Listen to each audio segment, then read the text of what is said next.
Lin Fan, awakening failed, no talent. On a sports field of Linjiang City's No.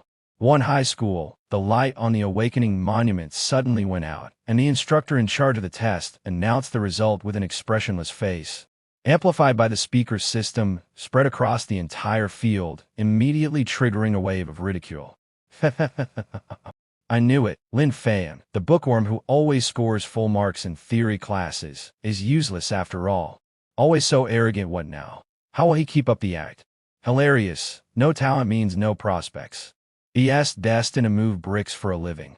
Move bricks? Even construction sites require strength-type awakeners these days. He couldn't even lift a brick. Standing on the stage, Lin Fan's expression was somewhat dazed amidst the piercing taunts. He rubbed his temples and sighed inwardly. Just 3 minutes ago, and transmigrated into this parallel world where everyone awakens abilities, becoming a has-been genius with the same name as him. The original Lin Fan excelled in theory classes, always ranking first in the school. But here, strength was everything, and without awakening talent, he was deemed worthless.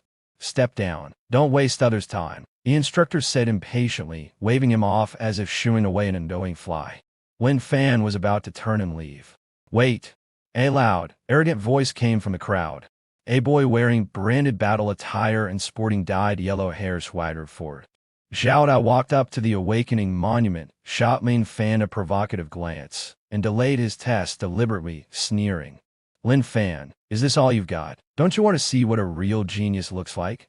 Today, I'll show you just how vast the gap is between us. With that, he pressed his palm against the monument, muscles tensing as he shouted. Awaken. Boom. 8 dazzling red light shot skyward, dyeing the clouds above blood red. The surrounding air suddenly became scorching, and students nearby even felt their cheeks burning. The instructor in charge of the test jumped to his feet, his voice trembling with excitement. Red light flooding the sky. This is an A-level talent, flame control, and an additional beginner skill, great fireball technique. The entire field erupted in chaos. Holy crap, an A-level talent. Our school actually produced such a powerhouse. Young Master Xiao is amazing. He just awakened and already has an attack skill. He's undoubtedly top tier. Xiaodai's face was full of pride as a basketball-sized, fiery orange fireball ignited in his right palm. He stepped closer to Lin Fan, the corners of his mouth curling into a mocking smile. Trash, have you ever seen a fireball this big? Need me to light your cigarette? Or maybe roast that shabby school uniform of yours? Xiaodai's lackeys chimed in, egging him on. Young Master Xiao, don't scare him too much. Hey, loser, kneel down and call him daddy. Maybe Xiao, I will be kind enough to take you in as a lackey. The fireball closed in on Lin Fan. Its searing heat unbearable, yet Lin Fan didn't even blink. At that moment, a calm mechanical voice suddenly rang out in his mind. Ding, God-level replication system activated. Current ability of the host, infinite replication max level. Function description. The host can instantly replicate any skill or talent released within sight. No energy consumption, no cooldown, no limits. The corners of Lin Fan's mouth curled into a faint smile. A golden sheet, a miracle system had finally arrived. His gaze locked onto the fireball in Xiaodai's hand. Ding, detected skill, great fireball technique, beginner level. Replication successful. Automatic evolution. Complete. The host has obtained Forbidden Spell World, ending Crim's Unlotus max level. Boom. The profound essence of fire surged into Lin Fan's mind. At that moment, he felt as though he had become the sovereign of flames, the Flame Emperor incarnate. Looking at Xiaodai's still wobbling basketball-sized fireball, Lin Fan found it utterly laughable. It was like a baby waving a match in front of a nuclear bomb. What are you laughing at? Xiaodai asked angrily. Caught off guard by Lin Fan's playful gaze, Xiaodai's heart began to race. Flustered and furious, he shouted, "Are you scared stiff? Kneel for me." With that, he hurled the fireball towards Lin Fan's feet, intending to intimidate him. Lin Fan spoke softly, his voice calm yet resonant across the entire field. Playing with fire? Then, he casually snapped his fingers. No incantations. No build-up. Snap. The crisp sound of his fingers echoed like the key, turning to unlock the gates of hell. Buzz. A once clear sky instantly turned dark red. Everyone looked up in terror. Above them appeared an incomparably massive lotus flower, but it was an ordinary flower. It was formed entirely of dark golden flames, exuding an aura of annihilation. The colossal flaming lotus had a diameter exceeding 1,000 meters, shrouding the entire one high school in terrifying crimson light. The lotus rotated slowly, with molten lava flowing along each petal, as if capable of burning through the void itself. At that moment, it felt as though the sun had fallen from the sky. "Well, what is that?" someone screamed. "Help! The heavens are collapsing!" Someone screamed in horror. "Is this the end of the world?" Another cried out. The students who had just mocked Lin Fan were now collapsing to the ground one by one, weeping bitterly. Some were so frightened they with their payets. The instructor in charge of the test was so weak in his knees he could barely stand. Falling to his knees with a thud from the stage, his face filled with despair for forbidden spell. Is this really the legendary forbidden spell? Zhao Dai, who stood closest to Lin Fan, was completely dumbfounded.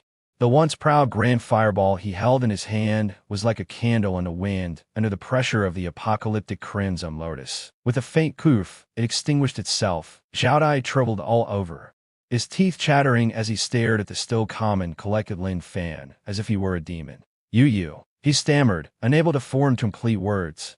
Lin Fan, hands in his pockets, looked up at the fiery lotus in the sky, which could erase the entire Linjiang city if it fell. With a casual wave of his hand, as if shooing away a passing cloud, he said, "Disperse." As soon as the words left his mouth, the terrifying apocalyptic crimson lotus dissolved into countless points of light and disappeared without a trace. The sky returned to a clear blue, as if everything that had just happened was an illusion. But the cold sweat on everyone's back testified to the undeniable reality of the moment. The scene fell into a deathly silence. Even the sound of a pin dropping could be heard. Lin Fan looked down at Zhao Dai, who was slumped on the ground with a large wet patch on his pants.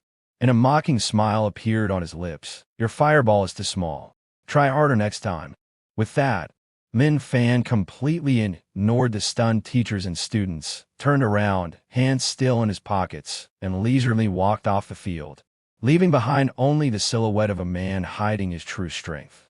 In the wind, his faint murmur seemed to echo how boring. "I was just messing around and learning casually." Lin Fan had just left the field, not yet finding a place to study a newly acquired forbidden spell, when a figure blocked his path.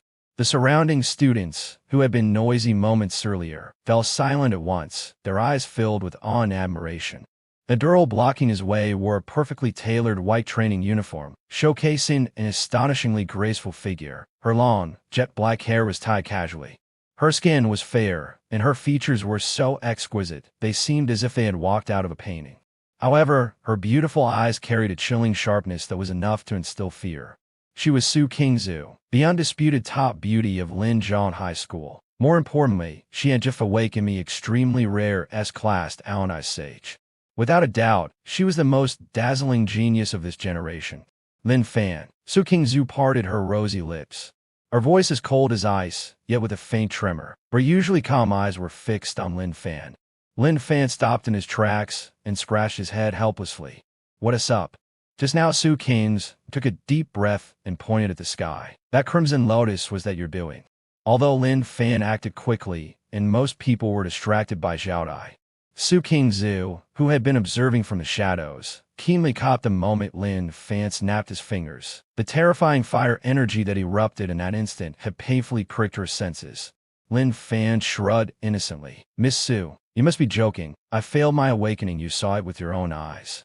He continued, "That crimson lotus. Maybe the heavens thought I was too arrogant and decided to teach him a lesson." With that, Lin Fan turned as if to leave. "Stop, you are not admitting it?" Su Qingzu called out to him. As a martial arts fanatic, she was extremely proud and could not accept that someone who was usually seen as trash was hiding power far beyond her own. "If you want to admit it, I'll fight you until you do." As soon as she spoke, the temperature around them plummeted. Su Qingzu clenched her right hand sharply, and the moisture in the air instantly froze. Crack! An icy, translucent sword emitting a bone-chilling cold appeared out of thin air. "Take this, Su Family's ultimate technique, Kai Soul Slash." Although her voice was fierce, She held back slightly, deliberately aiming the blade away from vital areas, intending only to force Lin Fan to reveal his true strength. A streak of icy blue sword energy carrying a piercing chill shot straight toward Lin Fan's shoulder. Lin Fan sighed, unmoving. These days, staying low-key was really difficult. Just as the icy sword was about to graze his sleeve. Ding! Detected combat technique, price soul/minor mastery. Copy successful. Auto-analysis in progress. Analysis complete. Congratulations, host, on acquiring Absolute Zero Ice God's Sword in 10 MAX. In an instant, a supreme sword intent from an ancient glacial era formed in his mind, shaking him to the core.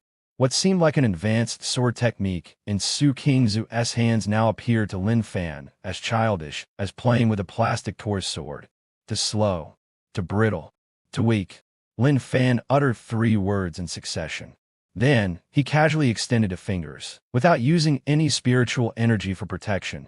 He calmly pinched the incoming sword energy. Clink. A crisp sound rang out.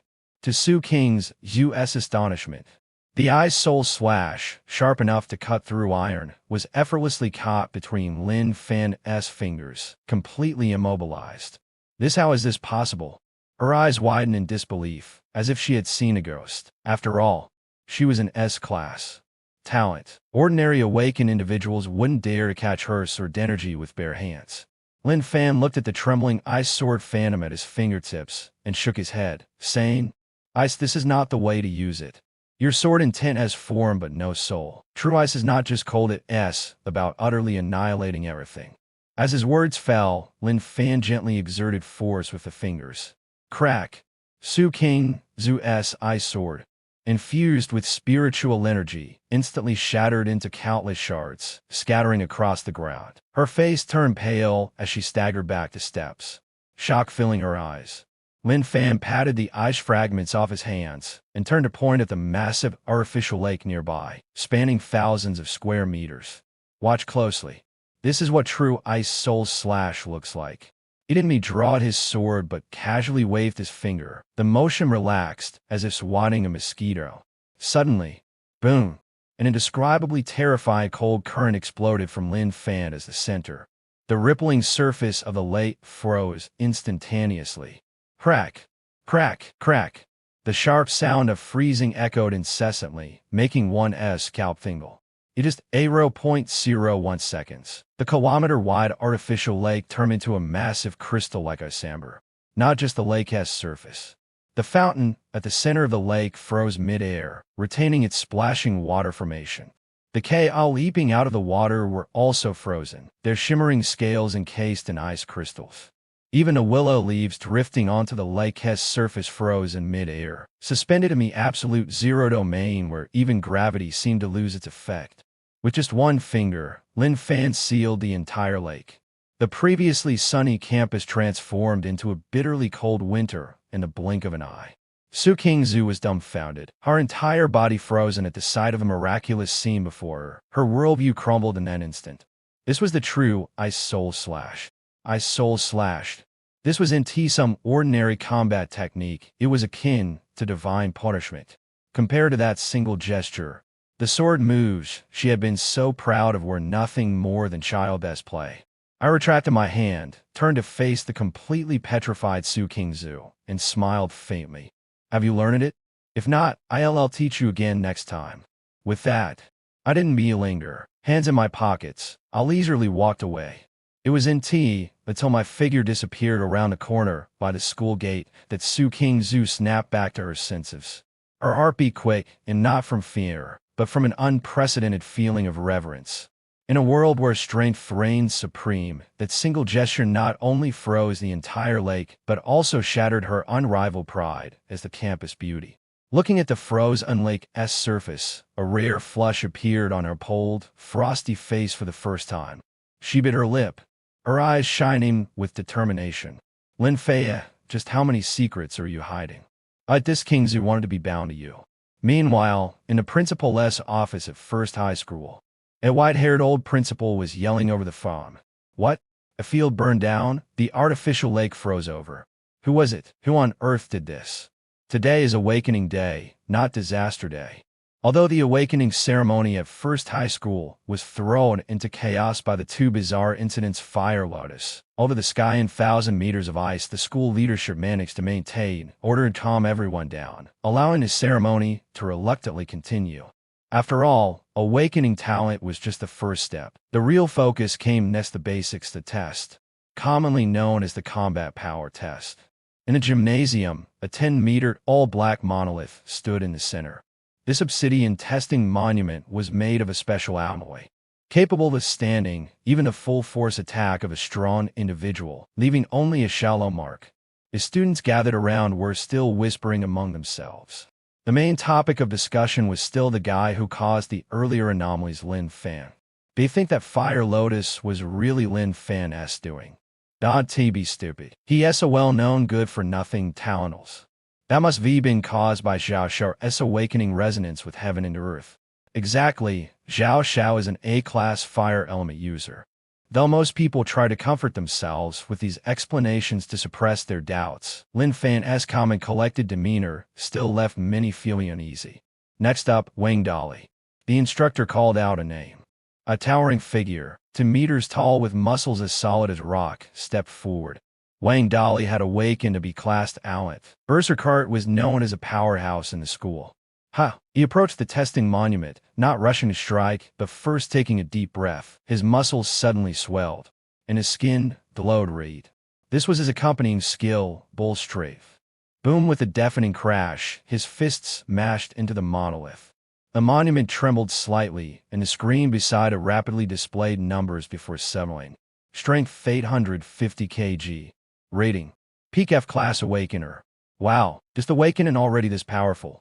Amazing. A normal adult strafe is at most 100 kilograms. Right? If this punch lands, it might even pierce through someone's body. Wang Dali proudly flexed his biceps, basking in the envious gazes of the crowd.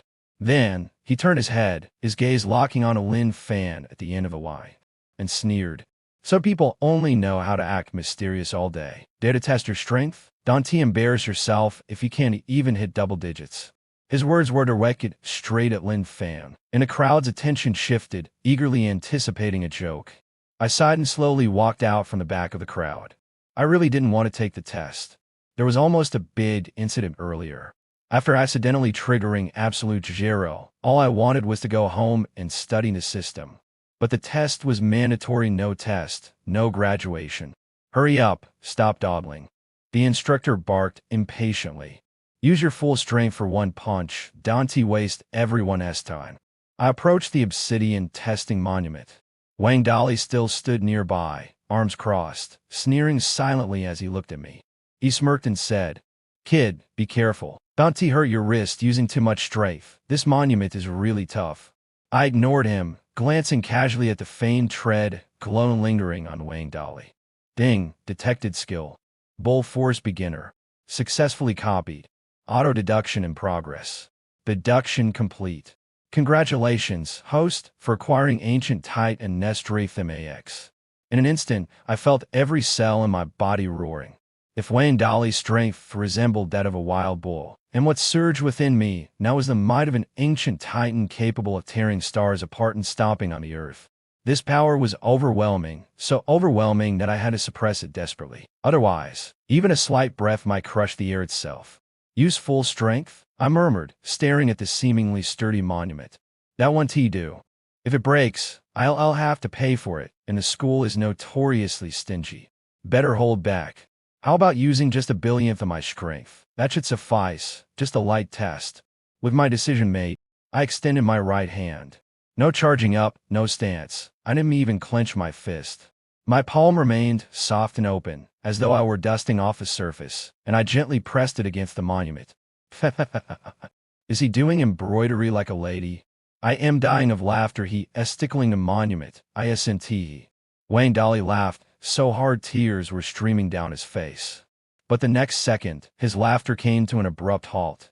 The moment my palm touched the obsidian monument, there was no earth-shattering boom. No vibrations, just a faint theft, like a finger poking through a thin sheet of paper. Under the gaze of thousands of eyes, the monument, hailed as indestructible and unbreakable even by experts, began to disintegrate right where my hand touched. Not shatter, disintegrate into fine powder. SSS. A disintegration spread like a virus, and in the blink of an eye, the 10-meter-tall monument collapsed silently before everyone's eyes, turning into a pile of blacks and at my feet, barely reaching my ankles. My hand remained suspended in mid-air, still in the gentle touch posture. Silence. A deathly silence. The entire gymnasium seemed to have hit the pause button. The instructor's record book slipped from his hands. Wang Dali's jaw nearly hit the floor. The students who had been mocking me earlier now had their eyes bulging out of their sockets. A gust of wind blew past, stirring the blacks and on the ground and causing a few people in the front row to cough. Cough. This is. I glanced at the blacks and on the ground, my eye twitching slightly. Careless. The Titan's strafe actually comes with a shatter rule. I just lightly touched it. But my face remained calm and composed. I slowly withdrew my hand, dusting off the pale remnants from my palm, and turned to the utterly dumbfounded instructor, speaking sincerely. Teacher, I need to report something. Did the stool buy counterfeit goods? I just lightly touched it, and the monument crumbled on its own. It's definitely ISNT on me, right? The quality is to prove it's basically a shoddy project. The instructor, mouthed agape like a fish out of water, pointed at the pile of sand, unable to speak for a long time. You call this poor quality? This was obsidian capable of withstanding tank bombardments. And you're telling me you lightly touched it and turned it into powder. Seeing the instructor remain silent, I frowned and added, I don't have to pay for this, do I? I'm a broke student with no money. At that moment, the testing machine's display screen suddenly started crackling, even though its base was entirely destroyed. The red digits on the screen began to jump wildly. 999.999. 99,999. Finally, boom. The display screen exploded into sparks and black smoke. Its processor fried from exceeding its maximum readings. I stepped back and spread my hands helplessly. See? Even the device cowled and handle my strafe. The quality of the equipment is just a poor. Something's wrong. It must have short-circuited due to moisture. The equipment's broken, so there's no way to test it. I'm leaving now. No need to see me off. After saying this, Lin Fan stepped on the gas pedal before anyone could react and sped off, leaving behind a group of students at the gym in existential doubt and a ground scattered with obsidian powder blown by the wind. Wang Dali blankly stared at his fist, which could only exert 150 kilograms of force, and glanced at the powder on the ground. Suddenly, he couldn't hold back his tears. Mom, I want to go home.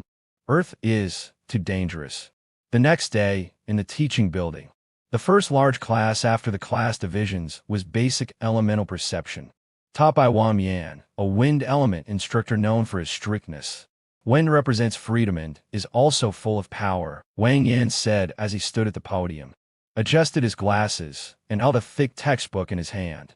To control wind elements, the first step is to feel its flow. Watch closely.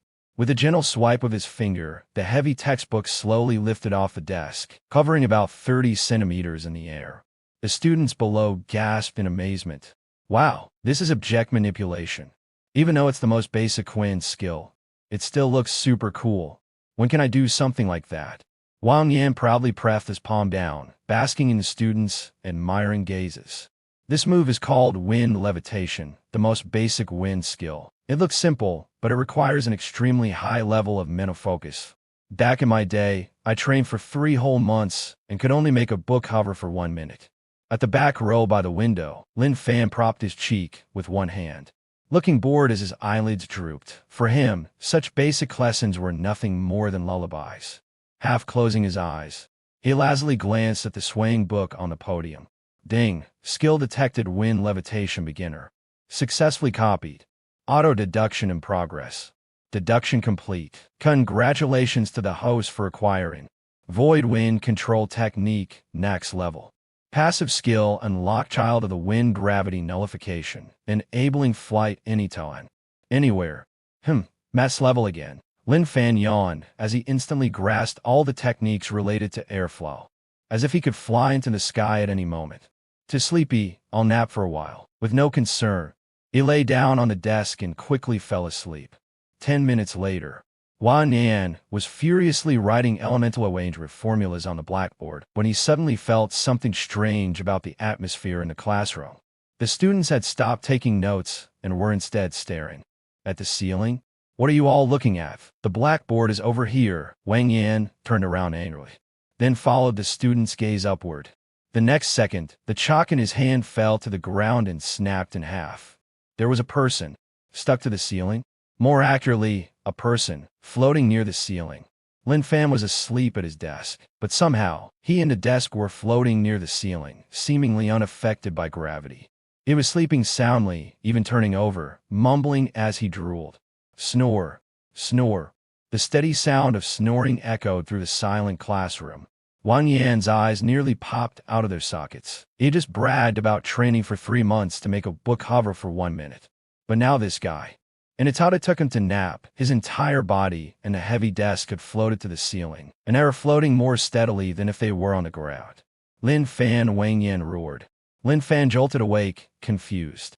Still groggy, he opened his eyes blearily. Huh? Class is over? Stretching lazily, he remained oblivious to his current predicament. Looking down, he saw the instructor and classmates staring up at him, practically at his feet. What the heck? Lin Fan froze for a moment before realizing, and his wind element passive skill Child of the Wind had automatically activated while he was half asleep. Scratching his head, he controlled the airfoil, bringing himself and the desk down gently like a feather. It was elegant, quiet, and serene. Teacher, the air up there is better for thinking," Lin Fan said with a straight face, making up nonsense. Wang Yan's fingers trembled in rage. "Why you? This is wind levitation. Just how advanced is your wind levitation skill?" It was as if a wind god had descended. Lin Fan shrugged nonchalantly. Just practice casually." Because he disrupted the class and unintentionally bruised the instructor's ego, Lin Fan was honorably kicked out of the classroom. Hands in his pockets, he strolled leisurely along the campus path. Sigh, being invincible is so lonely. He sighed as he unknowingly wandered to the school gate. There, a crowd had gathered. The school doctor, Owaroyu, was crouched on the ground with a frown. In front of her lay an old yellow dog, barely breathing. It was a strayed dog adopted by the school, responsible for guarding the gate, affectionately called Big Yellow by everyone, and it seemed to have been grazed by a delivery truck earlier. "Dr. Wall, is Big Yellow going to be okay?" A few girls' eyes were filled with tears. With eyes red-rimmed, she asked. A faint white light emanated from Ou's hand as she cast basic healing spell, but it had little effect. She sighed, shook her head, and said, "No. Its bodily functions have severely deteriorated, and with so much blood loss, I can't save it. Prepare for the worst." The surrounding students sighed collectively. I moved closer and looked at the white light in Ou's hand. Ding. Detected skill basic healing spell beginner. Skill successfully copy. Auto-deduction in progress. Deduction complete. Congratulations to the host for acquiring Holy Resurrection spell max level. Note as long as the soul remains, the body can be reconstructed, granting new life. Looking at those cloudy, lifeless yellow eyes, I felt a stir in my heart. Although I wanted to keep a low profile, this dog had been good to me, often eating the breakfast I didn't want. Let me try. I squeezed through the crowd and crouched down. Oou froze for a moment, recognizing me as Lin Fan, an expert in wind magic. "No. A Talonal's individual." She tried to dissuade me. "Lin Fan, you're Talonals. Don't mess around. Da Huang is in pain, let it pass peacefully." "I'll just touch it lightly to help it on its way," I said, gently placing my palm on Ah Huang's head and silently chanting in my heart Holy Resurrection spell, activate. To avoid scaring everyone, I deliberately set the light effects to the lowest level, though the system said even the lowest setting was still dazzling holy light. Was a brilliant golden pillar of light erupted from my palm. The previously overcast sky instantly resonated with the Solomon. Countless golden feather-like light particles slowly ascended at the school gate. Under this sacred radiance, Da Huang's mangled hind leg began to heal visibly, scabbing over, shedding, and growing new skin and fur. Not only that, its cloudy old eyes became bright and spirited. Its sagging skin tightened, and its gray-white fur turned into a shiny golden coat. In just 3 seconds, the dying old dog transformed into a vigorous, Robust dog in its prime. The immense divine power even made Da Huang's body grow larger, emitting a faint golden glow. It resembled a lion. The light dispersed. Woof! Da Huang barked with such vigor that the automatic gate at the school entrance trembled. It excitedly rolled around, circled me, wagging its tail like a propeller, and even nuzzled against my pants, acting like a child. The entire scene fell silent. The hemostatic clamp in Ou's hand dropped. The onlooking student's jaws nearly hit the ground. She stared blankly at the lively Da Huang, now chasing its tail, and stammered. This is healing magic. What kind of ability did you use? This is called healing magic. It was more like a miraculous resurrection. No, it was practically reversing aging. I stood up, dusted off my hands, and looked at the pairs of eyes around me, all filled with awe as if they'd seen a god. I realized that keeping a low profile was now utterly impossible. So I could only deliver that classic line again, with a calm and carefree expression. I just saw it was asleep and woke it up. After all, I like to dabble in things, learn a bit of everything. With that, I quietly made my way back into the teaching building, escorted by Da Huang's worshipful gaze. Only you remained dazed and awake. Started to doubt if her decade of medical studies had been a waste. Lincheng City's Central Hospital, VIP ward. Zhao Dai lay on a hospital bed. His face ashen. His body was fine, but the incident at yesterday's awakening ceremony, where he wet his pants in fright, had spread like wildfire among Lin Sheng City's elite circles. For young Master Zhao, this was worse than F. Damn it. Lin Fan, just you wait. Zhao Dai pounded the bed frame angrily, his eyes blazing. I want him dead. I want to tear him to pieces. In a shadowy corner of a room, a lean man in a black bodysuit and mask gradually emerged, as if he had materialized from the darkness, exuding a chilling, murderous aura. Young Master, the family head has instructed us to keep a low profile for now. Lin Fan is attracting too much attention, the man's hoarse voice echoed. I don't care, Jai roared. Uncle Ying, you're a level 30 assassin. Killing a newly awakened high school student should be a piece of cake for you. No one must trace it back to the Xiao family. The man referred to as Uncle Ying fell silent for a moment, his eyes filled with disdain. As a top-tier assassin trained by the Xiao family to eliminate business tycoons and rival experts, killing a high school student seemed beneath him. Understood. Uncle Ying's figure gradually blurred, blending into the air. Tonight, Lin Fan will vanish from this world. Evening, after school at First High School. I strolled home at a leisurely pace with my backpack. To take a shortcut, I chose an old, rarely used alleyway. It wasn't that I wanted to give anyone an opportunity. I had been mobbed by a group of junior girls at the school gate asking for autographs, which nearly drove me crazy. Being popular is such a hassle, I sighed. I kicked the pebbles on the roadside while sighing. Suddenly, my footsteps stopped. The once noisy alley became merely quiet. Even the stray cat at the door had disappeared. A chill wind brushed the back of my neck. As someone with the ability of the child of wind, I am particularly sensitive to changes in the wind direction. This was just any ordinary breeze. It was the killing intent of someone approaching at high speed. Come out, stop hiding, I sighed and said without turning my head. You've been following me for half the day. If you ain't not tired, I sure am. The air was still for seconds. Then, a surprised voice emerged from a void you actually nourished. Looks like you ain't not entirely relying on luck. You've got some skill. The air 5 meters ahead of me suddenly distorted. Uncle Shadow's figure gradually materialized, holding two pitch-black daggers, his gaze as venomous as a snake. However, this is the end for you. Remember, the one who kills you is Xiao family's assassin Shadow Fiend. As soon as he finished speaking, his figure flickered and disappeared again.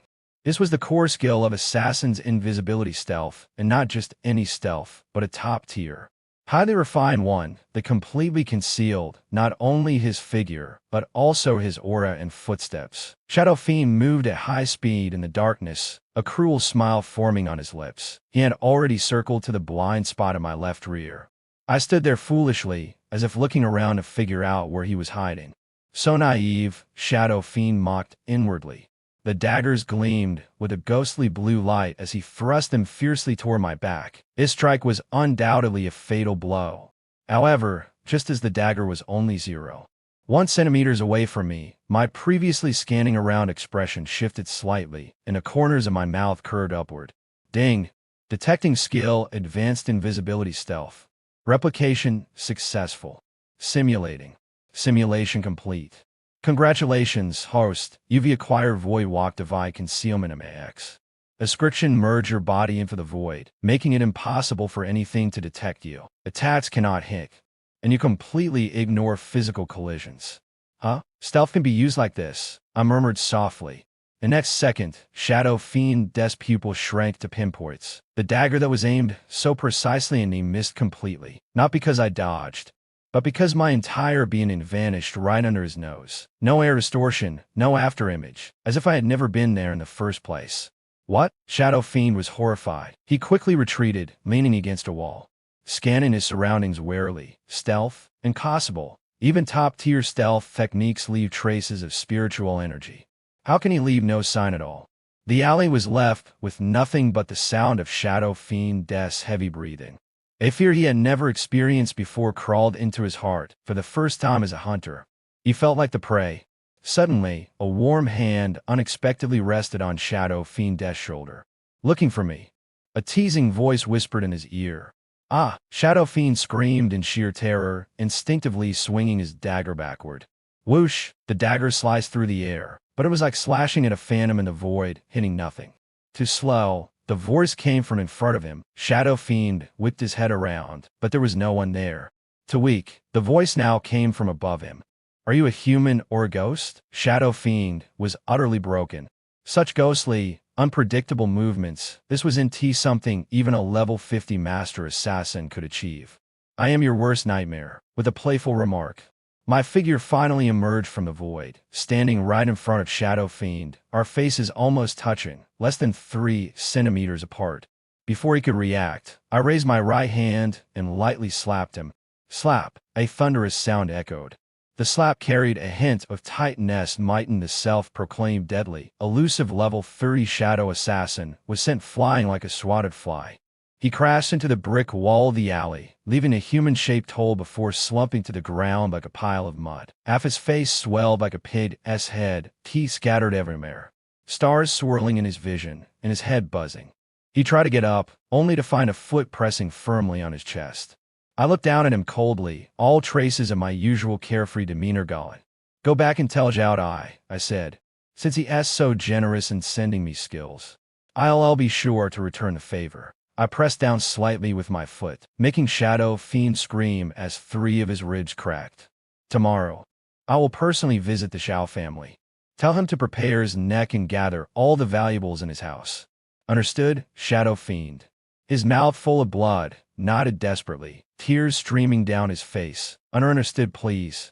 No more to terrifying. This was a high school student. This was a demon in human skin. The intel was wrong. Young Master Zhao had sent him to his death. Satisfied, I withdrew my foot, scram. Shadow Fiend, as if granted amnesty, scrambled to his feet, abandoning his daggers. He limped away, activating his stealth technique clumsily, disappearing into the end of the alley. Watching the fleeing figure of Bei, I stroked my chin. Void walk, huh? This skill is pretty neat. In the future. Skipping class. No. I mean, strategic retreats will be much easier. I casually picked up a dagger from the ground, twirling it deftly in my hand. Zhao family, if you want to play, and I'll play big with you. They glint flashed in my eyes. Taking it passively isn't my style. With this cheat-like power, it would be a waste not to do something earth-shattering. Tomorrow, the Zhao family will witness my power. The Zhao family's mansion, owned by Lin City's richest family, sprawled over a vast area with pavilions and terraces arranged exquisitely. Surrounding the estate were heavily armed security patrols, along with top-tier formation masters who had set up high-intensity defensive barriers. The Zhao family hall was brightly lit. The family head, Zhao Bating, sat solemnly in a bran chair, fiddling with 2 walnuts in his hand, his expression dark. Uncle Yin has been gone for so long without any news. Zhao Bating glanced at the clock on the wall. Anxiety creeping into his heart, the butler beside him quickly poured tea to reassure him. Don't worry, master. Uncle Yin is a level 30 shadow assassin. Dealing with a newly awakened student would only take a minute. He's probably just cleaning up his scene thoroughly. Before the butler could finish his sentence bang, the hall's grand doors were suddenly slammed open. A bloodied, unrecognizable figure stumbled and it was Shadow Killer. Uncle Yin? Xiaobet Ian's expression changed drastically as he stood up abruptly. Shadow Killer, barely clinging to life, struggled to lift his head. His eyes filled with terror as he trembled and pointed outside the door. Run, run, devil! Xiaobet Ian was baffled. At that moment, a thunderous crash erupted from the estate's main gate. The all on the ground trembled violently, and the crystal chandelier above the hall swayed wildly before shattering into countless shards. Ear-piercing alarms blared across the entire estate. What is happening? Xiaobet Ian roared angrily. The intercom buzzed with the security captain's panic voice. Master, someone has broken in. The main gate, it has been breached. Who is it? How many of them? It has just one person, a student. At the Xiao family estate gates, the 5-meter-tall alloy door, reputed to withstand rocket launchers, was crumpled like paper. The entire door panel was flung dozens of meters away, landing in a fountain pool. Lin Fan walked leisurely to the estate, hands in his pockets, stepping on shattered rubble. TSK, his door looked impressive, but it's about as sturdy as that broken stone tablet at Mars Fool.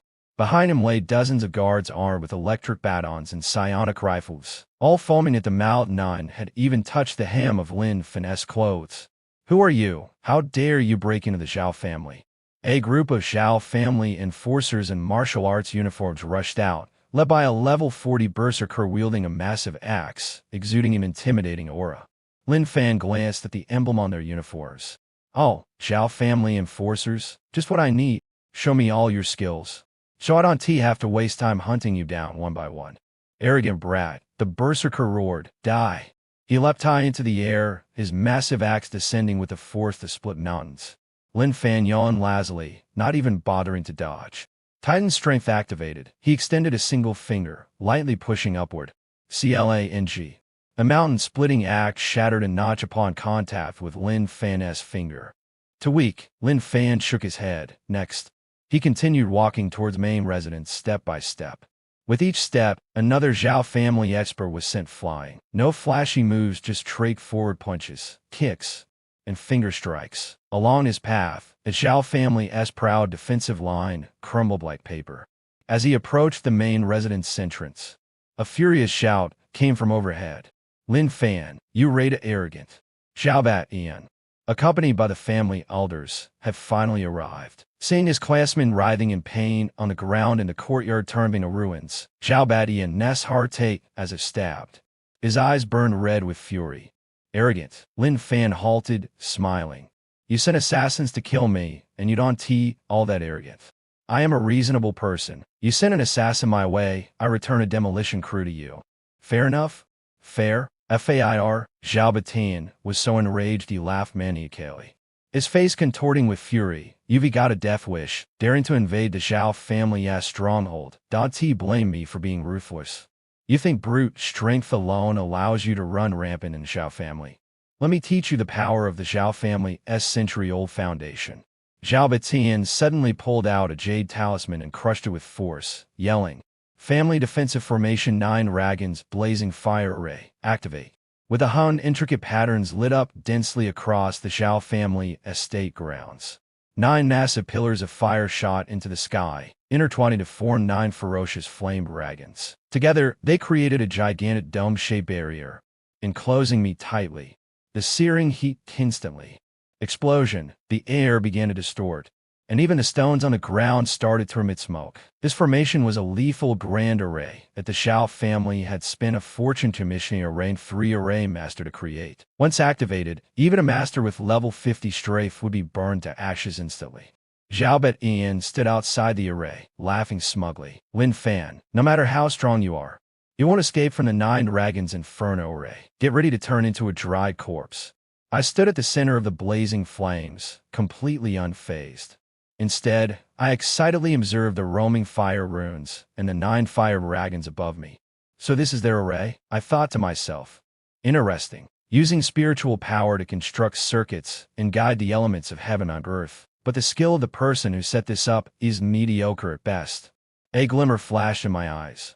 Ding! Detected Formation 9 Dragon's Inferno Array, incomplete version. Copied, successfully. Auto-deduction in progress. Deduction complete. Congratulations to the host for obtaining Ancient Heavenly Inferno Array MAX. Acquired, secondary profession. God-level array, Master MAX. In an instant, a torrent of knowledge about arrays, runes, and barriers flooded into my mind. What I initially considered a somewhat intimidating Nine Dragon's Inferno Array now appeared like a tattered rag full of holes. The circuits here are broken, the spiritual power leaks over there, it's full of flaws.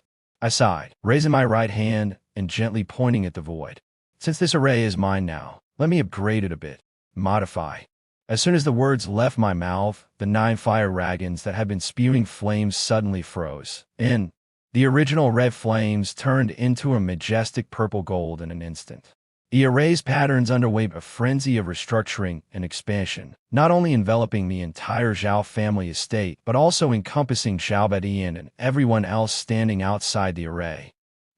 How is this possible? A smug smile on Xiaobadian's face froze. He realized that the array disc in his hand had shattered. The family-protecting array that once obeyed his every command now exuded a soul-crushing, terrifying pressure. I stood at the center of the formation, heads behind my back, like an emperor seated on a throne of flames. Then, I snapped my fingers. Roar, and 9 purple-gold divine dragons let out deafening roars, their immense pressure instantly forcing every member of the Xiao family to their knees, immobilized. Master Xiao. Through the curtain of flames, I grinned at the kneeling Xiaobadian. What did you just say this array was called? Now take a look. Who does it listen to? Cold sweat poured down Xiaobadian's forehead as he trembled uncontrollably.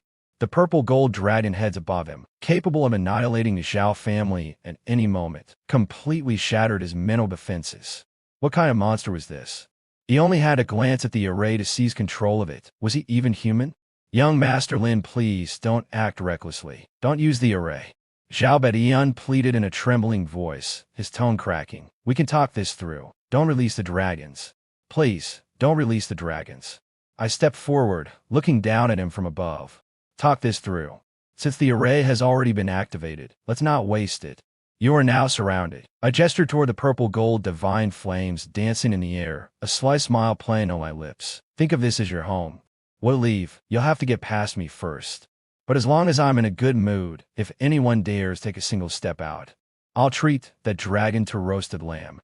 Hundreds of Xiao family members stared at the purple-gold divine dragons spitting flames just inches away. They gulped in unison, trembling as they nodded furiously. That night, the once arrogant Xiao family became birds trapped in a cage they had built with their own money.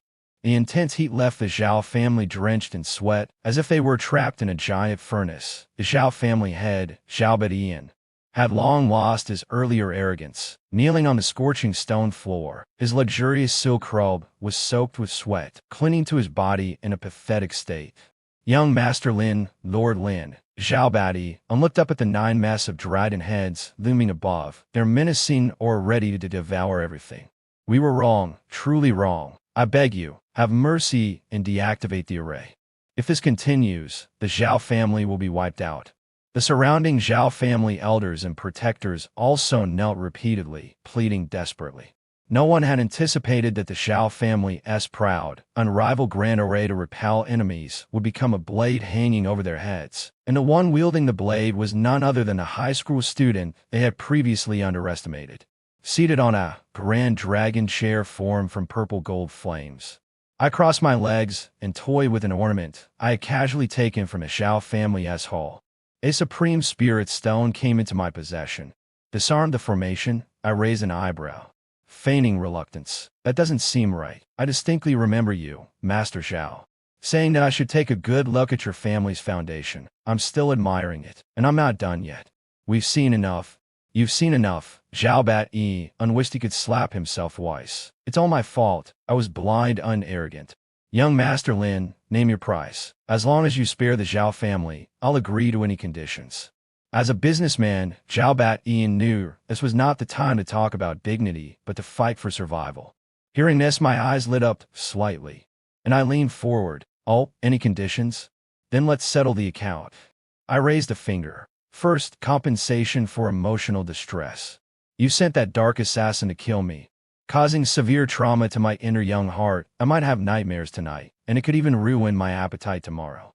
Zhao Batian's mouth twitched. Tender young heart? Trauma? You injured that assassin with a single slap. How does it count as trauma? But he dared not show his anger and quickly nodded. We'll compensate. 50 million. No, 500 million dragon coins. I didn't answer immediately but lightly flicked my fingers. Whoosh! A fire dragon suddenly lowered its head, its whiskers nearly scorching Zhao Batian's eyebrows. 5 billion. Zhao Batian shouted, his heart shattering. That was half a year's liquid assets for the Xiao family. Deal. I snapped my fingers, and the fire dragon immediately ascended. Second, compensation for lost time. I sighed. I was supposed to be reviewing for my university entrance exams, but you disrupted my study schedule. You know, knowledge is priceless. Zhao Batian was on the verge of tears. Another billion. Third, security fees. I pointed to the formation above. Look, the formation was broken earlier, and I repaired and upgraded it. Its defensive power is now at least 10 times stronger. Is technical service fee reasonable, right?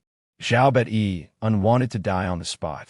You stole my formation and then made me pay for repairs. What kind of bandit logic is this? But staring at the upgraded purple-gold divine formation, he had to admit it was indeed much stronger. 3 billion. 3 billion for you. Zhao Batian gritted his teeth, feeling utterly drained. Let's round it all up 10 billion in total. Young Master Lin, that's all the cash the Xiao family can muster. And we'd have to sell off our assets.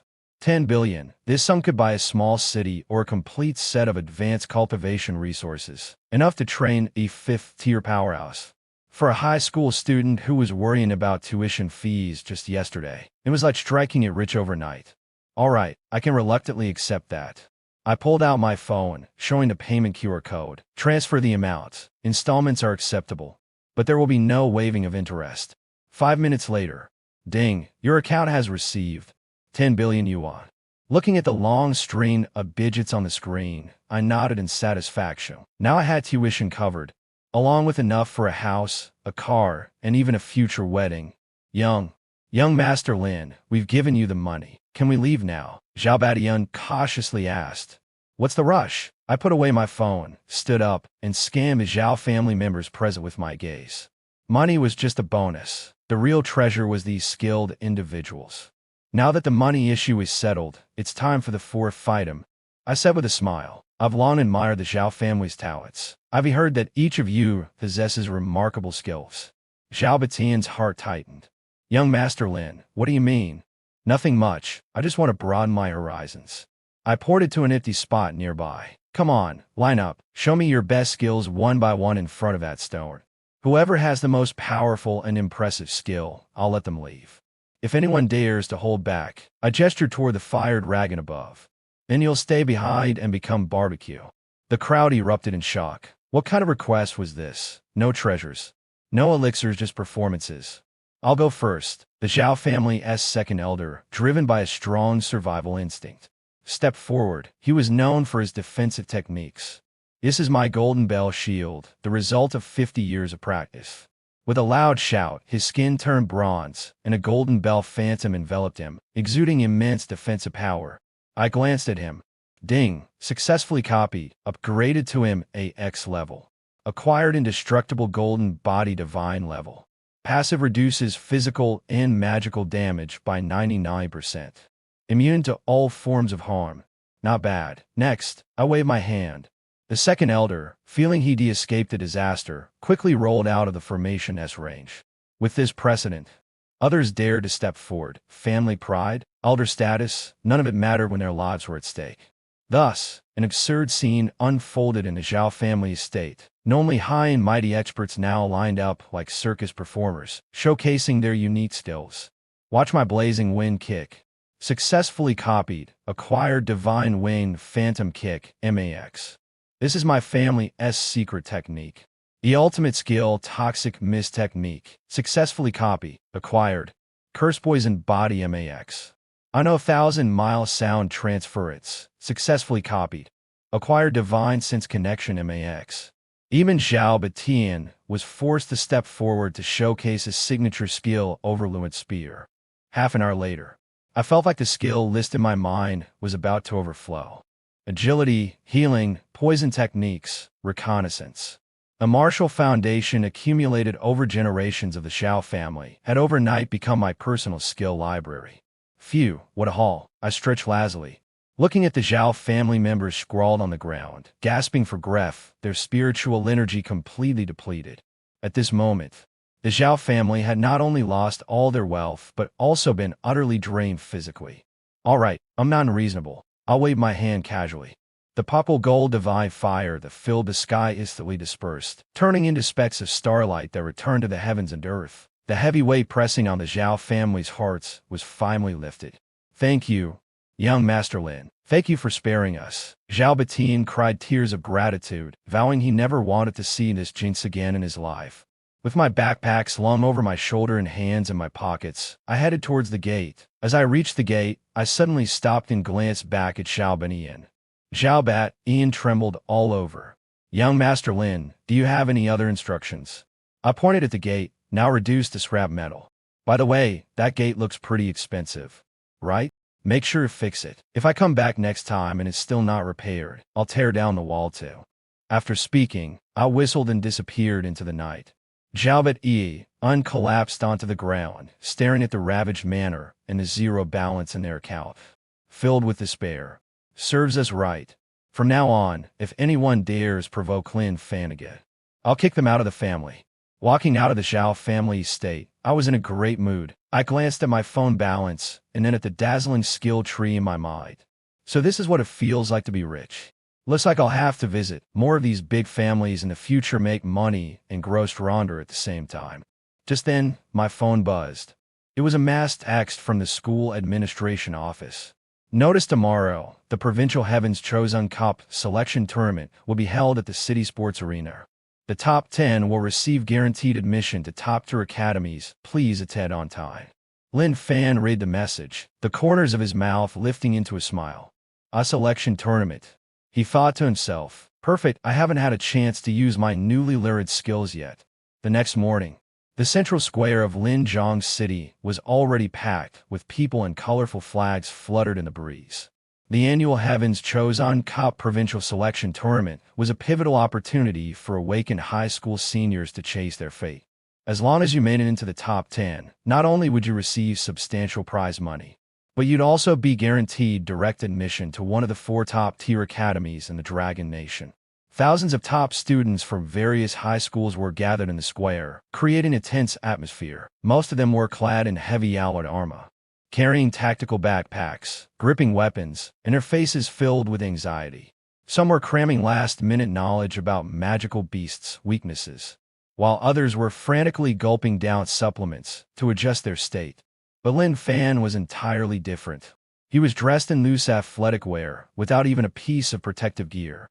He held a freshly bought iced bubble tea in one hand, sipping through the straw while leisurely surveying his surroundings. Slurp. The sound of sipping pearls was especially jarring in the tense crowd, drawing disdainful glances from the surrounding students. Isn't that Lin Fan from Forest High? I heard he failed his awakening. He's a total waste. He's actually participating in the trial today. Is he looking for death? Look at him, not even carrying a weapon. He'd get bitten to death by a magical rabbit. Lin Fan completely ignored the gossip. He glanced down at his phone balance. The 10 billion funds had just been credited, giving him immense confidence. He thought about buying a set of divine gear to wear. But upon further consideration, with his immortal golden body, wearing armor would only hinder his agility. Athletic was far more comfortable. At that moment, a middle-aged man in a military uniform stepped onto the command stage and picked up the microphone. I am the chief examiner for this trial and a strong man from the military. The trial will take place in the F-level dungeon Ark Forest. The rules are simple: survive for 24 hours in the forest and hunt magical beasts to earn points. Attention! Although there will be mentors patrolling, this is real combat. Some of you will die. I strongly advise you to form teams. Each team consisting of 3 to 5 members with balanced roles. Now begin forming your teams. As soon as the words were spoken, the square erupted into a frenzy. Looking for a strong tank. I'm a C-level fire mage, explosive output. Any healer girls? I'll carry you to victory. Need a scout, D-level or above. The students quickly grouped up, with the weak seeking protection and the strong joining forces. But around Lin Fan, there was a vacuum. Not a single person ventured within 5 meters of him. Everyone deliberately avoided him. Bringing along a talentless dead weight was tantamount to risking their own lives. Ah, such a harsh reality. Lin Fan shook his head, preparing to enter the dungeon solo. Suddenly, a faint fragrance wafted over amidst the commotion. The square fell silent instantly. Su Qingzu appeared dressed in silver-white light armor that accentuated her perfect curves. Her long hair was tied into a neat ponytail. Exuding heroic charm, she ignored the countless heated gazes of the surrounding boys and walked straight to Lin Fan. Lin Fan, team up with me. Her voice was cold, yet left no room for argument. The entire crowd was stunned. What the hell? So the school beauty actually took the initiative to invite that loser. Why? Even I, an A-rank berserker, got rejected when I asked her. Did Lin Fan cast some kind of spell? Lin Fan looked at Su Qingzu and said with a headache, School beauty, so you really don't have to do this. I'm talentless, and your S-rank, we're not on the same level. Besides, I prefer to act alone.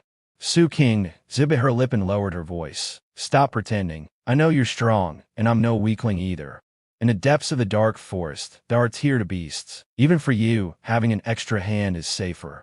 In truth, she was worried that Lin Fan would attract too much attention if he were alone. If he caused another huge commotion and blew up the instance dungeon, what then? She needed to keep an eye on him. Just as Lin Fan was about to speak, a mocking voice interrupted from his side. Qingzu, you're too kind. A boy with slick back hair and a folding fan in hand approached. His name was Sun Hao, the top genius of Second High School. An A-rate, win talent user, and Su Qingzu's super fan. Sun Hao cast a cold glance at Lin Fan and sneered. This kind of useless fool who only knows tricks will just leech off your experience cords if you bring him along. He might even get you killed. Qingzu, team up with me instead. We're preparing to hunt elite monsters in the forest depths. As for this guy, he probably can't even handle the slimes on the outskirts. Lin Fan glazed at Sun Hao. Ding, detected skill wind blade dance mastery. Too weak, not worth copying. Even the system found Sun Hao to weak. Lin Fan couldn't help but chuckle. He patted Su Qing's shoulder and smiled. You heard that right? The great genius Sun already said so. It really shouldn't follow me, seriously. I walk fast. I'm afraid you won't keep up. With that, Lin Fan ignored Sun Hao's livid expression, stuffed his hands into his pockets, and turned to walk toward the teleportation portal. Lin Fan, don't come crying to us for help when you're scared out of your wits in the dungeon, Sun Hao shouted angrily. Su Qingzu stomped her foot in frustration as she watched Lin Fan's retreating figure. That guy's always so arrogant. Forget it, I still need to follow him and make sure he doesn't get into trouble. She glared fiercely at Sun Hao. Move aside. Who said I was teaming up with you? With that, she ignored all the team-up invitations. Trailing far behind Lin Fan as they stepped into the portal together. Was passing through the blue teleportation light screen, the scene before them transformed. The once bustling square vanished, replaced by a damp and primitive forest. Tall trees blocked out the sunlight, and the air was thick with the smell of decaying leaves and animal droppings. Occasionally, chilling beastly roars echoed in the distance. This was the F-rank dungeon in the dark forest. It was a nightmare for novice awakeners. The students who had just entered were all tense, quickly forming defensive formations and cautiously advancing. Barely taking a few steps, were already throwing skills in panic at monsters suddenly leaping out from the bushes. As for Lin Fan, he stood at the entrance, taking a deep breath of the blood-tinged air. So this is the smell of a dungeon. It smells like moving experience points. Unlike the others, it didn't tread carefully around the outskirts. Instead, he activated the ability he copied from Shadowbound yesterday Void Walk stuff. Whoosh! His figure vanished instantly, blending into the void. When he reappeared, he was already atop a towering tree several hundred meters away. His speed was so fast it left no trace behind. If Su Qingzu had truly teamed up with him, she would have been left in the dust, eating his shadow. Let's see where the monsters are concentrated. Lin Fan activated the divine sense, all-seeing skill he had copied from his Xiao family elder. A massive mental force spread out like radar. instantly covering a 10-kilometer radius. In his mind's map, countless red dots representing monsters flashed vividly. A large red marker exuded an enticing aura. Oh, there's a boss. Lin Fan's eyes lit up. Since I'm here, let's set a small goal. Clear out every monster in this forest. With a cold smile, he disappeared once more. The slaughter feast of a one-man army officially began. Behind him, Su stared blankly at the empty space ahead. Where is he? He was just in front of me, and now he's gone in the blink of an eye. This is what you call walking fast? Deeper within the dark forest, the core area. This was the absolute forbidden zone that the teachers repeatedly warned about, a place said to be guarded by several terrifying tuned beast lords equivalent to level 30 humans. Any ordinary student who stepped even half a foot inside would undoubtedly be torn apart with not even bones left. But now, this place looked as if a typhoon had swept through. Towering ancient trees were uprooted, and the ground was pitted and uneven, as if it had just suffered a bombing. So boring. To boring. Lin Fan sat atop the corpse of a massive magical beast that was foaming at the mouth, his face devoid of any irritation. Lying belly up, boar-like picking its teeth with a twig, this bear was the overlord of his territory, with thick skin and flesh impervious to even rocket launchers. If 3 minutes ago I lightly kicked its butt to test out the Divine Wind Phantom kit I had just copied, unexpectedly the bear flew off, crashing through 8 trees, lying there as if questioning whether it was truly a bear. I thought there'd be some big shots in the core area, but it's just a bunch of junk. I sighed, glancing at my score bracelet. Current score 99,999 maxed out earlier. I couldn't be bothered to hunt one by one, so I casually unleashed a spark of the apocalyptic red lotus, burning down an anthill. It turned out to be a nest of a colony of magical beasts. In an instant, tens of thousands of magic ants were wiped out, and my scores skyrocketed, almost frying my bracelet. If people found out I bullied small creatures, they'd definitely call me heartless. I stood up, stretched lazily, and said, "Forget it, let's check out another spot." Just then, the aura emanating from the ancient tight on God's strength and God's Slayer's spear, intent within me, unintentionally leaked out. It was like throwing a T-Rex into a flock of sheep from magical beasts. This overwhelming pressure that resonated from the depths of their souls was tens of thousands of times scarier than a natural predator. A roar. Within a 5-kilometer radius, all the magical beasts were on edge. They felt an intense, existential threat and fled frantically, running as far away as possible. An unprecedented magical beast migration erupted. Thousands upon thousands of magical beasts stormed towards the forest's edge, all just to get as far away from me as they could. At this moment, at the forest's edge, Sun Hao and his 5-member elite team were besieging a lone first-tier Windwolf. Windblade Frenzy, Sun Hao shouted, swinging the folding fan in his hand to release a green wind blade that precisely sliced the wind wolf's throat. Young Master Sun, you're amazing. Too strong. This is already the 10th first-tier magical beast, right? This selection trial, young Master Sun is definitely in the top 3. The team members flattered him one after another. Sun Hao smugly flicked his hair and glanced at the leaderboard. That Lin Fan is probably hiding in a tree hollow, trembling in fear by now. Suddenly, the ground began to quake rhythmically, with pebbles bouncing wildly. The distant jungle echoed, with rumbling crashes and the sound of trees snapping. An earthquake. A team member turned pale. A patrol instructor responsible for the safety of this area, a retired level 30 soldier, leapt down for a tree, his expression changing drastically as he pressed his ear to the ground to listen. He bellowed, "Are you in? ITSABA, all students immediately abandon the trial and retreat to the exit." As soon as his words fell, the tightly packed forest was suddenly shattered. A massive, dark wave of magical beasts surged forward, bringing with it dust and a nauseating stench. Ironhide wild boars, venomous spiders, razor claw wind wolves, even rare second-tier magical beasts charged out. Their eyes were blood-red, their mouths foaming, as if something even more terrifying was chasing them from behind, driving them to flee desperately. Ming, the students, who had been boasting just moments before, were now scared out of their wits. Their so-called innate skills were like tiny ripples on the ocean in the face of this overwhelming tide of magical beasts. "Hold them off. I'll hold them off," The patrol instructor roared, his body enveloped in a yellowish-brown battle aura, attempting to buy time for the students. But in the next second, a Pete second-tier black-gold giant python lashed out with a powerful tail strike. Boom!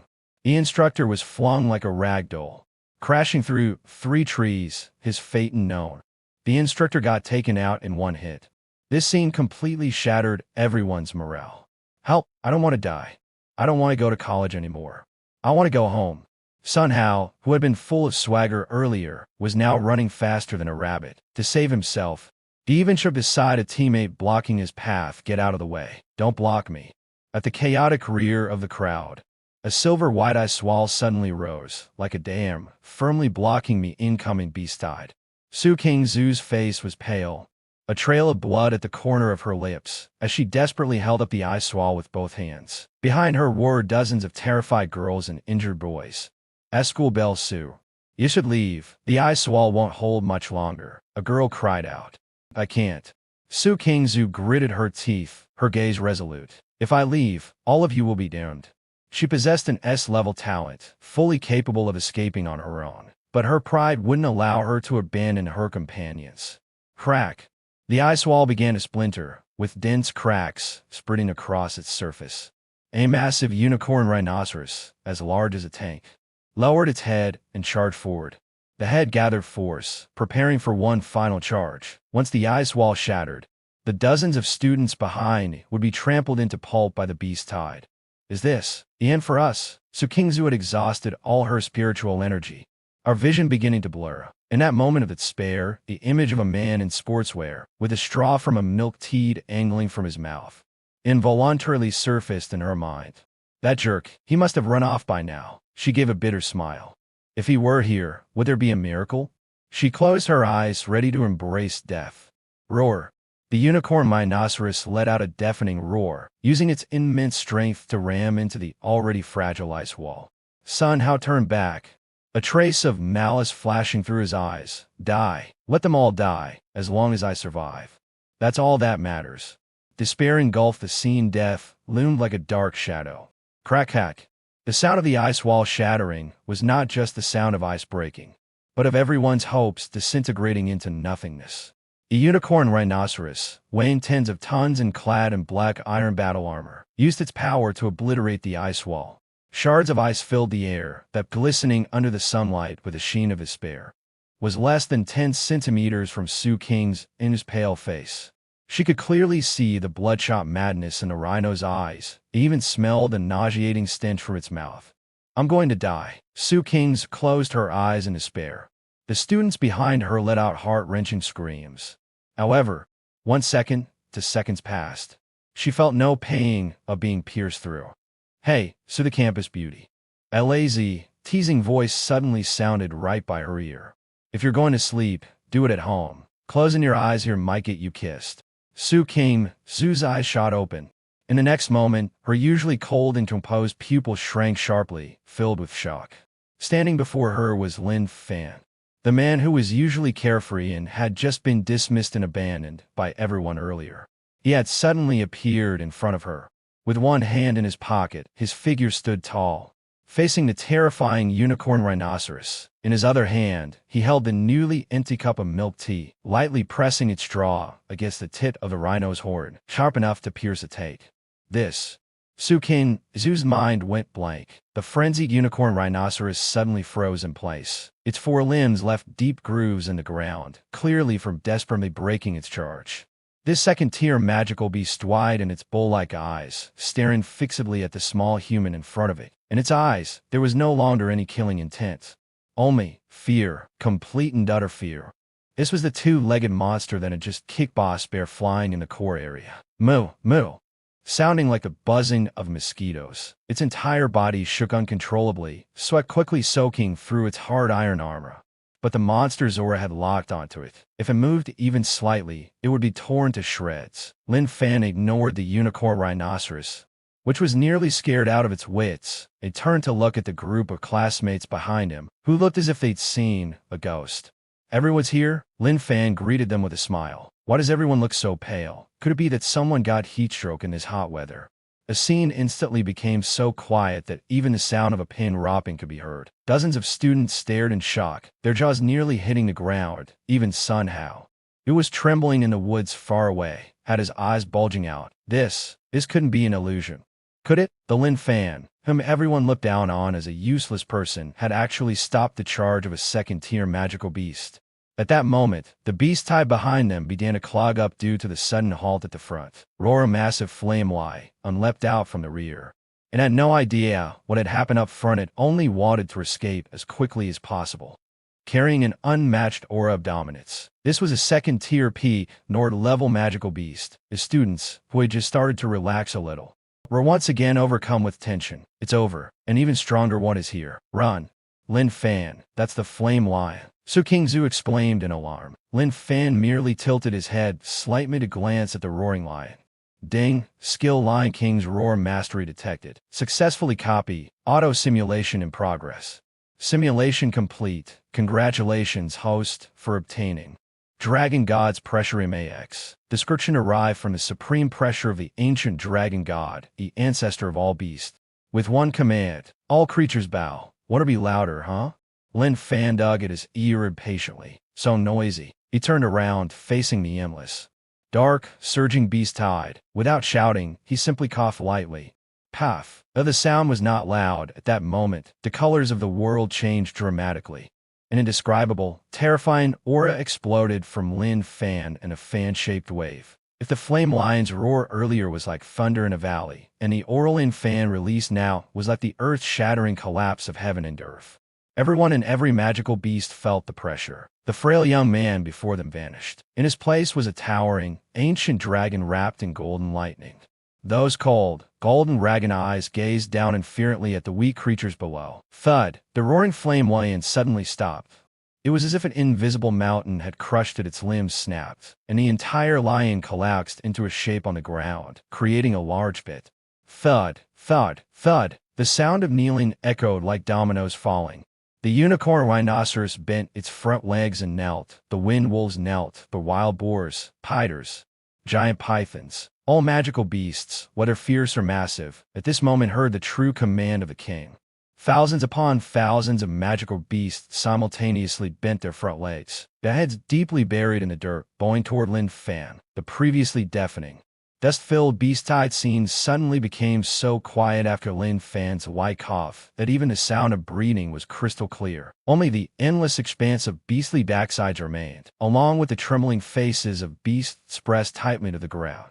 The clouds dispersed. The world returned to tranquility. Lin Fan stood at the center of the kneeling beasts, casually dusting off his pants, as if commenting on the weather.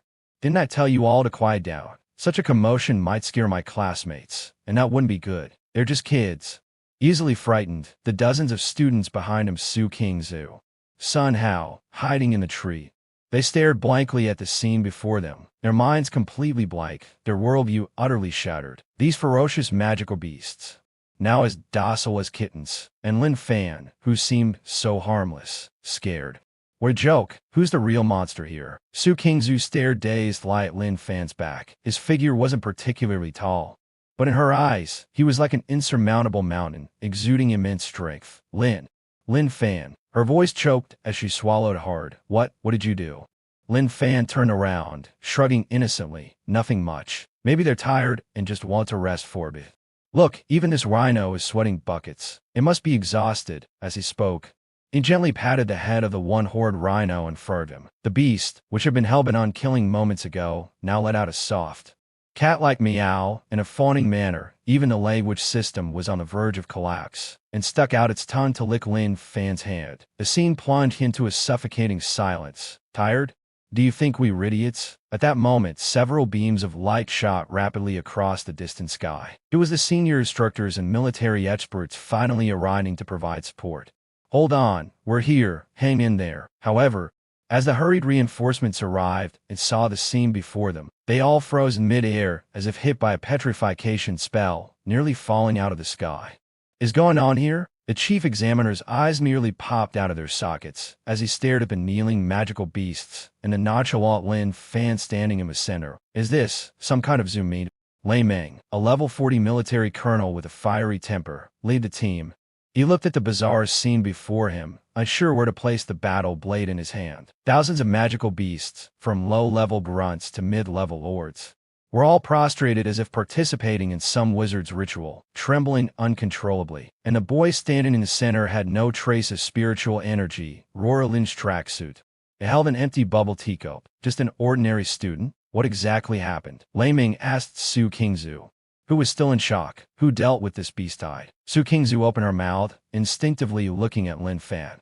The students behind her all turned to look at him as well. Lin Fan's heart skipped a beat. Oh no, I overdid it. If these seasoned military veterans start paying attention to me, how will I slack off in the future? How will I keep playing the fool? What if they take me away for research? Just as Su Qingzu was about to speak, Lin Fan quickly stepped forward, his face lighting up with the excitement of someone who had narrowly escaped death. He pointed to the sky and shouted, "Reporting, sir." Just now, an old man in white appeared. He ascended from the heavens, glowing with golden light, and shouted, "Do not harm him." Then all the magical beasts knelt down. That old man was incredible. After saving us, he left quietly. Such a hidden master, I admire him so much. Lin Fan's performance was vivid, his acting flawless. Su Qingzu, the student Lei Ming, was stunned, looking at Lin Fan with suspicion. An old man in white, golden light? He turned to the other students. Did you all see this too? The students were about to tell the truth. A Lin Fan's pleading "please don't expose me" look, combined with the blood-dripping leg bone he had just taken from one of the magical beasts, silenced them. That was clearly a threat. Ah, right. Yes, that mysterious expert. I saw him too. He was incredibly powerful. Sun had at the lead and speaking up for Lin Fan. No one wanted to admit that it was Lin Fan who saved everyone that would be more unbearable than being killed. The other students quickly nodded in agreement. He was an old man, and then he just flew away. Lei Ming stroked his chin, deep in thought. So that's how it is. Could it have been a reclusive expert passing by? Exactly. To suppress a tiered Lord-level magical beast. It must be at least a 5th turn expert. A student couldn't possibly do it. Looks like you all got really lucky. The logic was now clear. The experts from the rescue team all breathed a sigh of relief. After all, admitting that a hidden expert happened to pass by was far easier to accept than admitting a student scared off an entire horde of magical beasts. Everyone retreat immediately. Lei Ming waved his hand to issue the order. This trial has encountered such a major incident in its early. Sensing Lin Fan retract his oppressive aura, let out relief whimpers, tucked their tails, and fled back into the depths of the forest even faster than when they had arrived. Under the protection of the rescue team, the students began to evacuate in an orderly manner. You can make up whatever story you want, but I'll be keeping an eye on you, Lin Fan chuckled. Su, the campus bell. 10 minutes later, a once bustling forest outskirts returned to silence. The students had all evacuated, and the rescue team left after confirming the area was safe. However, one person stayed behind, Lin Fan. Taking advantage of the chaos, he quietly activated Void Walk and slipped back into the depths of the dungeon. Since I'm already here, how could I leave empty-handed? Lin Fan muttered to himself. That points bracelet just maxed out earlier. I wonder if I can exchange it for cash. Still, I need to grab some tangible lint to feel secure. As if he were strolling through his backyard, he walked step by step toward the darkest depths of the forest. There, an ore several times stronger than that of the flame life earlier emanated. It was the true overlord of the F-Right dungeon, the hidden BOSS. Passing through a misty swamp, Lin Fan stood before a sinister cave. Roar! A low growl echoed from the depths of the cave, carrying a clear warning. Soon after, a pair of massive, crimson eyes lit up in the darkness. A beast over 5 meters long, covered in purple-black scales with wings on its back, slowly emerged. A Tier 3 magical beast equivalent to a level 3 human amethyst, winged lion king Juvra form. It raised its head proudly, its nostrils spewing to streams of purple flames, tried to intimidate the audacious human before it. Lin Fan looked at the majestic lion king, his eyes gleaming with excitement. Wow, that look, that color, and those little wings. Taking you home to guard the house would be so impressive. The amethyst-winged Lion King was enraged.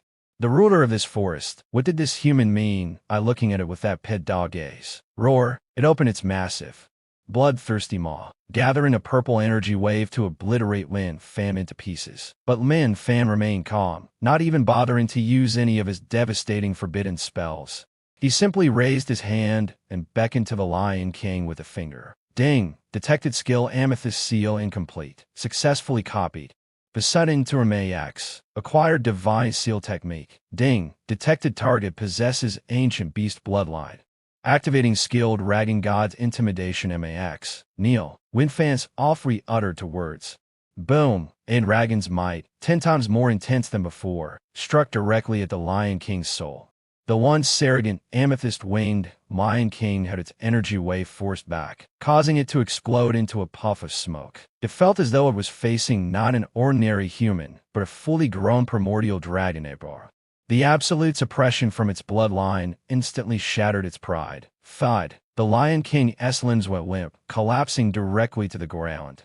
Belly up, emitting pitiful whimpery sounds, its tail wagging happily on the ground. Lin Fan stepped forward, patted its massive head, and said disdainfully to Big, "It won't teeth it at home. Shrink down a bit." The Lion King understood, though it didn't know transformation techniques, driven by a desperate will to survive. It forcibly shrank its bones, compressing itself into a little lion the size of a husky. Not bad, much more obedient now. Lin Fan nodded in satisfaction, casually pulling out a vine and tying it around the Lion King's neck. From now on, the Lion King was on the verge of tears, a dignified Tier 3 overlord being led around with a vine, but seeing Lin Fan's raised palm, it could only let out a humiliated woof. At the dungeon's exit, the chief examiner and various university admissions officers were anxiously waiting, leaving him to manually count the monster materials to calculate scores. The students, one by one, emerged battered and exhausted, with pitifully few gains. Sun Hao, holding to win wolf fears, was boasting smugly about his bravery during the beast tide. Suddenly, the teleportation portal began to ripple. "Somewhat hasn't he come out yet?" the chief examiner asked in surprise. Lin Fan strolled out leisurely, hands in his pockets, holding a vine in the other hand. At the other end of the vine was a strange creature. Head lowered, looking like a mix between a lion and a dog. All eyes instantly turned to him. Lin Fan?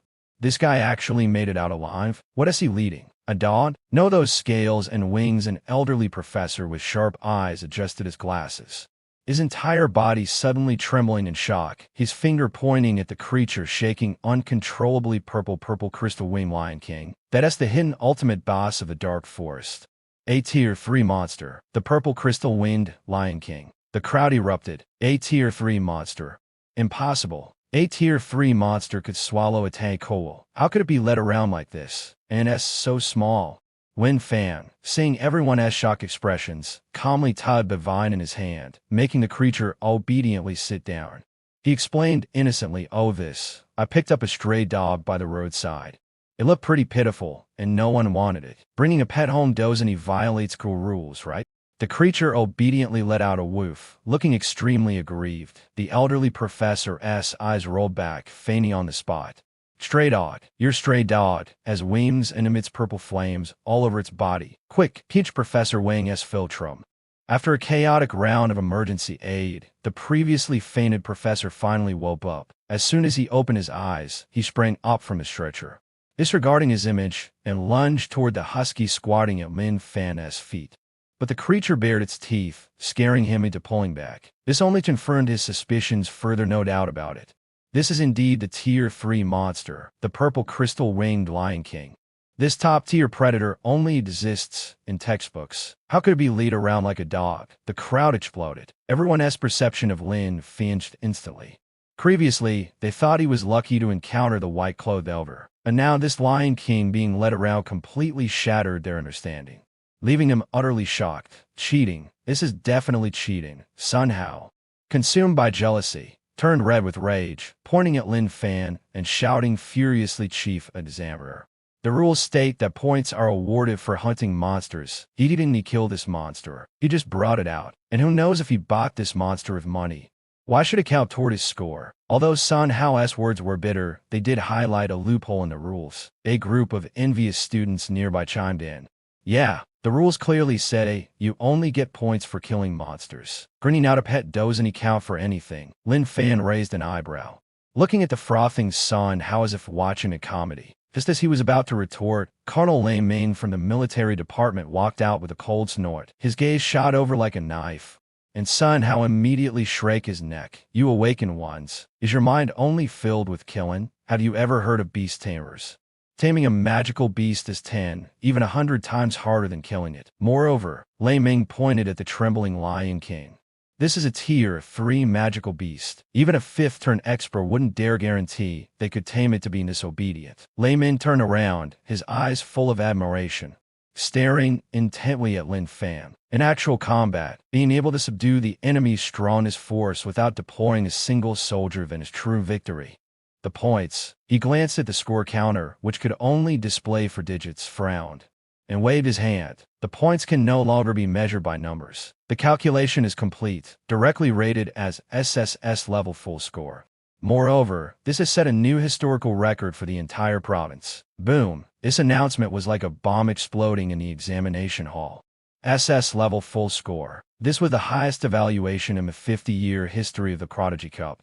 Sun Hao's face instantly turned pale, his lips trembling uncontrollably. Impossible. This is too unfair. The 2 wind wolves he had been so proud of now looked ridiculously pathetic. Unfair? Lin Fan sneered. He released the vine in his hand and patted Little Purple's head. Go, show this classmate what true fairness looks like.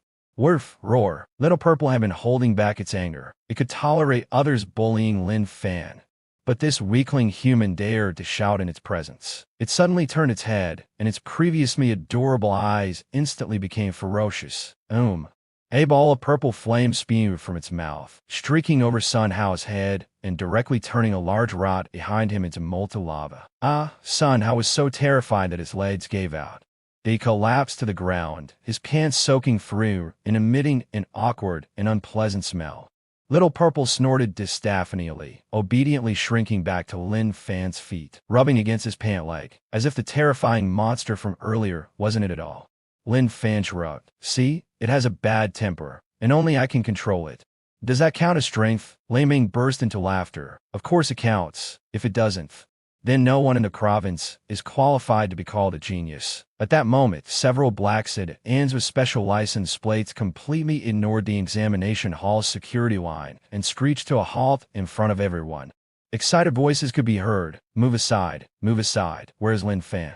Make way. Peking University and Tinchuano. Kyoto Academy is here to recruit. It lost. Shanghai University is Lin Fan's true destination. Several elderly men in shark suits with graying hair rushed over like they were competing in a 100-meter sprint, shoving aside the security guards blocking their way. That's the admissions director from Kyoto Academy and a vice president of Shanghai University. My God, that's the top instructor from the military academy, the students exclaimed in shock. These top figures, who were usually high and mighty and only seen on the news, had completely dropped their airs and were now crowding around Lin Fan. Lin Fan. I'm from Kyoto Academy. Full tuition waiver, annual scholarships worth millions, a villa, and a sports car. To cliché, Lin Fan, come to Shanghai University. Plenty of beauties, abundant resources. Unlimited dungeon reds on campus, plus 3S level skill books. Lin Fan, join the military academy. You'll be directly granted the rank of major, and upon graduation, you'll be a general. Seeing these big shots, who had been so aloof just moments ago, now arguing red-faced over Lin Fan. The students in the hall were green with envy. Is this the treatment for a full-scored ops corps? This is practically stepping straight onto the peak of life, standing outside the crowd. Sir Kingzu looked at Lin Fan, who was being surrounded like a star among the moon, her gaze complicated. Once upon a time, she had felt regret for Lin Fan's failure to awaken. Has it only been 2 days? Now he had already become the god that all the top forces were fighting over, while she was still worrying about whether she could make it into top 10. This guy really hit it well, faced with the overwhelming bombardment of invitations from the big shots. Lin Fan's head buzzed. Covering his ears, he took a step back and said helplessly, "Teachers, leaders, please stop. Just stop for a moment." The crowd immediately fell silent, staring at him eagerly, waiting for his decision. Lin Fan sighed, pointing to the drooling Zhao at his feet. I need to ask something first. Which of your schools allows pets this big indoors? It eats a lot, so meals need to be included. The admissions directors were stunned. These were his conditions. The director of the Kyoto Academy was the first to react, slapping his thigh. Allowed, bring it. No problem. Forget a lion. Even if you bring a dragon, we'll build a dragon's nest for you. Full board, whatever it wants to eat, we'll provide. The other directors cursed the old fox in their hearts and were about to raise their offers. But Lin Fan waved his hand. That's enough. I just want to go home and sleep. I stayed up till late counting money last night and didn't sleep well. With that, Lin Fan turned around and left, holding Zhao's ear tightly as he squeezed through the crowd of bin shots. Make way, be careful, my dog bites.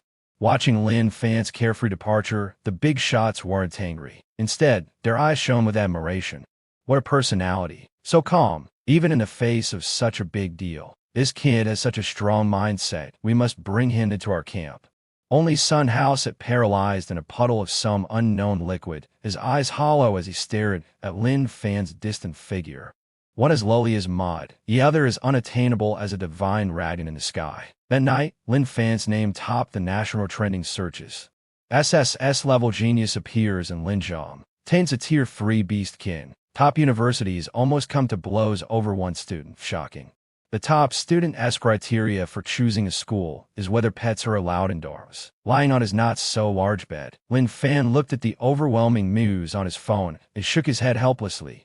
It's hard to keep a low profile. Zhaozi lay on the floor, happily gnawing on a premium steak, hearing its owner sigh. It lazily barked, as if to say, "Boss, stop pretending." The next morning, Lin Fan's residential area descended into chaos. Relatives from Linjiang, reporters from major media outlets, and admissions directors from universities across the country all surrounded the old apartment building, leaving no room to move. Wearing pajamas, Lin Fan stood on his balcony, his scalp tingling as he looked at the sea of people below. Leaning on the balcony railing, Zhaozi yawned, two small flames puffing out of its nose. It had fully adapted to its role as a guard dog and even found it more comfortable than fighting in the forest every day. After all, who wouldn't want premium steak for breakfast every morning? Help me quiet them down, Lin Fan said, rubbing his temples. Roar. Zhaozi immediately understood, letting out a lion's roar imbued with dragon might. Boom. The sound wave was like thunder, setting off car alarms below. No one dared to joke around who could compete with the roar of a tier-3 beast king. Just as the world finally quieted down and the admissions directors prepared to use money to sway Lin Fan, a piercing sound broke through the air from 10,000 meters above. An overwhelming pressure descended, as heavy as Mount Tai. This pressure was several times stronger than that of Colonel Lin Ming from the military, making even the air feel dense. What kind of power is this? The admissions director of Kyoto Academy's face changed dramatically as he looked up at the sky. Could it be that esteemed figure? The clouds split open, and a massive flying sword, 10 meters long, broke through the mist and hovered above the neighborhood. The sword gleamed with dazzling light, emanating a chilling aura that inspired awe. Standing on the sword was an elderly man in a green robe, his long beard flowing. His gaze was indifferent as he looked down at the crowd, resembling a living deity. Flying on a sword? Could it be the legendary sect of cultivators? My heavens, it's the most mysterious hidden sect of the Dragon Kingdom, Heavenly Xiao Sect. The entire crowd was in an uproar. Above them were the ancient, mysterious sects that had been passed down for millennia. These sects held the secrets to higher realms and were humanity's true protectors. Typically, a Heavenly Xiao Sect only selected disciples internally. It was unheard of for them to descend personally to recruit someone. Are you ready? His gaze scanned the balcony before finally settling on Lin Fan. He nodded slightly, his voice resonating like a bell in everyone's ears. I am Zhuan Jizi, the outer elder of the Heavenly Xiao Sect. Lin Fan, though you lack innate spiritual roots, your talent is exceptional. You can tame the Beast King and possess a steady mindset. Today, I'm breaking the rules to accept you as my final disciple. Are you willing to join my sect and cultivate the Supreme Xiao? The Heavenly Xiao Sect had come to snatch people directly. No matter what, they couldn't compete with cultivators, especially those who could truly fly on swords and achieve immortality. Everyone stared at Lin Fan on the balcony with envy and jealousy. This was practically a chance to ascend directly to heaven. However, Lin Fan's attention was far from lofty. He didn't immediately kneel, but kept staring at the massive flying sword beneath the elder's feet. This thing doesn't need oil, Lin Fan muttered. If I learn this, I won't have to squeeze onto the bus when going out to buy groceries. Ding, skill detected. Sword flight mastery. Copy successful. Auto deduction in progress. Deduction complete. Congratulations, host, for acquiring 10,000 swords returned to Origin, the divine sword technique top tier. Description: with a sword in your heart, everything becomes a sword. Travel at light speed without any transportation. Zhang Jizi saw Lin Fan's lack of response and frowned deeply. Was this kid stunned by my majesty? To be fair, ordinary people seeing sword flight for the first time could easily be dumbfounded. To demonstrate his power further, Zhang Jizi decided to show off again. He formed a seal with one hand, and a flying sword behind him instantly split into 36 sword shadows, forming a dazzling sword array with an awe-inspiring aura. I guarantee you'll master this sword array within 10 years and roam the heavens and earth. The crowd below gasped in amazement. Wow, that's so cool. Learning it in 10 years? That's incredible. Lin Fan looked at the 36 sword shadows and sneered disdainfully. 10 years.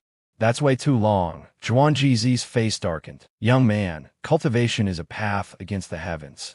Building a foundation in 10 years is already considered genius. Don't aim high. Know what I mean is. Lin Fan scratched his head and casually picked up a drying rod from the balcony. This thing, is it really not hard? Before the words finished, the drying rod in Lin Fan's hand suddenly flew out. But no incantations, no techniques. The ordinary stainless steel drying rod instantly emitted a golden light thousands of times brighter than Zhuang Jizi's flying sword, and it split into 2 rods, then 4, and finally into countless pieces. In the blink of an eye, the entire sky above Linjiang City was covered with densely packed golden sword shadows. Not 36 swords, but 36,000 swords. Each sword shadow radiated a powerful aura capable of tearing mountains and rivers apart. The sword shadows automatically arranged themselves, quickly forming a coiling golden sword dragon that completely engulfed Zhuang Jizi's sword lights. The flying sword beneath Zhuang Jizi's trembled uncontrollably, almost causing him to fall from the sky. The once hot and mighty Grand Elder barely managed to stabilize himself in a fluster. This is the myriad swords returned to the Sect, the legendary supreme technique only possessed by the Sect's founding ancestor. Lin Fan stood on the balcony and gently waved his hand. The countless sword shadows instantly dissipated, and the closed drying rod obediently flew back into his hand. He looked innocently at the now completely frozen Zhuang Jizi. Old man, what were you saying you wanted to teach me just now? The 36 heavenly gangs. Seems like I've got the basics down. Got anything more impressive? Zhuang Jizi, the people at the admissions office downstairs. At this moment, Zhuang Jizi suddenly didn't want to take on a disciple anymore. This kid was an ordinary recruit. He was clearly a reincarnated old monster toying with him. Though his voice had noticeably softened. Well, Lin Fan, your talent is truly extraordinary. Remarkable indeed. Since you've already mastered sword control, the other techniques, let us leave those for after you join the Sect. Shall we? Our Sect is a library pavilion filled with countless secret manuals, as well as various divine weapons and treasures. Most importantly, the cafeteria food is unlimited, and I also have a guardian beast for the mountain, a female one. Perhaps she could be a companion for your lion. Lin Fan's eyes lit up. The library pavilion? ISNT, that basically a treasure trove of skill books. And a lioness as a companion for Little Purple. These benefits were tempting. All right. Lin Fan hesitatingly tossed aside the closed drying rod. For the sake of the lioness. No, I mean, in pursuit of the great Tao. I'll reluctantly go to your Sect to study. Zhuang Jizi, I was so overjoyed he almost jumped up. He quickly descended on his flying sword, afraid Lin Fan might change his mind, and immediately pulled Lin Fan and Little Purple onto the sword, fleeing through the clouds as if escaping.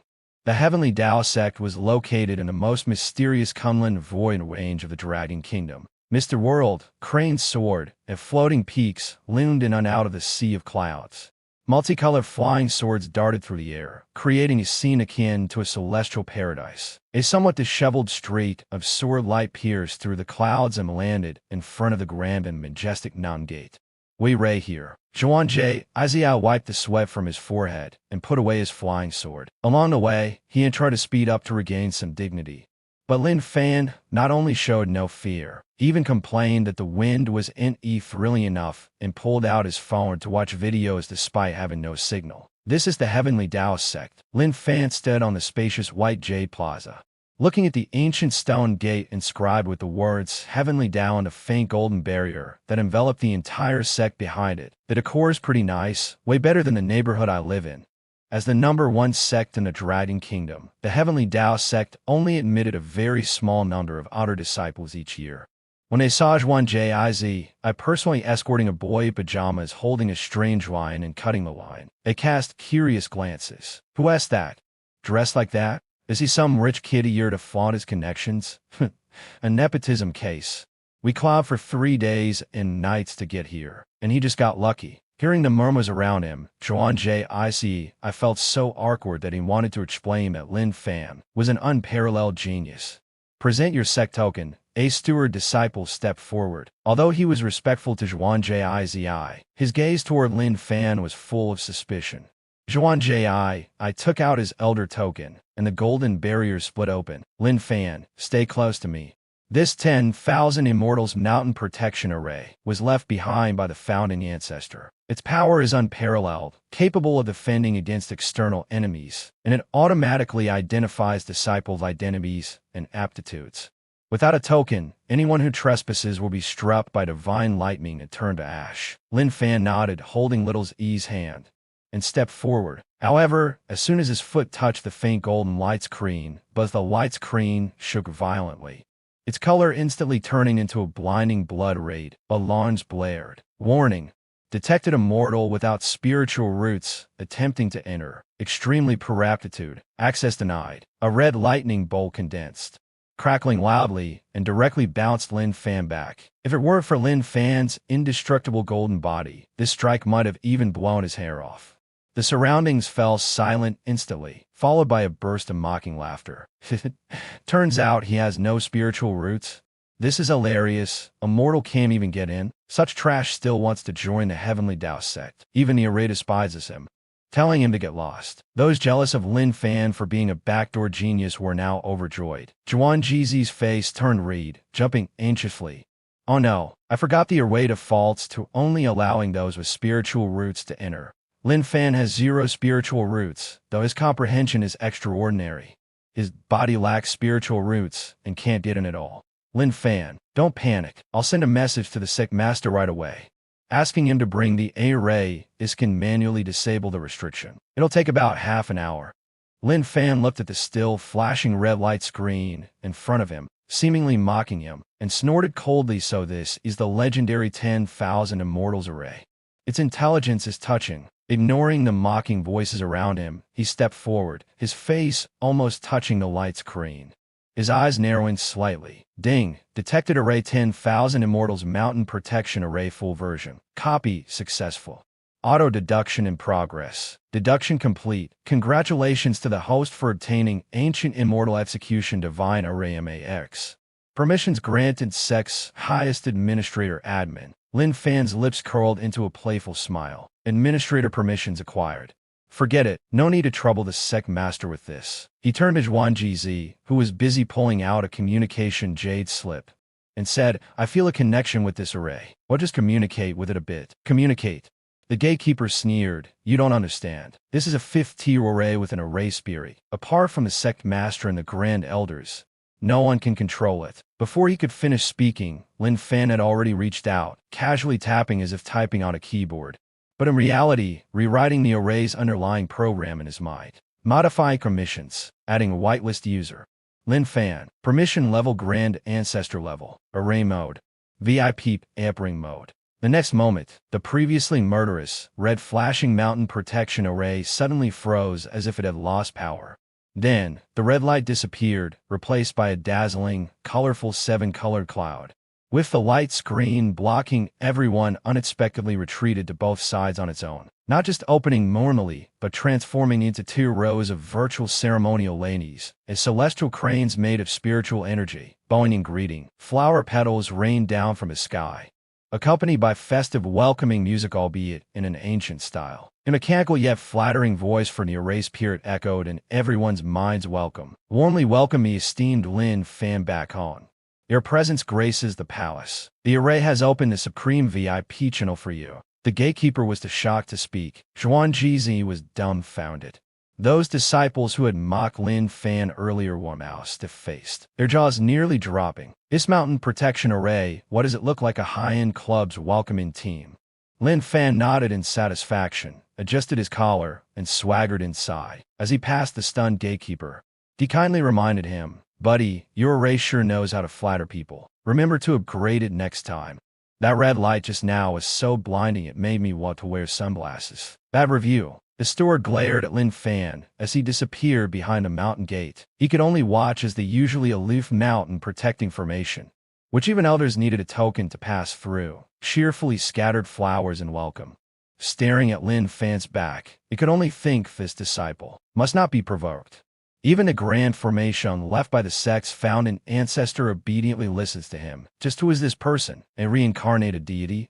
Stop standing there in a daze. Hurry up and follow. Zhuan Jizi forced himself to appear calm, clasping his hands behind his back as he followed Lin Fan, though his legs were still trembling. At this moment, in the grand hall atop the highest peak of the heavenly Dao sect, Taunting Peak, the sect leader, who had been in seclusion, suddenly opened his eyes. With a look of terror, he stared at the sect's control center, which was shaking violently and automatically altering its commands. What the?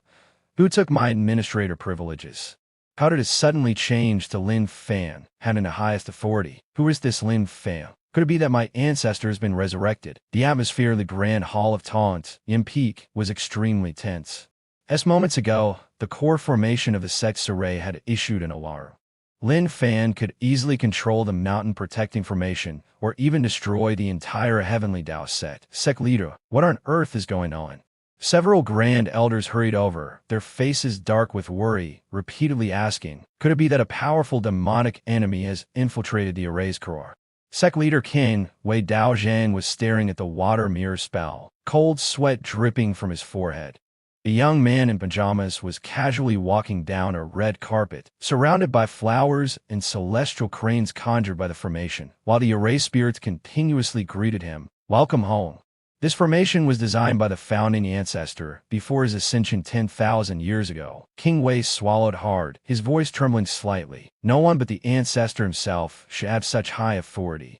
A shocking thought flashed through his mind. Could it be that this Lin Fan is the reincarnation of the ancestor, returning to cultivate anew? Too stunned to speak. If the ancestor had truly returned, this was no longer a matter of accepting a disciple. It was the most significant event in the sect's history. Come with me to the mountain gate to welcome him, or rather, to confirm the situation. King Wei Daozhan adjusted his robes and, leading a group of elders, transformed into streaks of light heading toward the mountain gate. At the mountain gate plaza, Lin Fan strolled leisurely, holding Zhao Yi's hand, inspecting the area as if he were a leader surveying a construction site. On both sides, the formation's illusions continuously scattered flowers, and the array spirits busied themselves shouting, "Welcome home." Elder Zhuan Jizi, following behind, had already become numb.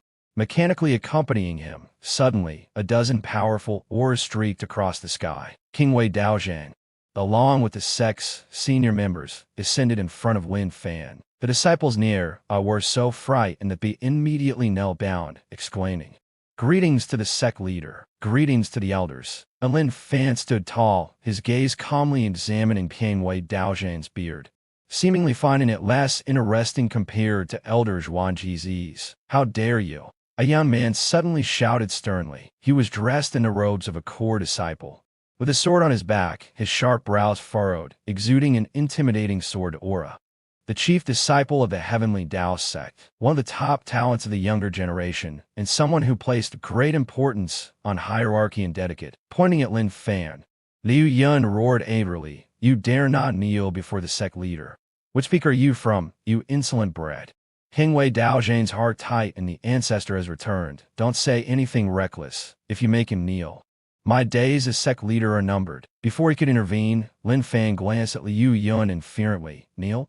I would, but your floor is too hard, and my knees are too delicate to kneel on it. How about you demonstrate for me first?" "You're courting death." Liu Yun erupted in fury. As the chief disciple, he held a prestigious status who dared to talk back to him like this. "Did you don't understand the rules? I'll teach you a lesson on behalf of your master." With that, he unleashed the flowing cloud sword technique. A sharp sword energy instantly condensed and aimed directly at Lin Fan's knees, intending to force him to kneel. King Wei Daoist was about to intervene but suddenly changed his mind. If this young man is truly the reincarnation of the founder, he will be harmed. If not, a little lesson won't hurt. He watched coldly, carefully observing Lin Fan's every move. Facing such sharp sword energy, Lin Fan sighed lightly. Why do young people nowadays love playing with swords so much, and they play so clumsily? Ding! Detected combat skill, flowing cloud sword technique mastery. Copy, successful. Automatic deduction in progress. Deduction complete. Just as the sword energy was about to hit me, I moved not by waving my hand or dodging, but simply by blinking lightly. Instantly, an overwhelming sword intent erupted from my eyes, dimming the heavens and earth. The Fu Yun's sword energy was like a small stream. Then the sword intent I unleashed was an endless ocean. Under the pressure of this sword intent, everyone felt an illusion. The figure standing before them was not a young man, but a peerless divine sword piercing through the heavens and earth. Crack! Yu Yun's sword energy hadn't even touched my pants before it was shattered by the invisible sword intent, dissipating into nothingness. But it wasn't over yet. The sword intent surged back like a tsunami. Yu Yun's face turned pale instantly, and he spat out a mouthful of blood. His spiritual sword on his back emitted a mournful wail from its sheath. And then with a loud bang, it exploded into fragments. My sword. Liu Yun screamed as he was blown away by the powerful sword intent, like a leaf swept up by the wind, crashing heavily into a distant rockery, unable to move. The entire scene fell into a suffocating silence. King Wei Daoist's beard was blown askew by the sword intent. His eyes widened in shock. That was it. Sword intent materialization. Not only did it shatter the sword energy, but it also destroyed his spiritual weapon for a distance. This was something only the legendary sword immortal realm could achieve. I rubbed my eyes, pretending to look innocently at the smoking rockery entrance, and said, "Oh no, sorry." Something got in my eyes, and I blinked a bit too hard. "Senior brother, are you okay? Is the quality of your sword not great? Why didn't it explode on its own?" Yi Yun had just crawled out of the rockery, and upon hearing this, his eyes rolled back, and he fainted in anger. To defeat the chief disciple with just a glance, who else could do this but the legendary founder of the sect? Whether or not he was the reincarnation of the founder, he was undoubtedly an old monster disguised as a young man. "Play music." King Wei Daoist suddenly turned around and shouted. The elders were puzzled. What music? The welcoming tune, the highest standard one. As soon as he finished speaking, King Wei Daoist quickly walked up to me, his stern expression instantly transforming into a warm, sunny smile, even with a hint of flattery. His posture humble, as if addressing a peer or even a junior. "Lin Fan, my young friend, it was all a misunderstanding. Just a misunderstanding. Yu Yun is an unruly child. I've already sent someone to carry him to the cliff of reflection for self-reflection. Your presence is an honor for our heavenly Dao Sect. The formation just identified you as having supreme founder-level authority. And I find it very reasonable and accurate." The surrounding disciples, who had been waiting to see me humiliated, all had their expressions change. They saw the usually high and mighty, inspiring sect master Mao smiling obsequiously and apologizing to a newly admitted disciple. I nodded in satisfaction. "Sect master, you're too kind. I'm a very low-key person and don't want to cause any special privileges." King Wei Daoist nodded repeatedly. "I'd understand. I understand. You are truly the epitome of greatness hidden in plain sight." I casually mentioned, "I heard the sect's library has a rich collection of books. I'd like to take a look and learn since my foundation isn't very strong." King Wei Daoist's eyelid twitched. "You defeated a chief disciple with one strike and still claim your foundation is weak? No problem. The Sutra Pavilion is open to you all day. You can stay as long as you want, and even take things with you. Someone, arrange the best cave dwelling for Lin Fan now. Young Master Lin, clear out the listening cloud pavilion next to Tontian Peak." The elders exclaimed in shock. "Sect Master, that's your personal palace." Taoist King Wei glared angrily. "Silence. Letting young Master Lin stay, there's giving him face. If you keep talking, I'll send you to the cliff of reflection." Under the stunned gazes of thousands of disciples, Lin Fan's legendary story was just beginning. Holding little Z's hand, Lin Fan led the sect master and a group of elders into the core area of the heavenly Dao sect with the air of a leader inspecting his domain. Meanwhile, the chief disciple Yu Yun had just woken up to find his sword and face on. He was utterly disoriented in the wind, crying uncontrollably. Side peak of Taotian Peak, Listening Cloud Pavilion. This was one of the most spiritually rich and scenic places in the Heavenly Tao sect. The sect master used it to entertain distinguished guests or for secluded cultivation. The entire structure floated on a massive boulder halfway up the mountain surrounded by mist and clouds, with cranes gracefully flying around. A white jade plank bridge connected it to the main peak. Young Master Lin, this is the Listening Cloud Pavilion. Inside, there's a spirit gathering array, a defense array, and a constant temperature array. The furniture is made of 10,000-year-old agar wood. Are you satisfied? Lin Fan, holding Little Z's hand, walked in and carefully looked around. He had to admit, the decor here was grand and full of ancient charm, with the air thick with spiritual energy. Lin Fan frowned. The spirit gathering array. Its power is too low, even breathing feels laborious. The defense array is still powered by spirit's tones. It's too outdated. Most importantly, there's no ambient lighting here. How dark will it be at night? The steward disciple's mouth twitched. This is a 5th grade spirit gathering array. 1 day of cultivation here is worth 10 days outside. Ambient lighting. What kind of magical artifact is that? Young Master Lin, if you're not satisfied, I can report to the sect master, the steward said cautiously. No need, I'll do it myself. Lin Fan waved his hand. You can leave now. I need a rest. After sending off the steward, Lin Fan stood in the courtyard, looking at the Listening Cloud Pavilion, which was considered a celestial abode by others but seemed like an unfinished house to him. He snapped his fingers. System, open the array and control panel here. Ding, connected to the Listening Cloud Pavilion's array hub. Current access level supreme, Patriarch admin. A series of complex arrayed diagrams immediately appeared in Lin Fan's mind. To him, a max-level array master, these restrictions meticulously arranged by generations of Heavenly Tao sect masters were like children's inulf. Let's make some adjustments to make this place more comfortable. Lin Fan reached out and began apping and swiping in the air, effortlessly modifying the invisible array patterns as if playing a game. Spirit gathering array. Set the power to maximum. No, change it to black hole mode to suck all the surrounding spiritual energy here. Add an auto counterattack feature and make the special effects match the Doomsday Red Lotus style, make it flashy. Also, install an intelligent butler system.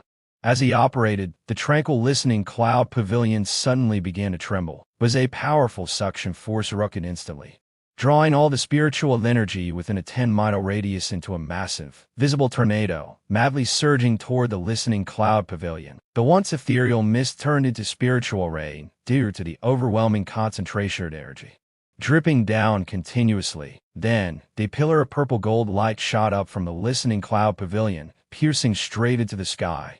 The outer walls of the Listening Cloud Pavilion lit up with dazzling neon lights, actually the glow of advanced runes, flashing in the night sky, forcibly transforming the immortal cave dwelling into a cyberpunk-style party zone. Next door, behind the main hall of Taotian Peak, just as Taoist King Wei had calmed down and was about to meditate, he hadn't even warmed his seat when he felt the surrounding spiritual energy being drained dry. He opened his eyes wide in shock, almost gasping for breath. What is going on?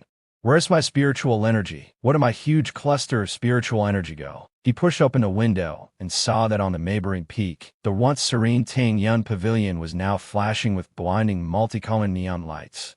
Above it hovered a massive spiritual energy funnel, voraciously devouring the spiritual energy resources of the entire Taunton Peak. Pudaoist King, we almost spat out a mouthful of old blood. Is this a renovation or demolition? Who modified the formation? Using such a violent method to extract spiritual energy, aren't they afraid of blowing up the mountain? But he only dared to be angry without voicing it, because the level displayed on the formation core. Forget it, forget it. As long as the ancestor is happy. Taoist King, we sniffled, took out a few top-grade spirit's tones, and set up a small spirit gathering formation. He huddled in a corner, aggrieved, to cultivate. However, my small actions not only alarmed the sect leader, but also angered the neighbors. Although the location of Tin Yun Pavilion was excellent, it was surrounded by some of the sect's most powerful direct disciples. At this moment, in a cave dwelling below Tin Yun Pavilion, a young man in a red robe suddenly stormed out in fury. Who the hell is causing trouble up there? Stealing my spiritual energy is one thing, but putting up such blinding lights, do they not want people to sleep? This man is Zhao Yan, the grandson of the third elder of Tian Dao sect. a direct disciple of the fire element, arrogant and untouchable within the sect. I have to see which unruly bastard this is. Xiao Yan stepped on his flying sword and charged aggressively toward Tianyuan Pavilion. As he reached the entrance, the neon flashing door dazzled his eyes. So gaudy, break it for me. Without hesitation, he hurled a massive fireball at the door, ready to teach the person inside a harsh lesson. However, before the fireball could touch the door, a holographic dog hand emoji manifested by the formation spirit suddenly popped out from the door. Warning, hostile attack detected. Activating intelligent counterattack mode. No further explanation needed, just fire. The next second, a decorative forgery abruptly flipped open, revealing a dark and unbearable spiritual energy compression cannon. Boom! A purple beam, 10 times thicker than the fireball, shot out. Xiao Yan only had time to shout before the beam engulfed him. In the courtyard, on a newly modified spirit wood recliner, holding a cup of ice spiritual fruit juice chilled by Xiaozi's ice breathing meek. Hearing the commotion outside, I lazily lifted my eyelids. Xiaozi, is someone setting off fireworks outside? Xiaozi, who was gnawing on a bone on the ground, looked up at the shooting star in the distance and gave a perfunctory roof. Its formation design is quite intricate, but it is a bit too flashy. I yawned, but it is too empty here. The furniture is nice, but there is nothing entertaining. Also, I rubbed my chin, realizing that while I had plenty of skills in my head, I still lacked systematic knowledge about the cultivation world. Since I'd decided to laze around here, I should learn some real skills, like alchemy or artifact crafting. That way, I could start a side hustle when I ran out of money. I'll check out the library tomorrow. I heard they have a lot of books there. Hopefully, I can find some good novels to pass the time. I turned over and fell asleep comfortably in his super mansion where the spiritual energy was so dense. It was almost liquid, completely ignoring the disciples outside who were cursing about the spiritual energy depletion. That night, no one in Yandao Sect slept well. Because the neon whites of Taming Pavilion changed colors every few seconds, illuminating half the night sky. Morning, Yandao Sect. Despite last night's neon light show making it hard for many to sleep, the diligent cultivators still got up early to practice. I stretched lazily and kicked the still sleeping Xiaozi awake, telling it to guard the house. Then, with my hands behind my back, I strolled leisurely like an old man toward the core area of Tian, the Scripture Pavilion. The Scripture Pavilion is a 9-story ancient tower built from black ironwood, exuding a rich scent of time. It houses countless cultivation techniques, martial arts, and secrets collected by the sect over thousands of years, making it a dream destination for all disciples.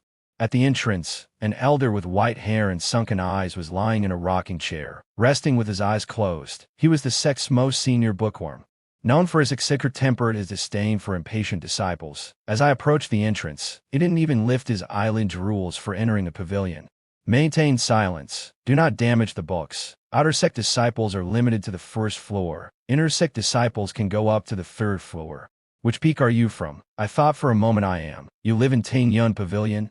The bookworm elder paused, suddenly opening his eyes wide. You're the one who turned the sect master's courtyard into something resembling a bargery? Last night's commotion had been so loud that even he, someone who usually ignored worldly affairs, had been startled. Lin Fan replied inferently, that's called cyberpunk style.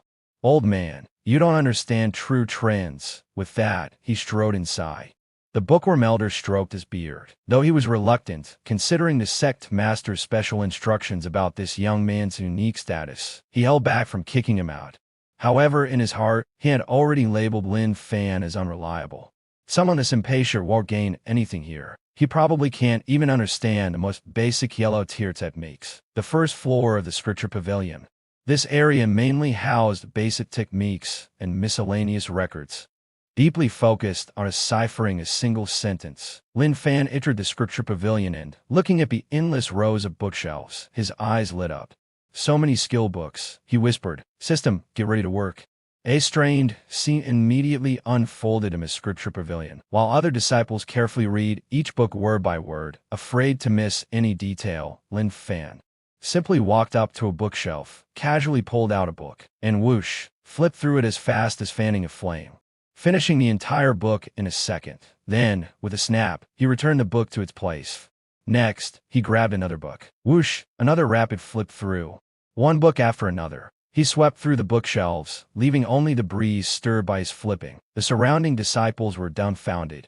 What is he doing? Is he fanning the books? Did have for Taming. At that speed. He can't even read a single word. I can't help but laugh watching him. Ignore him. He must be some guy with connections showing off. Don't waste time on him. However, the system's notification sounds in Lin Fan's mind were firing off like a machine gun ding. Detected yellow tier technique stone-shattering pong. Successfully copy. Upgraded to max level. Detected profound tier movement technique water strider. Successfully copied. Upgraded to max level. Dame. Detected comprehensive guide to spiritual herbs. Added to database. Ding. Detected post-patrum care for So's cultivation edition. Successfully copy. In less than half an hour, Lin Fan had already browsed from the first floor to the third floor of the scripture pavilion. By now, his mind was filled with thousands of cultivation manuals, ranging from the basics of a key or refining stage to advanced techniques on the nascent soul stage. His theoretical knowledge was unmatched. But Lin Fan frowned as he looked at the staircase leading to the higher floors. This still isn't fast enough. Without hesitation, he ascended to the 9th floor. This floor housed the Dao Sect's most precious secrets, its ultimate techniques, rare manuscripts, and unique scrolls accessible only to elders. The bookworm elder had been monitoring Lin Fan with a spiritual sense the entire time. Seeing him boldly venture into the 9th floor as if he were strolling through a market, the elder couldn't help but intervene. He suddenly appeared in front of Lin Fan. His face dark. Stop, kid. Do you think the scripture pavilion is an amusement park? If you're here to cause trouble, get out immediately. You just flipped through hundreds of books on the first floor, spending less than 10 seconds on each. This kind of skimming is a serious insult to the wisdom of our predecessors. Lin Fan stopped in his tracks, looked at the elder who was fuming with anger, and helplessly spread his hands. Elder, books are meant to be read and remembered in one go. Why would I need to read them a second time? I've already finished reading them. Finished reading them? The book-obsessed elder laughed in anger. Fine, what an arrogant young man. Since you claim you've finished reading, let me test you. As he spoke, he randomly pulled out an ancient text from the shelf. An advanced version of the extremely complex, everlasting spree technique. What does Chapter 3, Section 5 talk about? Without much thought, Lin Fan replied, it talks about how, when spiritual energy flows to the yang quan acu point, it needs to reverse cycle 3 times to ensure a continuous flow of energy. Moreover, Lin Fan paused, pointing at the book in the elder's hand with a face full of disdain. The person who wrote this book must have had something wrong with their head. Reversing the cycle 3 times might increase spiritual power, but it damages the kidney's water essence. Practicing this for over 50 years will definitely lead to back pain, and in severe cases, functional decline. Nonsense. The book-obsessed elder was furious. This is the guiding secret of our sect's founding ancestor. But Techme, written by a close friend of his, how could it be wrong? Wait, the elder's face suddenly changed. That was the very technique he had been practicing. Over the years, he had indeed often felt back pain, and certain parts of his body were becoming increasingly unreliable. But could it be? Lin Fan ignored the elder's expression and continued flipping through books on the shelves, commenting as he went, this blazing sun blade technique. The method for executing the 7th move is wrong. Practicing it for too long might even burn off your eyebrows. This turtle breath technique is a scam. Instead of extending life, it makes you drowsy. In his Chronicles of the Heavenly Taoist Sect, Lin Fan pulled out a thick history book and pointed to a page. There's even a typo here. Facing death with equanimity was written as facing death like a turtle. How careless. The book-obsessed elder's hands trembled as he flipped open the book. Sure enough, on page 387, the word turtle was there. This book had been in the sect for thousands of years, read by countless elders, yet no one had noticed this low-level mistake. Because everyone only skimmed through it, who would scan every word like a machine to find errors? The elder's finger trembled as he pointed at Lin Fan, his gaze shifting from anger to terror, and finally to one of disbelief, as if looking at a monster. This brain, was it even human? Lin Fan clapped the dust off his hands, feeling quite accomplished. All right, I've seen enough of the collection. Elder, thank you for your valuable guidance. Remember to eat more black goji berries to protect your kidneys and maintain your health. With that, Lin Fan stuck his hands in his pockets, humming a tune as he casually walked downstairs. The book-obsessed elder stood frozen. the ancient text in his hand falling to the ground with a thud, unmoving for a long time. From the ninth floor of his scripture pavilion came a heart-wrenching cry, "Ancestor. The technique you wrote back then really has a problem. My kidneys." Leaving the scripture pavilion filled with wails, Lin Fan held Little Purple's leash and continued wandering aimlessly around the Heavenly Xiao Sect. A rumble. Little Purple's stomach let out a thunderous growl. It was a third-tier beast king, usually eating meat, but also meeting spiritual lineage to enhance its cultivation. It rubbed its big head against Lin Fan's leg, gazing longingly at the fiery red mountain in the distance, spewing flames. That was the source of the Heavenly Xiao Sects in Compil Peak, from which a rich medicinal fragrance wafted. Hungry, Lin Fan patted Little Purple's head. "All right, let's go grab a bite." The square at Pill Peak was bustling with people.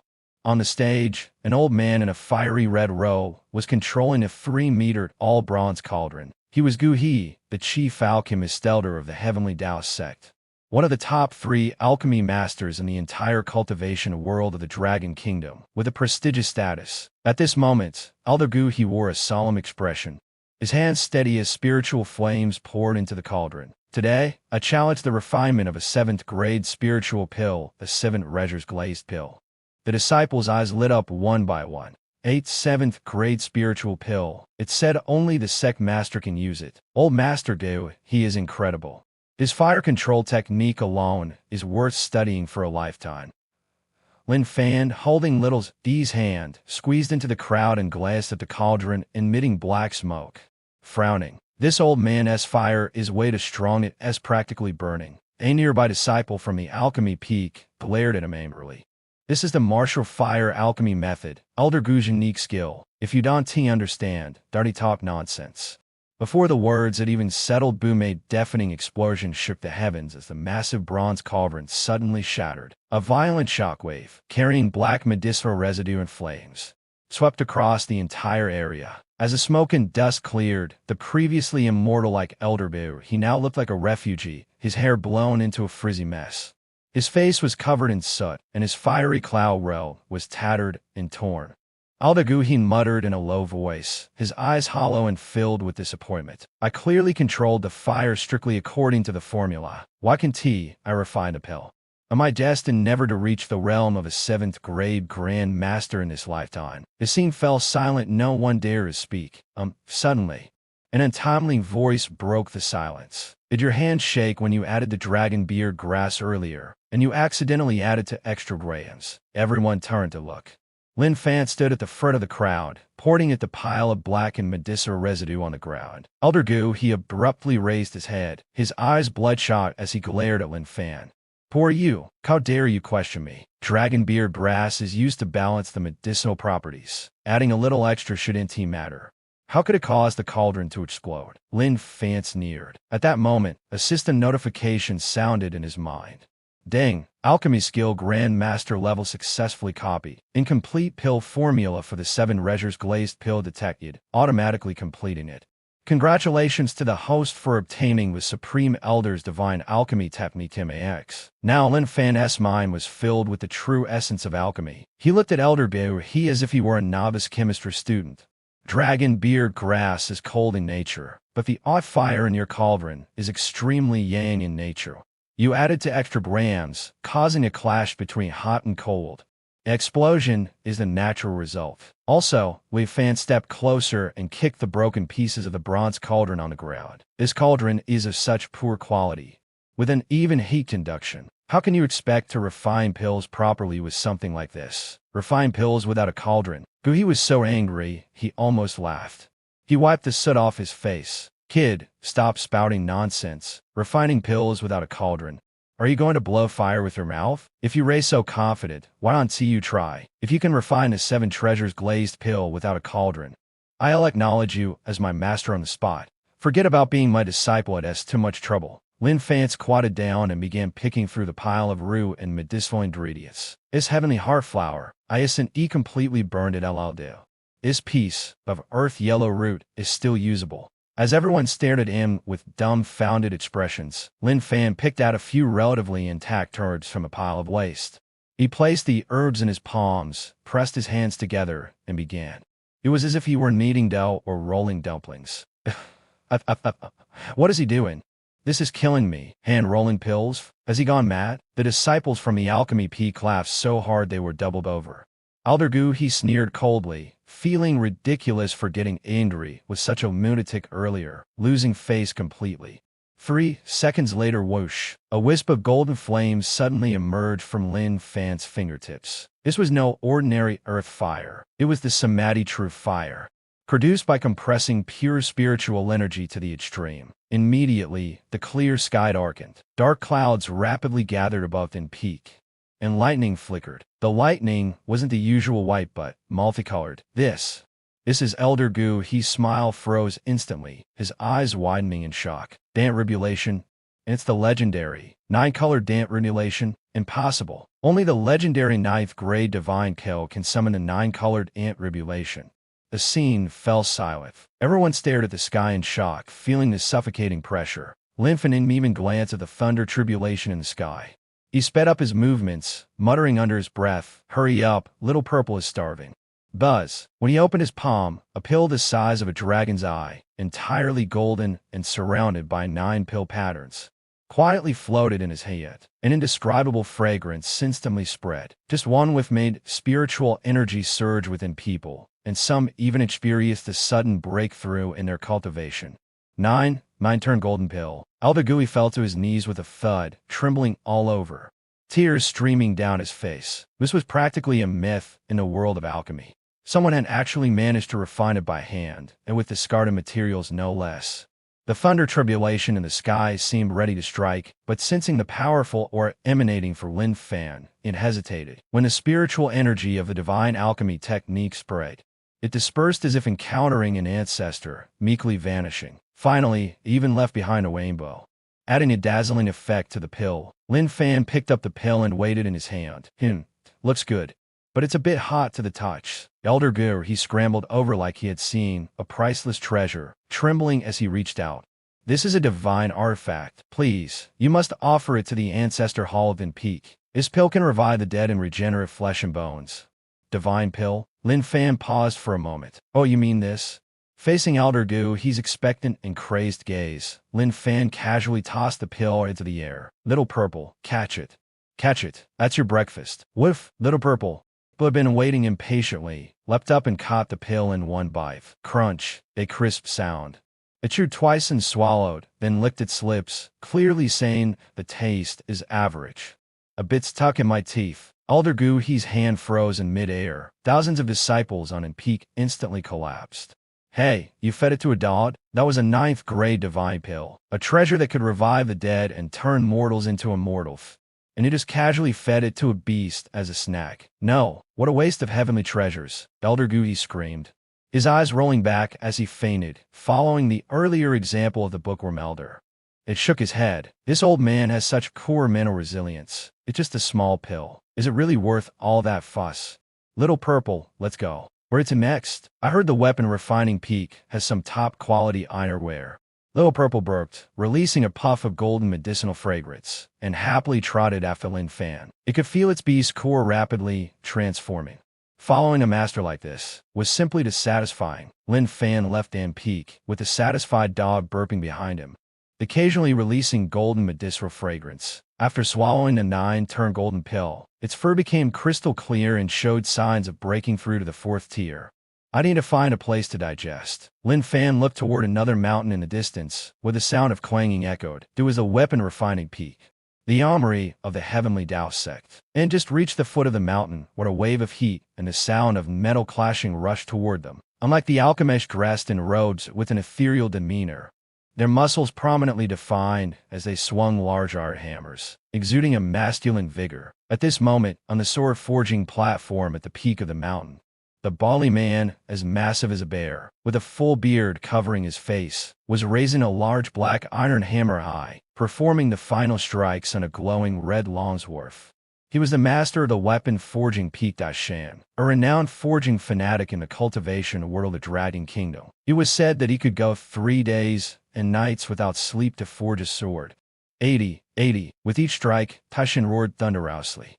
his muscles bulging, sweat dripping onto the scorching blade with a sizzling sound. The surrounding disciples looked at their master with faces full of admiration. The master is incredible.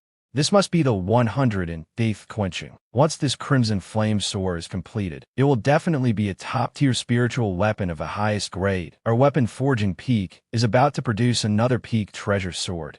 Finally, with a resounding final strike, the crimson longsworth trembled violently. Emitting a crisp sword cry, fiery cloud patterns appeared on the blade, radiating intense heat. Taishan threw down the hammer, raised the sword with one hand, and laughed heartily. "The top-tier spiritual weapon. I finally forged a top-tier spiritual weapon. This sword, upon its birth, can cut through iron like mud and will recognize its master through blood." The disciples cheered in unison. "Congratulations, master. Congratulations, master." Just as everyone was celebrating, a lazy voice suddenly interrupted. "This sword is a bit crooked, isn't it?" The cheers abruptly stopped. All eyes instantly turned toward the direction of the voice. At the entrance, Lin Fan was holding the leash of a lion that was picking its teeth. Tilting his head, he looked at the sword in Tai Shan's hand with a disdainful expression. Tai Shan's smile froze immediately. He hated nothing more in his life than someone doubting his craftsmanship, especially someone saying there was something wrong with his sword. "Our weapon forger, this was the ultimate insult. Who are you?" Tai Shan's eyes widened in fury. Like an enraged black bear, his sword was meticulously forged through 81 processes. It tested countless times with divine precision down to the micron level. "You say there's something wrong with it. How can you tell?" Lin Fan pointed at the tip of the sword. "The left side is 3 grams heavier, and the right side is 2 grams lighter. If you don't believe me, throw it in water and see it'll definitely tilt to the left." "Nonsense." Tai Shan's beard bristled with anger. "What does a little brat who hasn't even grown all his hair know about forging? If you think my sword is flawed, then show me a perfect one." Lin Fan agreed readily. He let go of the lion he was holding and walked straight to the pile of scrap materials next to the sword forging platform. The pile was full of discarded iron scraps and leftover materials. Lin Fan casually picked up a rusty black iron rod that looked like a fire poker. He also grabbed a small iron hammer nearby, which was used for cracking walnuts. "What are you doing?" Tai Shan frowned. "So what if it's scrap? Even scrap has its uses." Lin Fan placed the iron rod on the workbench. Ding! Detected master level forging technique. Successfully copied. Detected ancient divine material meteoric iron mistakenly discarded as scrap. Auto deduction. Congratulations, player. You have acquired Divine Craftsman New. Easy Eyes Fortune Technique Max Level. Skill Unlock Chaotic Wind Hammer Technique Divine Level. Lin Fan weighed the hammer in his hand. "Watch closely. This is how you use a hammer. No preparation, no shouting, and none of those complicated rituals." Lin Fan simply flicked his wrist. Clang, the first strike landed. The sound was crisp and melodious, more like the chime of an ancient bell than the clanging of metal. Starry blue glow within. Tai Shan's pupils contracted sharply. This is impurity removal? One strike to remove impurities. Clang, clang, clang. Lin Fan's arm became a blur. The dense sound of hammering merged him of one, like coral falling onto a jade plate. Each strike of the hammer sent out a ripple of corporal spiritual energy. Under the hammering technique, the iron rod came to life, automatically extending, stretching, and taking shape. Even more astonishing was that Lin Fan didn't use a furnace to heat it. He utilized high-frequency vibrations to generate heat within the metal molecules, achieving cold forging. Cold forging. Tai Shan's eyes widened, his mouth agape enough to fit a hammer inside. This is a technique, and it's been lost for thousands of years. How did he do it? In less than 10 seconds. Done. Lin Fan lightly tapped the spot where his hammer landed. Boom! A blinding silver white beam shot straight into the sky, piercing through the clouds above the weapon forging peak. The entire peak trembled violently. What happened next was even more shocking. Zing, zing, zing. All the swords, knives, and even Tai Shan's newly forged high-grade spiritual weapon on the peak began to tremble uncontrollably. Like soldiers needing their general, they quivered in unison. Then, thousands upon thousands of weapons unsheathed themselves and flew into the air, their tips pointing downward, directly at Lin Fan's sword forging platform. They bent in unison, 10,000 swords bore into the master. My heavens! Tai Shan's legs gave out, and he collapsed to the ground. He stared at the long sword in Lin Fan's hand, emitting a chilling aura. with faint spatial cracks appearing around its blade. That was no spiritual weapon. It was the stuff of legends and artifact. It could trigger celestial phenomena and command the submission of all weapons. This was the mark of an artifact descending into the world. Lin Fan casually swung the sword twice. Shah! The iron table nearby was sliced off at the corner, as if it were Ofa. The cut smooth as a mirror. TSK, sharp enough. Lin Fan frowned, looking displeased. This thing is too dangerous to keep at home. It'll scratch up my floors, and in this way too flashy. Just thinking about it is annoying. Hurts the eyes. I turned to look at the stunned Tai Xia. Big beard. I casually tossed the sword. That peerless artifact, capable of sparking a war across the entire cultivation world, was thrown into Tai Xian's arms like trash. I think your red sword looks pretty cool. Take this piece of junk as a gift. Use it to cut watermelons or chop ribs. It should be handy. Tai Xian frantically caught the artifact, terrified it might shatter into pieces, though artifacts are indestructible. Cut watermelons, chop ribs. Using an artifact to chop ribs. ISNT, that courting death, master, Kai shared. Disregarding his dignity as the peak master, clutched the artifact and suddenly knelt before me, sliding forward with tears streaming down his face. You rail like a father to me. Please accept my heartfelt devotion. Teach me the chaotic wind hammer technique. I waved my hand and picked up little purple leaf. No time. I am going home to sleep. If you really want to learn, shave your beard. Thou lookest to eye-catchin'. With that, I turned and left. Tai Xian knelt there, clutching the artifact like a child who had just received candy, crying and laughing at the same time. I'll shave it right now. I'll even shave my eyebrows. The disciples of the unforging peak watched their usually imposing peak master now bow into a kitchen knife, completely overturning their worldview. From today onward, the heavens of the heavenly Dao sect were no longer the same. Descending from the weapon-forging peak, I was still in a good mood, but the state of Tai Xian, the peak master, was not so grave. I heard he really shaved off his beard and eyebrows and now clutches that artifact kitchen knife, practicing the chaotic wind hammer technique amidst a pile of scrap metal, laughing foolishly as he trains. Maybe onlookers shaking their heads. Little Purple, where haven't we been yet? I asked. Little Purple Amethyst Twain, Lion King stopped walking, sniffed twice, and fixed its gaze on a distant peak covered in lush greenery and filled with the roars of beasts. It was the beast-standing peak. As the Beast King, it was most sensitive to the aura of its kind. It sensed that there weren't any underlings waiting for it to subdue them on that mountain. Let us go check out the pet park. I'll wave my hand and headed toward the beast-taming peak with Little Purple. The most lively yet dangerous place in the heavenly Dao sect. Here, various ferocious spirit beasts are imprisoned, with massive iron chains and restrictions visible everywhere. Disciples who interact with these beasts must painstakingly establish spiritual contracts with them, and a single mistake could lead to backlash and injury. The beast-taming peak master, Shu Zanren, stood on a high platform, sternly instructing the new disciples taming beasts is all about showing authority. You must let them know who the master is. Watch closely. This Tier 4 fierce, wild eagle has an extremely aggressive temperament, and under my powerful pressure. The black eagle's eyes were wild, constantly screeching and flapping its wings, stirring up a storm. Releasing an intense beast-taming pressure beast. Do you still not recognize your master? The fierce wind eagle suddenly froze, a trace of fear flashing in its eyes, but it still refused to bow its head, struggling desperately to resist. At that moment, this bird has a nice build. Its wings would definitely taste delicious roasted. A casual voice rang out. Shu Zanren frowned and dared to say such a thing here. Turning his head, he saw me, dressed in pajamas, leading the purple crystal-winged Lion King. Before he could react, I had already walked up to the fierce wind eagle. I glanced at it. Ding! Beast-taming technique master level detected. Successfully copied.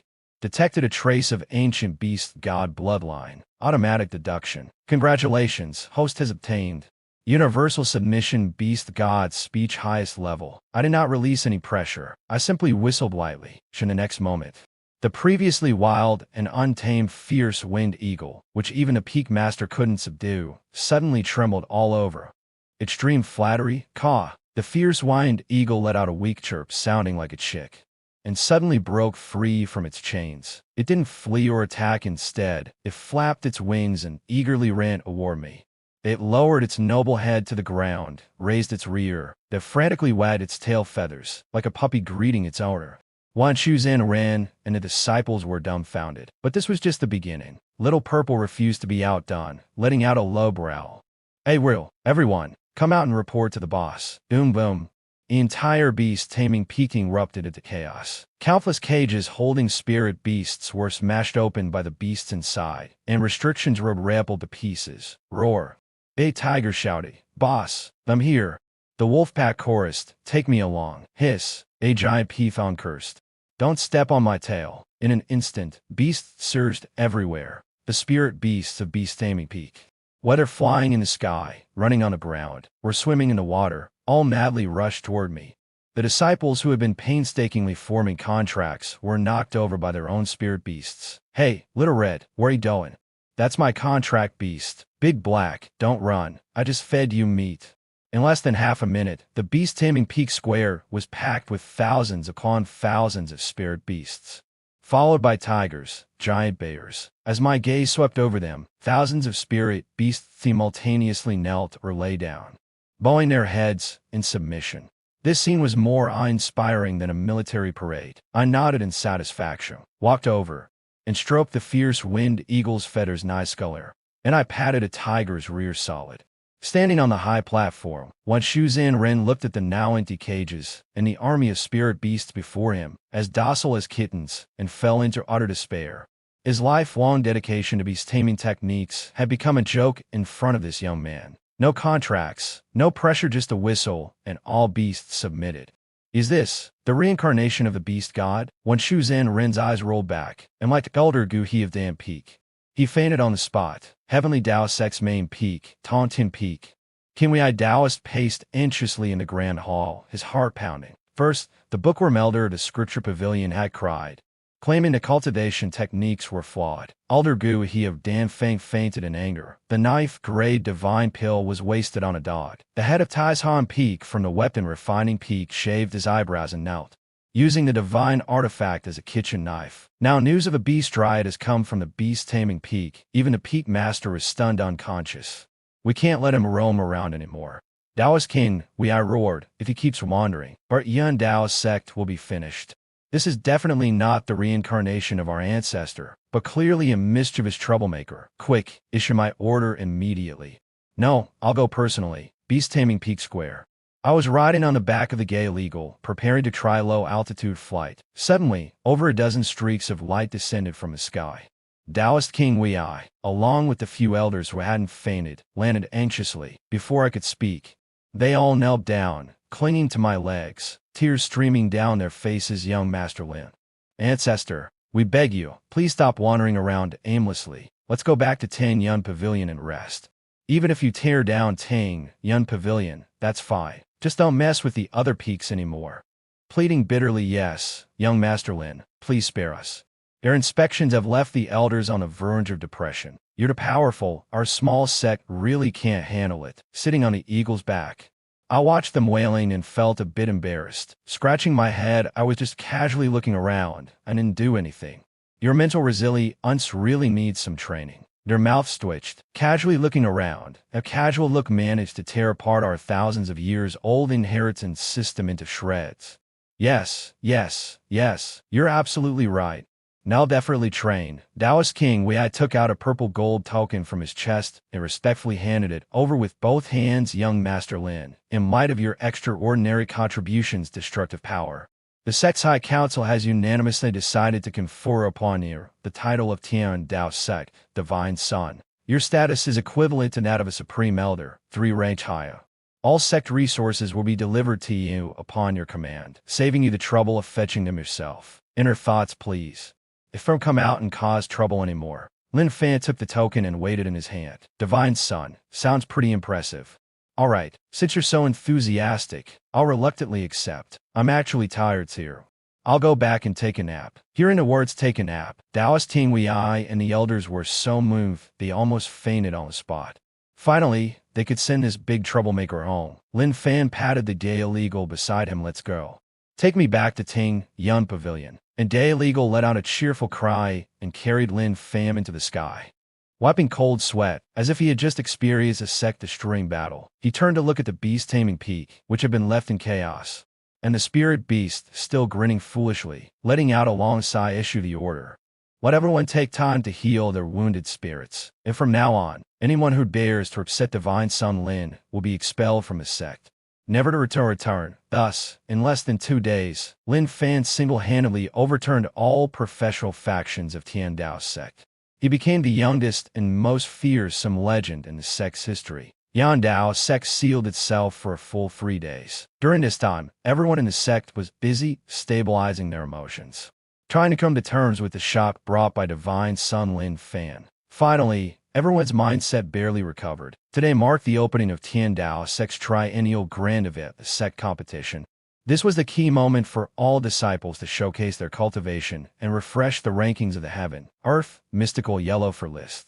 Tantier, Peak Square was already bustling with people. Dozens of giant floating arenas hovered in the air, colorful flags fluttered, and more drums thundered.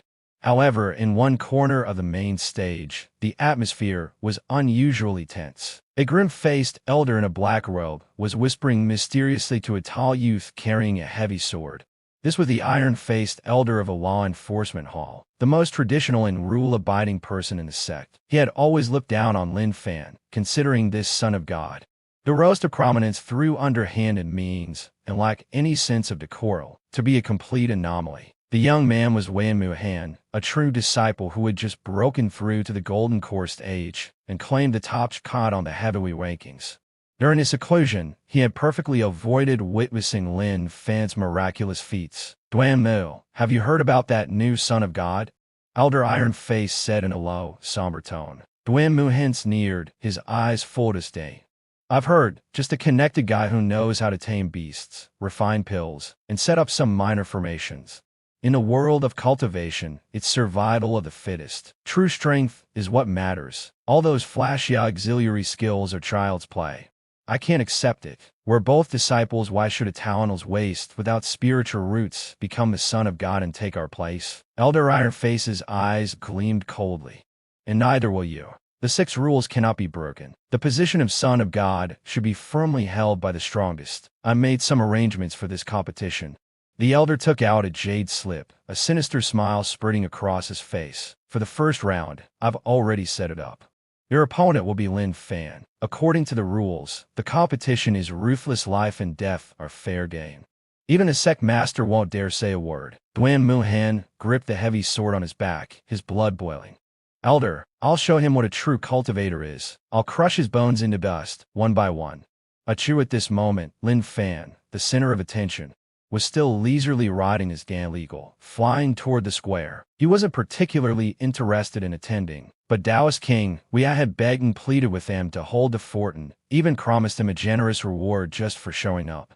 For the sake of that 10,000-year-cold jade bed, Lin Fan reluctantly agreed. The Son of God has arrived, with a thunderous shout.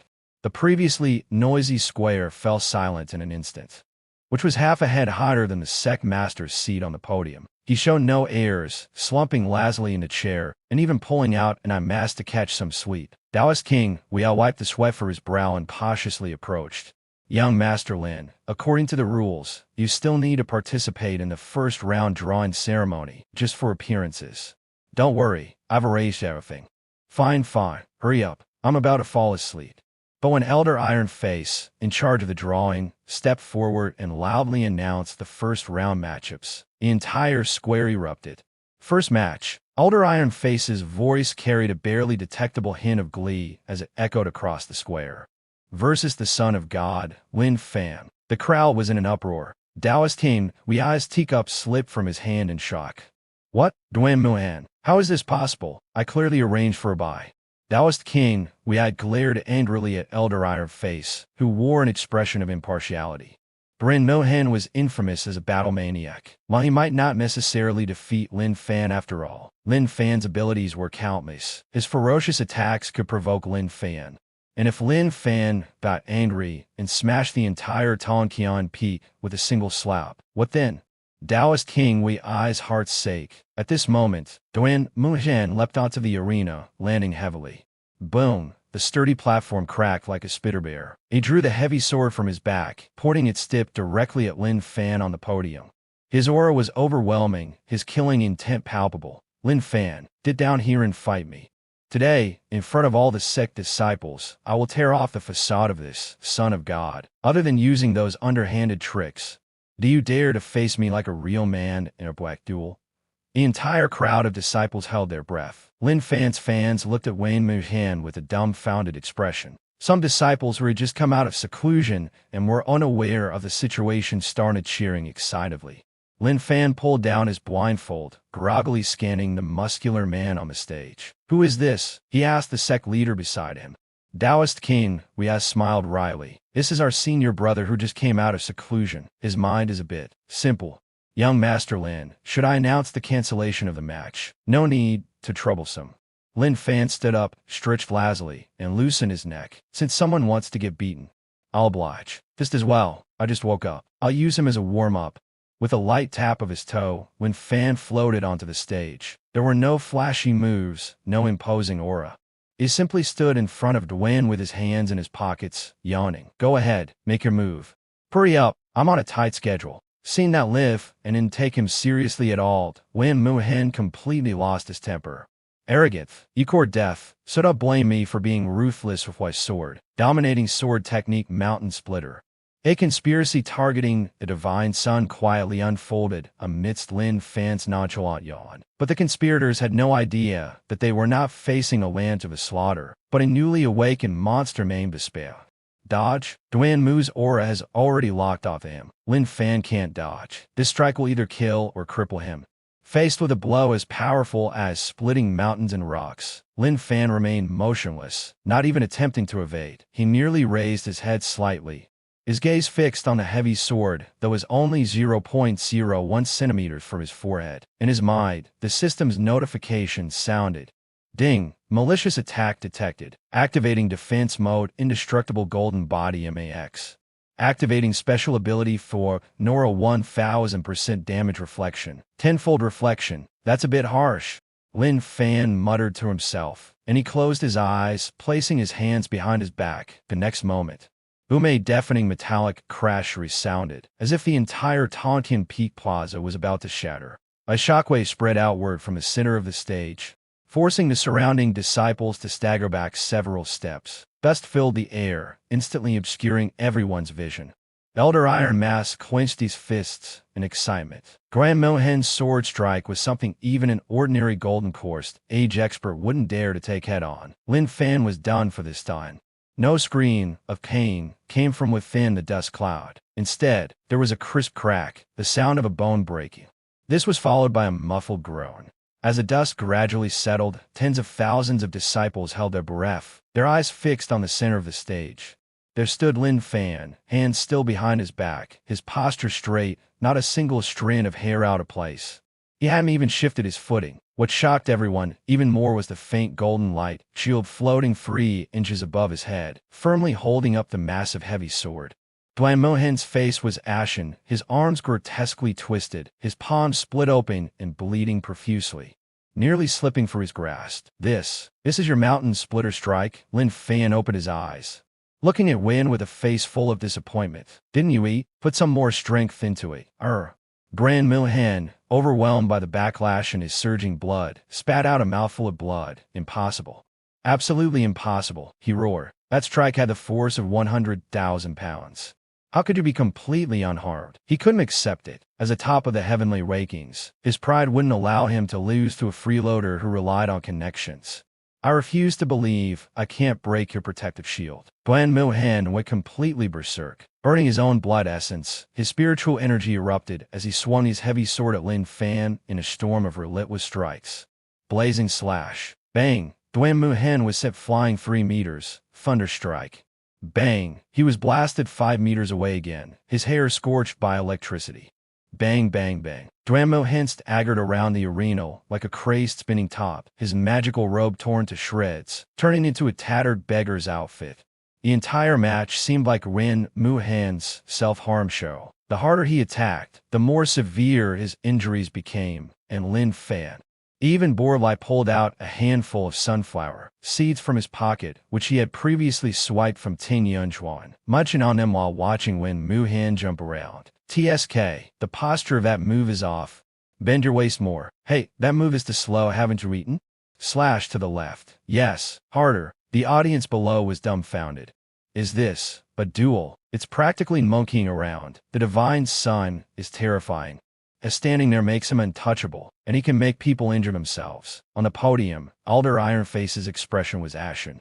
His body trembling. His meticulously planned trap had now turned into a farce. Finally, 10 minutes later. Huff, huff, huff. Noam Muhen leaned on his heavily chipped greatsword, kneeling on one knee, panting heavily. He was covered in blood, both arms fractured, for ribs broken, his spiritual energy depleted, and he couldn't even stand steadily. As for Lin Fan, apart from the pile of sunflower seed shells at his feet, he remained completely unchanged. Lin Fan clapped the seed crumbs off his hands and asked, somewhat unsatisfied, "Is it over already? I haven't even finished my sunflower seeds." The gap was simple and vast. This wasn't even a battle on the same level. My attacks, in front of him, weren't even scratching an itch. What kind of strange magic is this? Duan Muhen's voice was hoarse, full of shock. I shrugged. Nothing much, just basic defensive techniques. All right, you look pretty tired. I pulled out a bottle of mineral water, actually spiritual liquid from somewhere, and handed it over. Have some water? Rest a bit before continuing. This was outright provoking the opponent. Duan Muhen stared at the bottle of water, feeling utterly humiliated. A man can be killed, but never insulted, he roared, trying to struggle to his feet to fight desperately. But as soon as he exerted himself, his eyes rolled back, and he fainted on the arena, motionless, like a dead dog. The entire venue fell into an eerie silence. Then erupted into thunderous cheers. The divine son is invincible, standing still and defeating the top-ranked fighter. This is too cool. From today onwards, I'm a die-hard fan of the divine son.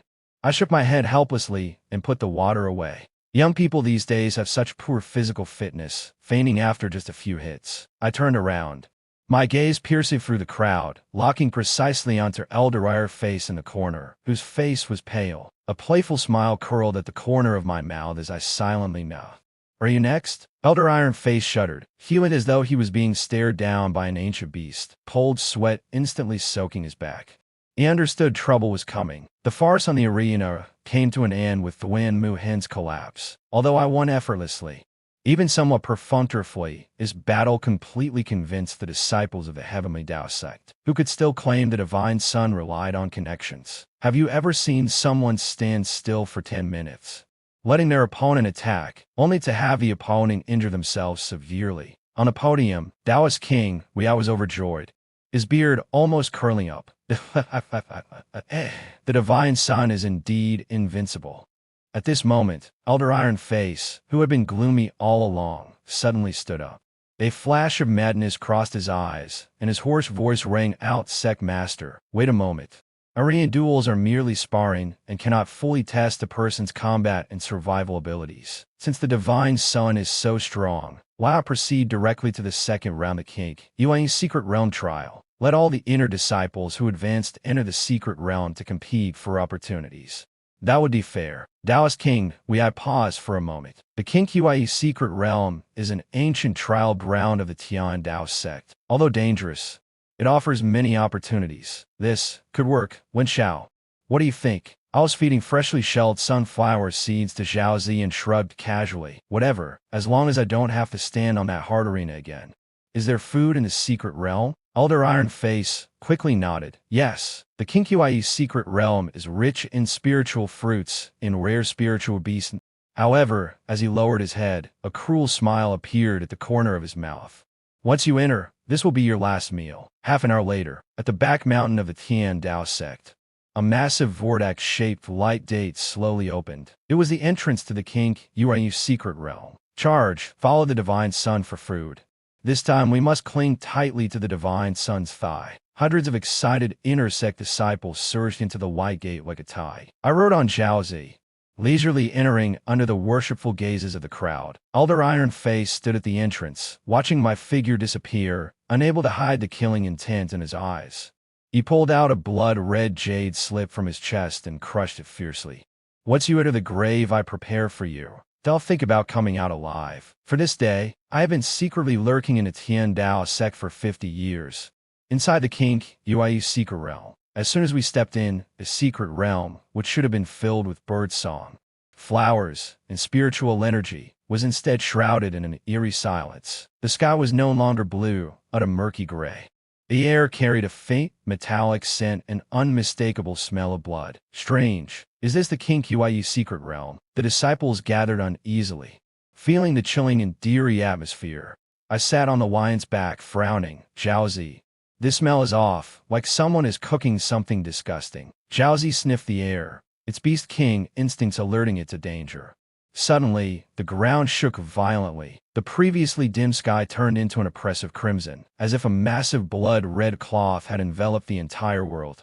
For blood-red pillars simultaneously rose from the four directions, towering into the clouds. The pillars intertwined in the sky, forming a gigantic blood-red skull pattern, exuding a terrified and chilling aura. My spiritual power is rapidly dissipating. A disciple screamed, and panic spread like a plague. Me too, I feel my body getting heavier. The teleportation day has disappeared. The disciples frantically ran in all directions, only to find themselves trapped by a blood-red barrier, completely unable to escape. As if locked in a cage. Keki keki. Piercing laughter echoed from all directions, reverberating throughout the secret realm. In the sky, the massive blood-red skull slowly opened its mouth, releasing a shadow. It was Elderwired face. But now he had completely lost his former righteous demeanor. Black and red demonic energy coiled around his body. His eyes were blood-red. His face was covered in sinister demonic patterns, resembling a ghost crawling out of hell. Iron face elder.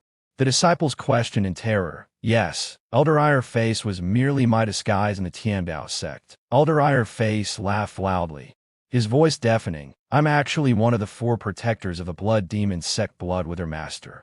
You so-called righteous geniuses, with your abundant vitality, are the best offerings for sacrifice. Welcome to the Blood Sea Inferno formation. As his words fell, blood began seeping from the ground, and countless blood hands grew from below, frantically grabbing at the panicked disciples. Help, Divine Son, save me, desperate cries echoed one after another. Who could have imagined that the Sect competition would turn into a meticulously planned massacre, and the usually most rule-abiding law enforcement elder was actually a top-tier, undercover agent of the demonic sect. I sat on a lion's back, looking at the laughing Elder face in the sky and the trapped disciples. I didn't panic. I pulled out a pack of spicy strips from my chest. Tearing open the package, I ate one to calm my nerves. Blood Demon Sect. As I chewed, I said, the name is pretty rustic, but the special effects are quite well done. It looks a bit more advanced than the Xiao family's 9 Radiant's fiery array. I looked up and shouted at the iron-faced elder in the sky, Hey, you blood-withered master, this formation is all red and festive. Is it fireworks show to celebrate me becoming the Divine Son? Before I could finish speaking, the laughter of the blood-withered master in the sky abruptly stopped. He stared at me with murderous intent. Lin Fan, even at death's door. You dare to be so glib. You've ruined my grand plans and humiliated me repeatedly. Today, I will skin you alive. Pull out your tendons. They refine you into a blood corpse, leaving you an endless stain, unable to live or die. Kill. With a wave of his hand, the blood on the ground quickly gathered, forming a blood-red giant dozens of meters tall. Roaring as it charged at me, I sighed, finished the spicy strip in my mouth in one bite, and wiped the ordeal off my hands. Why can't we just talk this out? Why resort to violence? Since you're from the demonic sect, you must know some kind of technique that absorbs others' power, right? Perfect. I've never seen that before. My eyes sharpened as I prepared to fight. The blood-red giant roared, its massive palm, dozens of meters high, slammed down with immense force. The palm seemed to carry the resentment of countless wronged souls, and a stench of fresh blood, enough to make one nauseous. Whether it was a person or a mountain, it would be instantly pulverized, and disciples around me closed their eyes in despair. A hint of curiosity flashing in my eyes. So this is an energy construct created by demonic arts. An unexpected stroke to be so loose. Just as the giant palm was about to smash down on my head, I suddenly opened my mouth, as if yawning, and gently inhaled. The once mighty blood-red giant suddenly froze, then began to twist and deform violently, like smoke being sucked into a high-powered vacuum cleaner. Slurp, with a soft sound. The blood-red giant, towering dozens of meters high, was instantly reduced to a stream of pure green energy, which I swallowed in one gulp, leaving nothing behind. The entire scene fell silent, so quiet you could hear a pin rub. The blood-withered master, who had been ready to crush me with that palm, was now staring in shock, his eyes nearly popping out of their sockets. You swallowed it. The blood-withered master roared in fury. That was the killing move of my blood demon guard. It's filled with violent blood energy that would drive any ordinary cultivator insane upon contact. And you ate it like jelly? I shrugged nonchalantly, chewing thoughtfully. Tastes a bit like cheap strawberry jelly. Too many additives, and a hint of rust. Not great. The blood-withered master was so enraged, he nearly exploded, feeling as though his intelligence and dignity had been trampled underfoot. Since you're courting death, I will now show you the ultimate technique of a blood demon sect. He stopped casting spells for a distance, and instead wielded his demonic energy directly. His hands transformed into blood-red whirlpools, radiating a powerful devouring force as he lunged at me. Boy, this move forcibly absorbs the blood and cultivation of all living beings within a 100-mile radius. Even if you're the divine son, you'll turn into a dried corpse under this move. Your talent and fortune will all belong to me. The grass on the ground withered instantly, and the blood of the surrounding disciples surged, causing them to collapse in pain. As I felt the suction force, I didn't panic. Instead, I squinted and smiled. 8 system notifications sounded. Detected technique, devouring have, in demonic art in complete version. Successfully copied, side effects removed, operational pathways optimized, integrated with the laws of chaos. Congratulations to the host for obtaining chaotic devouring creation or TMAX. Everything can be devoured, capable of devouring the sun, moon, stars. In the laws of the universe, 100% digestion rate. I smiled brilliantly. Old man. They call that devouring heaven? That's a bit of an exaggeration. At best, it's a vacuum cleaner. I slowly raised my right hand, palm facing the oncoming blood-withered master, my gaze deep as the starry sky, like a black hole ready to consume everything. Come, over here. A deep hum shook the soul. The space in front of my palm suddenly collapsed, forming a black sphere the size of a fist. Though small, the moment it appeared, the surrounding light, sound, and even a demonic energy blood with their overlord had unleashed with all his might were mercilessly distorted and devoured. Blood with their overlord was charging forward, but suddenly felt an irresistible, terrifying suction force. If his suction was like a tornado, then the suction of the black sphere in Lin Fan's hand was nothing short of a cosmic black hole. No, stop. Stop it now. Blood with their overlord was horrified to find it as demonic energy, cultivation, essence blood, and even his soul were pouring uncontrollably toward Lin Fan's palm, as if a floodgate had been opened. Didn't you just try to absorb me earlier? Lin Fan said with an innocent expression. I'm just returning a favor. Don't be shy. Give me more, he teased. Help. Demon Lord, save me. Blood with their overlord let out a piercing scream, desperately trying to escape. But under that incomparably powerful gravitational force, he was like a fly stuck in a spider's web. The more he struggled, the more hopeless it became. It only took 3 seconds. The once mighty and buried in blood with their overlord, who had shaken the heavens with his demonic power, quickly shriveled up. First his demonic energy disappeared, then his muscles atrophied, and finally, even his skin turned dull and lifeless. With a thud, an empty black robe, wrapped around a shriveled skeleton, fell from the air to the ground. This blood demon sect protector, who had endured for 50 years and was preparing to make a big move, ended up giving all his life's cultivation to Lin Fan, disappearing completely in the process. With blood with her overlord's death, the blood sea inferno array and had enveloped the secret realm instantly lost its energy source. The blood-red barrier shattered like broken glass, and the long-delayed sunlight once again bathed everyone. Lin Fan withdrew his hand and let out a satisfied burp. The old man's 50 years of demonic cultivation, though a bit messy, was indeed substantial. Lin Fan felt the power within him upgrade once more, although he wasn't sure what level he was at now. He was clearly much stronger. Lin Fan patted his stomach, glanced at the shriveled corpse on the ground.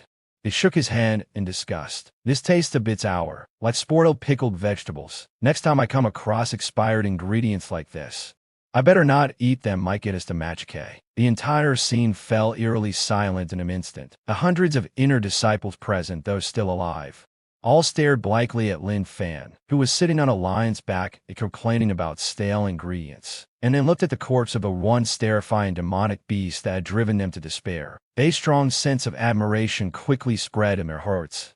This was true power, demonic cultivation, handed over, life. That too. No one knew who started it, but someone suddenly knelt down, and, like a domino effect, thud, thud, thud, hundreds of elite disciples of the heavenly Tao sect all knelt in unison, their eyes burning with fervor as they shouted glory to the Divine Sun. The Divine Sun is invincible. Lin Fan was startled by the scene and quickly waved his hands. Hey, don't kneel. Don't kneel, you'll shorten my lifespan. Get up, everyone. Back to your posts. Roll, and don't forget to pick up that old man's storage pouch. See if there's any compensation in it. At the teleportation plaza, at the exit of the King, Yuan's secret realm, Taoist King, Liao was pacing anxiously with a group of elders. Earlier, they had sensed an extremely terrifying wave in the secret realm, far surpassing the Foundation establishment stage, and even approaching the nascent soul level. The soul lamp hall had sent word that while the disciples were not dead, their soul lamps were flickering violently, clearly indicating they had experienced a life and death crisis. This is bad. What on earth happened? Taoist King Wei's face was pale. Could it be that the sealed, ancient beast has broken free? If all these hundreds of inner disciples die in there, our heavenly Taoist sect is truly finished. Just as the elders were spinning in circles with worry, the light gate of the teleportation away suddenly lit up. Someone's coming out. Everyone's eyes were fixed on the light gate. The first to step out was a massive amethyst-winged lion king, majestic and imposing. On its back sat a familiar young man in pajamas, lazily yawning while picking his teeth. In his hand, he held a tattered storage bag. "Young Master Lin, you're all right. That's such a relief," Taoist King Wei exclaimed excitedly. I looked at Lin Fan and finally felt half the weight lifted off my chest. As long as this great figure was unharmed, even if all the disciples were lost, I could still accept it. Suddenly, hundreds of inner disciples emerged from behind Lin Fan. Although their faces were covered in dust and their clothes were tattered, their eyes shone with a crazed light, filled with excitement, especially Wen Muhan, who had previously boasted about defeating Lin Fan. He was now being carried on a stretcher. After being knocked out in the arena and waking up to hear about what happened in the secret realm, he was desperately trying to count out to Lin Fan. "Wait, is everyone okay?" Taoist King Liao was stunned. "By the way, where's Elder Iron Mask? Wasn't he in charge of supervising inside?"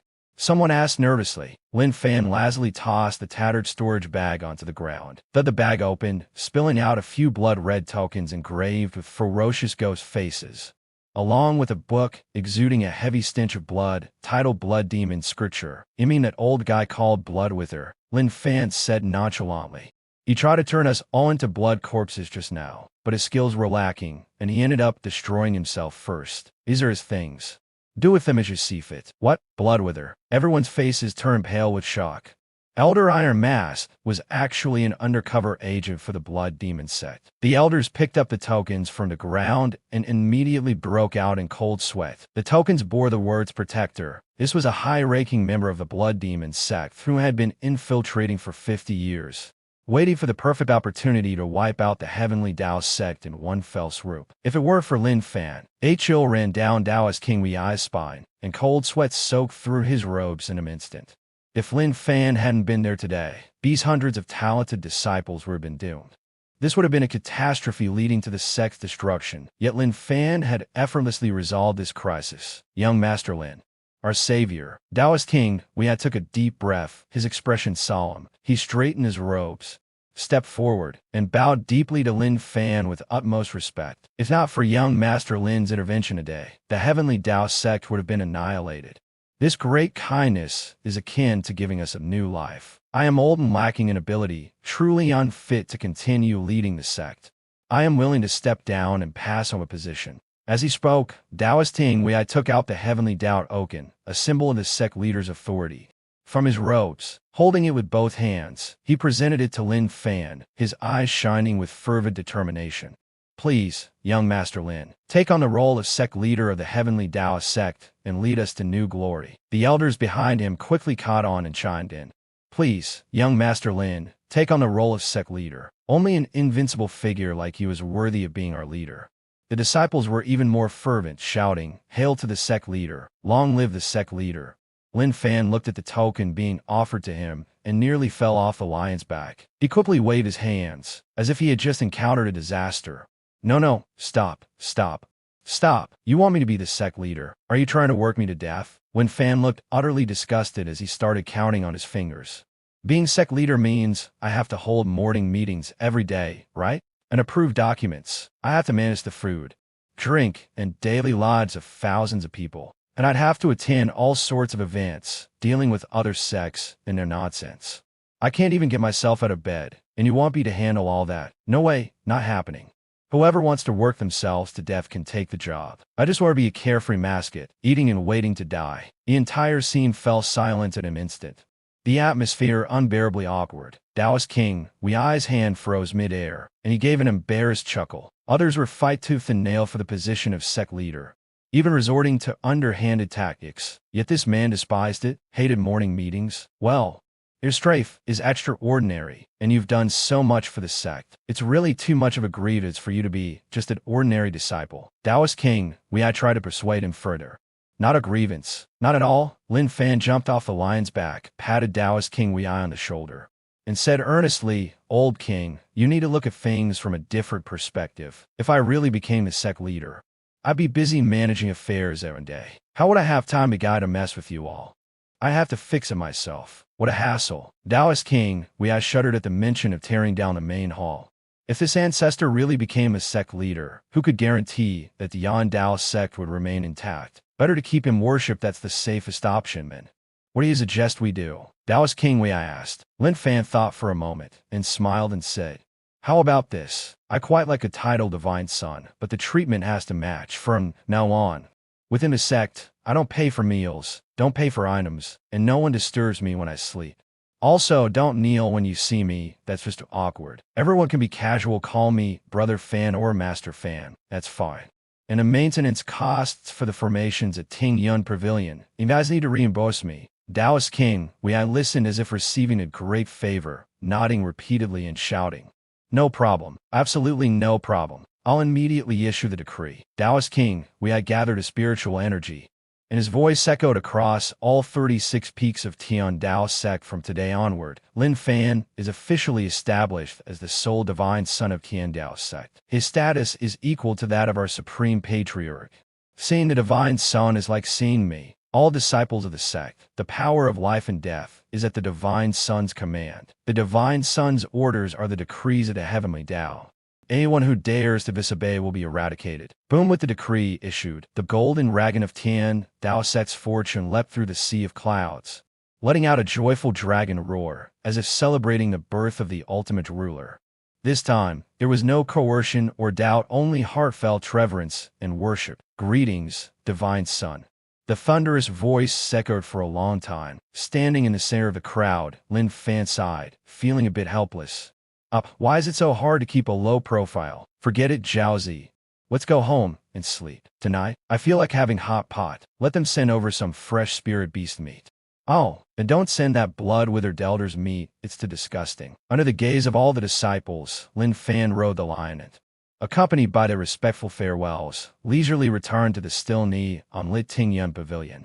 Although he didn't take on the role of sect leader, everyone knew that from today onward, the true master of Tian Dao sect was him. Ever since becoming the sole divine son of Tian Dao sect, Lin Fan's life had become incredibly comfortable, clothes handed to him, meals prepared, living in complete ease. Although the spiritual energy at Ting Yun Pavilion was so dense, it was almost suffocating, and the spirit fruits sent by the sect were all thousand-year-old treasures.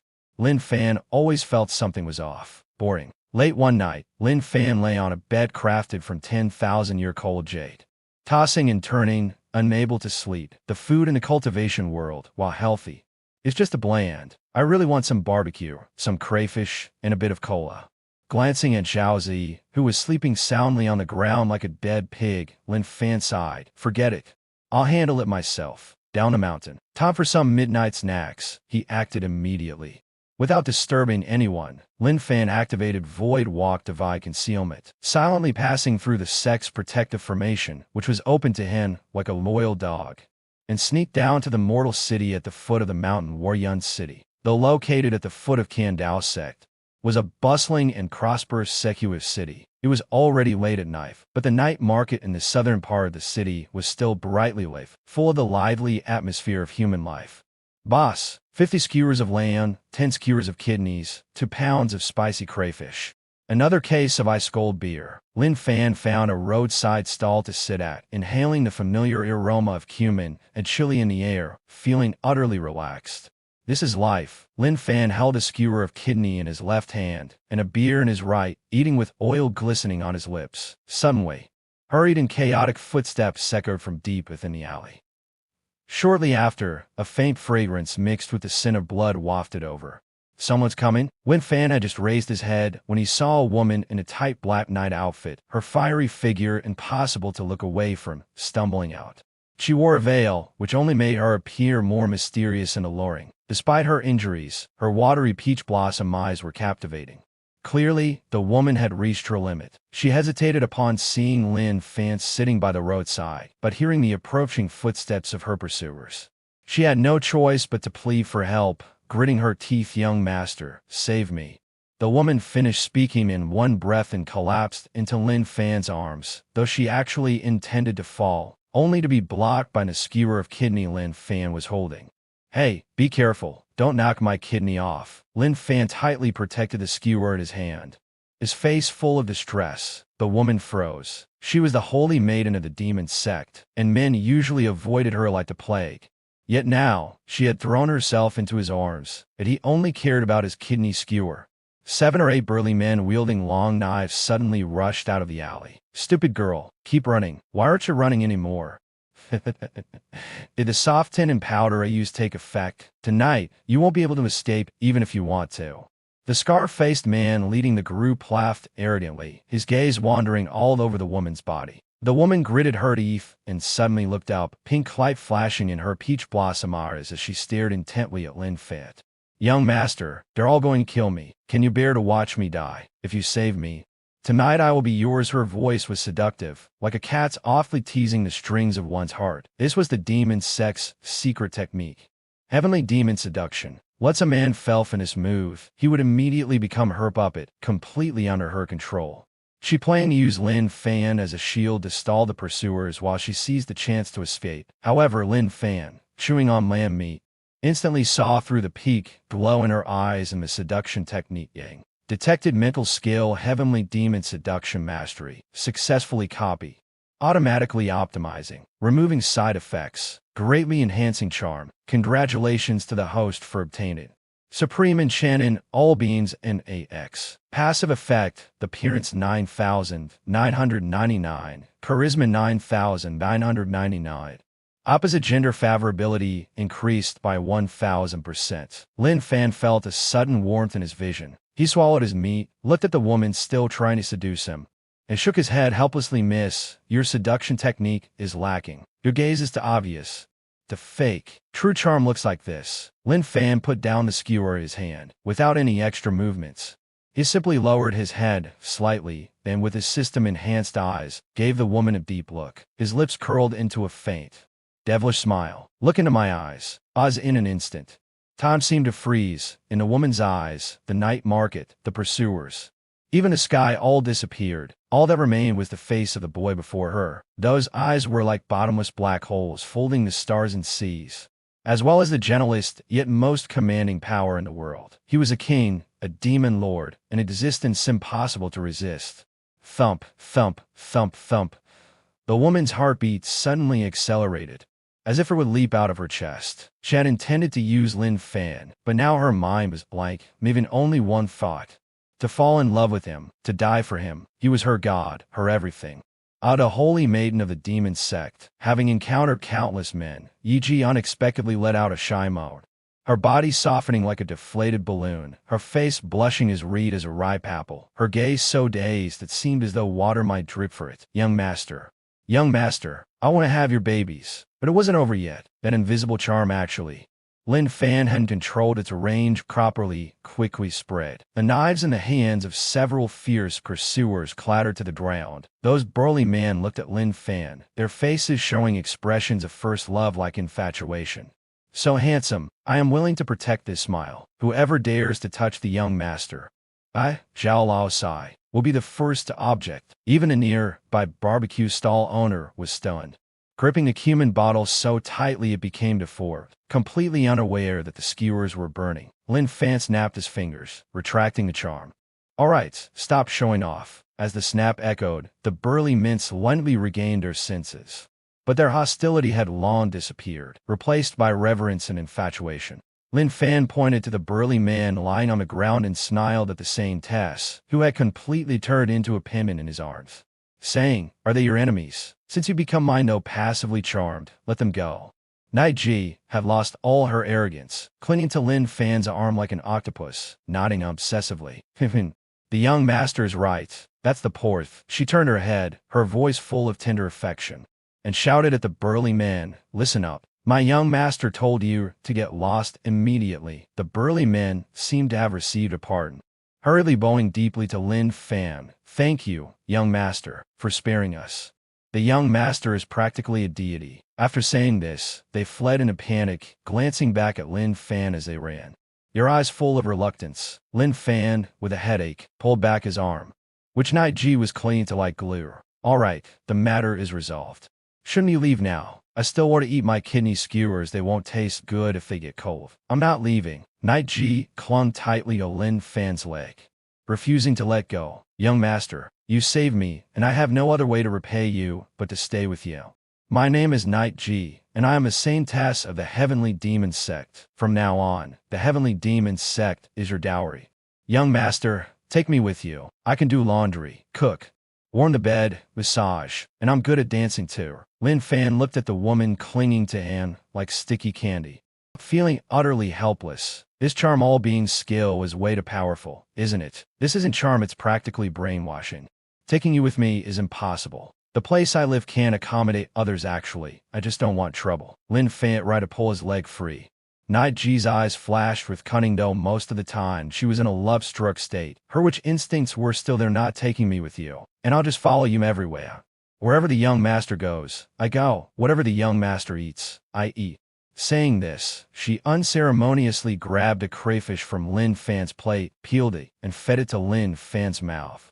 "Young master, have a taste." The surrounding diners cast envious, unjealous glances. That was a top-tier beauty, as she was so proactive. Yet this guy looked disgusted. It was truly laughable. Lin Fan reluctantly opened his mouth and ate the crayfish. "It really is delicious." He glanced at the clingy witch and suddenly had an idea. "Heavenly Demon Sect, saintess? I've heard the Demon Sect has many strange skills, like blood-sucking, corpse refining, summoning demon gods. Why not go to the Demon Sect headquarters and take a look? Maybe I can stock up on some goods." Thinking this, Lin Fan's gaze changed, as if he had spotted a fat sheep. "Zhao Yi." Lin Fan revealed a mischievous smile. "Since you're so enthusiastic, why don't you take me to your home for a visit?" Night Ji froze and became ecstatic. "Really? The young master is willing to return to the Heavenly Demon Sect with me? That's wonderful. I'll take the young master back right away. When my father sees such a handsome son-in-law, I'll be so happy he'll probably give you the sect leader position." Lin Fan, no mean to exaggerate. "I mainly want to see if your sect has any valuable skill books."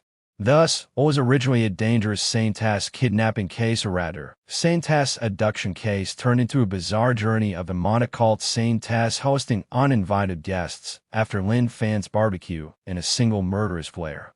A black carriage pulled by the nightmare demon horses sped toward the heavenly demon cult. The interior of the carriage was luxuriously decorated, lined with thick beast fur and faintly scented with pink incense. "Young master, here, have a grape." Night Ji peeled a crystal purple grape and seductively offered it to Lin Fan's lips. Lin Fan took it and ate it, while slowly pulling his legs out from Night Ji's octopus-like entanglement, looking helpless. "Zhao Yi, how much longer until we arrive? The carriage's poor shock absorption is making me a bit dizzy." "Almost there," Night Ji replied, staring at Lin Fan's profile with a smile. Her eyes were filled with admiration, along with a hint of secret madness. Yes, although she had fallen completely in love with Lin Fan Beer, there is alluring all being's ability. As the saintess of the demonic cult, her love was somewhat different. Her thought was, since I love the young master so much, and he is so perfect, I should bring him back to the cult headquarters and have my father use the heavenly demon corpse refining technique to turn him into a perfect puppet that will never decay and will always obey me. Ah, this is the ultimate love. Thinking of this, I looked at Night G, and the smile on her lips grew sweeter, carrying a peculiar air. She stared at me as if looking at a precious collectible about to fall into her hands. Meanwhile, I ate grapes while sneaking glances at Night G's silly smile. With my mental strength, how could I not see the danger hidden in her eyes? This girl is probably plotting some twisted plan to turn me into a specimen. Huh? I was well aware of it, but I wasn't worried at all. Instead, I found it quite amusing. Trying to trap me? All right, let's see who's the hunter and who's the prey. Half an hour later, the carriage stopped at the foot of a steep mountain perpetually shrouded in black mist. This was the headquarters of a heavenly demon called Heavenly Demon Mountain. The air filled with nauseating toxic fumes, and piles of white bones scattered everywhere. Ordinary people approaching would be driven mad by the poisonous atmosphere. We've arrived. Night G held my arm and pointed to the winding black stone steps leading to the mountaintop, resembling the entrance to hell. This is my home. Isn't it beautiful?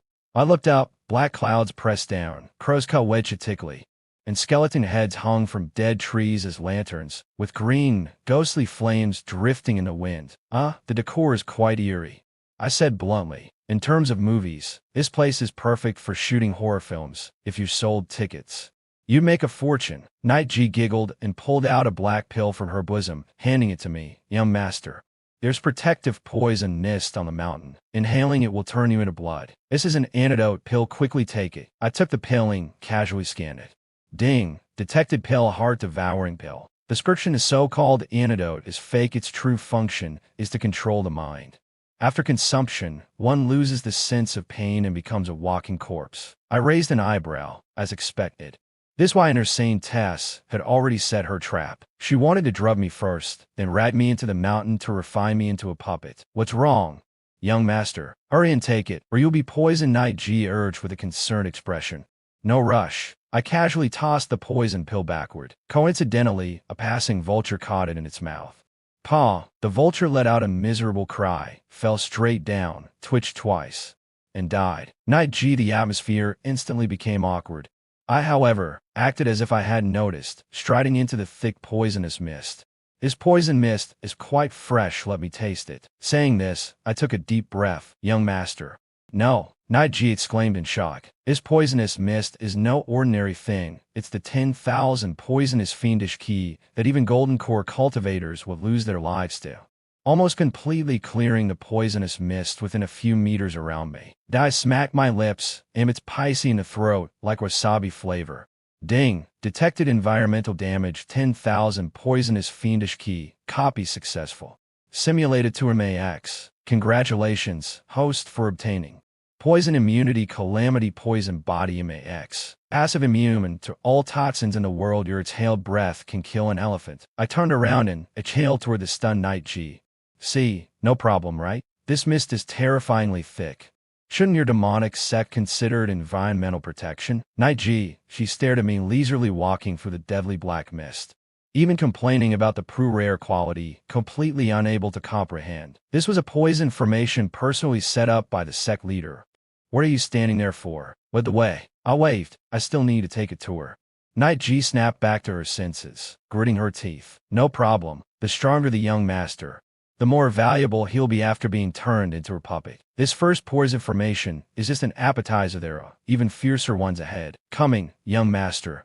She immediately put on a smile and followed along. We walked up the mountain path. Along the way, we encountered quite a few patrolling disciples of the demonic sect. These guys all looked fierce and sinister, with skull patterns printed on their black robes and holding magical tools made of human bones. When they saw Night G walking arm in arm with a boy in pajamas, looking like a tourist, they were all stunned. Is that the saintess? Who's that pretty boy?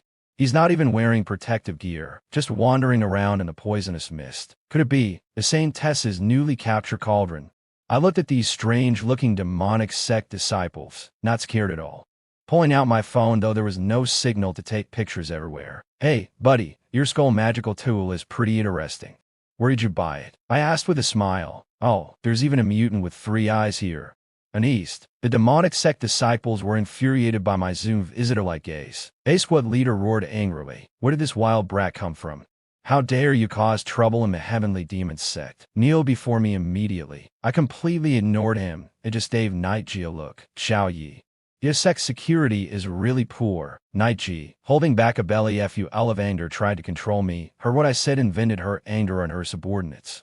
Roaring, how dare you? She was stunningly beautiful, her aura fully unleashed. This is my honored guest. Whoever dares to be disrespectful, I'll throw them into the 10,000 snake pit. The squad leader was so frightened that he knelt down at the thought. Repeatedly kowtowing, subordinate was blarring. Saintess, spare me. Young master, spare me. I walked over with a smile, patted his shoulder. Don't be nervous, I'm just taking a stroll. By the way, I heard your sect leader has a unique skill. Heavenly Demon Disintegration Technique, very powerful. Do you know it? A squad leader trembled and said. That's the sect leader's ultimate skill. Subordinate only knows Little Heavenly Demon Hand. Little Heavenly Demon Hand works too.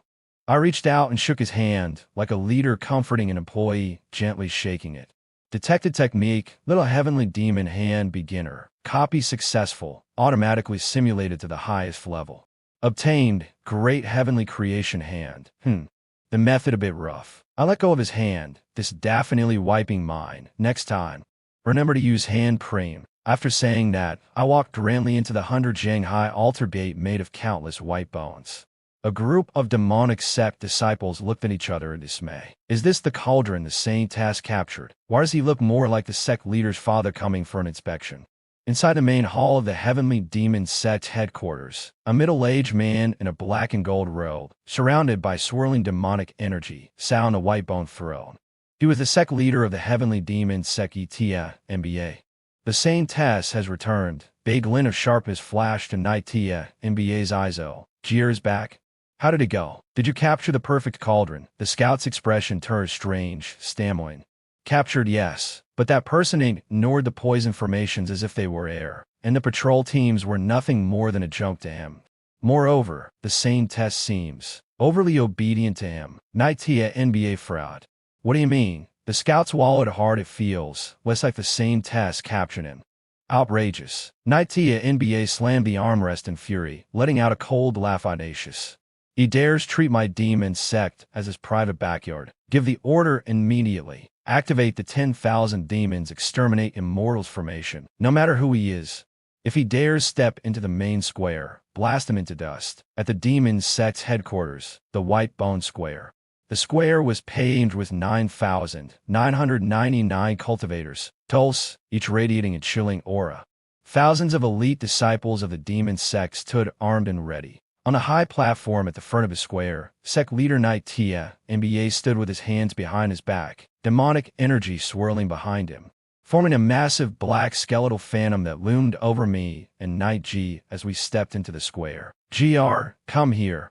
Although Night Ji was under the influence of the bewitching soup, she still held some reverence for her father's authority. She hesitated, wanting to go over but reluctant to let go of my hand. Her face full of struggle. Father, this is young Master Lin, the one I brought back. Silence. Night Tia NBA glared at his daughter angrily. You've been bewitched by the soup and don't even realize it. Sharp as a blade, walked onto me, boy, don't act arrogant. No matter who you are, daring to charge into my demon sect alone, and even daring to cast spells on my daughter. Today, the White Bone Square will be your grave. Form the array. With Night Tia NBA's command, beat King Demon Sect elders, who had been lying in wait around the square. Simultaneously, began forming seals and casting spells. Boom, the entire demon mountain trembled violently. Thousands of skulls beneath the square simultaneously spewed black and red ominous energy, weaving together in mid-air to form a massive ghostly face that blotted out the sky. The countless piercing wails and ghostly howls echoed, as if thousands of spirits were demanding vengeance, sending chills down the spine. This is the demon sect's protective divine formation, the 10,000 demons exterminate immortals formation. Even a nascent soul stay, Jex pretending it would struggle to escape being flayed alive. Who was enveloped by the formation, and laughed maniacally, boy, are you scared now? Within this formation, the 10,000 demons will devour your soul, slowly tearing it apart to become nourishment for my sect. Kneel and beg for mercy now, and I might grave you a swift death. At the center of the formation, Lin Fan was surrounded by countless black ghostly figures. The ghostly figures clawed and snarled, attempting to invade his body. But Lin Fan simply waved his hand inferently, as if shooing away flies. TSK. These sinister tricks are so outdated. Had your demon sect's creativity been stuck in the past few thousand years? All skeletons and ghosts. No originality. Lin Fan sighed helplessly, raising his eyes to the massive ghostly face. Such excellent sound resources, wasted on ghostly whales, what a pity. Beep. Detective formation 10,000 demons exterminate immortals formation. Copy successful. Obtained highest authority admin. Modified formation logic. Lin Fan snapped his fingers, a mischievous smile appearing on his lips. All right. Let's change the mood for everyone. Modes which everyone dance square dance edition. Buzz in the next moment.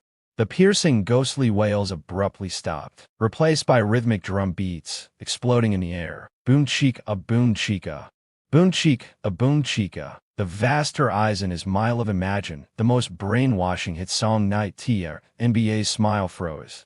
The Aten elder's hand gestures paused. Thousands of demon sect disciples were dumbfounded. But this was just the beginning. Accompanied by the music, those originally ferocious and terrifying black shadows stopped attacking and instead began to perform a synchronized square dance.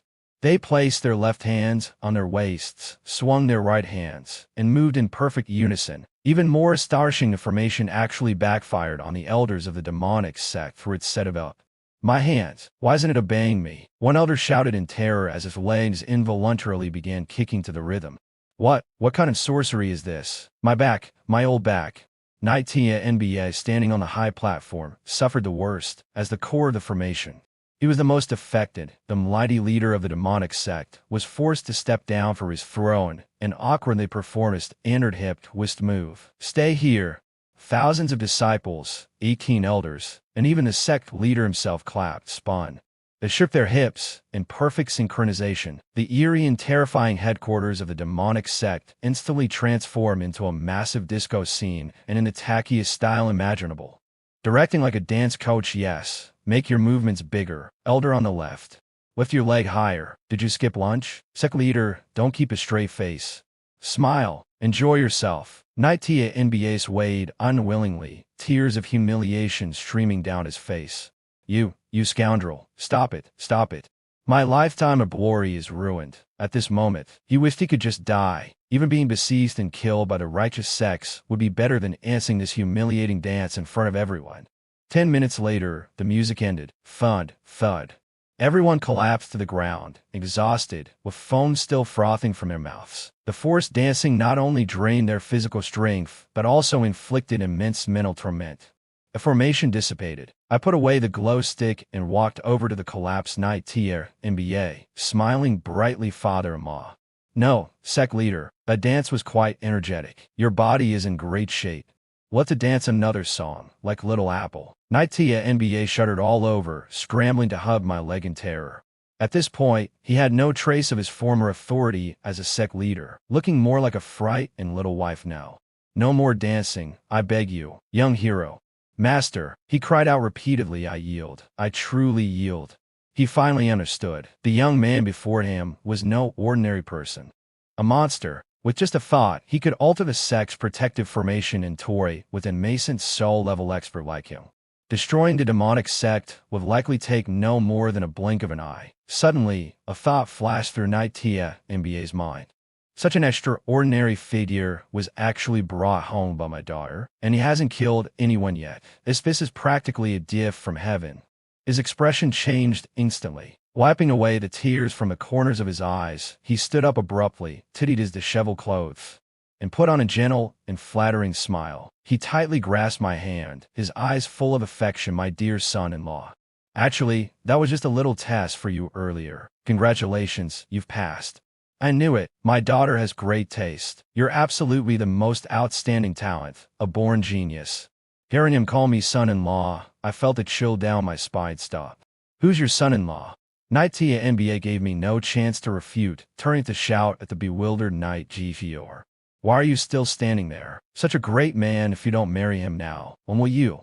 Today is a day of celebration. The same task shall be better for Lin Fan. From now on, Lin Fan will be the deputy sect leader of the demonic sect. Anyone who dares oppose him will dance with him. No, be destroyed by him, the surrounding elders and disciples. who I just managed to get back on their feet, quickly caught on. Although they had suffered a major loss, being able to latch on to such a powerful figure meant the demonic sect could dominate the cultivation world in the future. Then, the square that had been filled with whales just moments ago turned into a bordering frenzy. Long live the son-in-law. The son-in-law's powers are boundless. Son-in-law, can you teach us the dance you just did? After dancing, our backs don't ache and our legs don't hurt. I looked at this group of cult disciples who changed their faces faster than flipping a book and helplessly held my forehead. I'm here to restock, not to become alive and son-in-law. Beside me, Iju leaned in delicately, almost fainting with happiness. She originally wanted to turn me into a puppet, but now seeing that her father had agreed, directly getting married didn't seem bad. Besides, a living gentleman seemed much more interesting than a puppet. Husband, she softly called as she approached. I sighed. Well, since I'm here, I might as well stay for now. I'll empty out their cult's treasure vault first, then talk about marriage. Marriage? Once I've emptied it, I'll make a run for it immediately, at the foot of Tian Mo Mountain. At this moment, flags fluttered, and killing intent surged, led by Yandao Sect. The alliance to exterminate the demonic cult, formed by 7 major righteous sects, had gathered thousands of people. It surrounded the entire headquarters of the Tian Mo cult. Leading them was Taoist King Wei. Holding a horsetail whisk, his face was solemn, and his eyes were filled with a determination to face death. He had learned that the divine son, Lin Fan, in pursuit of remnants of the demonic cult he went for a midnight snack, had ventured alone into the tiger's den, and had not returned. Fellow Taoists, Taoist King Wei used spiritual power to spread his voice to everyone. The demonic cult is insidious and cunning. Divine son Lin Fan, for the sake of the world, risked everything to challenge them alone. Now the divine son is trapped, his fate unknown. As righteous practitioners, how can we stand by and do nothing? We must destroy the Yan Mo cult and rescue the divine son. Destroy the demonic cult, rescue the divine son. Thousands of righteous cultivators were fired up, raising their flying swords and magical artifacts, roaring like a steel torrent as they charged toward Tian Mo Mountain. There was no resistance along the way. Those demonic cult guards, usually ferocious, were now lying around. One by one, sprawled out. Some were rubbing their backs, others pounding their legs, humming strange rhythmic sounds, almost as if they were dancing. What's going on? Our righteous elder frowned and asked, could there be internal strife within the demonic cult? Don't overthink it, Taoist King Wei said anxiously. It must be the divine son displaying his divine mind inside, severely injuring the enemy. Quick, charge in one go. Bang! The white bone gate of the T on Mo cult's main hall was smashed open by Taoist King Wei's palm, dust flying and rubble scattering. Demon leader Etia NBA. Taoist King Wei charging first, his horsetail whisk transforming into thousands of silver needles, exuding an imposing aura. Hand over the divine son immediately, or I'll make sure you bleed within 5 steps today. Huh? Taoist King Wei's voice suddenly cut off, as if his throat had been grabbed. Following closely behind, the 7 sect leaders also came to an abrupt halt, almost crashing into Taoist King Wei's back. Everyone froze, their gazes fixed on the center of the hall. They had expected to see the divine son being tortured and covered in wounds. But instead, in the center was a large round table with a 2-meter-wide pot in the middle, red oil bubbling, and an enticing aroma wafting through the air. That was actually a spicy hot pot, and the divine son Lin Fan, whom they were sworn to rescue, was sitting grandly in the main seat, holding a pair of ivory chopsticks, picking up a piece of perfectly cooked tripe 7 minutes cooked. Just right. To his left was the demonic cult leader Etia NBA, his usually terrifying face now full of smiles, actually more like flattery, holding a wine jug. Son-in-law, this is an 800-year-old monkey wine. Come, have a taste. On his right, the demonic cult saintess E.G. peeled a spiritual shrimp and gently fed it to Lin Fan husband. Try this.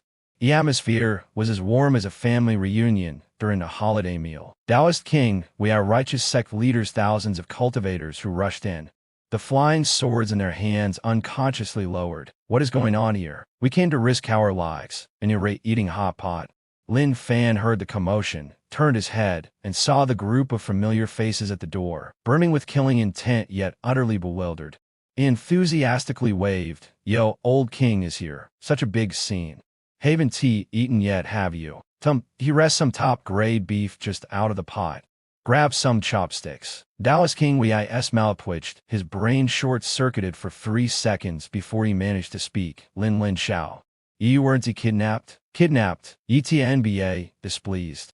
Slammed the wine jug heavily, exuding killing intent, told King Wei. Your words are wrong. Lin Fan is the esteemed son-in-law of my heavenly demon Sect, the deputy Sect leader under me. Who would dare kidnap him?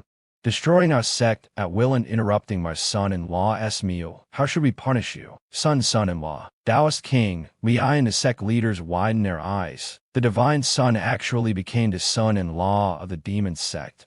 This is too absurd. Of thinking carefully, who was Lin Fan? The ruthless figure who could even modify the ancestral formations of doing the demon Sect doesn't seem that surprising.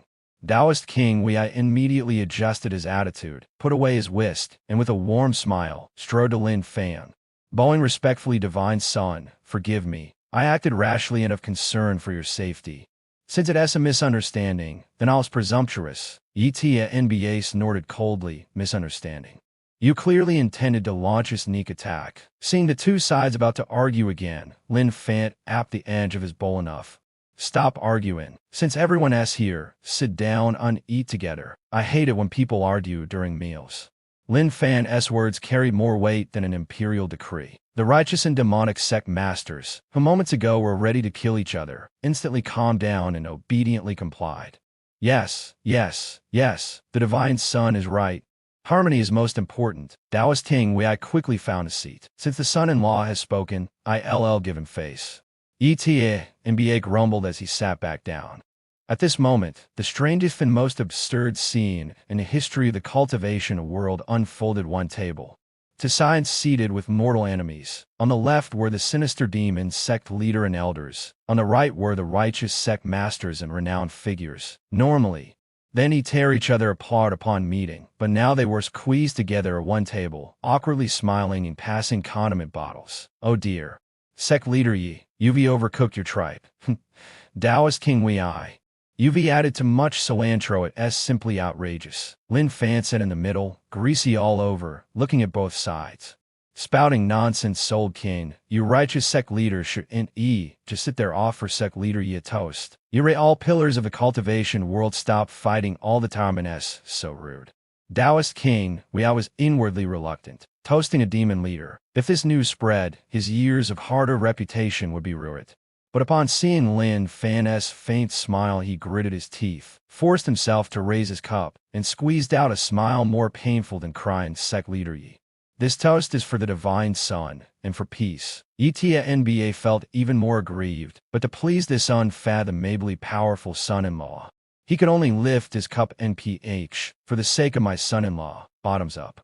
The sound of clanking glasses echoed. At this moment, the centuries-old feud between the righteous and demonic sects miraculously ended over a hot meal. After 3 rounds of drinks and 5 flavors of dishes, Lin Fan let out a satisfied burp, wiped his mouth, and said, "All right, the me less about done. His trip down the mountain not only filled my stomach, it also emptied the demon Sect's treasure vault. Next, it is time to get down to business." Lin Fan stood up, his gaze fixed on the distance. Tomorrow, the National Tianzhou Cup Finals will be held in the capital city of the Dragon Kingdom, Beijing. The strongest second-generation elites and genius prodigies from across the country will gather there. I heard there is a lot of delicious food in Beijing. Taoist King Wei quickly responded, Beijing roast duck, hot pot lamb, zhejiang noodles.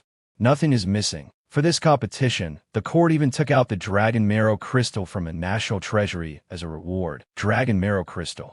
Lin Fan's eyes lit up. He wasn't interested in the reward, but whenever he heard the word dragon, he couldn't help but pay attention. All right then, let's take a trip to Beijing. Etia and Hakely chimed in, my dear son-in-law. I'll send the 8 guardians of the demon sect to escort you. Divine Son, my heavenly Tao sect will send 9 flying boats to clear the way. We must make a grand entrance. Lin Fan waved his hand. No need for all that trouble. I'll go by myself. With that, Lin Fan took the leash of a little purple creature next to him, who was still gnawing on a bone, and glanced at Yi, who was reluctantly seeing him off. You stay here and practice your square mancing. I'll check on your progress when I get back. Although Yi was reluctant, she could only nod obediently. Husband. Come back soon under the watchful and reverent gazes of thousands for both the righteous and demonic factions. Lin Fan mounted the amethyst-winged Lion King, which transformed into a streak of purple lightened soaring in the sky, heading straight for Beijing. Behind him, a group of experts was still arguing loudly over who would foot the bill. Stop fighting. No way. The divine sun belongs to the righteous path. How can we not pay? The capital of the Dragon Kingdom, Beijing. This city, the political and awakened center of the nation, was far more prosperous than a small city like Linzhou. Skyscrapers towered everywhere, and every building was a doming defensive formations. Cultivators occasionally flew on swords, magicians whizzed by on brooms, and technologically awakened individuals passed on flying skateboards. The air was 3 times richer in spiritual energy than that of Linzhou City. SK, big cities really are different. Look, even the street vendors selling G and Injir, you only have signs that say spirit energy infused. Outside the city gates, Lin Fan held the leash of Little Purple, who had shrunk to the size of a husky and was panting heavily to cool off. He curiously observed the bustling scene before him. To avoid unnecessary attention, mainly to prevent being mobbed and delayed for eating roast duck, he had deliberately shrunk Little Purple's size and restrained his own aura. Paired with flip-flops, looking every bit like an ordinary guy out walking his dog after just waking up. Come on, Little Purple. Let us take care of business first. Once we've registered, we go trust duck. Lin Fan, Dave the Leisha Genotark. Roast duck. Little Purple barked excitedly, wagging his tail and nuzzling Lin Fan affectionately. The dignity of the amethyst-winged Lion King. It had long been cast aside for the promise of roast duck. At the center of Beijing stood the Dragon's Nest Stadium. This was the venue for the National Tian Jiaowei Cup Finals, at a gathering place for the young awakened talents of the Dragon Kingdom. Outside the stadium, the registration area was already packed with luxury cars, and the roars of spirit beasts echoed incessantly. The top young talents from all provinces had gathered here. Others arrived in priceless hover sports cars, followed by rows of bodyguards in black suits. Still others carried massive swords on their backs, exuding an icy aura that kept people at a distance. These young individuals, who would attract countless stares in ordinary places, were merely regular contestants here. Holding Little Purple's leash, squeezed through the crowd, appearing particularly inconspicuous. Thanks. Hey buddy, your rhino but is too big. Dante blocked the way. Just as Lin Fan was about to approach the registration window, a deafening roar of engines, or perhaps the bellow of a magical beast, suddenly erupted from behind him, causing the nearby contestants to stagger and stumble. Move aside. Young Master Murong is here, didn't you see? Walking young Master Murong's path, if he steps on you, you can't afford to pay for it. 3 snow-white cloud-leaping leopards, their paws riding the wind, pulled a luxurious chariot encrusted with gold to the most prominent spot at the registration area, stopping with an arrogant flair. These 3 cloud-leaping leopards were all peak Sect and tier magical beasts, each worth a fortune. The chariot door lifted. A young man dressed in a white suit, his hair slicked back and shiny, stepped out of the vehicle, casually playing with the top-grade spirit stones in his hand. His expression was haughty, his nostrils flaring as he looked at the crowd, as if gazing at a group of ants. It's Murong Yun, someone exclaimed. Murong Yun, one of the 4 young masters of the capital. Bauer is a direct descendant of the Murong family, awakened with an S-grade talent, wind god bloodline. And his 3 cloud-leaping leopards, rumor has it that even ordinary second-tier experts wouldn't dare provoke them, surpassing them in both family background and strength. Murong Yun basked in the reverence of the crowd, nodding in satisfaction. He headed straight for the VIP passage, while his lackeys rudely shoved aside anyone blocking the way. Coincidentally, when Fan was standing at the entrance of the VIP passage, his head down as he checked the queue number for a roast duck restaurant on his phone. His mind was entirely occupied with thoughts of food, completely oblivious to the pretentious character approaching from behind. Hey, you beggar. One of Murong Yun's lackeys rushed forward, pointing at Lin Fan's nose and shouting, "Are you deaf? Young Master Murong is here. Get out of the way." Lin Fan paused, looking up at the lackey and glancing at the arrogant Murong Yun. Beggar? He looked down at his own sportswear, then at the little purple creature scratching itself at his feet. Are you talking about me? Of course. Who else? The lackey sneered. Dressed like that. You dare come to Dragon Nest, or either deliver food or call it bottles? Take your mangy dog and scram. Don't dirty young Master Mu Rong's cloud-leaping leopards. Even if we sold you, you couldn't afford to pay for it. At this moment, Mu Rong Yun also walked over. He glanced at Lin Fan with disdain, his gaze lingering on the little purple creature for a second before mocking. "A husky. Anyone dares to come to the Tian Jiaoi Kelp. Country bumpkin, stop embarrassing yourself here. Go back home and farm." Laughter erupted around them. "Take a good look at yourself, bringing a pet dog to compete. Are you here to be a joke?" Lin Fan wasn't angry instead. He found it amusing. "Country bumpkin? Husky." He lowered his head and gently patted the little purple creature's head, his tone carrying a hint of mischief. "Little purple, someone called you a mutt and said you dirtied his leopards. What do you think we should do?" Little purple stopped scratching itself. Its lolly raised its head, and a sharp glint of a third-tier beast king flashed in its once adorable eyes. Though it had been subdued by Lin Fan and turned into a bar dog, that didn't mean 3 second-tier kittens cloud-leaping leopards could act terrified in front of it. Roar. Little purple didn't transform. Lin Fan forbade it. The loud, low, commanding growl from its throat. It even bared a shrunken yet still razor-sharp fangs at the 3 cloud-leaping leopards. This move was intimidating. Thud, thud, thud. The 3 cloud-leaping leopards, who had been so aggressive moments ago, suddenly froze as if they'd seen a ghost. Their fur stood on end, their legs went weak, and they collapsed to the ground. Even more embarrassing. Drip, drip. The air was filled with a pungent smell. These 3 peak second-tier magical beasts had been scared into wetting themselves by a single look from Miss Husky. "What is going on?" Mu Rong Yun's face turned pale. His mounts had suddenly collapsed and even wet themselves. "This is the battle beast he spent a fortune reigning." "Oh dear." Lin Fan covered his nose, took the steps back in disgust, and said, "Wow, it just peed. Young master, your leopard's kidneys don't seem to be working well. Didn't you let it relieve itself before leaving? It's all over the place, so uncivilized." Mu Rong Yun's face turned green with anger. In front of the crowd, his mount was scared into peeing, which was an enormous disgrace to the Mu Rong family, although he didn't know why. He instinctively felt that this country bumpkin was the mastermind behind it. "You scoundrel, what did you to my leopard?" A violent cyan whirlwind surged from Mu Rong Yun, filled with murderous intent. "Do you know who I am? Do you believe I can make your life miserable?" Lin Fan shrugged. "Looking innocent, I didn't do anything. And my dog didn't touch it either. Maybe your leopard saw my dog and was intimidated by its handsomeness. Feeling inferior, you're courting death." Mu Rong Yun was furious and was about to strike. Silence. A stern broadcast sounded. "Fighting is prohibited at the registration area. Violators will be disqualified." Several military enforcers maintaining order glared sternly. Mu Rong Yun forcibly suppressed his anger. This is Dragon Nest, the territory of the military and the royal family. Even a Mu Rong family couldn't act recklessly here. Mu Rong Yun glared at Lin Fan venomously, his face full of hatred. "Kid, be prepared. Don't cross paths with me in the arena. Otherwise, you'll understand the consequences of offending the Mu Rong family. By that, I'll make sure you and your dead dog spill blood on the battlefield." After speaking, he kicked the trembling cloud-stepping leopard on its rear. "Useless.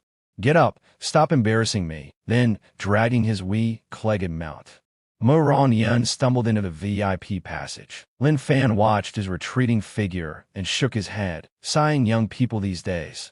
Such a temper. Spill blood on the battlefield." "Zhaozi, he said he wants to spill your blood on the battlefield." Zhaozi rolled its eyes and yawned. "Those little kitten owners, do they even deserve the attention of this king?" "Top to register." Lin Fan leisurely walked to the regular registration window. The young lady in charge of registration glanced at him, and at the husky by his feet. "Hesitating classmate, pets are not allowed in the arena. This is no ordinary pet." Lin Fan's solemnly fabricated, "This is my summon beast, a mutated lion, scientifically named, a distant relative of the hellhound." "All right." The young lady didn't want to ask further and quickly completed Lin Fan's registration. Lin Fan held the contestant card, looked at the big question mark on it, and nodded in satisfaction. "Let's go." "Zhaozi, roast duck, here I come." After completing the registration and eating the Beijing roast duck he'd been craving, Zhaozi ate 10. Lin Fan ate 2. They finally arrived at the Heaven's Pride Cup preliminary competition site. The competition had a rule: all participants must first pass a round of destructive power testing. which was used to filter out the weaklings. Only those whose attack power met the standard were qualified to enter the ring for matches. At this moment, a massive 30-meter all-silver stone monument stood in the center of Dragon Nest Stadium. The monument shimmered with starlight, exuding a perceivous and solid aura. "Attention, everyone." The Major General Examiner sent by the military stood on the podium and announced loudly, "This is our country's newly developed Starfall Trial Monument. It is forged for extraterrestrial meteorite iron, reinforced by 18 formation masters. Its defense is 100 times that of ordinary obsidian. Even a full-force strike from a fifth-turn expert can only leave a shallow mark on it. Attack with all your might. If you can make the crystal light up 3 bars, you pass." After hearing this, the geniuses below were eager to try. "I'll go first." The first to step onto the stage was none other than Mu Rongyun, who had been humiliated at the entrance earlier. This time, he was determined to regain his dignity. Wind God Transformation. Mu Rongyun let out a loud shout, his entire body surging with a burst of green light. In an instant, he transformed into a green drill, accompanied by a sharp sonic boom, and fiercely slammed into the stone monument. Boom! With a thunderous sound, the monument trembled slightly. The crystal scale on the monument skyrocketed wildly, lighting up 8 segments in one go. Moreover, a shallow fist imprint was left on the surface of the monument. Oh my god. 8 segments. Is this the strength of one of the 4 young masters of the capital? So powerful, he even left a mark on the monument. The destructive power is off the charts. The crowd erupted in cheers. Mu Rongyun landed, adjusted his hairstyle, and glanced smugly at Lin Fan, making a throat-slitting gesture. "Country bumpkin, didn't you see that clearly? This is real strength. Unlike some people who only rely on their pets." Under Mu Rongyun's lead, the subsequent contestants unleashed their ultimate techniques one after another. Flames, thunder, frost, all kinds of elements were hurled with full force. However, most could only light up 3 or 4 segments, with very few reaching 6. As for leaving a mark on the monument, apart from Mu Rongyun, no one else had managed to do so. Finally, it was Lin Fan's turn. Next, Lin Fan. Lin Fan handed his unfinished milk tea to Zhaozi and leisurely walked onto the stage. He circled the massive Starfall monument twice, even reaching out to knock on it, producing a crisp dong-dong sound. "This thing, really unbreakable?"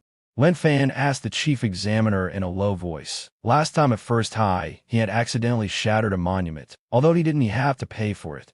The principal had nagged him for a long time. "If it breaks, do I have to pay for it?" The chief examiner glared at him, as if looking at an idiot. "Hey, kid, do you know what material this is?" "Starfall iron. If you can really break it, I'll eat it on the spot. Stop wasting time. Use your full strength and get started." "Okay, down one he hold back." Lin Fan let out a sigh of relief. Since he didn't have to pay, he might as well give it a try. After all, this was the capital-less monument, surely sturdier than the ones in the countryside like Linjiang. He stood in front of the monument. Unlike Mu Rongyun, he didn't shout or gather energy. He simply raised his right hand casually, opened his palm, and gently pressed it against the monument in his mind. The divine craftsman forging technique he had learned from the refining peak, along with the titan divine strength he had picked up from Zhao Dali, quietly activated simultaneously. A light tap. It was as if he were patting a friend on the shoulder in greeting. At this moment, Mu Rongyun in the audience was sneering. "What an act. There's not even a trace of spiritual energy fluctuation. I bet he can't even light up 1 segment. Not even one." However, the moment my palm lightly touched the monument crack, a faint yet piercingly sharp sound echoed through the noisy gymnasium, standing out starkly. It was the sound of glass suddenly shattering. The chief examiner's expression changed instantly, and then, crack, crack, crack, crack, crack, crack, crack spread rapidly from the center of my palm, like a spider web, covering the entire 30-meter all-giant Starfall Trial monument. The originally sturdy monument, which was still shimmering with starlight, now flickered violently, as if it contained a terrifying power on the verge of exploding. I felt the abnormal sensation from my palm and my heart say, "Damn it. I overdid it. Things in the capital aren't as reliable as I thought." Without hesitation, I turned and ran as fast as I could. "Zhaozi, retreat quickly." Just as I leapt off the high platform, boom, a deafening explosion, 10 times louder than Mu Rongyun's earlier attack, resounded through the sky. The Starful Trial Monument, which was said to withstand the full force attack of a 5th tier expert and be absolutely unbreakable, was completely obliterated, not just cracked, but utterly pulverized in a catastrophic explosion. A small mushroom cloud rose in the center of the gymnasium. The terrifying shockwave, mixed with countless tiny fragments of starful iron, swept across the entire venue in an instant. Holy crap. Activate shields. The chief examiner and judges in the third row were scared out of their wits, frantically erecting a defensive barrier, barely managing to withstand the aftermath. The fixed mob dissipated, leaving only a bottomless pit where the stone tablet once stood. And the tablet, it had turned into glittering dust scattered across the sky, giving the audience an unexpected full-body exfoliation for free. Unable to react, with wine powder still in his mouth, those who had mocked me earlier now had their eyes nearly popping out of their sockets. The chief examiner's face was covered in black ash, his hair blown into a messy explosion, staring blankly at the pit, his mind echoing the vow he had just made if you can break it. I'll meet it right here. Standing at a distance, I patted the dust off my clothes and looked innocently at the examiner. Examiner, does what you said earlier still count? With so much powder, are you planning to eat it dry or mix it with water? The examiner trembled all over, almost bursting into tears on the spot. What kind of monster is this? A light touch and it exploded. Is this a competition or a demolition project? He was the royal family's chief consecrator and the highest judge of the event. The old man gave me a deep look, a flash of shock and sharpness in his eyes, then loudly announced, "The preliminary round is over. Lin Fan, destructive power rating SS. Due to equipment damage, the remaining contestants cannot continue testing. Everyone advances directly." The crowd erupted in cheers. "Brother Fan is awesome. Face to Brother Fan." We all advanced directly. The contestants who had been scared stiff by me earlier now expressed their gratitude. After all, skipping the test was a golden opportunity. Only Mu Rongyun stared at the pit, then at my harmless expression.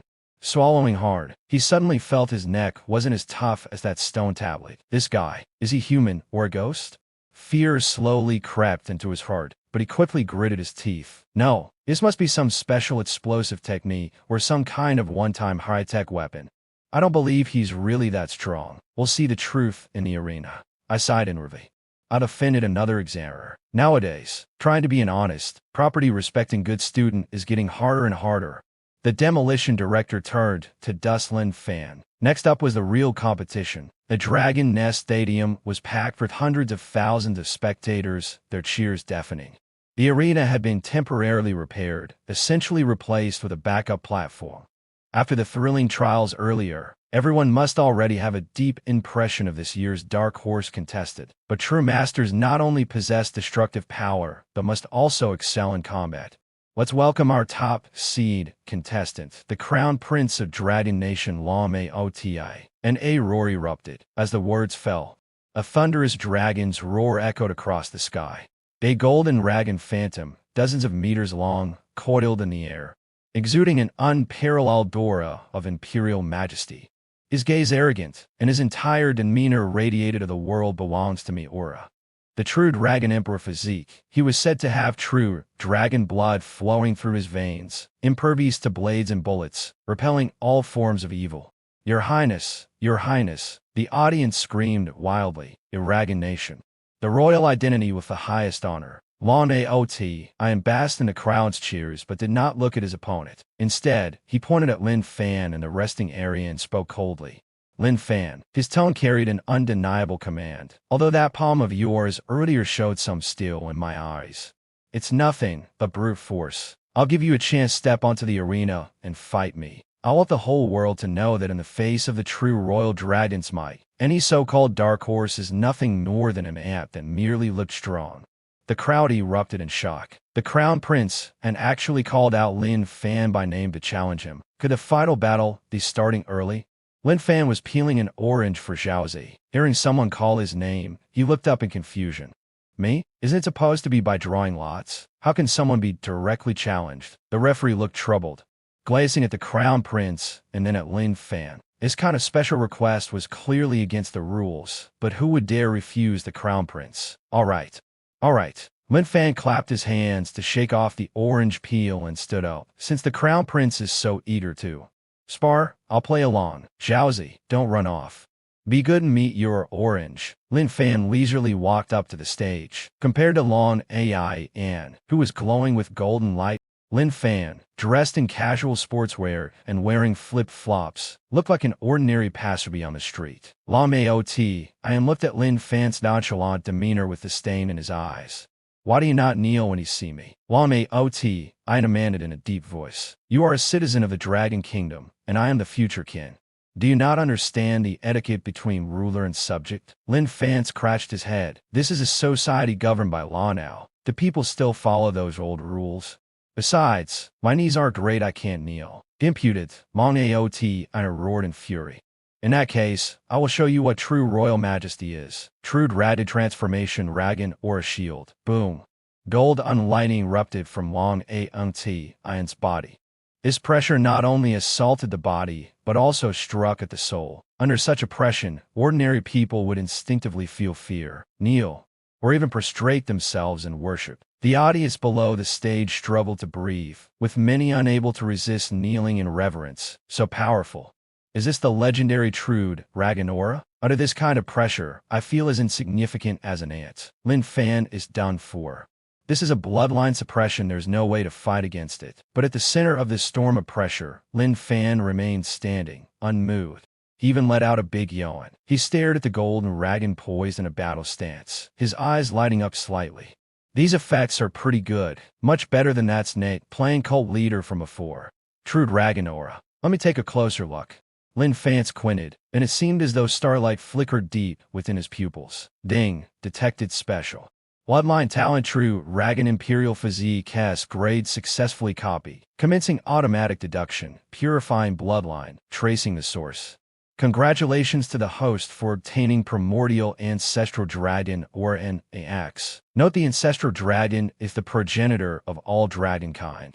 The first dragon in existence. All dragon bloodlines must kneel before the Ancestral Dragon. The corners of Lin Fan's mouth lifted slightly, carrying a hint of mockery. So you're just a little golden dragon, huh? He said lightly. Since you like using bloodline suppression, let me show you who the real ancestor is. Lin Fan didn't make a move. He simply straightened his back and took a deep breath. Then he cast a casual glance at the roaring gold and dragon shadow. Get back. Just 3 words. But they exploded in a dragon nest stadium like an unmessed stadium, like an unbreakable decree. Then Lin Fan's was an endless, boundless ocean. There was no specific dragon shadow behind him, but the sky suddenly darkened, clouds churned, and faintly, a massive dragon claw stretched out from the void, blotting out the sun. Just one dragon scale was larger than the entire stadium. Desolate and supreme aura. Ayuyu. The next second, everyone was stunned. The majestic gold dragon phantom surrounding Lam Aotin, which exuded an aura of dominance, instantly reacted to Lin Fan's presence, as if it were a mouse encountering its mortal enemy or a student facing a strict teacher. Whoosh! It let out a whimper resembling a dog's cry, detached itself from Lon Aotin's body, shrank into a golden speck the size of a whoosh, and desperately burrowed into the cracks of the ground. It trembled. It was terrified. It begged for mercy. Without the protection of dragon energy, Lam Aotin's face turned deathly pale. The fear that came from the depths of his bloodline made his entire body tremble. And before his brain could process what was happening, his body had already reacted instinctively. Thud, the crown prince of the Dragon Kingdom, hailed as the reincarnation of the true dragon, knelt heavily on the arena before Lin Fan, performing a full prostration in front of everyone. The entire venue fell into dead silence. Even the sound of the commentator's microphone hitting the ground could be heard. Lam Aotin lay on the ground, drenched in cold sweat. He wanted to stand up, wanted to be angry, wanted to kill Lin Fan, but he couldn't.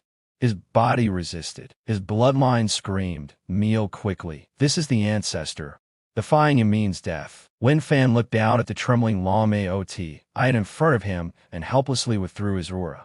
The celestial phenomenon in the sky gradually dissipated. The loach-like golden speck timidly poked its head out, but still dared not look directly at Lin Fan. "Sigh, Crown Prince." Lin Fan squatted down, patted his shoulder. It spoke in a tone as if reprimanding a junior. "Weren't you asking me to kneel earlier? Why are you now performing such a grand gesture yourself? It's not even New Year. You don't have any reed envelopes for you." Wane Ot, Ian's face turned betrayed, so ashamed that he was on the verge of tears. He opened his mouth but, under the suppression of his bloodline, involuntarily blurted out, "Greetings, greetings, ancestor." As soon as the words left his mouth, Wane Ot, Ian's eyes rolled back, overwhelmed by shame and anger, and he fainted on the spot. Lin Fan, the audience, the royal family members in the stands, the emperor's teacup shattered in his grip. He stared at Lin Fan, who had just been addressed as ancestor by his son, his mouth twitching uncontrollably. What on earth? My son calls him ancestor, so what does that make me? Is there anyone in this world of a higher generation than me? Lin Fan stood up and helplessly spread his hands toward the referee. I didn't force him to do this. He insisted on kneeling and even acknowledged me as a relative. Nowadays, young people will do anything to win a match, even randomly claiming ancestors. The referee wiped the sweat from his forehead and stammered, this match, Lin Fan wins." With my hands in my pockets, facing the reverent gazes of the audience, as if I were a deity, I eagerly walked off the arena. I gave the system a thumbs up. This ancestral dragon aura is truly powerful. I'll make them call me ancestor. The fainted crowd Prince Wane Ot, Ian was carried away, and the atmosphere in the Dragon Nest Stadium instantly became bizarre. Who had initially looked down on me, now stared at me with deep apprehension as I stood on the arena, innocently munching on sunflower seeds. Even the crown prince, hailed as the true dragon imperial body, had knelt. Just who was this guy? The next match, the semi-finals, begins. Lin Fan versus Mosey. At the referee's command, the temperature around the arena suddenly dropped. A chilling black mist surged from the entrance tunnel, instantly covering the ground in a layer of black frost. A thin figure, completely shrouded in a black robe, with only a pair of eerie green eyes visible, floated onto the arena like a ghost. That was Mosey. He hailed from the borderlands known as the Ghost Abyss, a rare and terrifying hidden class, an Eid sovereign. Cluck, cluck, cluck. Mosey let out a piercing laugh, as grating as nails scraping the chalkboard. Lin Fan, your body is indeed formidable, even shattering the crown prince's dragon energy. Encountering me won't be that simple. I'm a master of soul manipulation, a symbol of death. Your brute strength is useless against my army of the undead. I stopped munching on sunflower seeds, stared at the person wrapped up like a mummy, and raised an eyebrow. Worrying so much in this heat isn't that comfortable. By the way, how long has it been since you last took a bath? This smell is something else. Mosey's laughter abruptly stopped. His identity commanded all the undead trapped in fear. Yet this kid in front of him was complaining about his smell. You're recording death. Mosey burned with rage, slamming the skull staff in his hand onto the ground. Come forth, my servants. The ground instantly cracked open, and dozens of skeleton warriors wielding bone knives and shields crawled out. Rotting zombies and translucent ghosts surged forth. In an instant, the arena was surrounded by a dense crowd of undead, resembling a night parade of 100 ghosts. The audience erupted in gasps, and many timid girls covered their eyes. The scene was eerie enough. I glanced casually, frowning slightly. Is this it? Just a bunch of low-level minions, not even enough for my little Z to grind its teeth on. Little Z, the amethyst twink, lie unresting lazily at the edge of the arena, yawned languidly, not even bothering to lift its eyelids. A trace of madness appeared on Mosey's face. Arrogant. If you think this is too little, then I'll serve you something tougher. Even at the tip of his tongue, spraying a mouthful of fresh blood onto the staff. A surge of immense magic power erupted, even at the cost of his life force. With my blood, and the indeed of this land, as the offering, open the gate of the abyss, descend. Fell over Lord Abyss, O Bone Dragon. Boom! The space above the arena was forcibly torn apart. A massive black vortex formed, and an overwhelming aura of death surged out, even more powerful than the dragon aura of the crown prince earlier. War accompanied by a dragoness roar filled with the essence of death. A gigantic pale dragon head, burning with blue soul flames, emerged from the vortex. Following it was an enormous skeletal body with tattered bony wings. The bone dragon, over 50 meters long and exuding the terrifying aura of a peak-level Tier 3 creature, fully manifested on the arena, with a slight flap of its wings. A chilling wind swept through, making even the audience and the front rows feel as if their souls were freezing. The strongest undead creature in legend. This thing isn't a joke. It can destroy an entire city. It's over, no matter how strong Lin Fan is. Can you defeat a bone dragon that feels no pain and has no weaknesses? Mosey stood atop the bone dragon's head, looking down at me smugly, laughing wildly. Are you scared now? Its bones are incredibly tough, and its soul flames are eternal. Lin Fan, obediently become part of my end collection. Tear him apart from me. Mosey waved his staff, commanding the attack. The bone dragon opened, its massive mouth filled with sharp teeth, and blue dragon breath began to gather deep in its throat, ready to reduce me, Lin Fan, to ashes in one blast. I didn't retrieve. Instead, I watched it with great interest, as if observing a mischievous pet. Ding! Detected skill necromancy forbidden. Skills successfully copy, auto-deciding. Fusing with chaos law. Congratulations to the host for obtaining Hattie's Lord of the Undead MAX. Passive skill. All Undead creatures automatically recognize the host as the supreme lord and obey unconditionally. I smiled. Hey, I looked at the bone dragon, which was about to unleash its breath, as if I were looking at a naughty pet at home. Hey, you over there, little pile of bones. I didn't move, just beckon with my finger. Come down. Beside me, Mosey was laughing so hard he was almost in tears. Who were you talking to? Reasoning with the Undead. They were just brainless killing machines. They only listened to me before he could finish his sentence. The meat had barely left his mouth when, squawk, a loud bang. The blue dragon breath spewing from the bone dragon's throat was abruptly choked back, producing a sound akin to a hiccup. The ghostly blue soul fire, once brimming with murderous intent, began to flicker violently the moment it saw me. It wasn't anger, nor excitement, but fear.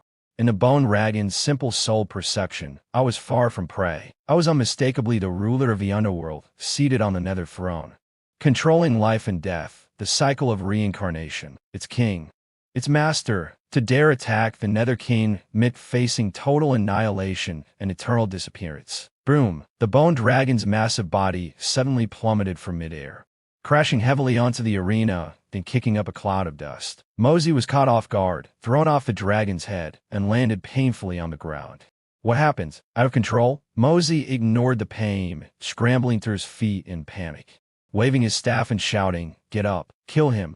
But the bone dragon, which usually obeyed his every command, acted as if it hadn't heard him at all. It cautiously folded its wings, lowered its head, and crawled toward me. To show submission and harmlessness, it even activated its Undead transformation spell, forcibly shrinking its 50-meter-long massive body into the size of a miniature chihuahua. The once ferocious, unmenacing bone dragon had now transformed into a palm-sized, round-headed mini-skeleton Mohawk. It squatted at my feet, its tail made of thin bone sweeping the ground furiously, producing a slap-slap sound. It even opened its tongue-less jaw, mimicking a licking my shoes motion, emitting a flattering clack-clack noise. The entire arena fell silent, like a deep well. Mosey was speechless. The referee was stunned. Everyone was dumbfounded. This was the Abyss Bone Dragon, the overlord of the Undead realm. How did it suddenly turn into this? Wagging its bony tail, tried to be endearing. I bent down, pinching a mini bone dragon by the nape with 2 fingers, and dangled it in front of me. TSK. Feels a bit stiff, but this transformation spell is quite interesting. No need for a leash anymore, I can just carry it in my pocket. I looked at the frozen Mosey, sincerely asking, is this your ultimate move? This little thing is quite special. How about giving it to me as a Kaike? Poof! Mosey's psyche collapsed, his strongest summoned beast. The trump card he had spent 10 years of his lifespan to summon, betrayed him, and now it had become someone else's Kaike. This was humiliation of the highest order. Give it back to me. Mosey went berserk, charging forward like a hysterical madwoman, tried to snatch back his bone dragon. I glanced inferently at the Kaike in my hand and said, "Go, make him quiet." Clack! The mini-boned dragon instantly obeyed. It turned its head and opened its mouth toward the charging Mosey. Though it shrunk, the blue ghost fire its pew was still potent. The blast of dragon breath hit Mosey's rear directly. Mosey screamed in pain, his rear ablaze, clutching his butt as he ran wildly around the arena, bouncing around like a flaming rag.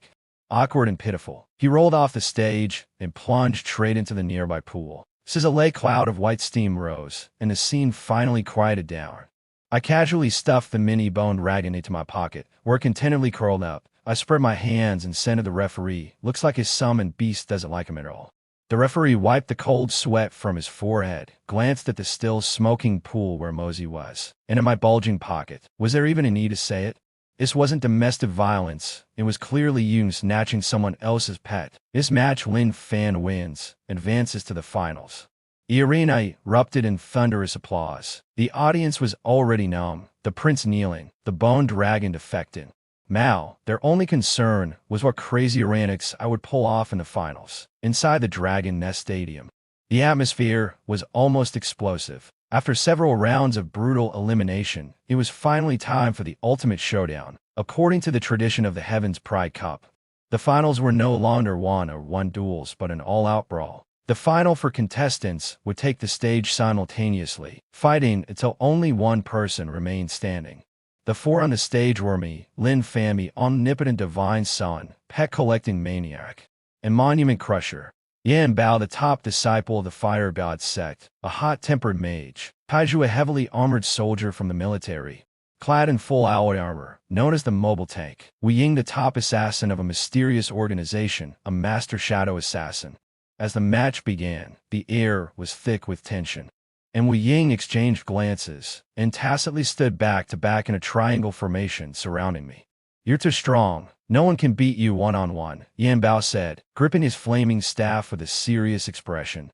Taiju pounded his alloy shield heavily, producing a dull thud, so we decided to team up, take down the strongest first, then fight for the championship. Wu Ying said nothing, his body gradually turning transparent, clearly preparing to strike at any moment. The audience held their breath. 3 against 1, and it was 3 top-tier experts steaming up against the summoner. They still thought I relied solely on my pets. The stakes of this match skyrocketed instantly. Standing in the encirclement, I looked at my 3 tense and serious opponents and couldn't help but sigh. I patted the pocket where my mini-bone dragon was sleeping soundly and glanced at Little Purple, who was sunbathing at the edge of the stage. "I was planning to let my pets play with you, but since you're giving me so much respect by teaming up against me," I flexed my wrist, the sound of cracking knuckles echoing. "I'll return the favor. This time, I won't rely on my pets. I'll fight you myself." "Arrogance," Yan Bao roared first in anger. "Without those 2 useless creatures, what are you? Take this meteor firestorm." He waved his staff, and dozens of blazing fireballs rained down from the sky like small meteors, bombarding every possible escape route. "Hey mage, huh?" I looked up at the fireballs filling the sky, a confident smirk curling my lips. "Playing with fire? You should be learning from me." Ding. System notification. Skill meteor firestorm detected. Successfully copied. Upgraded to Heaven's Wrath meteor fall. I didn't dodge. I simply reached out and lightly grasped the air. Boom, the sky was instantly torn open by a massive rift. Everyone was dumbfounded as they saw a super meteor, over 100 meters in diameter, burning with divine purple-gold flames, descending from the heavens, blotting out the sun. Compared to it, Yan Bao's fireballs were like a few fireflies crashing into the sun. Yan Bao was so terrified that he dropped his staff. "Is this still meteor firestorm?" I clenched my fist lightly. The colossal object shattered in mid-air, dissolving into pure fire elements that dispersed, leaving only a wave of scorching heat that instantly curled Yan Bao's hair. His legs gave out, and he fell to his knees, shouting a surrender. I don't even deserve to be called a mage. Now's the time. Charge." Seizing the moment when Lin Fan had just cast a spell and hadn't reacted yet, Taiju, the fully armed warrior, charged forward with all his might. He activated his savage charge, his muscles swelling instantly, and rushed at Lin Fan's lower back like an out-of-control high-speed train. "My strength is 50,000 pounds. I can even smash through city walls," Taiju shouted arrogantly. "A warrior." Linf, and then turn around. He simply countered with a backhanded elbow strike, with the power of Titan strength and the protection of indestructible golden body. A deafening metallic crash resounded. Taiju felt as if he had collided with a divine mountain. His proud alloy shield shattered into powder instantly. His entire body was flung away as if rebounding, moving 10 times faster to his initial charge. He spun 360 degrees in the air before slamming into the protective barrier, unable to even extend a hand inside. Lin Fan set him furiously to weak. "Go back and drink more milk." At that moment, the last assassin, Wu Ying, had silently approached Lin Fan. This was the perfect opportunity. "Die!" Shadow backstabbed. Wu Ying's poisoned dagger gleamed coldly as it aimed straight for Lin Fan's throat. He wore a victorious smile. confident that no one could evade this strike. However, just as the dagger was about to pierce, Lin Fan suddenly disappeared like a bubble. An afterimage. No, it was a complete illusion. An assassin. Ha! A mocking voice suddenly sounded behind Wu Ying, warm breath brushing against his ear. You're too noisy. Your footsteps are as loud as an elephant's. Wu Ying's hair stood on end, his heartbeat quaking when did someone silently get behind him. Lin Fan didn't draw his sword, he simply tapped Wu Ying's back lightly with his finger. Freeze. Divine A, CU point technique derived from ancient martial arts secrets. Wu Ying was instantly immobilized, frozen in place like an ugly statue, still maintaining his assassination posture. In less than a minute, the battle was over. The mage was stunned by magic. The warrior was sent flying by sheer strength, and the assassin was toyed with by superior agility. Lin Fan stood in the center of the arena, not even a speck of dust on him. He glanced around, shrugged, and said with a mix of helplessness and pride, "All right. I won't pretend anymore. Actually, I'm a jack of all trades, a hexagonal warrior who can do it all. If you want to beat me, next time bring a team with a priest and a healer, where you really won't stand a chance." The audience was left speechless. Even the referee was too shocked to speak. The live-stream cameraman's hands were trembling. Was this even a competition? This was clearly a dot bullying amateurs. The two defeated contestants scrambled to jump off the stage, afraid that staying a second longer would result in instant defeat. The referee wiped the cold sweat from his forehead and announced in a trembling voice the champion of this year's Yan Zhaoi Cup, Lin Fan. Countless people chanted, "God Fan." At the topmost VIPist, and a Dragon Nation's ruler, Lan Tianxing, stood up, his sharp gaze fixed on the young man on the stage. He waved his hand grandly. "Issue the decree, appoint Lin Fan as the Dragon Nation's National Guardian Master. Grant him the title of dupe with a different surname. He shall not kneel before the Emperor." Hearing the imperial decree, Lin Fan stroked his chin, unjoked, "National Guardian Master. Does that mean I don't have to work but still get paid?" "I'm in." As Lin Fan was escorted into the Dragon Nation's imperial palace by a group of golden armored guards, the Dragon Nation's ruler, Lan Tianxing, sat on the dragon throne as a peak-level 5th-tier powerhouse. He now looked at the young man in sportswear with his hands in his pockets, his gaze filled with obvious approval, even a hint of flattery. This young man had made his crowned prince kneel in public, a shocking scene. Not to mention, this young man had once tamed a 3rd-tier beast king and even caused an abyssal-bone dragon to defect. Such talent must be kept at the forefront of the Dragon Nation. "Lin Fan, heed my command." Lan Tianxing stood up, personally holding the imperial decree as he descended from the dragon throne to stand before Lin Fan. The civil and military officials around were all stunned. The emperor personally descending to deliver a decree. This was the first time in the nation's history. Lin Fan waved his hand. "Just tell me the benefits. If it's too troublesome, I won't do it." Lan Tianxing burst into hearty laughter, not the least bit offended. "Straightforward. I'll let straightforward people like you. I have decided to appoint you as the National Guardian Master, a position higher than a prince. You won't need to kneel before me." Lan Tianxing waved his hand grandly. "I grant you a luxurious mansion within the second ring of the capital with a massive garden, perfect for keeping pets. I grant you a purple gold dragon card with unlimited access to the national treasury's resources. I grant you a lifetime meal pass to the imperial kitchen. Whatever you want to eat, order anytime. And the royal chefs will be at your service 24/7. Hearing the first two, Lin Fan merely nodded calmly. When he heard the last one, lifetime meal pass to the imperial kitchen, his eyes lit up instantly. "Deal." Lin Fan held Lan Tianxing's hand, his face full of sincerity. "Your Majesty is indeed a wise ruler. Just mention my name." Beside them, the Crown Prince Long Aot and had a complicated expression, watching his father and the ancestor who had humiliated him act like old friends, calling each other brothers. He felt his identity was completely thrown into chaos. That evening, the grand celebration banquet was held in the palace.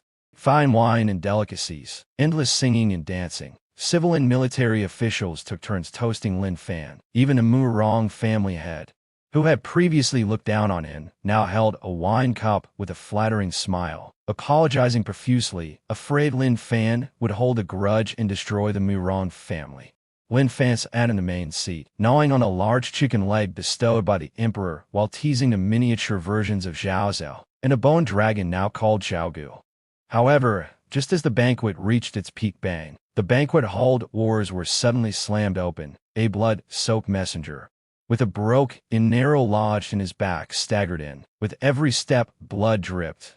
But he ignored it, gritting his teeth to shout his last breath, "Report urgent news from the border. Your Majesty, something terrible has happened." The joyous music abruptly stopped. Lin Fan slammed down his wine cup, his face changing drastically. "Speak. What happened?" The messenger knelt and cried out. "The neighboring Heavenly Wolf Empire has torn up the ceasefire agreement, taking advantage of our Dragon Kingdom hosting the Tianzhou Cup. With internal Maya power scattered, they have deployed an army of 1 million to launch a surprise attack on the northern border. Moreover, there are 12 S-class generals and 3 half-step 5-turn marshals personally overseeing the operation. In just half a day, 2 of the 3 northern border passes have fallen. The enemy army has declared they will capture the capital within 3 days, destroy our Dragon Kingdom, and seize all resources and women." Boom! This news was like a thunderbolt exploding in the banquet hall. All the ministers' faces turned deathly pale. What? 1 million troops? 3 half-step 5-turn marshals? Isn't this practically breaking the heavens? It's over. Our main forces are all stationed in the south guarding the coastline. The northern defenses are weak now. 3 days to breach the capital. What do we do? Panic spread rapidly. Lin Fan swayed, almost losing his balance. The Heavenly Wolf Empire's ambition was clearly greater than imagined. This time, they were going all out. 1 million elite troops combined with top-tier combat power. If the main forces couldn't reinforce in time, the capital could truly fall.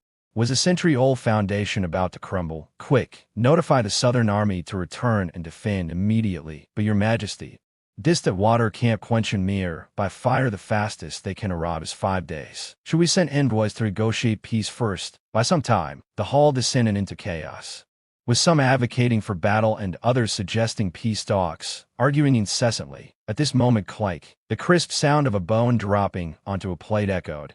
Everyone instinctively quieted down, looking toward the main seat. Lin Fan had just finished the last bite of his chicken leg and was elegantly wiping his mouth with a napkin. Glancing at the chaotic hall, what's all the noise about? Can't even eat a meal in peace. Lin Fan forced a bitter smile and said, "Divine Master, now is not the time for eating. The nation is facing a great crisis." Lin Fan stood up, stretched lazily, and yawned. "It's just 1 million troops. Is that worth panicking over?" He glanced at the messenger still coughing blood and casually released a holy resurrection spell. But the messenger wasn't dead. The spell could also heal injuries. The messenger instantly recovered to full health, his wounds closed, and even a broken arrow automatically ejected. "You mean the Heavenly Wolf Empire, right?" Lin Fan rotated his neck, producing cracking sounds. "Perfect timing. I just received my salary as the divine protector of the nation and haven't made a move yet. I'll take this job." "Why you're heading to the northern border?" an elderly general asked in shocked. "Divine Master, while your personal strength is formidable, this is a national-level war, not a martial arts arena. 1 person in front of 1 million soldiers. Their strength is too limited." "Limited?" Lin Fan smiled. He pulled out the bone dragon kaicane from his pocket and casually patted the little purple creature at his feet. "Who told you I was alone? I even brought a pet." Lin Fan walked to the palace doors, waved his hand with his back to the crowd, and said, "Your Majesty, cancel the victory banquet for now. But don't throw away the dishes. Just keep them warm for me. I'll be back soon.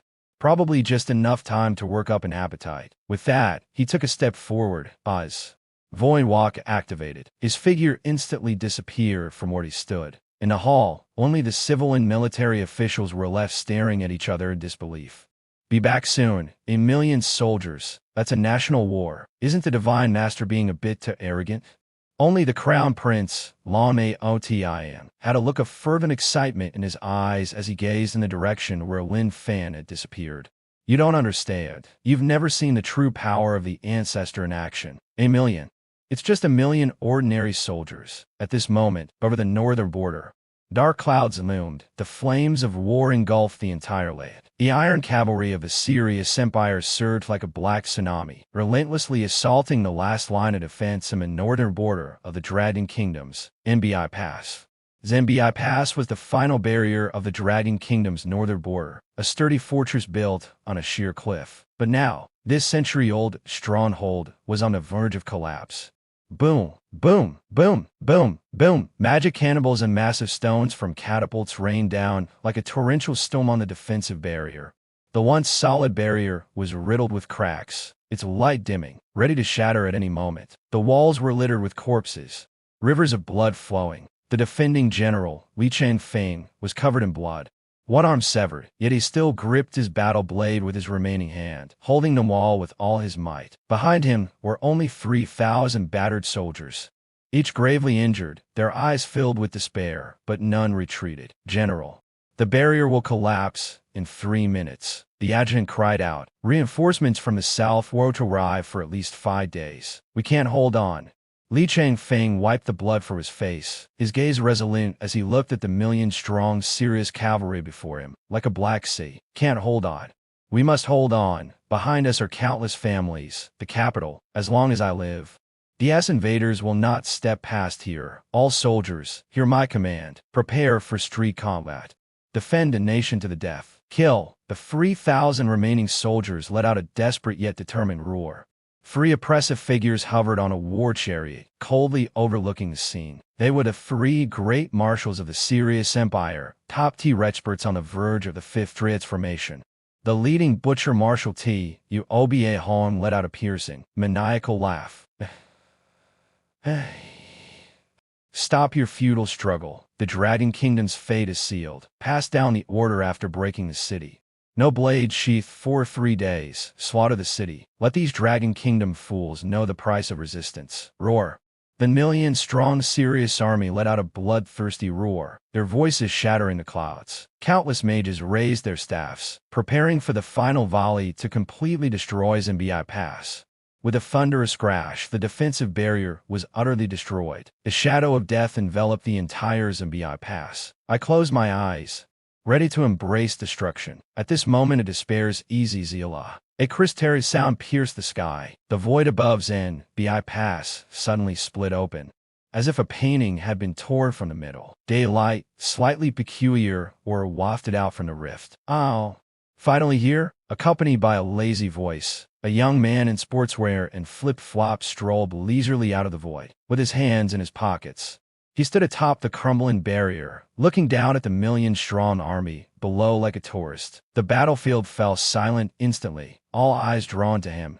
I opened my eyes abruptly, staring in shock at the young man above. Is this reinforcements? Why is it just one person, and a kid at that? Is this a death wish? The opposing seer is Marshal Oba Hong was equally stunned, then burst into wild laughter. This is hilarious. Has Dragon Nation run out of people, sending a little brat to guard the nation's gate? Are you here to surrender, or to shine my shoes? A million-strong Serious army erupted in mocking laughter, their voices crashing like tidal waves. Lin Fan, standing midair, remained indifferent. He casually cleaned his ears and looked dispassionately at the dense crowd below. So noisy. A million, that's quite a lot. He turned slightly, glanced at me, covered in blood, and casually tossed over a healing pill and exceptional holy medicine from his sacred pill peak. You've worked hard. Leave the rest to me. Take your brothers to rest, have some water, and enjoy the show. I took the pill, feeling the surging vitality within, utterly astonished. Yet, I still urgently advised, young man, don't act recklessly. This is a million-strong army, with 3 half-step 5th-turn experts. You can't handle this alone. Retreat quickly.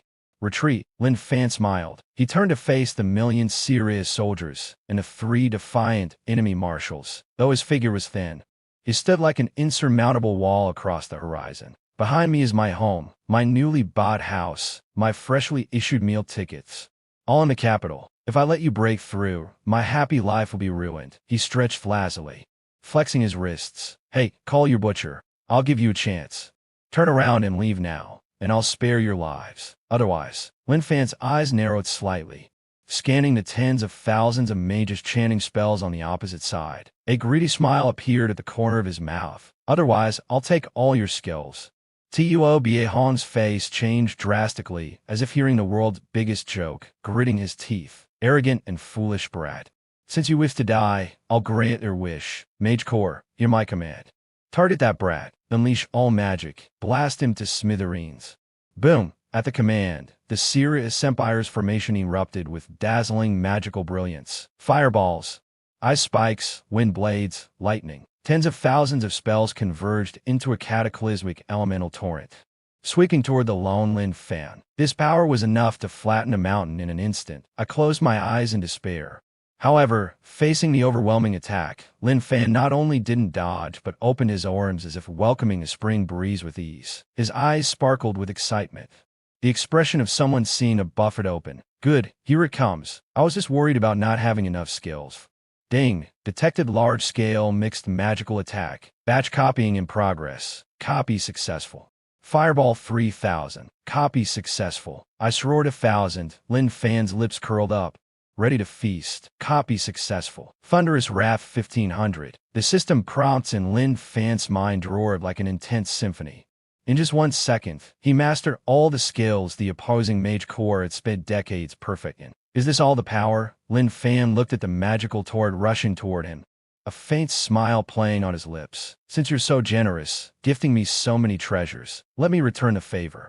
Boom! The Seer, Empire's ultimate magical bombardment finally landed. The dazzling elemental torrent instantly engulfed Lin Fan's tiny figure, distorting the surrounding space. The barrier at the northern frontier pass completely collapsed under the shockwave, and Li Changfeng, along with the remaining 3,000 soldiers, was blown away, crashing heavily to the ground. It's over. Li Changfeng stared in despair at the still churning destructive energy.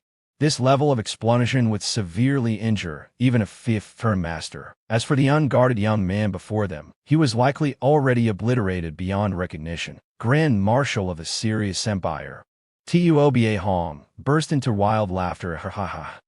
This is the fate of those who dare to provoke the Serious Empire. So-called reinforcements, utterly insignificant. All troops, he might command flatten Zanbi Pass.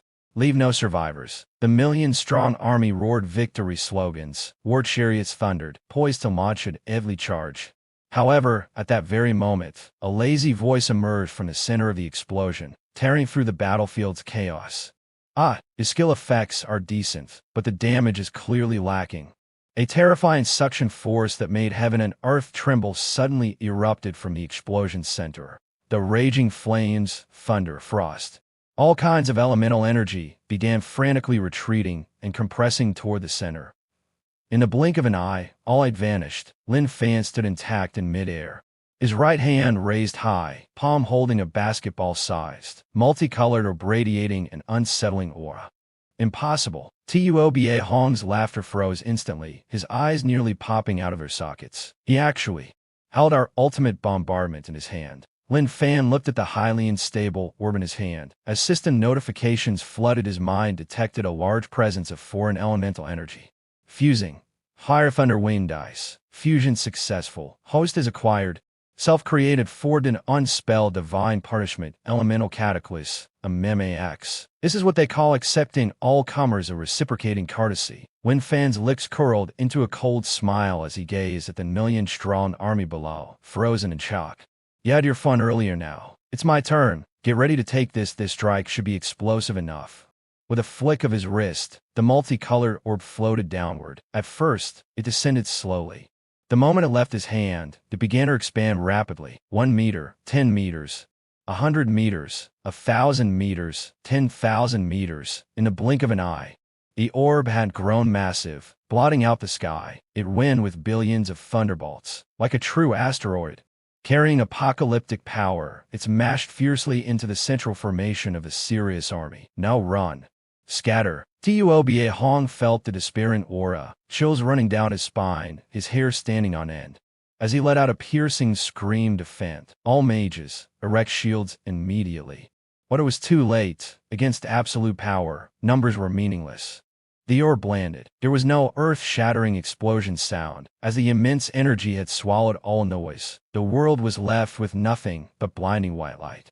Within the white light, the proud mage core didn't even have time to scream before being instantly vaporized. The sturdy armored war chariots melted into molten iron in an instant. The once mighty million-strong army was wiped out as if erased by a rubber eraser, vanishing in large swaths. Then, a massive ring-shaped shockwave over 10,000 meters high rose, mixed with purple lightning and scorching flames. Sweeping across 100 kilometers, the earth cracked, mountains and rivers collapsed. The entire map of the northern frontier was completely altered in that moment.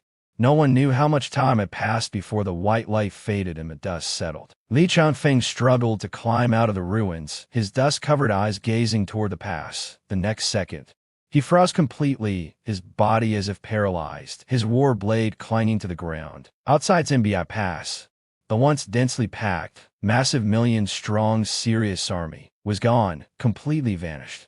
In its place was a colossal crater over 50 kilometers in diameter, bottomless and filled with flowing molten lava. At the edge of the crater, the three grand marshals of the Sirius Empire, having stood further back and being physically robust, barely survived. The divine armor on their bodies had shattered into scraps of metal, their entire bodies charred black, hair burned off, even their eyebrows gone. Kneeling on the ground, they trembled as they looked at the hellish scene before them. Just his one move. Tuoba Hong's teeth chattered, his eyes hollow. 1,000,000 troops, just like that. All gone. What kind of power was this? Could be divine punishment. In the sky, Lin Fan patted the dust off his hands, scratched his head awkwardly as he looked at the massive crater below. Ah, this is bad. He apologized with a guilty expression to the dumbfounded Li Changfeng. Old General, I'm really sorry, my hand slipped just now. And I used a bit too much strafe. If this crater can't be filled, can you not make me pay for it? Li Changfeng was speechless. The 3,000 surviving soldiers were silent, and the enemy's kneeling commander was too shocked to speak. A slip of the hand. This slip of the hand wiped out an entire million-strong army and blasted through the map. Seeing no one respond, Lin Fan thought they were still worried about the enemy. All right, there are still 3 leaders left. I thought their hairstyles were pretty unique, so I left a few alive. Old General, these 3 prisoners are yours. You should be able to get quite a bit of military merit for that, right? After saying that, Lin Fan yawned, took out his phone, still no signal, and checked it. All right, exercise after a meal is over. Let's go back and eat before it gets cold. Under the austere gazes of everyone, as if they were looking at a god, Lin Fan once again are through the void. Like an ordinary person heading home after work, he casually stepped through and disappeared. All that was left was the devastation and a legend destined to be recorded in history. Heavenly Wolf Empire, Imperial Capital. Although the frontline data reports had not yet arrived, the entire Imperial city had already turned into a sea of celebration. 1,000,000 troops, supported by 3 near-Dazai commanders. The Dragon Kingdom, which was hosting a martial arts tournament and was in a state of national eliteness, stood no chance. In a resplendent palace hall, music and dancing filled the air. Emperor Wen of the Heavenly Wolf Empire reclined on his tiger skin-covered throne, holding a goblet of crimson wine, his face glowing with joy. I'm a Commander T, UOBA and the others have already broken through Invading Pass. Wen Lyle Afterly. That old emperor of the Dragon Kingdom must be hiding under a table crying by now. The civil and military officials raised their cups in agreement. Your Majesty is wise. This time we will surely annex the Dragon Kingdom in one fell swoop. I hear the women of the Dragon Kingdom have fair and delicate skin. We can't wait any longer. The Dragon Kingdom has occupied the fertile lands of the Central Plains for too long. It's time for our Heavenly Wolf warriors to enjoy them. As everyone joyfully envisioned the future, the air in the center of the hall suddenly distorted, like a calm lake disturbed by a stone. The commander of the Imperial Guard shouted, drawing his sword to confront the intruder. A facial rift opened, a young man in sportswear, wearing flip-flops, with one hand in his pocket and the other holding half a bottle of mineral water, which he had just taken from Li Changfeng, strolled out leisurely. Then stared at Wen lie on the throne, scratching his head in confusion. This is the Heavenly Wolf Palace.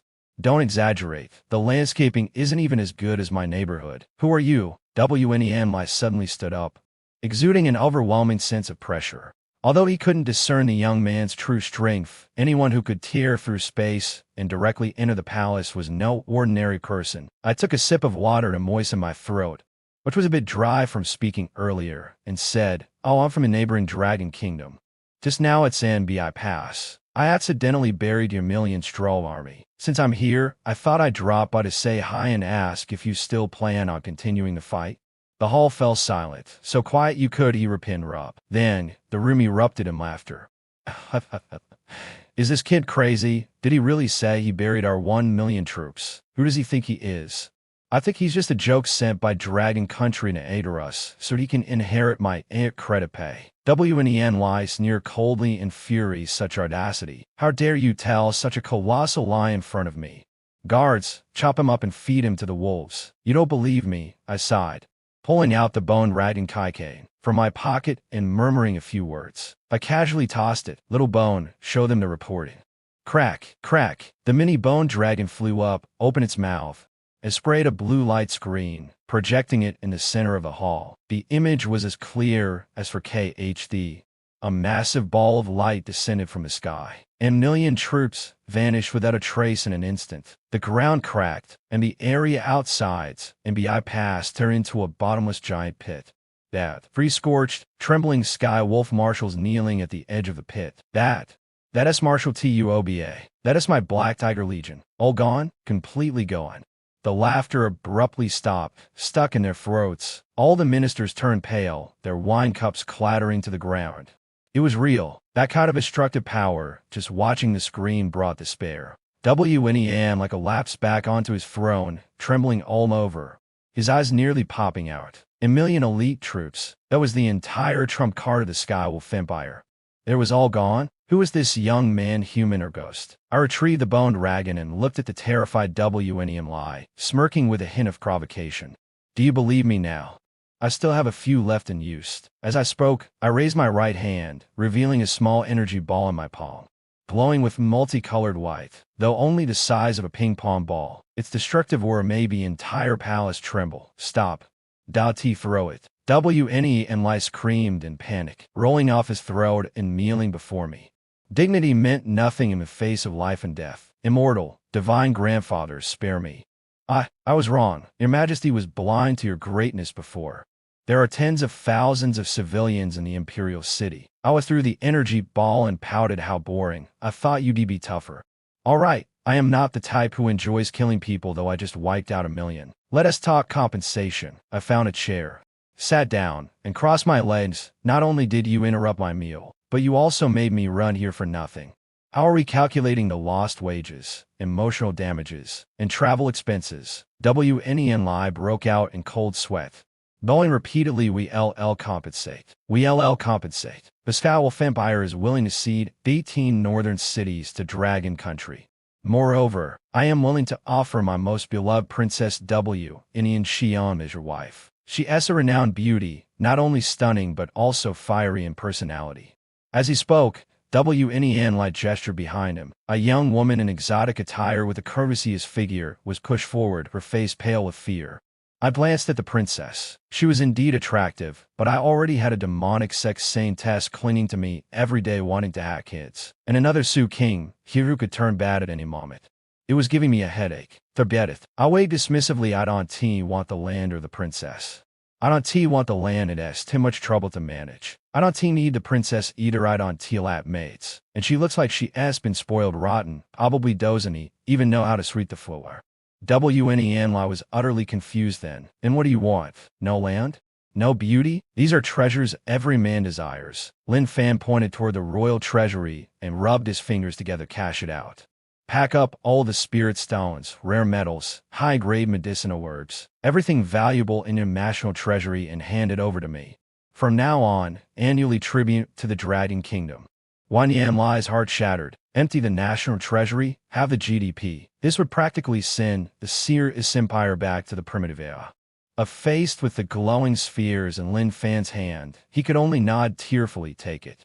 As long as you're satisfied, I'll even dismantle the palace and sell it for scrap metal. Half an hour later, Lin Fan walked out of a Seer's palace, carrying over a dozen bulging high-grade storage bags, looking satisfied. Behind him knelt Wan Yanlai and the civil and military officials, all crying their hearts out. Welcome back next time. Sob, sob, sob. Wan Yanlai tearfully bid farewell. Definitely next time. Lin Fan waved his hand. Oh, by the way, don't forget to sign the ceasefire agreement and send it to the Dragon Kingdom. We wouldn't dare. Absolutely not. Dragon Kingdom Palace. Banquet Hall. Although Lin Fan had left, no one dared to touch their chopsticks first. Everyone was nervously awaiting news from the front lines. Tianxing was pacing anxiously inside the hall. At that moment, spatial fluctuations. Lin Fan's figure suddenly appeared at the main seat. "Ah, just a little late," he said, touching the dishes on the table. "Thing, they're still warm." Picking up chopsticks, he grabbed a piece of braised pork he'd been eyeing and put it in his mouth. The hall fell silent. Everyone was stunned. He came back just like that. He'd been gone for less than half an hour. "About the time it takes to eat a meal, Master." "Master Lin?" an elderly general asked, trembling Lai. "How's the front line?" Lin Fan swallowed the braised pork and casually tossed a dozen heavy storage bags onto the table. Clatter! The bag openings spilled open, and countless top-grade spirit stones and rare medicinal wares rolled out, instantly forming a small mountain that dazzled everyone. "Oh, with resolve," he said inferently. 1,000,000 people, all gone. The Sirius Kingdom's rulers surrendered. This is the compensation he set. I kept a little pocket money, and the rest is for the national treasury. Oh, they ordered to send me a princess. Luckily I didn't accept. That girl can't compare to the beauties of our dragon kingdom. The room fell silent. Long Tianxing's wine cup fell to the ground with a clink. 1,000,000 people gone. The Sirius Kingdom's ruler surrendered, and the treasury's money was all brought over. This was supposed to be a war, but it turned into a massive shopping spree. Crown Prince Long, Ian's eyes lit up. He directly knelt down, shouting, "Ancestor, you're amazing." After resolving the capital's matters, Lin Fan refused. A golden nest or silver nest couldn't compare to his own humble home. Besides, he'd been feeling a bit homesick lately, especially for his mom's braised pear ribs. "Master Lin, are you sure you don't need me to send the Imperial Guard to escort you?" Long Tianxing reluctantly saw him off at the palace gates. Even sending a ceremonial team to show off a bit would be fine. Lin Fan waved his hand. "No need, the slow. I'll fly back myself, it'll only take a few minutes." With that, he jumped onto the waiting Little Purple. "Little Purple, let's go home." The amethyst-winged Lion King whirred excitably, its wings flapping as it transformed into a streak of purple light, disappearing into the horizon in an instant. Its speed left several S-class experts dumbfounded. Linjiang City, the old happiness community. This was where Lin Fan grew up. The place I grew up in was originally just an ordinary, even somewhat run-down neighborhood. It was as lively as an Olympic event. The entrance to the community was packed with luxury cars, forming a long line that stretched all the way to the adjacent street. Rolls-Royces, Bentleys, and even hovercars vehicles, usually driven by big shots, were now crammed together like cabbages. People stepped out of the cars, dressed in suits or luxurious robes, carrying large bags of gifts, smiling as they crowded downstairs at my home. "Wow, isn't that the city lord of Linjiang you're lining up to?" Of course, Master Lin is the most incredible figure in Linjiang. As the young city lord, I must come to pay my respects. "Master Zhang, what kind of gift is that in your hand?" I prepared the property deed for a seaside villa. Among the crowd were not only these prominent figures, but also many neighbors and former classmates of mine. I always knew Fan was destined for greatness. When he was little, I held him once, and he peed on me. Even his pee had spiritual energy. My mom and dad stood at the door, utterly bewildered. They were just ordinary office workers and had never seen such a lively scene. Relatives who usually ignored them were now kneeling and calling them brother and sister-in-law. Even a city lord personally lit a cigarette for my dad, addressing him as big brother with every word. My dad's hands were trembling. Didn't Fan go to the capital for an exam? Did he get into trouble? A loud boom came from the sky. Boom powerful or descended, silencing the noisy crowd instantly. Everyone looked up at the sky, their faces filled with terror. Slowly descended into the neighborhood garden, smashing the loudspeakers used for the daily square dancing. "Dad, Mom, I'm back," carrying a heavy snakeskin bag filled with treasures from the Sirius Kingdom's treasury. I walked toward home with a grin. The scene was silent for a second before erupting into thunderous cheers. "The master is home. Long live the master." The city lord of Linjiang was the first to rush forward, kneeling before me. "This humble servant, the city lord of Linjiang, greets the national guardian master. Forgive me for not welcoming you sooner. I deserve to die." Looking at the prominent figures kneeling in front of me, I scratched my head. All right, stop kneeling. Why are you blocking my door?" "I want to go home indeed." My mom and dad were on the verge of tears when they saw me return. Fan, you're finally back." My mom ran over, looking me up and down. You've lost weight. You must not have eaten well in the capital. Mom, I'm fine. I smiled, ignoring those trying to curry favor, and directly pulled my parents upstairs. Let's talk at home, it's too noisy outside. My spirit beast, Little Purple, stayed downstairs, baring its sharp teeth at those who wanted to follow. Roar, anyone who dares come up will be bitten to death. The aura of a third-tier beast king silenced everyone, forcing them to obediently stay downstairs in the cold wind. Back in my small 60-square-meter home, I felt completely relaxed. I plopped down on the creaky old sofa, which felt far more comfortable than the throne of the serious kingdom. Fan. What on earth is going on? My dad cautiously asked. Why are those big shots outside calling you master? Oh, that. I smiled faintly. I went to the capital for the exam and got first place. Along the way, I helped the country fight a war, destroyed a kingdom, and the emperor gave me a title. As for the lion, I picked it up on the road. It was a stray cat that looked pitiful, so I brought it back. My mom and dad exchanged bewildered glances. First place, casually destroy a kingdom. A stray cat that can fly?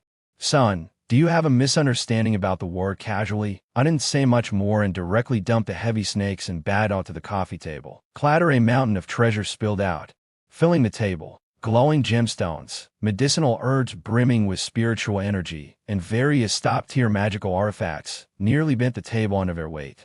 The entire living room instantly lit up like daylight, and the spiritual energy in the air was so dense, it was almost tangible. Dad, Mom, I brought you some special gifts. I casually picked up a priceless deep-sea night pearl. Main, this treasure glows at night, so you won't need to turn on the lights. It's energy-saving and convenience. Picking up an S-class alloy battle knife, Dad. This knife is incredibly sharp. Cutting watermelons or chopping ribs is effortless and saves energy. These stones are beautiful, but they are useless. You can use them to prop up table legs or decorate fish tanks. My parents stared at the treasures filling the room, their hands trembling. Their minds were full of questions. Can luminous pearls save electricity? Is a battle knife so powerful it can cut a watermelon with ease? Spirit stones used as table props. Fan. This is too valuable. I sent it. My mom's voice was choked with emotion. Valuable? Not at all. People insisted on giving them to me, and I cowed in tea refuse. I peeled an orange and popped it into my mouth. We want tea have to worry about money. Dad, you don't need me to go to that lousy job anymore, getting mistreated every day. Tomorrow, I'll buy the company and have your former boss work for you. Up to stop running around the market. Just order delivery for whatever you want to eat, and if there's leftovers, feed it to the dog. At that moment, a cautious voice transmitted from downstairs through spiritual power master divine. The Xiao family. The former richest Xiao family has been seized for offending you. All their assets, land, and shops have been transferred to your name. From now on, the Lin family is the #1 family in Linjiang. I paused for a moment and laughed. This city lord sure knows how to talk. Looking at my stunned parents, I firmly said, Dad, Mom, from now on, no one will dare look down on us. In Linjiang, and even the entire Dragon Nation, we are the elite family. My dad looked at my confident face, then glanced at the treasures filling the room. Finally letting go of his worries, he took a deep breath, straightened his back, and seemed 10 years younger. Good son. Tonight, Dad will cook, and we'll have a good drink together. Open that bottle of 800-year monkey wine you brought. That night, the lights of happiness community shone brightly, and laughter filled the small window of the Lin family home. Downstairs, the city's elite stood guard all night like loyal sentinels, just to greet my dad with a good morning the next day. If someone succeeded, their surrounding companions basked in the glory as well. This was the best answer I could give to my family. The good days for the Lin family didn't last long. Not because enemies came looking for trouble, but because it was too boring. Transforming into a domineering sea, Oman mingled in the socialite circle, winning big at Mahjong every day. Even our little Z, a majestic amethyst-winged lion king, was led astray by a few stray cats in the neighborhood, squatting by trash cans and rummaging for fish bones, completely forgetting it was the king of beasts. Being invincible is just too boring. I lay on the rocking chair, brought back for the Sect, staring at the TV. Utterly bored. Suddenly, the purple gold dragon card on the table vibrated. It was the emergency contact signal used exclusively by the national leader. Master Divine, something big has happened. Come to the capital immediately. Those foreigners have gone too far. In the center of the Pacific Ocean, an artificial floating island base. This was the headquarters of the global Awakens Alliance, the highest authority for handling supernatural events worldwide. Today, flags were flying, but the atmosphere was unusually tense. The battle in the northern frontier had been too overwhelming. One person destroyed an entire country, even altered the map's geography, suspected use of forbidden magic. Although Dragon Nation tried to block the news, satellite imagery and intelligence still spread to major world powers. Everyone was eager to know if it was true, too. Divide the spoils. Western countries led by the White Eagle Federation organized this global summit of top powerhouses. Around a massive round table, over a dozen imposing figures sat. They were the strongest guardians of their respective nations, the top-tier awakeners, revered by the world as the gods. Dragon Nation representative. You must get an explanation. A robust and burly blonde man slammed the table heavily, holding a war hammer that sparkled with lightning in his hand. He was the strongest in the White Eagle Federation, known as Thor, possessing awakened thunder abilities. What's with that massive crater? Did your Dragon Nation secretly use nuclear weapons? That's strictly prohibited. Beside him, a man rested in a samurai outfit, with a long sword hanging at his waist in a cold, sharp gaze, sneered, for his right. Dragon Nation keeps claiming it was done by a national guardian master. Did they really think we're fools? No human could possibly have such power. I believe it's some kind of forbidden large-scale weapon. He was the guardian deity of Sakura Nation, known as Sword Saint Yamato Musashi, who had awake and top-tier swordsmanship abilities. Faced with the doubts and threats from various nations, Dragon Nation's representative, Lin Fan, sat there with a grim expression. Although he was a fifth-tier powerhouse, everyone present was also fifth-tier. Especially Thor, who was rumored to be on the verge of reaching the sixth tier, with mysterious and unfathomable strength. I've said it before. Lin Fan suppressed his anger. That was Master Lin's divine ability, not a weapon. And it was the serious empire that provoked us first. We were merely defending ourselves. Divine ability. Thor sneered. Dragon Nation Emperor, are you out of your mind? A single person capable of destroying an army of millions. And a true god couldn't do that. If you claim it was done by a person, then bring them out for us to see. I want to see who could possibly be more powerful than my Thunder God's hammer. Yes, bring them out. If you don't hand over that master or share the technology for that weapon, we'll impose comprehensive sanctions on Dragon Nation. The strong representatives of various nations echoed aggressively. They simply didn't believe anyone could possess such power, convinced that Dragon Nation must have some secret black technology that they needed to force out. Lin Fan clenched his fist so tightly that his nails dug into his flesh. Just as he was about to lose control and erupt, a sudden gust of wind came from above the conference room. A lazy voice descended from the sky. You called me all the way here just to listen to a bunch of cosplay enthusiasts argue. Everyone looked up in unison. The dome of the conference room had somehow split open, and a purple lion slowly descended, landing right on the teacup in front of Sword Saint Yamato Musashi. On the lion's back, a boy in sportswear jumped down, rubbing his sleepy eyes as he looked at the group of foreign powerhouses in their peculiar outfits. Master, you finally arrived. Lin Fan's face lit up with joy, as if he had found his pillar of support. This is your master. Thor froze for a moment and burst into laughter, laughing so hard that tears almost came out. Is Dragon Nation out of people? A little kid who hasn't even grown a beard yet, wearing shabby clothes. This is your secret weapon. How ridiculous. Sword Saint Yamamoto's face was full of contempt, his hand gripping the hilt of his sword. Dragon Nation Emperor, are you insulting us? Letting such an ordinary person without any aura attend our summit, does he even deserve it? Lin Fan completely ignored their mockery, with lightning jumping around it. Buddy, are you in construction? Lin Fan asked curiously. This hammer looks pretty heavy. It must be great for breaking walls. But your electrical leakage is serious. It's a safety hazard. Didn't they teach you to use insulated tools on the construction site? Thor's face instantly turned dark purple. Construction, breaking walls. This was the legendary artifact Thunder God's hammer, a symbol of Western power, and this kid actually mistook it for a construction tool. What kind of joke is this? You. Thor roared in fury, lightning flashing all over his body, blue currents instantly sweeping through the entire conference room. I am Thor, the ruler of the West. How dare you insult a god? Do you want to taste what it's like to be struck by lightning, a god? I sneered, curling my lips disapprovingly. Is it that easy to become a god now? Just grab a hammer and call yourself the god of thunder.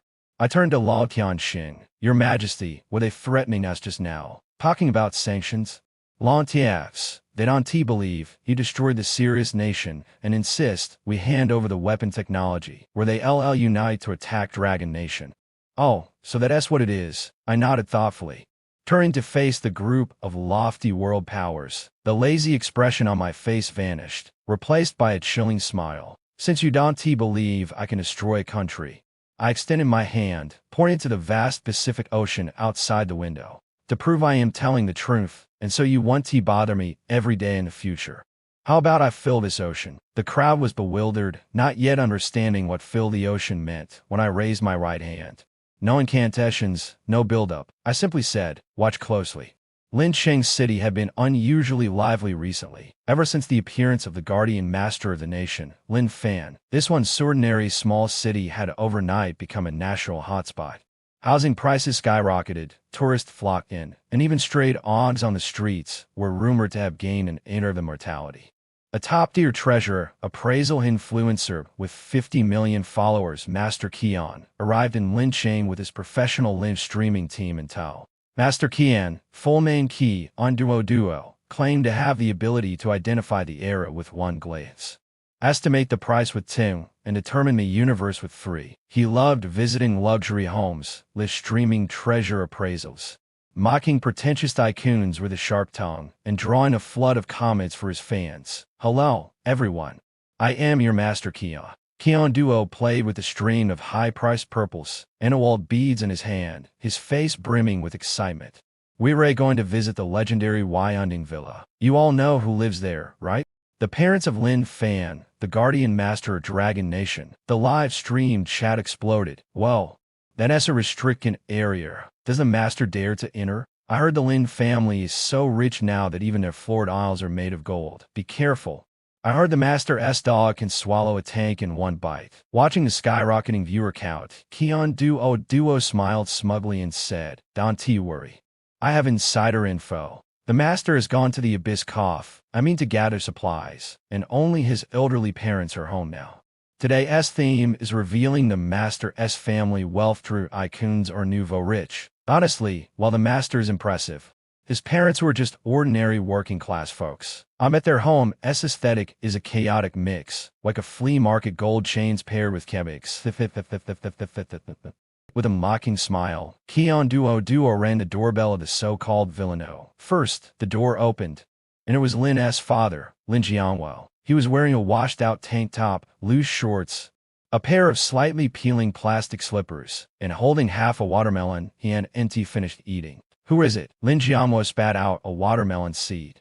Looking puzzled, Qian Duo froze. This, the master's father, the world's hidden richest man. Why did he look no different from an old man playing chess in the park? And, hello, Mr. Lin. Qian Duo quickly put on a professional smile. I am Qian Duo, a treasure appraisal live streamer. I made an appointment with you earlier to come by today to look at your collection and help you appraise its value. Oh, treasure appraisal, huh? Wei Jianwo suddenly understood and warmly opened the door wider. Come in.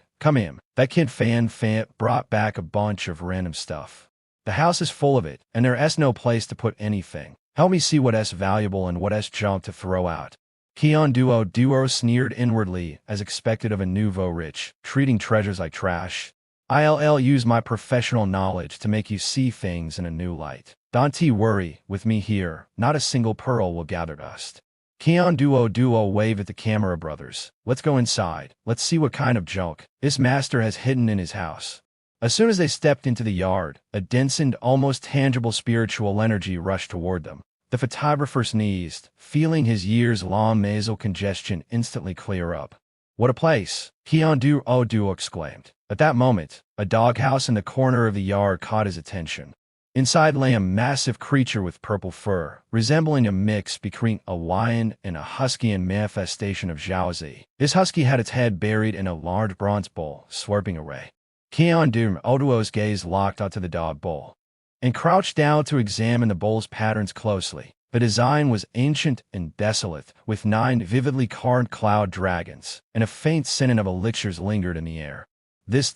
Duo's voice trembled as he turned sharply to Lin Jiangwa and asked, Mr. Lin, this dog bowl? Yes. Lin Jiangwa scratched his head. The bowl is too big, and there aren't enough people to use it. It's heavy and hard for the dog to tip over, so we gave it to him. Such waste, such incredible waste. Duo screamed, his voice filled with anguish, as he knelt in front of the doghouse, facing the live stream audience. He pointed at the bronze bowl covered in dog saliva with trembling hands. Everyone, do you know what this is? This is the Nine Dragons' divine fire cauldron. The personal alchemy furnace of Yun Zongzi, the grand master of alchemy from 3,000 years ago. A legendary artifact said to be capable of refining elixirs of immortality. It has been lost in the cultivation world for 2,000 years. At the last auction, even fragments of its old for 300 million. And now, a dog's food bowl? The live stream chat froze for 3 seconds before exploding. A 300 million odd bowl. My life is worse than a dog's. That's the master's dog. Do you think an ordinary dog can enjoy this? Maybe the bowl is filled with elixirs. This is the world of the rich, using national treasures to feed dogs. Lin Jiangmo looked at the nearly fainting Duo with a puzzled expression on. It's that valuable. When Fan brought it back, he said he picked it up as scrap metal outside and told me to sell it. I thought it was sturdy, so I kept it. Duo picked up scrap metal. His heart felt like it had been stabbed. Master, where exactly did you pick this up? Was it from the abyss? Before Duo could recover from the shock of the 300 million dog bowl, the group entered the living room. The living room was extremely spacious, with a somewhat mismatched and chaotic decor style. Fierce battle knives hung on the walls. The carpet was made from the hide of an unknown beast, and a coffee table was piled with glowing stones. At that moment, Lin's mother, Jane Siu, Ihua, was sitting cross-legged on the sofa, watching a melodramatic family drama while holding something in her hand. Bang, bang, bang, cracking walnuts. Do we have guests? Jane Siu, Ihua looked up, and a hammer in her hand emitted a soft, profound blue light, illuminating half the living room. Duo's eyes widened again. He stared at the glowing object in Jane Siu, Ihua's hand like a zombie, unable to look away. It was a fist-sized door, smooth and round on the surface, with what seemed to be a vast ocean sealed inside. When shaken, one could even hear the distant sound of ocean waves. Duo's body trembled as he pointed at the orb. Zhang Siu, Ihua thought the guest wanted to eat walnuts too and smiled as she handed it over. Young man, with some walnuts. They're fresh. Don't be shy. Use this to crack them at especially sturdy and reliable. Much better than store-bought nutcrackers. Duo took the orb with trembling hands. At the same time, a cool and intense spiritual energy surged straight into his heart, leaving him utterly stunned. A cool, more sensation instantly spread throughout his body, and he was astonished to find that his mental power had suddenly surged significantly. The moon over the sea brings tears to the pearl. Duo muttered softly, and suddenly screamed at the camera, his voice breaking. Everyone, I'm about to lose my mind. This is the deep-sea stabilizing pearl. It's the national treasure of the Sirius Empire. Legend has it that it can count tsunamis and command sea beasts. A divine artifact. The news said the Sirius Empire's treasury was empty before, and I was half skeptical, but now I completely believe it. Such a priceless treasure, worth 10 cities. It was used to crack open walnuts. The live stream chat exploded. I just want to ask, are these walnuts even reliable? Could eating them make you immortal? Even Aunt Lin said these walnuts are impossibly hard. No kidding, the stabilizing pearl hard. It's a divine object that can obliterate test-class powerhouses in an instant. Zhang Siu, Ihua saw Duo's overreaction and pouted. Young man, don't get so worked up. This thing, besides being hard, has another flaw. It's too bright. At night, putting it by the bed is like having a giant light bulb. It is so bright I can't sleep. I really want to cover it with a cloth. Duo clutched his chest, feeling heartbroken. Too bright? That has divine radiance, spiritual brilliance, the kind of sacred light others were killed for. And he is complaining it as to dazzling. Elder Lin, let us change the subject. Duo felt that if he kept watching, his dignity as a treasure appraiser would be utterly shattered. He quickly tried to shift the topic to smell. Elder Lin, were you eating watermelon? It is hot, and nothing beats eating watermelon in this weather. Yes, eating watermelon. Lin Jiangmo slapped his thigh. I was so busy talking, I forgot to offer you some. Wait, I'll go cut a big one. With that, he turned and walked into the kitchen. For the sake of the live stream, Keon Duo hurriedly signaled the cameraman to follow.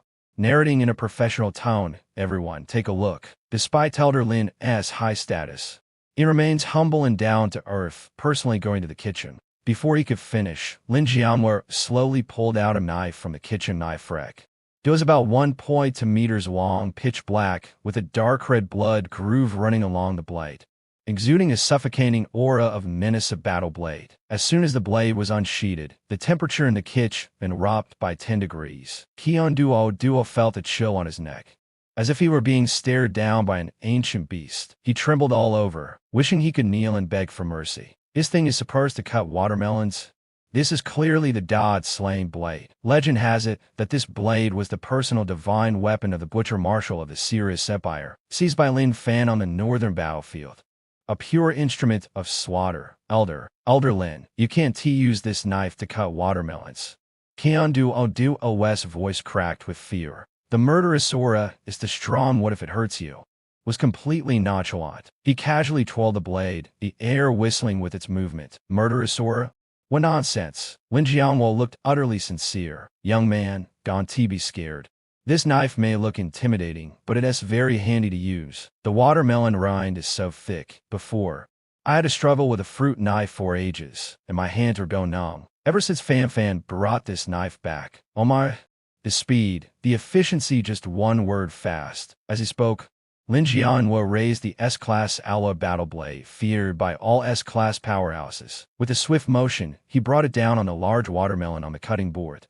Whoosh, there wasn't even a sound. It was so fast. The watermelon didn't even have time to react before it was sliced cleanly in half. The solid wood cutting board, a marble countertop beneath it, and even the cabinet, everything was neatly sliced into. The cuts, as smooth as mirrors. See? So easy. Lin Jianhua proudly displayed the results, completely ignoring the ruined cabinet. However, this knife does have a flaw. It is too long, so it is hard to wash. If you are not careful, it'll cut through the dishcloth.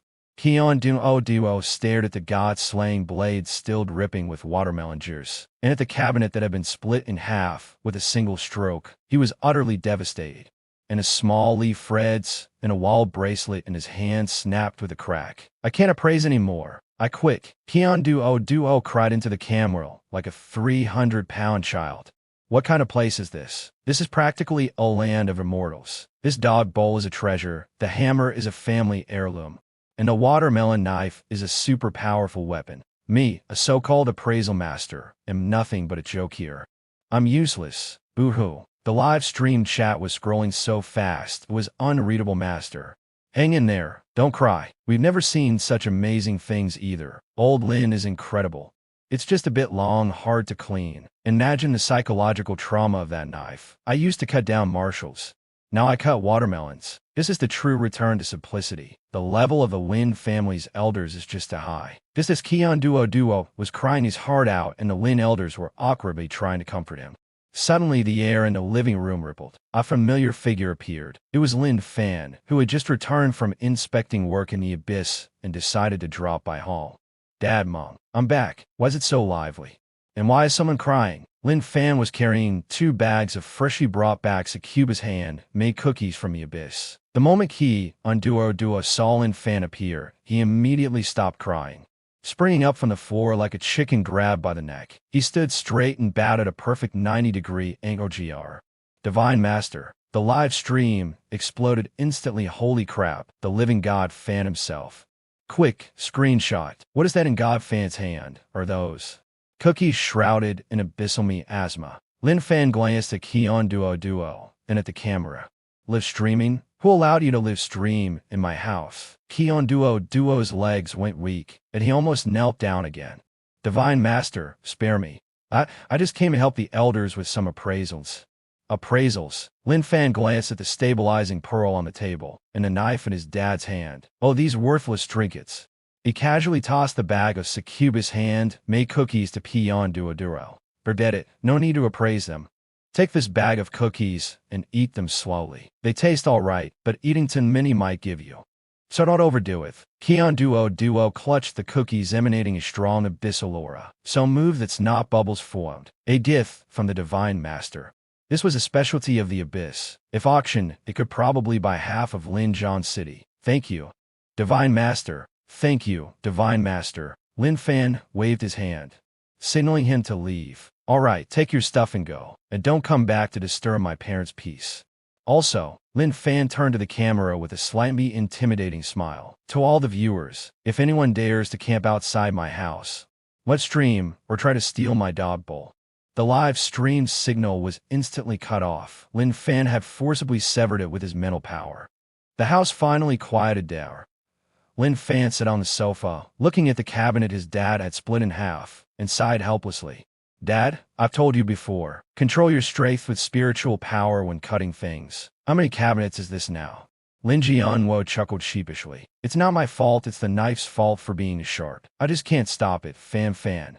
Next time, give me a duller knife, one that can cut watermelons but not wood. Lin Fan thought for a moment.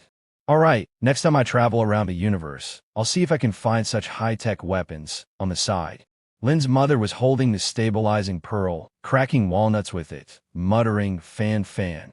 This pearl isn't very handy. It's too slippery and keeps slipping out of my hand. Can you get me something more practical? I saw on TV that Thor's hammer looks pretty good, comes with a handle. Easy to use. Lin Fan's mouth twitched. Mom, that hammer. I melted it. Don't worry, next time I'll get you a sky-shaking hammer or a primordial golden cauldron or something. It'll definitely be more useful.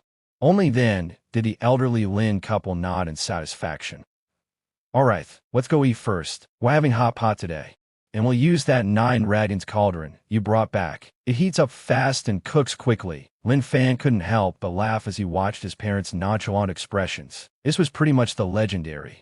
One person prospers, and the whole family enjoys the benefits.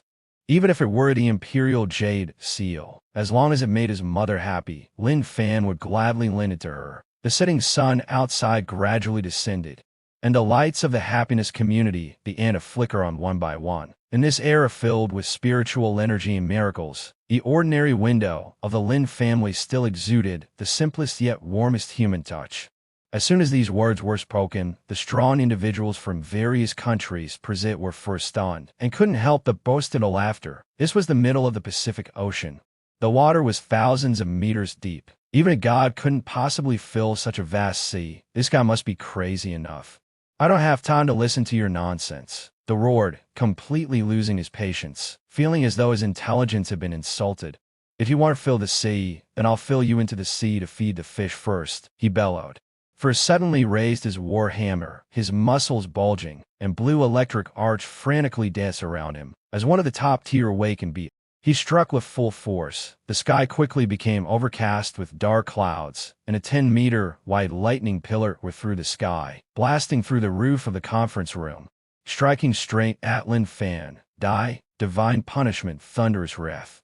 The power of this move was enough to destroy an aircraft carrier in an instant. The surrounding strong individuals, including the Sword Saint of Sakura Country and the Archmage of White Evil Country, all retreated, unactivated their shields, fearing they would be caught in the aftermath. While Tianxing also exclaimed, Master Lin, be careful.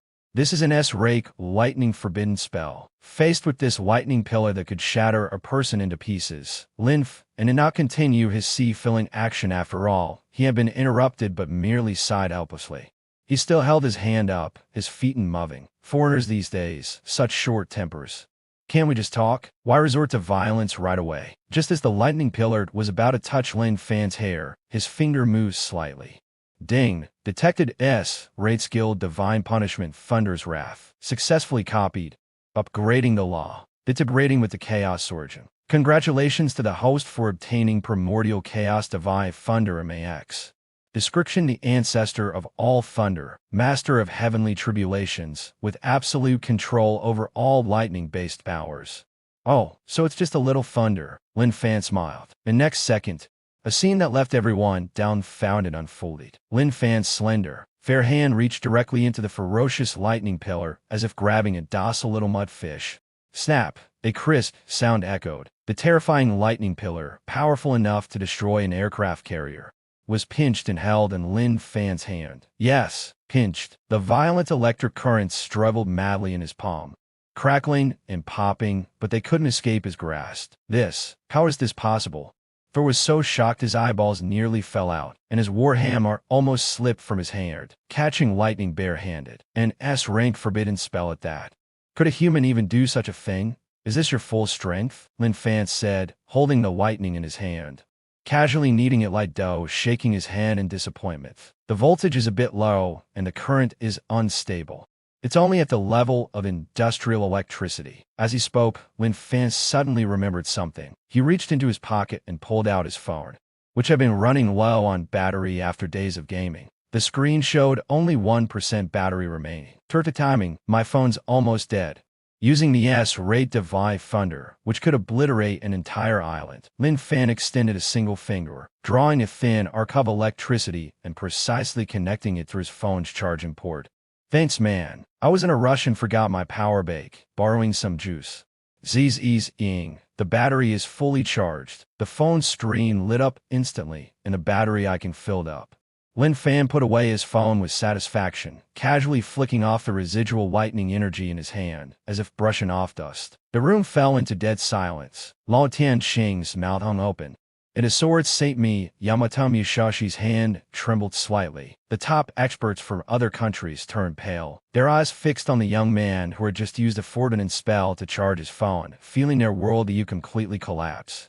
Using a top-tier forbidden spell to charge a phone. What kind of operation is this? That has a power capable of destroying a city. Aren't you afraid the phone will explode?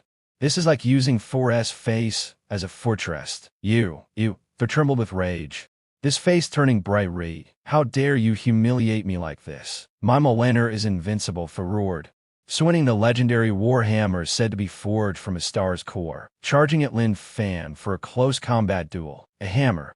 Looking at the approaching Thor with disdain, he extended a single finger and Whiteman tapped the inquiry hammerhead. Chaos Divine Thunder Overload Mode Buzz 8. Terrifying surge of purple gold electricity instantly poured from Lin Fan's finger into Mjolnir. The intensity of this current was tens of thousands of times stronger than the lightning Thor had just unleashed. Is Asarhach. The let out a miserable scream. His proud Mjolnir, under the immense current, glowed re-hot and began to melt instantly, like a candle dropped into lava. It's often deformed at a speed visible to the naked eye, eventually turning into a pool of scalding molten iron that dripped onto the expensive solid wood coffered stable, burning a large hole through it. All that remained in Thor's hand was a bare hammer handle. He stared blankly at the broken handle in his hand, then at the molten iron on the table, his entire being seemingly drained of its soul. My Mjolnir, passed down for 18 generations, is just gone like that. Lin Fan lightly blew out his finger, withdrawing his hand with a look of disdain. I told you, this hammer's quality is subpar. A little electricity, and it melts. The conductivity is terrible. Next time, remember to get an insulated one. Those 9.9 yuan ones with free shipping on Taobao are quite practical. After speaking, Lin Fan swept his gaze across the room, where the top experts from various countries were already dumbfounded. Those usually high and mighty S-class powerhouses all lowered their heads, not daring to meet his eyes. Even strongest Thor had been toyed with who would dare to challenge him head-on. Lin Fan's tone was calm but brimming with dominance. Anyone else? The one with the sword? His gaze shifted to the sword Saint Miyamoto Musashi from Sakura country. Miyamoto Musashi trembled all over, and his famed sword Daotai Fury instantly fell to the ground. I'm sorry. It was my poor judgment. I failed to see the mind of the Dragon Nation's Divine Master. A Dragon Nation's Divine Master is unmatched. I yield. Are you kidding me? Even a divine hammer could be melted in an instant. What chance does a mere sword have? Survival is the priority. Lin Fan nodded in satisfaction. Good attitude. Since everyone has conceded, shall we get down to business? Who was it just now that mentioned sanctioning the Dragon Nation? In the conference room, the gods who had been arrogant and domineering moments ago now behaved like obedient schoolchildren, shaking their heads one after another. Absolutely no one. This is a misunderstanding. We are here to see cooperation. Long live the Dragon Nation. Long live the Divine Master. Long Tianqing sat in his seat, his eyes red with emotion as he watched the scene unfold. This was true indication.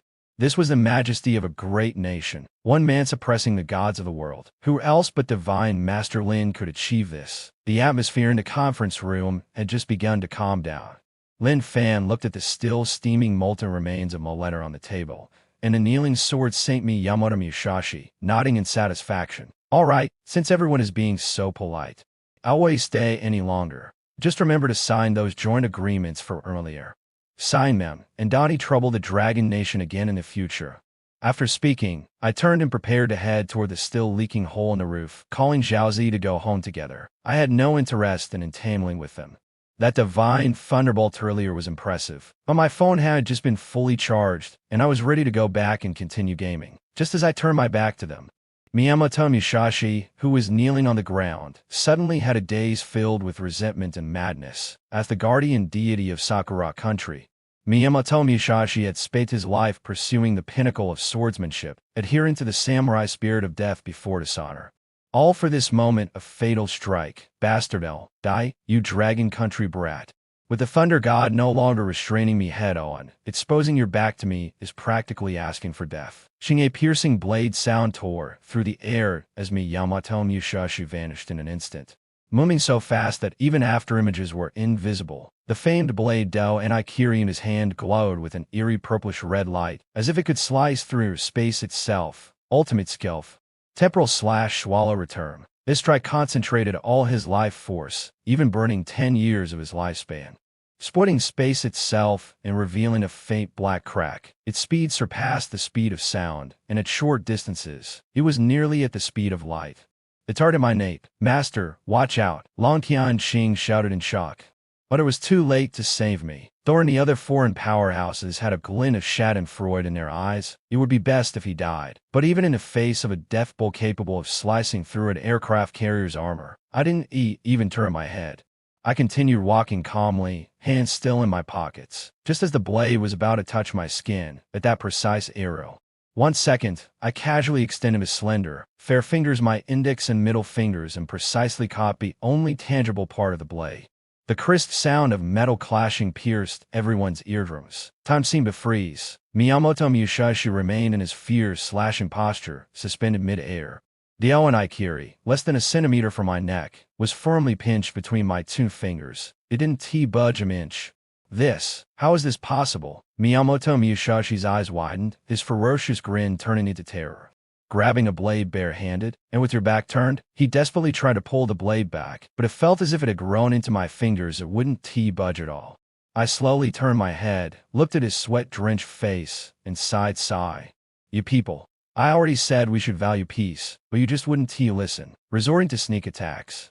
Is this your so-called samurai spear? A system notification sounded. Detected S-Rakes kill, temporal swallow return. Successfully copied. Simulating. Looking at the demonic blade pinch between my fingers, I commented the blade is sharp, but unfortunately, it's too fragile. As soon as I finished speaking, I applied a slight force with my 2 fingers and gave a sudden whist crack with a crisp sound. The legendary blade Dao and Ikiri shattered into 3 pieces between my fingers, like a brittle cracker. My blade broke. Miyamoto Musashi stared at the remaining half of the hilt in his hand, his spirit completely shattered. This was a divine weapon capable of withstanding S-rank energy, and it was snapped into by just the fingers. What were his fingers made of? Diamond? I let out a cold laugh. The blade is fine, just the quality is a bit lacking. I released the broken blade, letting the fragments fall from my fingers. Then, with a backhanded slap on were to leave. Smack. This slap didn't involve any special techniques. It was purely the raw physical strength enhanced by Titan God power. Even louder than the thunder earlier. Poof. Miyamoto Musashi spat out a mouthful of fresh blood, half of his face swelling instantly like a pig's head. Teeth and blood splattering everywhere. His entire body flew like a baseball struck out of the park. Boom! He crashed straight through the conference room wall, pierced through the outer armor of the base, and turned into a shooting star, disappearing into the distant horizon, judging by the direction he flew. Sakura country, that slap sent him back home for free. The conference room fell into a deathly silence once again. The remaining foreign powerhouses all shrank their necks, not daring to make a sound. This was too brutal, too ruthless. Thor's hammer was melted. The sword saint's blade was broken, and he was slapped flying. This young man from the dragon country was practically a walking dragon-slaying machine, just as everyone was in shock. A mechanical-sounding applause suddenly echoed. Clap, clap, clap. Everyone turned toward the sound. A blonde-haired, blue-eyed man who had been sitting silently in the corner stood up. He was Smith, the Minister of Technology for the White Eagle Federation and a representative figure of the Mecha Stream. Impressive, truly impressive. Smith adjusted the gold-rimmed glasses on his nose, his gaze devoid of fear but instead filled with a crazed stream of data. Physical strength reaching SSS level, reaction speed as fast as 1,000th the speed of light, energy defense immeasurable. You are truly a perfect biological specimen. Lin Fan looked at the slightly balding middle-aged man and frowned, asking, "Who are you?" "Want my autograph?" "Autograph? What I want is your genes. You so-called martial artists and cultivators are merely tapping into the most basic potential of your bodies. In the face of true science, the flesh is nothing more than lambs waiting for slaughter. Next, let me show you the god-slain mecha, created with the combined power of the entire White Eagle Federation." Smith suddenly pressed the necklace. Ka-ka-ka-ka, a sound of mechanical transformation erupted. Countless nano-liquid metals gushed out from the necklace, instantly enveloping his entire body.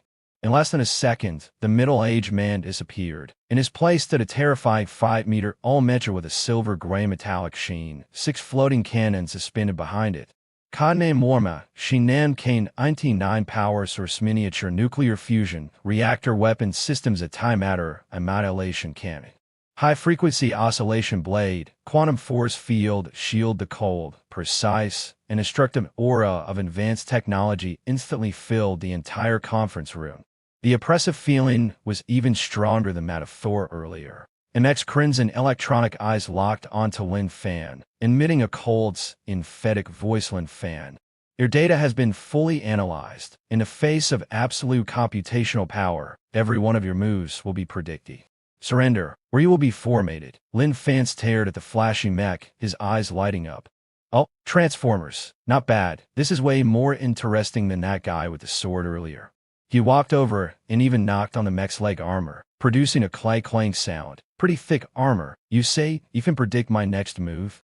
Then tell me, how many pieces will I break you into?" "Break into pieces." Faced with Lin Fan's provocation, the Warma Shinan Kane 99 controlled by Smith emitted a piercing alarm. The massive mechanical electronic eyes displayed a rapid stream of data. "Foolish human." The mech's interior echoed with Smith's calm yet confident. "My quantum core can perform 1 quintillion calculations per second. Your heartbeat, subtle muscle movements, even the changes in your gaze, are all within my monitoring range. System prediction: your chance of victory is 0%. Destruction mode activated." The 6 floating cannons behind the mech suddenly unfolded, their black hole-like barrels glowing with an eerie red light. At the same time, the high-frequency oscillating blade in my hand buzzed, creating vacuum trails in the air. The antimatter annihilation cannon fire.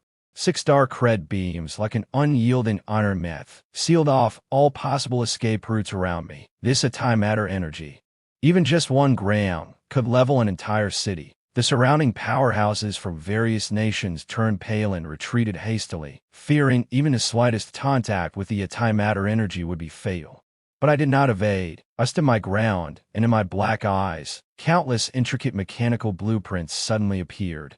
System notification detecting SSS level technological creation antimatter. NEC detected advanced artificial intelligence. Algorithm replication successful. Technology tree, MEEP initiated. Congratulations to the host for Taming, Mechanical Ascension Divine, Machine Tempering Ampering, X comprehended ultimate skill. Void creation seed of fire. The corner of my mouth lifted slightly. So this nuclear battery-powered piece of junk can still be of use. Oh crude, the parts are barely acceptable. Facing the incoming antimatter beams, I slowly raised my right hand and gently clenched it toward the air. Stop. The 6 devastating red beams, just 3 centimeters from my nose, seemed to hit a pause button forcibly frozen midair.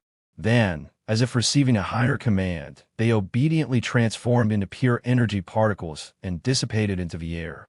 What? In the cockpit, Smith stared blankly at the glaring attack and effective message on the screen, his mind completely blank.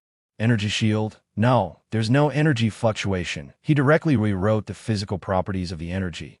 This is utterly unscientific. Before he could react, I had already moved, not to attack Smith, but to shift my gaze toward the floating island base and the White Eagle Federation's hovering battleship in the sky. Imek is only 5 meters tall, too small, not imposing enough. I shook my head and reached out toward the sky with a grasping motion. If we're playing with technology, let's go big. Divine machine temperate. Rise, boom. The entire Pacific floating island base trembled violently, not just the base, but even the several 100-meter-long steel battleship, amid a groaning sound of twisting metal. Crack, crack, crack, crack.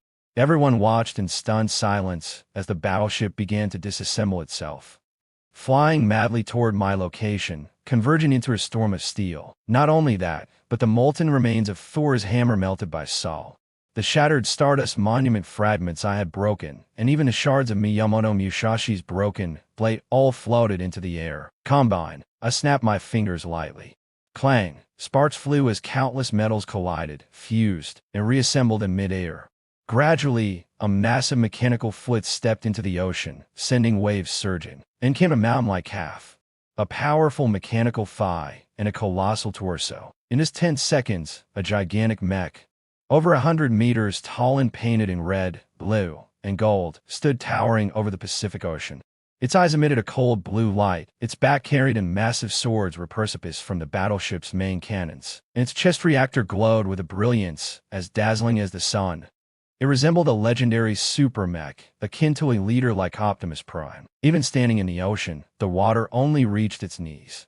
Meanwhile, Smith's proud 5-meter-tall mech now looked like a mere Lego toy at my feet, utterly powerless. Laughably so. Lin Fan's figure flickered, appearing directly atop the 100-meter mech's head. He couldn't be bothered to enter the cockpit that was for ordinary people. He looked down at Smith below, who now seemed as insignificant as an ant. Your name is Smith, right? Lin Fan's voice echoed through the mech's loudspeaker, shaking the sea into massive waves. You just said you wanted to use science to defeat me. Inside the cockpit, Smith slumped in his seat, staring unblinking eye at the colossal figure on the screen and the incomprehensible torrent of data, his faith crumbling instantly. Using hands to directly control the mech, he could hardly believe his eyes. 10 seconds to turn a fleet's frigate into redundant. What kind of science is this? This is clearly magic, Smith screamed in despair. Nope, this can't be. This must be an illusion. He frantically swung his high-frequency oscillating blade, piloting his small mech like a crazed mosquito, charging at the 100-meter giant in an attempt to cut off its toe. Standing atop the giant's head, Lin Fan sighed helplessly. The ignorant are the bravest. With a single thought, the 100-meter mech slowly raised its right arm, its massive mechanical hand, each finger larger than Smith's entire mech. Here it comes. Boom! A giant mech made a very human-like gesture flick. Its enormous middle finger gathered force, and then lightly flicked, hitting Smith's mech squarely in the chest. With a thunderous explosion, the MK-99, which claimed to have a quantum force field shield, couldn't even withstand 0.1 seconds, instantly breaking the sound barrier like a baseball struck by a bat. It left a long white trail before disappearing into the atmosphere like a meteor. I'll definitely be back. Smith's scream echoed through the radio, resounding in the conference room one last time. Lin Fan withdrew his hand, dusted off imaginary debris, and looked down at the stunned representatives of various nations. Anyone else want to challenge me with science? The mech's massive electronic eyes scanned the room. I can offer free tutoring in physics, especially the mechanics section. The room fell into dead silence, while Tianxing looked up at the towering steel giant, trembling with excitement, tears streaming uncontrollably. This was his nation's divine protector. Cultivation could reach the divine. Technology could create Gundams. This was practically an omnipotent deity. Representatives from the White Eagle Federation followed suit, their legs giving way as they collapsed onto the shattered floor.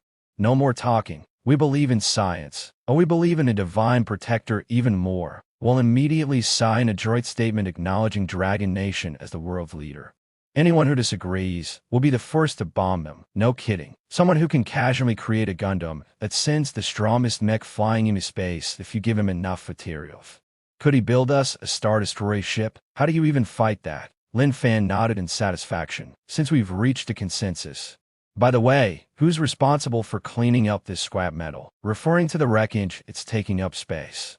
He jumped down from the mech's head and casually snapped his fingers. 100-meter steel giant immediately disassembled, turning into countless parts that fell into the sea, creating massive waves. He concealed his achievements and fame. With all this commotion, my stomach's starting to growl. Lin Fan rubbed his stomach and turned to Long Tianxing. Your Majesty, I heard the seafood around here is pretty good. How about catching some for Hotpot? Long Tianxing nodded repeatedly, smiling like a flower. Of course, we must catch some. I'll immediately dispatch the submarine fleet to fish for the largest king crabs. In the center of the Pacific Ocean, at the floating island base, the global summit that had been on the brink of war had now turned into a seafood feast. Under Lin Fan's physics education, the world finally found peace. On a long dining table, freshly caught king crabs, bluefin tuna, and premium lobsters from the sea were laid out. Long Tianxing, without any airs, picked up chopsticks and smiled brightly. Divine Protector, try this. This is a mutated king crab caught by the submarine fleet from 3,000 meters deep. The meat is especially chewy. I sat at the head of the table, holding a glass of chilled watermelon juice, savoring crab meat and juice alternately. Closing my eyes in comfort, not bad. This is much better than that cold princess from Sirius Kingdom. At the other end of the dining table, the gods from various countries whom I had just beaten up, Thor without his hammer, Miyamoto the sword saint without his sword, and Smith without his mech, were all bruised and battered, silently munching on steamed buns with their heads down, not daring to approach the table, channeling their fury into devouring the buns as if they were biting me instead.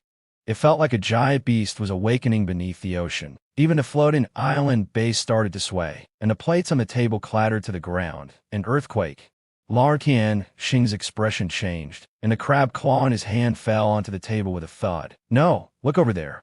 Smith stared intently at the radar screen, urgently pointing to a spot on his tablet. A strong energy reaction, right beneath the base. This energy intensity has surpassed S level, even reaching SS level. Suddenly, a loud boom echoed, and the water near the sea surface was forcefully displaced, creating towering waves over 100 meters high. The breathtakingly majestic bronze pyramid slowly emerged from the water, entirely constructed from an unknown bronze metal, its surface engraved with mysterious runes glowing faintly. Ancient civilization relic has appeared. Danger level less S level, extremely lethal. Preliminary assessment of Lin civilization core relic. Cultivation civilization cave dwelling. Global satellites immediately locked onto the location.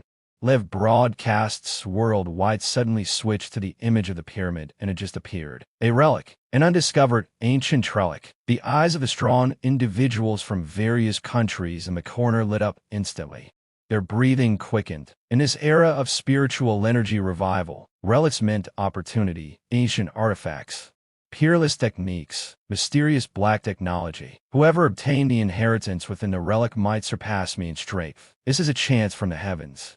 First stood up abruptly, his eyes gleaming with greed. I lost to you earlier because I lacked a suitable weapon. If I can find a true artifact inside, I will surely wash away my shame and trample you underfoot. Miyamoto the sword saint nodded furtively. Exactly. This relic is in international waters. Whoever gets there first claims it.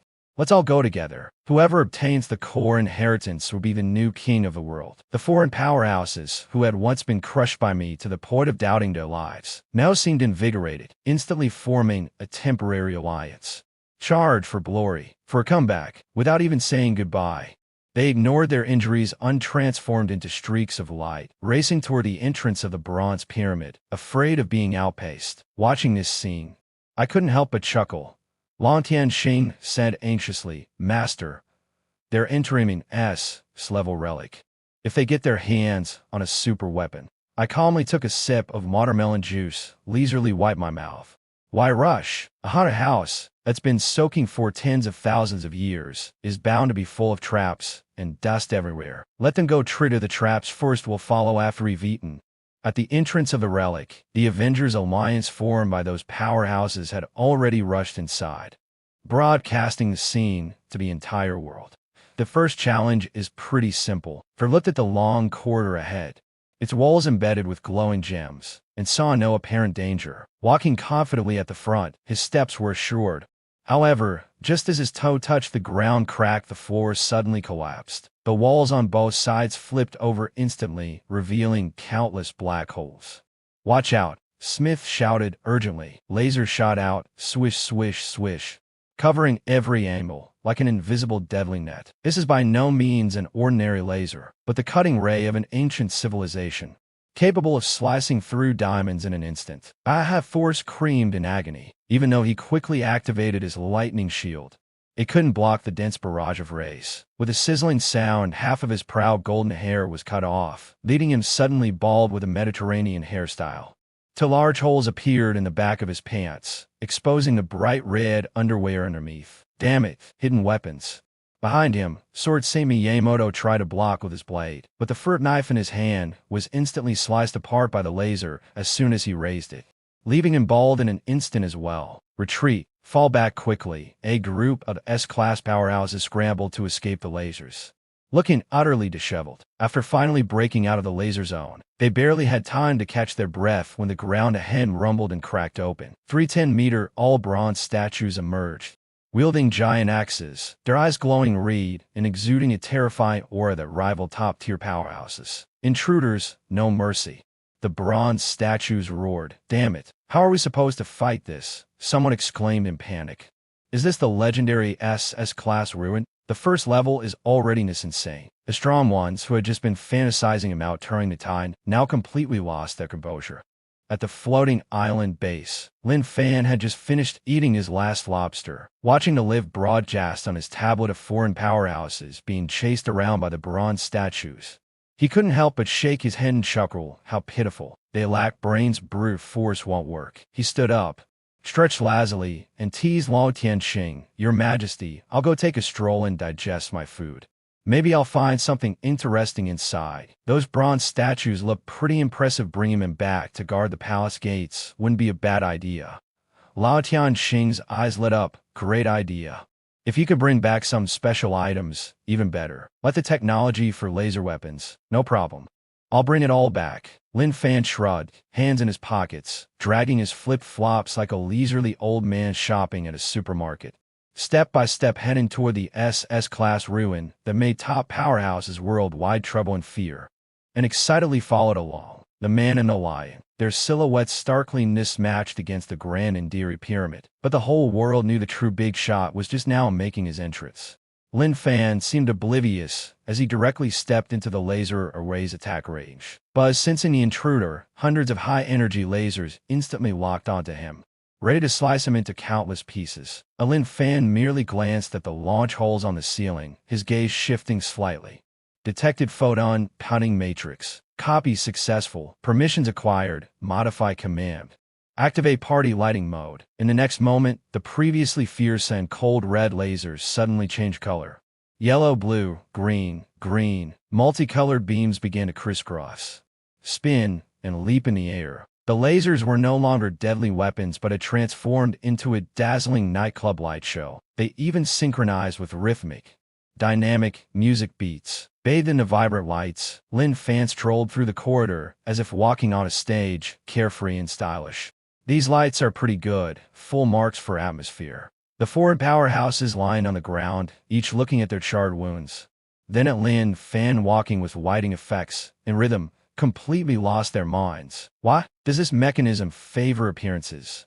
Passing through the laser array, Lin Fan entered the second hall. There, 310-meter all-bronze statues wielding giant axes were searching for the foreign powerhouses who had just sneaked in.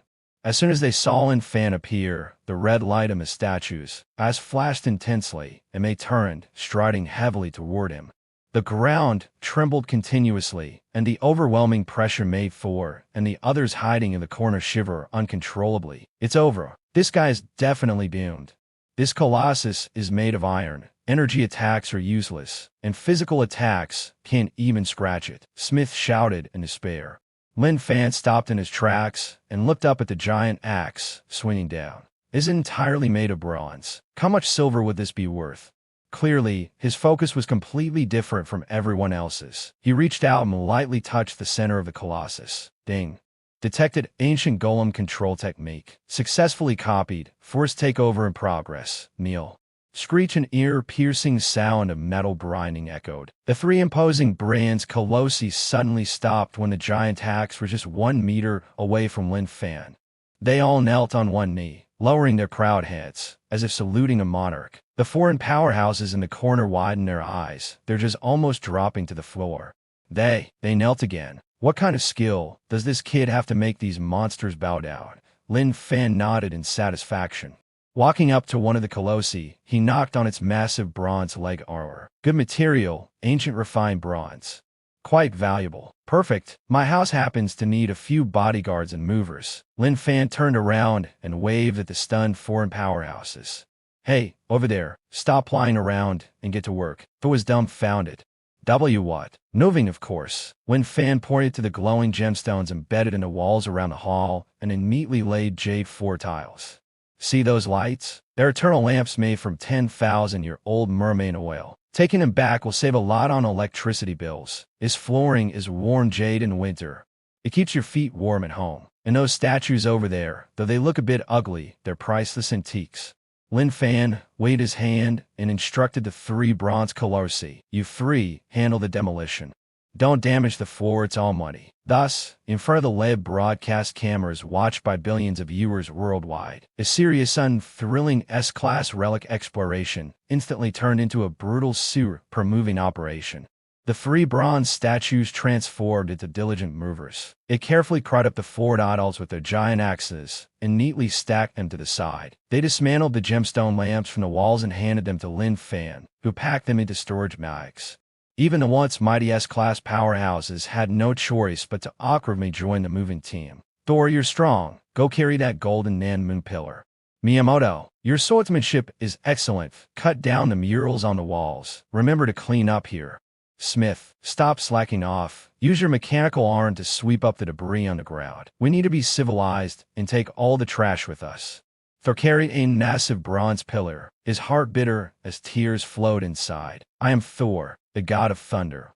I came here to find treasure, not to do hard labor and move house. But seeing the watchful little Z near by Lin Fan, who was still commanding the statues to dismantle the roof, he could only grit his teeth and endure. Half an hour later, the once magnificent and mysterious ruined hall had turned into a bare, unfinished ruin.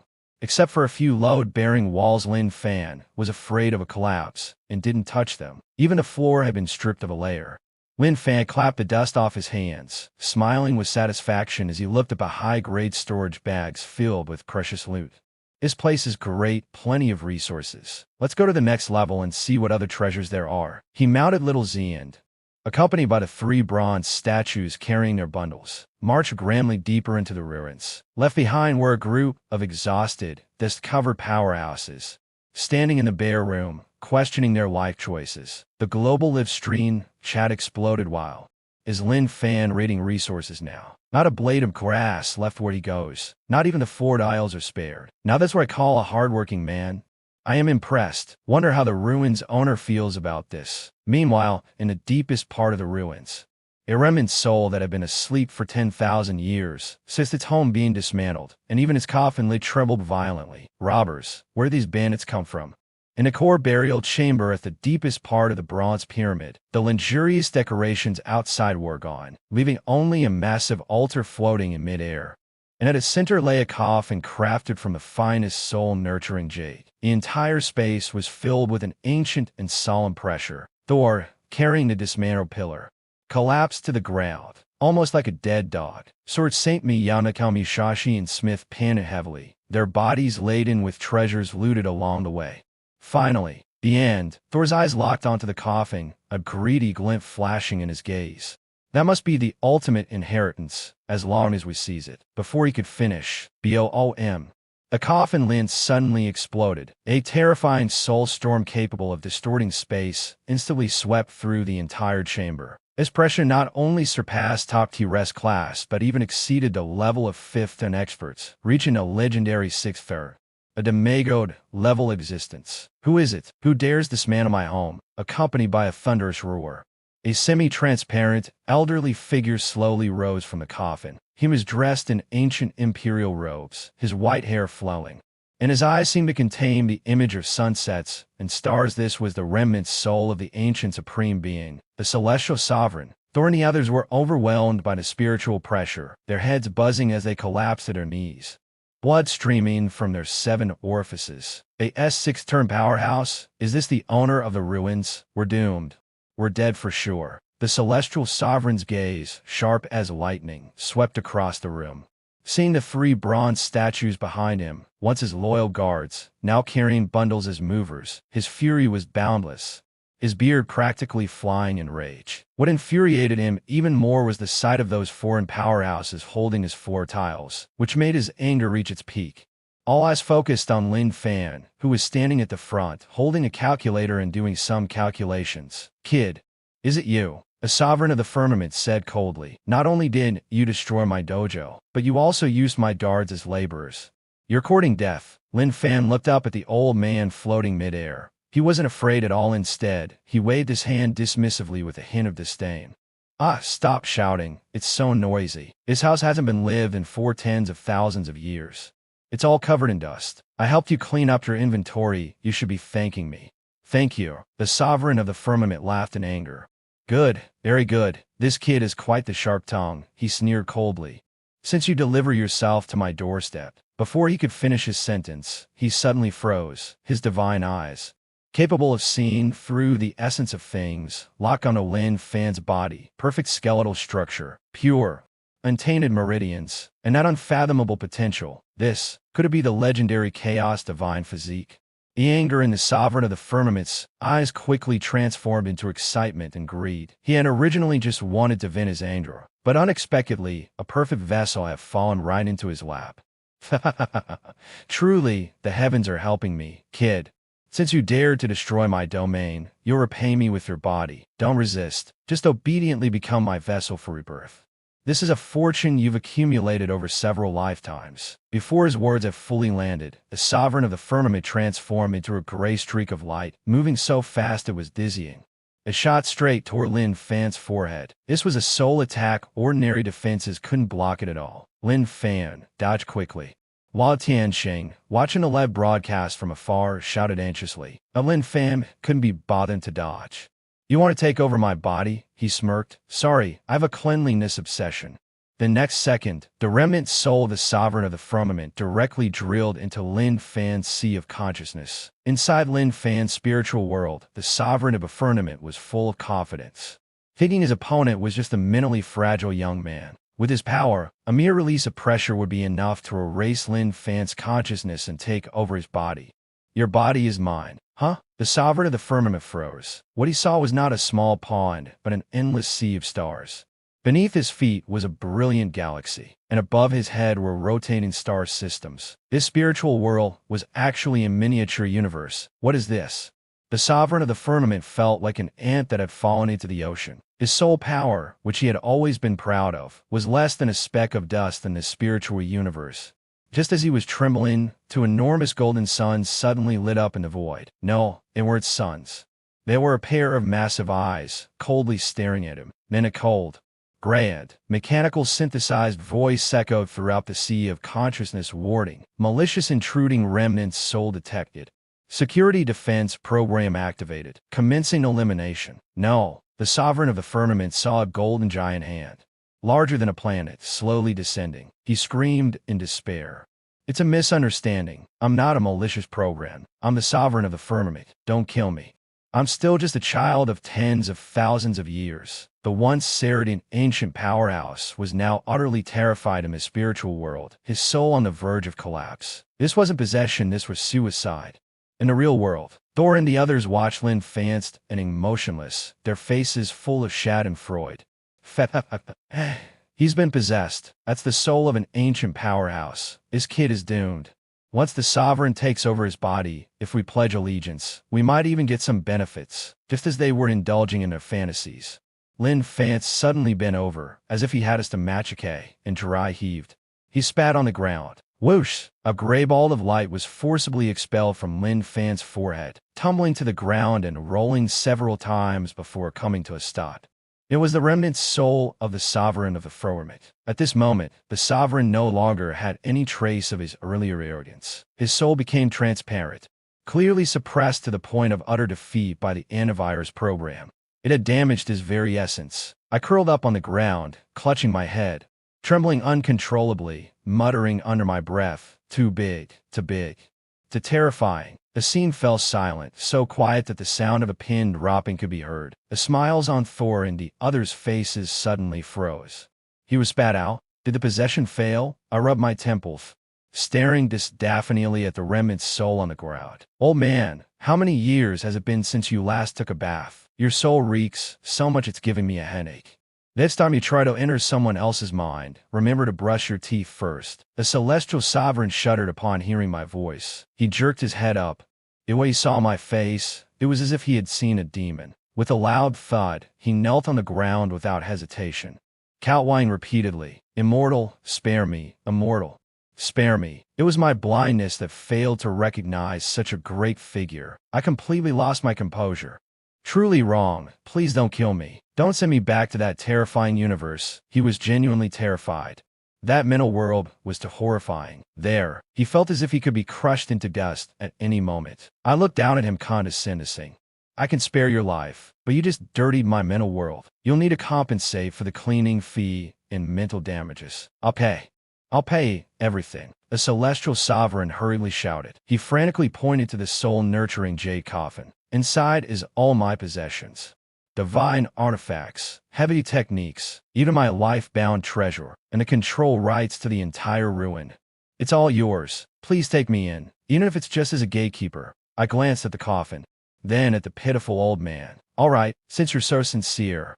It just so happens my dragon at home needs a neighbor. It can live here. Thank you.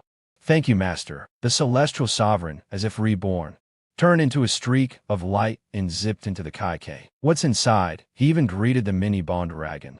Brother, you offended this master too. I put away the Kaikei and walked to the coffin, waving my hand casually. Clatter. Countless treasures emitting radiant light topped through equipment. Ancient texts and elixirs flew out. I stuffed them all into my storage bag. This haul is perfect. I turned to the group of foreign powerhouses, who were completely dumbfounded, and smiled brightly. Everyone, the moving work is done. Since you all performed well referring to carrying bricks, I won't charge you an entrance fee. Now, scatter quickly.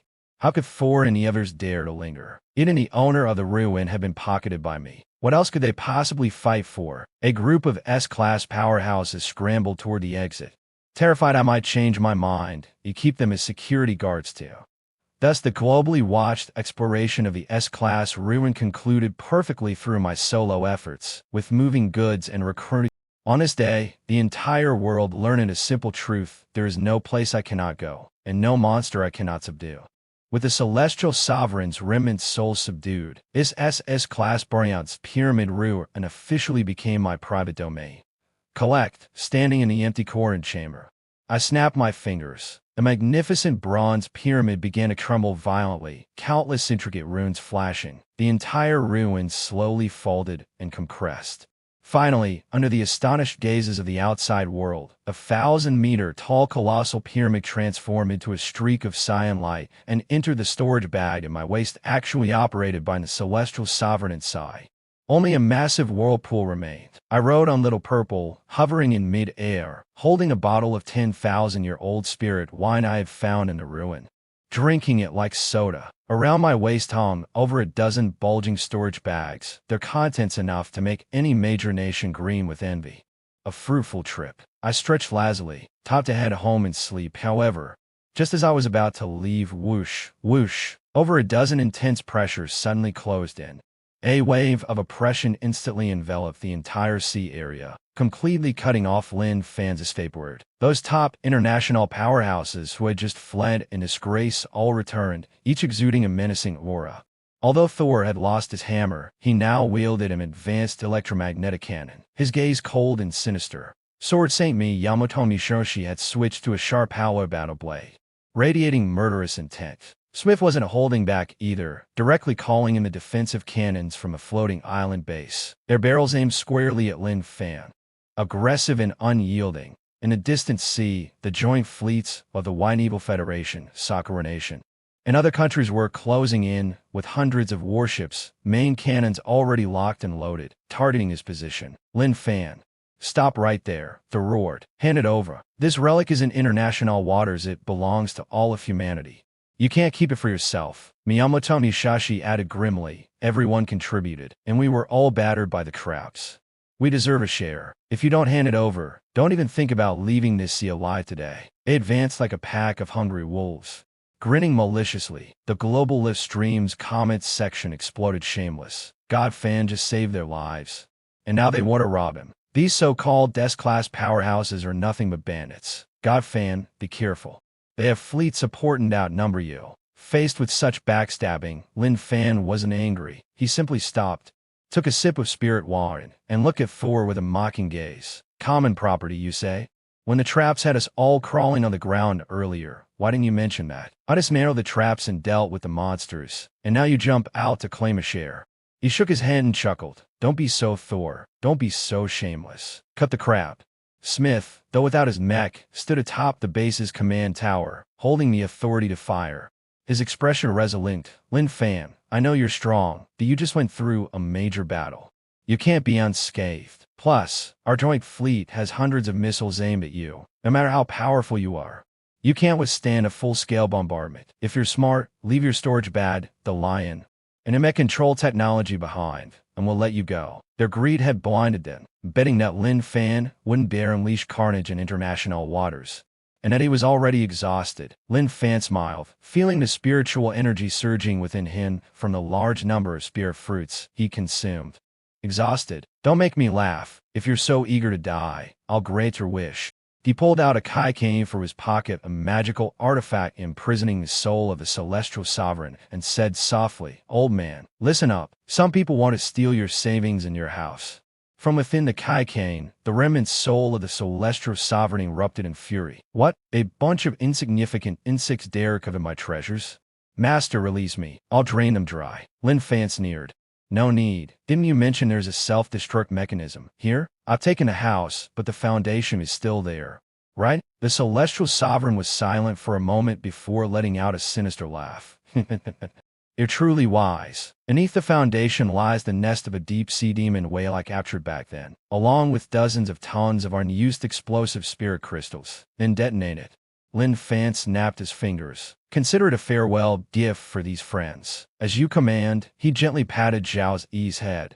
Fly higher. Don't let the splash get you wet. Zhao Zi understood, flapping its wings and soaring thousands of meters into the sky, quickly disappearing into the clouds. Seeing Lin Fan flee, Thornby others thought he was scared and were overjoyed. He's trying to run. After him, fire, shoot him down. However, just as he was about to pull the trigger, from the depths of the ocean, a piercing cracking sound echoed. Immediately after, the sea area where the ruins were located suddenly swelled abnormally like a bubble. Boom! A deafening explosion erupted from the seabed, as if the Earth's heart was pounding in fury. Dozens of tons of high-grade explosive spirit crystals detonated simultaneously, with a force equivalent to dozens of nuclear bombs darted off. In an instant, a massive water column, 1,000 meters high, shot into the sky. Mud, rocks, and deep-sea beasts, startled by the explosion, churned together. Following that, a circular tsunami, hundreds of meters high, surged outward in all directions. No. Thor cried out in despair. They were too close to the explosion points. In the face of such overwhelming destructive power, human strength was as insignificant as a speck of dust. Wave after wave of giant surges smashed into the floating island base, reducing it to fragments, collapsing like a house of cards. Even a distant alive fleet was not spared. The hundreds of meters height tsunami capsized the steel behemoths, crushing the fleet like paper boats and sending them sinking to the ocean floor. As for the top warriors, Thor was struck in the chest by a massive boulder, coughing up blood as he was flung away. Miyamoto Musashi was swept into the depths by the giant waves. His fate uncertain. Smith was knocked unconscious by the shockwave of the explosion and fell into a swarm of sharks. The entire world descended into chaos, with seawater engulfing all vision. The sea surface returned to calm. Though countless wreck and jests of warships floated on the water, everything seemed to have quieted down again. Lin Fan descended slowly from the clouds on his mount. Zhaozi, witnessing the tragic scene, he shook his head with a smile. I told you not to be too greedy. See? This is the result of your own doing. The ruins were old and unstable this time. They blew up on their own. Don't blame me. He took out his phone, snapped a photo, and posted it on his social media. Caption: went fishing at sea, accidentally caught a bunch of big ones. Nice hue, but a bit noisy. Then, Lin Fan, riding his lion and laden with treasures, left behind a legendary figure shrouded in mystery, departing gracefully under the awestruck, fearful, and reverent gazes of the onlookers. All that remained were the gods struggling in the sea, desperately crying for help. I can't swim. As a massive white mushroom cloud rose, the global live broadcast abruptly cut off. This was not just a failed expedition, but a resounding slap in the face. In the White Eagle Federation's highest command room, the Supreme Leader was furious, smashing his wine glass. Red wine spilled across the floor, mirroring his shattered heart. The satellite images cruelly revealed the aftermath. The S-class ruins were gone. The floating island base was destroyed, the advanced fleet was completely annihilated, and even their strongest warrior, Thor, was feeding sharks in the sea alive, but utterly incapacitated. We can't let this go. We're a 5-star general with a face full of scars. Lin Fan not only took what should have belonged to all humanity, though it was really the White Eagle Federation's desire, but he also openly attacked our allied forces. This is blatant provocation. We cannot stand idly by. The Supreme Leader took a deep breath, his eyes burning with a crazed fire. Exactly. We must retaliate. Issue the order to activate the Rod of God plan. Contact Sakura Nation, Suns, Tet Empire, Gaul Rooster, all our allies. Assemble a 16-nation joint fleet. Target the eastern coast of the Dragon Nation. This time, I want the whole world to see what true power is. Individual heroes are nothing but a joke in the face of an overwhelming steel armada. This was no longer a simple struggle over ruins, but a full-blown storm of war. The 16-nation fleet, composed of aircraft carriers, nuclear submarines, and cruisers, formed a vast steel armada, like a moving great wall on the sea, pressing toward the Dragon Nation's borders. Breaking news is being broadcast continuously. A joint fleet of 16 nations is fully assembled, with a total tonnage exceeding 5 million tons. The final ultimatum has been issued. And over Lin Fan, and all the results from the SS-class ruins immediately were face all-out war. La Tianxin stared intently at the densely packed red dots on the big screen, his teacup trembling slightly in his hand. Madness, complete madness. 16 nations joining forces, a total of 10 aircraft carrier battle groups, and 3,000 fighter jets. They're trying to force us to surrender. The faces of the court officials were ashen. Although Lin Fan was incredibly powerful, capable of destroying nations and crushing steel giants with his bare hands, this time they were facing the pinnacle of Blue Planet's technological military might. That power was strong enough to destroy Earth's ecosystem. Your Majesty, perhaps the Divine Master should keep a low profile for now and avoid the spotlight. Yes, a hero doesn't suffer immediate losses. As long as the Divine Master remains, they wouldn't dare to actually land, as the oppressive atmosphere made it hard to breathe. Crunch. Crunch. A crisp sound of chewing broke the silence. Everyone turned around in surprise, only to see Lin Fan lazily sitting in the corner, holding a bag of ancient spirit chips found in the ruins, eating with relish. Beside him, Zhaozi was gnawing on a bone, thoroughly enjoying itself. One man and one lion seemed completely detached from a tense situation. Divine Master, you can still eat? Lao Yanxin smiled bitterly. The enemy is already at the gates. The 16-nation fleet is no joke. I know. Just 10 aircraft carrier battle groups. Lin Fan swallowed a chip, casually brushed off the crumbs on his hand, and said inferiorly, "Didn't that myth just say he wanted to talk science with me? All right, I'll go give him a lesson. You're going to negotiate." M. Minister's eyes lit up. Negotiate? Lin Fan stood up, walked to the palace door, and looked at the gloomy eastern sky, the cold smile appearing on his lips. "No, I'm going to tell them there was so much scrap metal in the sea. They better sort their garbage properly and not pollute the environment." After speaking, he turned to Zhaozi and asked, "Zhaozi, are you full?" "Or, full, brimming with power." Zhaozi let out a thunderous roar. After being bathed in the spiritual energy of the ruins, its strength was now close to that of a top-tier beast king. "Let's go.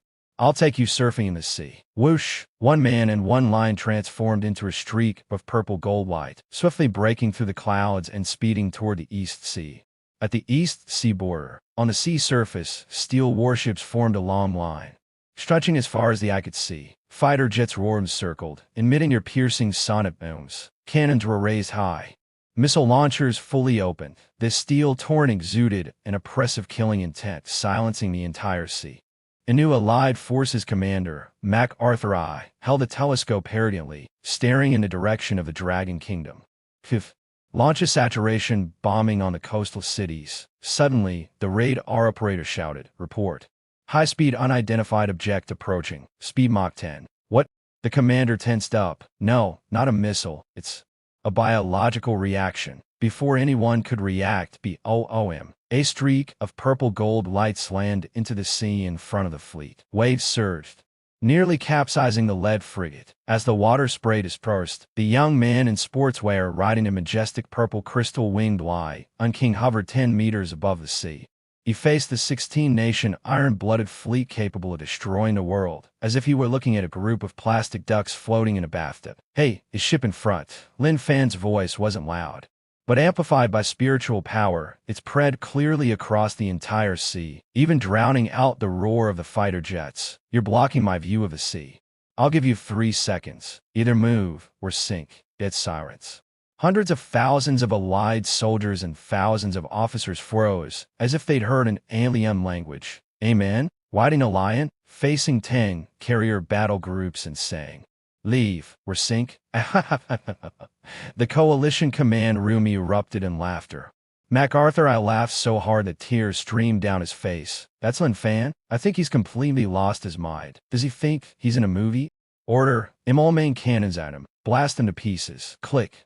Click, click. Thousands of main cannons swiftly turned, tens of thousands of missiles prepared for launch, and the deadly targeting systems all locked onto that tiny figure. Faced with this overwhelming firepower, Lin Fan merely sighed softly. He stood up from the lion's back, slowly raised his hand, and extended his arms toward the sea. I had hoped to coexist peacefully with you as an ordinary person, but you insist on forcing my hand. Such you like playing with water. Now let me show you the true power of." Lin Fan's eyes suddenly snapped open, his pupils transforming into a deep, profound blue. An unprecedented, terrifying aura, as if he were the master of the ocean itself, erupted from within him. System notification environment, endless ocean detected successfully. Copy successful. Integrating oceanic laws. Congratulations to the host for obtaining Sea God Poseidon's Wrath MAX above the East Sea. The weather suddenly changed. As Lin Fan's azure eyes opened, the once turbulent waves of the sea fell into an eerie stillness. This was not the calm of a tranquil sea, but the deathly silence before a storm. A silence that made one hold their breath. Fire. The coalition fleet's supreme commander, MacArthur I, although sensing something unusual, still believed in the overwhelming firepower at his disposal. "Take him down. Don't let him pull any tricks." Whoosh, whoosh, BOOM, BOM. BOOM. In an instant, a barrage of firepower was unleashed. Thousands of missiles, trailing fiery tails, rained down like a fiery storm upon Lin Fan, who hovered above the sea. Laser weapons, electromagnetic railguns, and close-in weapon systems fired in succession, unleashing a firepower so immense it could obliterate a medium-sized island. Faced with this terrifyingly dense barrage, Lin Fan stood atop the lion's back, neither dodging nor activating any defensive shields. He gently raised his right hand and made a rise gesture toward the sea below him. "Wake up, ocean." But just as the first missile was about to strike him, the sea beneath his feet suddenly surged upward. This was no ordinary wave, but a towering wall of water. A massive, deep blue water wall, formed instantly from billions of tons of seawater, rose like a colossal crystalline shield, standing between Lin Fan and the oncoming barrage. Thud, thud. Tens of thousands of missiles and shells slammed into the water wall.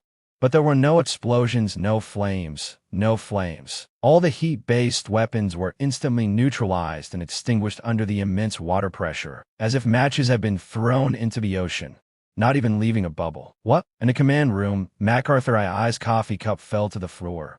Intercepted. He blocked the barrage with water. "What is this water wall? It doesn't even look like water, it's more like concrete." But this was only the beginning. Lin Fan stood atop the towering water wall that reached the heavens, looking down at the fleet below as if gazing at a group of ants unaware of their impending doom. "Leave her sake. Since you refuse to listen and won't leave," Lin Fan sighed, slowly turning his right hand palm down and making a pressing motion. "Van, kneel. Are you MBLE?" The ocean roared in fury. Sea god Poseidon's wrath activated. Within a 100-mile radius, the sea level instantly dropped by 50 meters. All the seawater was drawn away by a mysterious force, gathering behind Lin Fan. Then a colossal wave, 1,000 meters high and towering like a Himalayan mountain, began to form. A 300-meter-long nuclear-powered aircraft carrier was nothing more than a tiny rubber duck in a bathtub. Insignificant and laughable. All radar alarms went completely out of control, ultimately breaking and burning out. All soldiers stopped their actions, staring blankly at the deep blue sky that seemed on the verge of collapse. Despair. Suffocation. This was true fear from the depths of their genes, an instinctive reaction of humanity when faced with the overwhelming power of nature. "Oh God." MacArthur I slumped in the command chair, his eyes hollow as he gazed at the overwhelming sea outside the window, muttering to himself, "Is this a miracle? What exactly are we fighting against?" Lin Fan's palm pressed down. "BLO." A 1,000-meter-high giant wave roared forth. The entire world seemed to freeze, leaving only the roar of water and a mournful screech of twisting steel. A once proud 16-nation joint fleet, the so-called Invincible Steel Armada, was instantly crushed. Aircraft carriers snapped in half. Submarines were compressed into iron pancakes by the water pressure, and destroyers were swept into deep-sea whirlpools like autumn leaves. No resistance, no struggle. This was a complete annihilation, a one-sided massacre, as simple as flushing away filth in a toilet. In just 1 minute, the densely packed warships on the sea surface vanished without a trace. Only floating wreckage and lingering smoke remained, proving that fleet once capable of dominating the world had existed here. The sea returned to calm, once again becoming a serene blue, as if everything that had just happened was an illusion. Lin Fan hovered above the empty sea on Little Purple. He glanced down, shook his head slightly, and sighed with some regret. I went a bit too hard. I originally wanted to keep a few warships to sell as scrap metal, but they all sank to the bottom. Salvage costs aren't cheap." He took out his phone and snapped a selfie with the Queen Sea. Posting to his social media, he captioned, "The weather is great today. Gave the ocean a bath and cleaned up some trash." This is the power of environmental protection. Stride at this moment, in front of screens worldwide. Whether they were national leaders or ordinary citizens, everyone had the same expression, mouths agape, as if dislocated. The president of the White Eagle Federation stared at the satellite image of the ETC, his eyes rolling back as he fainted directly in the Oval Office. It was over, completely over. In Dragon Kingdom's Imperial Palace, Lan Qianxin watched the live broadcast, so excited that he danced around, even jumping up and down without regard for his image. "We won! We won!" One man suppressed the 16-nation coalition. One man destroyed the Invincible Fleet. From today onward, Blue Planet has only one hegemon, and that is Lin Fan. Lin Fan patted Little Purple's head and yawned. "All right, job's done. Little Purple, flies steadily. My clothes got splashed earlier, and I still need to wash them when we get back." Roar. "Boss is mighty. Boss is the coolest." Little Purple was filled with admiration, convinced that following Lin Fan would allow them to dominate this planet in the future. One man and one lion turned into a streak of light in the sunset, leisurely heading back. All that remained was a silhouette that made the entire world tremble. Blue Planet's power structure changed completely overnight, and news of the 16-nation Droid fleet's total annihilation swept across the globe like a super hurricane. No country dared to block the news, as the 1,000-meter-high apocalyptic water wall and the instant disappearance of a steel armada had been recorded by countless satellites and survivors' phones. That night, Western stock markets plummeted, and countless tycoons transferred their assets to the Dragon Kingdom overnight.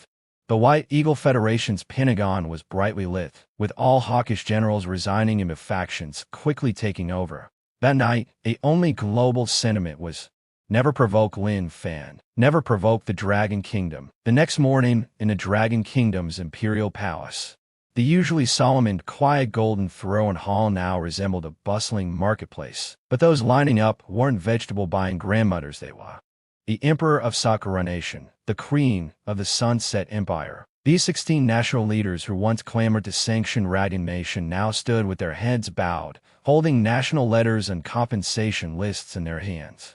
Like schoolchildren who had made a mistake, obediently standing under the scorching sun to accept punishment. As His Majesty of Dragon Maesher woken up Yef, the Grand Leader of the White Eagle Federation wiped the cold sweat from his forehead and cautiously asked the guard at the door. The guard raised his head proudly, with a smug expression. What's the rush? Our Majesty was drinking and celebrating with the Divine Master last night, and he's still hungover. Just wait. Yes, yes. Of course. The Grand Leader didn't dare utter a single complaint, and even smiled as he handed over a premium cigar to the guard. They would surely think the world had gone mad, but these national leaders knew in their hearts there was no choice but to kneel. Lin Fan was a god who could control the seas, craft Gundams with his bare hands, and single-handedly destroy entire nations. If they displeased him, he could set off fireworks over their capitals or take a bath at their shores, and their countries would simply cease to exist. By noon, Lin Fan finally woke up, wearing his signature tracksuit. He rubbed his eyes and yawned as he walked into the Golden Throne Hall, followed by the equally sleepy Arjauzi. Greetings, Divine Master. Seeing Lin Fan appear, the leaders of the 16 nations seemed to be struck by lightning, instantly dropping to their knees in unison and movement clearly rehearsed in advance. Long live the Divine Master. The Divine Master is invincible. I am guilty. I am here to admit my mistakes. This is our nation's surrender document. Please review it. Divine Master. Lin Fan was startled by the scene, taking a step backward.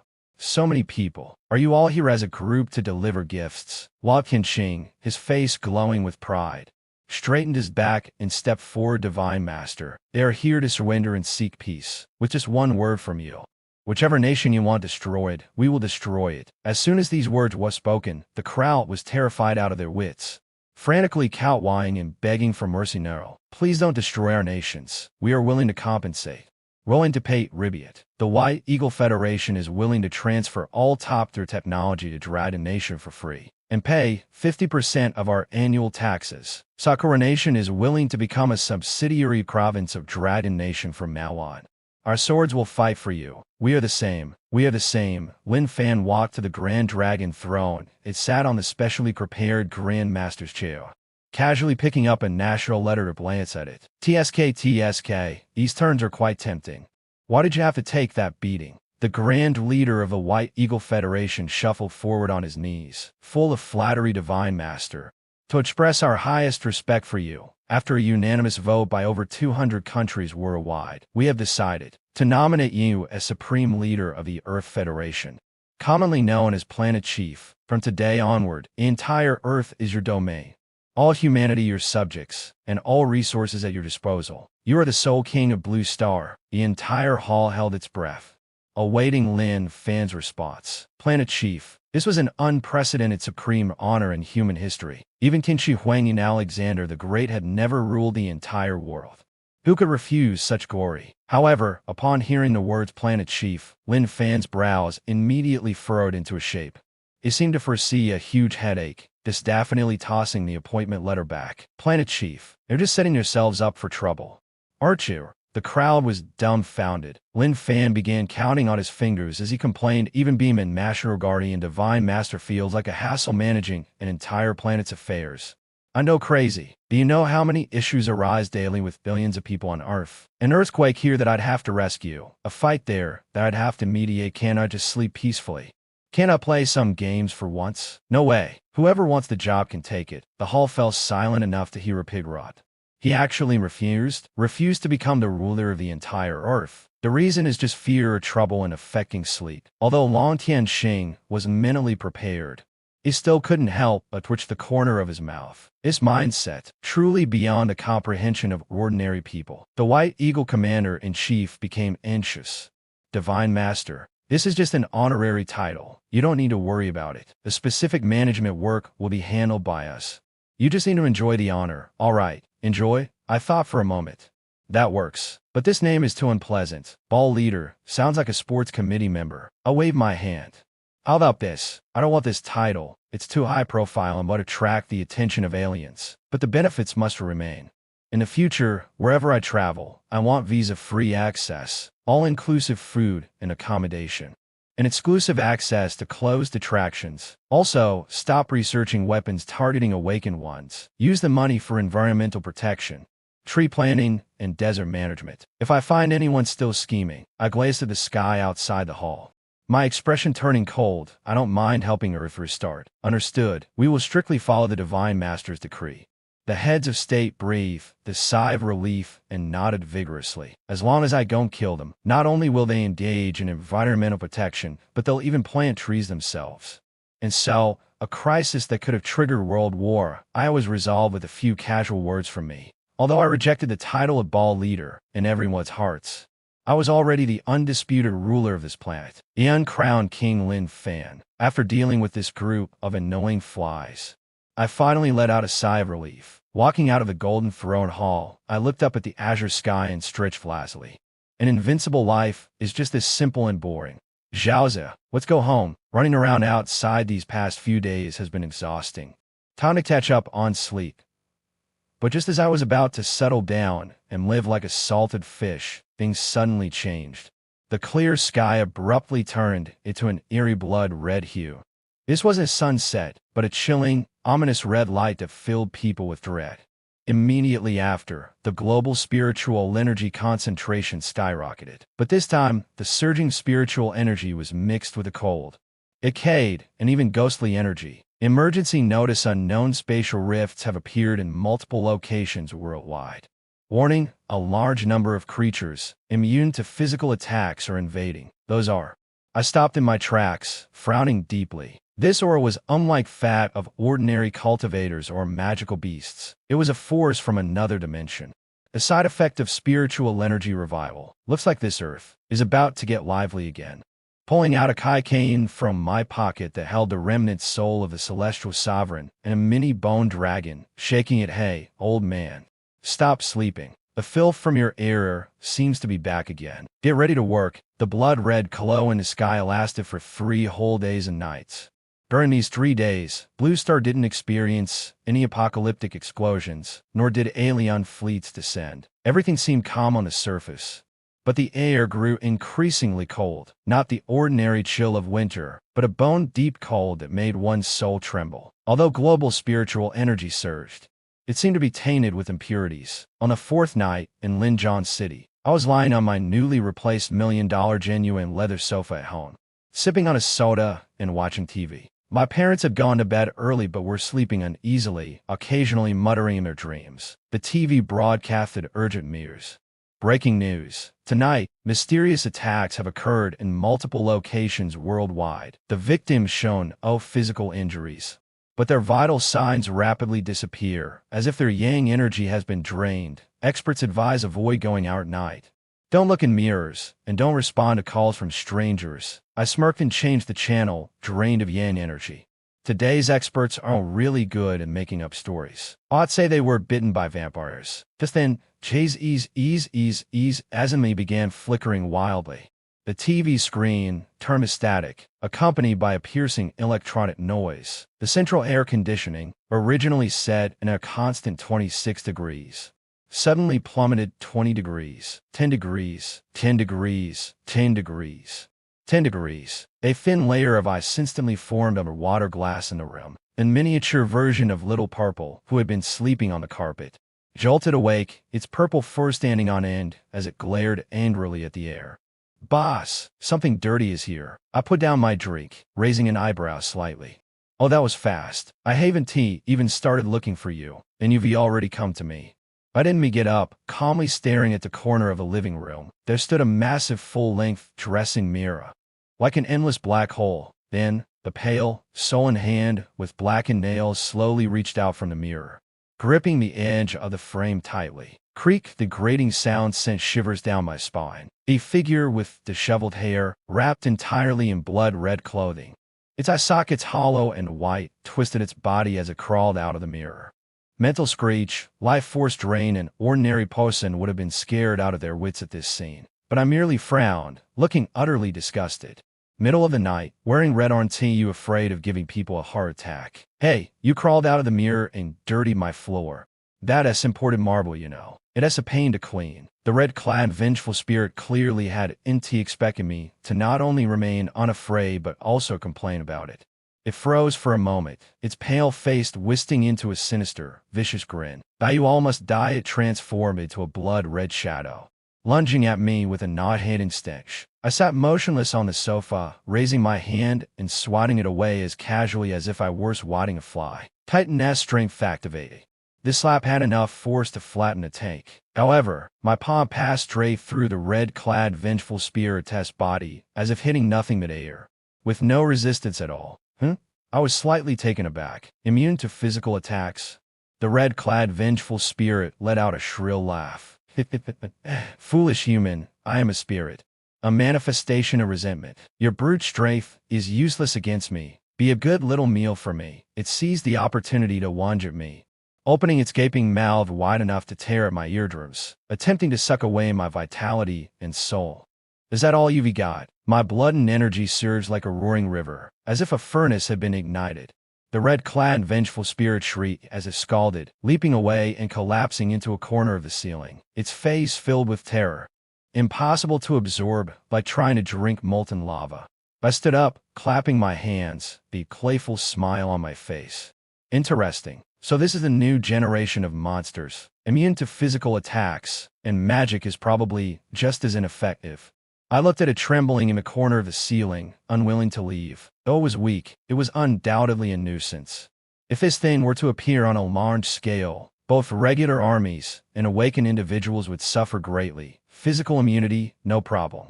I smirked, my dark eyes as deep as an abyss, seemingly capable of piercing through the darkness of hell. Then I'll use magic against magic.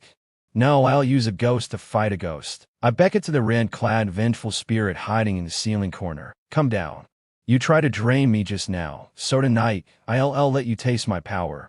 System notification detected spiritual alinity. Red-clad vengeful spirit detected special abilities spiritual form. Mental attack commencing replication and analysis. The red-clad vengeful spirit cowled and understand.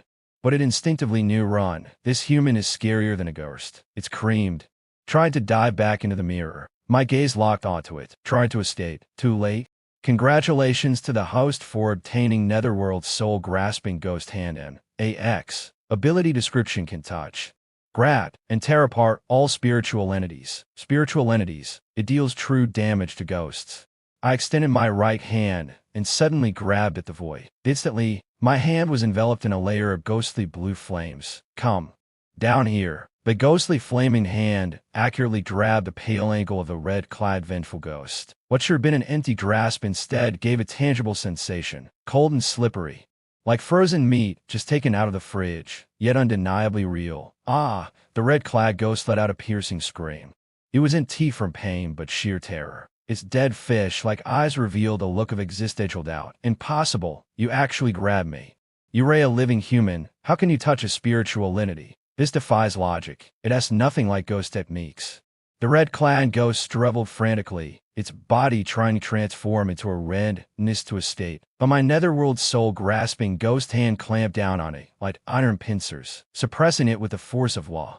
Shut up, I frowned. What is with all the ghostly wailing in the middle of the night? No sense of public decency.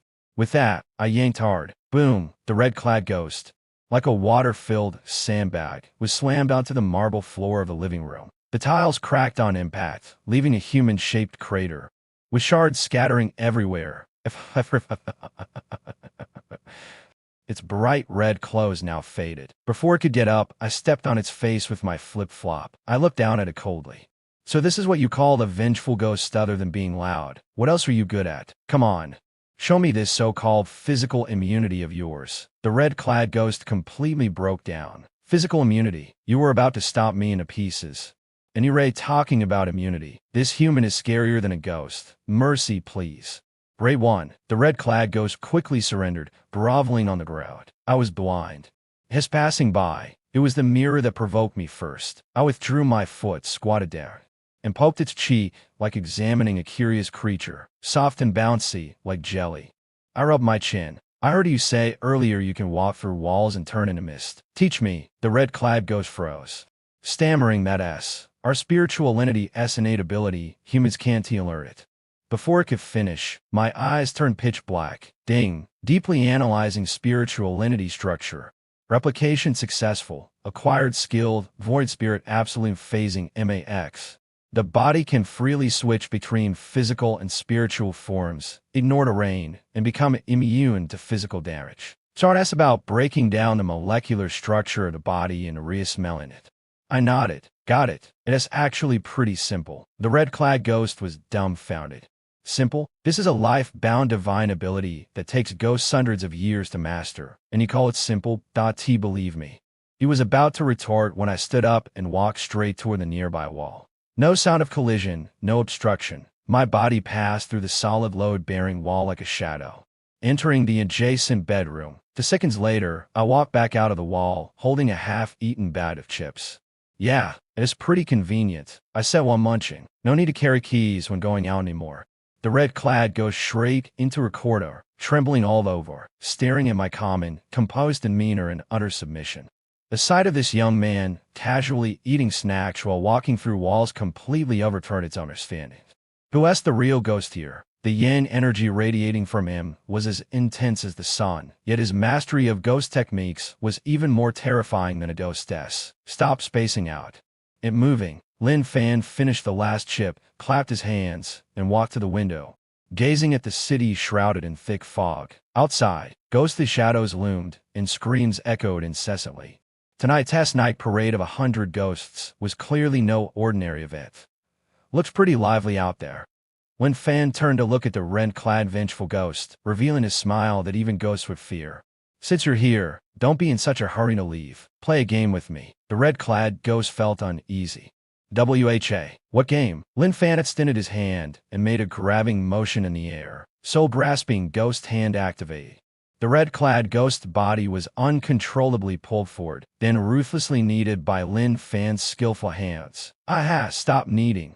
Not there. Your break. Amid the screams, the once ferocious and terrifying red-clad ghost was forcibly kneaded into a red, elastic, round ball by Lin Fan, even thoughtfully tied about with its hair. Nice texture, even more elastic than a genuine leather basketball. Lin Fan patted the ghost ball in his hand, smiling with satisfaction. Let's go, Jiaozi. Bring this new toy, and let's go outside. Ghost hunting. He opened a window. Outside, dozens of floating evil spirits were ready to rush in an attack. As the window opened, they saw a young man holding a screaming red ball. Hey, friends over there. Lin Fan stood on the windowsill, holding the ghost ball in one hand, striking a basketball shooting pose. Watch this move, 3-point slam dunk. Whoosh, the red-clad ghost, now a ball, flew through the air with a piercing sound, hurled by Lin Fan straight into the group of evil spirits outside. This wasn't a basketball shot, it was clearly a cannonball launch. What the hell? Who uses their own kind as a weapon? The group of evil spirits scattered instantly, though the red-clad ghost had been turned into a ball. Its high level caused it to smash several lower-level ghosts into oblivion upon impact. When Fan lightly leapt off the windowsill, his body instantly becoming ethereal as he passed through the lower balcony and landed steadily on the ground. Looking at the eerie creatures floating chaotically through the streets, excitement burned in his eyes. This wasn't a supernatural resurgence. It was practically a live-action dodgeball tournament, complete with special effects. Come on. Don't run. That long-tongued ghost. Come over here and be a jump rope. That fat ghost. Come over here and be a punching bag. That night, the eerie creatures of Linjiang City experienced the most humiliating defeat of their lives. They had come to scare and devour humans. But instead, they were chased all over the streets by a young man in sportswear, screaming for help. Help. This guy's inhuman. Brother Ghost Warden, hurry up and catch this monster. The streets were no longer gloomy, but brightly lit after all. Ghost fire is still fire. Don't run. That headless ghost. You're cheating. How can you pass through walls? The hanging ghost. Come down. We're short a jump rope. Lin Fan, holding the red-clad ghost-turned ball, chased these usually terrifying ghosts all over the streets like an indefatigable pea-eater. They cried and screamed, wishing for death rather than playing dodgeball with this demon. Amid this cheerful for Lin Fan atmosphere, a sudden roar echoed in the sky. From the western sky, a dazzling holding light burst forth. The light was pure and sacred, yet carried a hint of frailty and instability. Then, a white figure streaked across the sky like a meteor, heading straight for Lin Zhang's city. A meteor. Lin Fan stopped in his tracks and looked up. No, that's a person. Boom! A white figure crashed heavily onto the street in front of Lin Fan, creating a large crater in the asphalt road as the smoke cleared. Lin Fan saw a stunning woman clad in battered silver-white holy armor, with light wings on her back, golden hair, and blue eyes. She was struggling to climb out of the crater. Covered in blood, her face was filled with anxiety and despair as she tightly gripped a broken cross-shaped sword. She was Alice, the current saintess of a Western holy church in one of the few S-class powerhouses in the West. Alice spat out a mouthful of golden blood, ignoring her injuries as she anxiously scanned her surroundings. Lin Fan, where's the Dragon Nation's guardian master? Only he can save the West. At that moment, thud, a red ball rolled to her feet. Accompanied by a weak voice ouch, Alice froze, looking down. It turned out to be a red-clad ghost, rolled into a ball, tearfully staring at her. A ghost? Alice instinctively raised her sword, ready to purify the evil spirit. Hey, don't touch my ball. A voice called out. Alice looked up and saw a young man in sportswear and flip-flops walking over. Displeased as he picked up the ghost ball and dusted it off. Who are you? Alice asked warily. Why is there such a strong, vengeful spirit here, and why has it turned into a ball? This ball is my creation. It feels pretty good. Want to play around? Lin Fan? Alice's eyes widened. The legendary Eastern master who single-handedly destroyed nations and crushed Gundams with one hand. He didn't look the part at all. Such a peerless figure should either be in secluded cultivation or suppressing evil spirits, not wandering the streets, playing with a ball. She couldn't afford to doubt. The West was in grave danger. Thud. Alice knelt before Lin Fan, clutching his pant leg, tears streaming down her face. Master, please save the West. The gates of hell have opened. The ancient vampire progenitor Cain has awakened. He leads an army of billions of vampires and has already breached the Holy Church's final defenses. The entire Western continent has turned into a sea of blood. Vampire progenitor? Lin Fan raised an eyebrow. The name sounded familiar. Like a villain from a movie. Alice sobbed. Yes, he's immortal, impervious to any physical attack or magical element. Thor has fallen in battle actually. He hadn't recovered from his last injury and walked right into this one. Now, he is unstoppable. Master, you are humanity's last hope. Please, you must act. Lin Fan listened calmly, stroking his chin thoughtfully. Immortal? Immune to physical attacks. Sounds a lot like this red-clad ghost. He glanced at the trembling ghost ball in his hand. If the red-clad ghost could speak, it would surely protest. Don't compare me to that freak.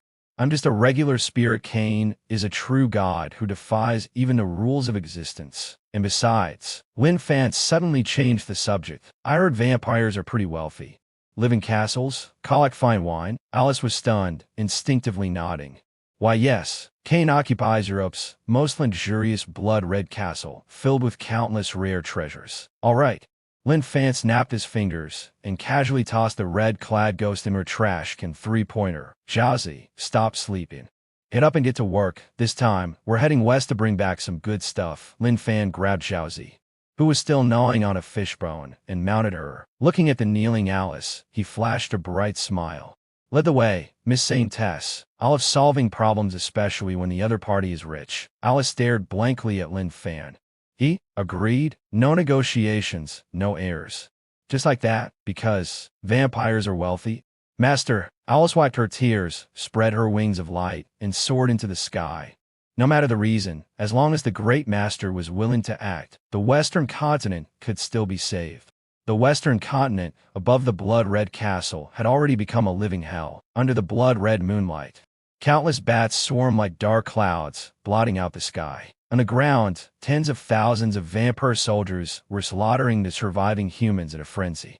At the highest point of the ancient castle, a man rested in a crimson tailcoat, his face pale as paper yet eerily handsome, held a glass of fresh blood and sipped it gracefully. He was none other than the progenitor of vampires, Cain. This taste and despair is surprisingly sweet. Cain licked his lips, his eyes full of mockery as he gazed at the ruins below. Human resistance is nothing more than the struggle of ants. That so-called Eastern divine master, in this lightless night, I'm the true god. Just as Cain was indulging in his self-admiration, a streak of purple-gold light shot across the eastern sky, tearing through the swarm of bats with incredible speed. Who? Cain snapped his head up. A lazy voice spears through the clouds, echoing across the battlefield. Hey, you and Reed, I heard you have a lot of red wine. Send me the bottles of 80 to Sprite. I know, my fight, to rinse my mouth. Rinse your mouth? At these words, Cain's expression twisted instantly atop the highest point of the castle, in all his millennia of existence. It was the first time someone had referred to his treasure wine as mouthwash. This was not only an insult to his taste, but also a provocation to his noble lineage. Arrogant Eastern brat. Crushing the wine glass in his hand. Since you want to drink so badly, I'll make sure you drink your fill. However, the only thing you'll drink is your own blood. Blood river formation. Activate. Cain suddenly spread his arms wide, his crimson cape billowing fiercely. Boom! The blood flowing on the ground seemed to awaken, oiling instantly and converging into ferocious blood dragons that roared and charged toward Lin Fan in the sky. The air was thick with a suffocating stench of blood, and the entire space felt like a massive blood vessel, with everyone's blood boiling as if it would burst from their bodies. Behind Lin Fan, Saintess Alice turned pale, clutching her chest in pain as she cried out, "Divine Master, be careful. This is Cain's domain. He can control the blood of all living beings. As long as a single drop of blood exists, he is an immortal and indestructible being." Faced with the overwhelming sea of blood, Lin Fan, riding on Xiaozi, not only didn't dodge but instead reached out excitedly to grab at the air. Control blood? Interesting. So this is the so-called law of blood? Ding! Detected the power of the law blood controls pseudo-divine level. Successfully copied. Tracing the source. Purging impurities. Congratulations to the host for obtaining blood, ancestor fountain of life MAX. Description. Blood is the carrier of life. The host can freely manipulate, freeze, or even reverse the flow of blood. You will become a nemesis of all blood-bearing creatures. A playful smile appeared on Lin Fan's lips. So the principle is magnetic resonance. Got it. At that moment, the ferocious blood dragons opened their jaws, ready to devour Lin Fan in one bite. Cain's face twisted with cruel delight. Did I turn into a dry corpse? Lin Fan coldly uttered one word: stop. But a strange scene unfolded. The ferocious blood dragons, just half a meter away from Lin Fan, suddenly froze in mid-air as if someone had pressed the pause button. No matter how much Cain channeled his magic, the blood seemed to betray him, refusing to move an inch. How is this possible? Cain's eyes widened in disbelief as he realized he had lost control over the blood. Instead, an even more immense ancient power, seemingly originating from a very source of life, had descended upon the sea of blood. Lin Fan snapped his fingers lightly. Disperse. In an instant, the blood dragons disintegrated violently, reverting to ordinary blood that rained down onto the ground. A suffocating stench of blood in the air was swept away by a refreshing breeze. Lin Fan, riding the lion, slowly descended onto the castle's terrace, facing the legendary vampire progenitor Cain. He scrutinized Cain's closely, pale face, sunken eyes, bluish lips. TSK, TSK, TSK. Lin Fan shook his head sympathetically. Buddy, this isn't good. Your complexion is terrible, and your lips are purple, clearly severe anemia. Cain trembled with rage. Anemia. I am the progenitor of vampires. Divine blood flows through my veins. How could I possibly be anemic? You're insulting me. Lin Fan smiled and lightly tapped Cain with his finger. Then let me check your body with a blood reversal. Cerebral ischemia test. Instantly, Cain felt the divine blood in his body encounter a massive blockage, rushing madly to his lower body, it completely cutting off the blood supply to his brain. Cain's eyes widened, dizziness overwhelmed him, and he could barely stand. His brain seemed to scream, hypoxia. His system is collapsing. What'd he do to me? Cain clutched his head. So enough to dillaby like a drunk. As an immortal being, this was the first time in hundreds of thousands of years he experienced the agony of low blood sugar and cerebral ischemia. Commenting like an experienced doctor, see? Telling me you're not anemic, you can barely stand, yet you still act all high and mighty, drink less raw blood, and eat more reed dates, and pour Clinner's supplementarium, got it? I don't eat pork liver, Cain weakly muttered, and then his eyes rolled back. Thud. The progenitor of vampires, who had terrified the Western world, fainted and collapsed to the ground with a heavy thump. Both the surviving humans and the vampire army below were stunned by the sudden turn of events. Was it over just like that? No earth-shattering battle, no world-flipping magic. Just a single finger, and the progenitor fainted, and Mimia really is a serious problem, as Cain fell. His mental control over the vampire army was immediately lifted, and the lower-level vampires scattered like headless flies. Alice stared blankly at the fallen Cain, then at Lin Fan, who was crouching down to rummage through Cain's pockets, her faith completely shaken. "Master, is he dead?" "Not dead, just passed out," Lin Fan replied while pulling out an ancient set of keys from Cain's pocket, standing up with satisfaction. Immortal monsters are hard to kill, but making them unconscious for a few hundred years is no problem. "Forget about this, Sleeping Beauty." Lin Fan waved the keys in his hand and turned his gaze to the grand castle behind him, his eyes gleaming with excitement. "Let's go check out his wine cellar. Since we're here, we should bring back some souvenirs for those old guys to try." With that, he swaggered into the castle. Passing by the stunned high-ranking vampire dukes, he didn't forget to give orders. "Hey, stop standing there dumbfounded. Clean up this place, it's too dirty. And you, find me a box, I need to pack some stuff." But once slothy vampire dukes, feeling the oppressive aura of Lin Fan's blood ancestor level, trembled in fear and immediately turned into diligent servants, cleaning and moving boxes. Alice watched this scene and shook her head with a bitter smile. This wasn't a savior, he was more of a demon king than the demon king himself. However, seeing the land gradually return to peace, a hint of gratitude flashed in her eyes.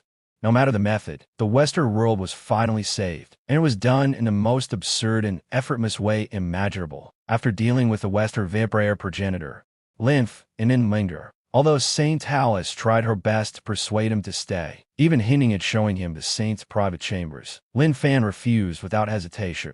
"Are you kidding? The braised pork at home is almost cold. Was time to look at someone else's private chambers. Zhaozi, fly faster. For her food is edible, but it can't compare to the taste of home." Lin Fan rode on the amethyst-winged Lion King, carrying a large bag filled with 1,000-year-old red wine and antiques looted from the Cain Castle, humming a tune as he flew eastward. However, just as he entered the airspace of the Dragon Kingdom, an aura colder and more overwhelming than ever before suddenly erupted from the southwest.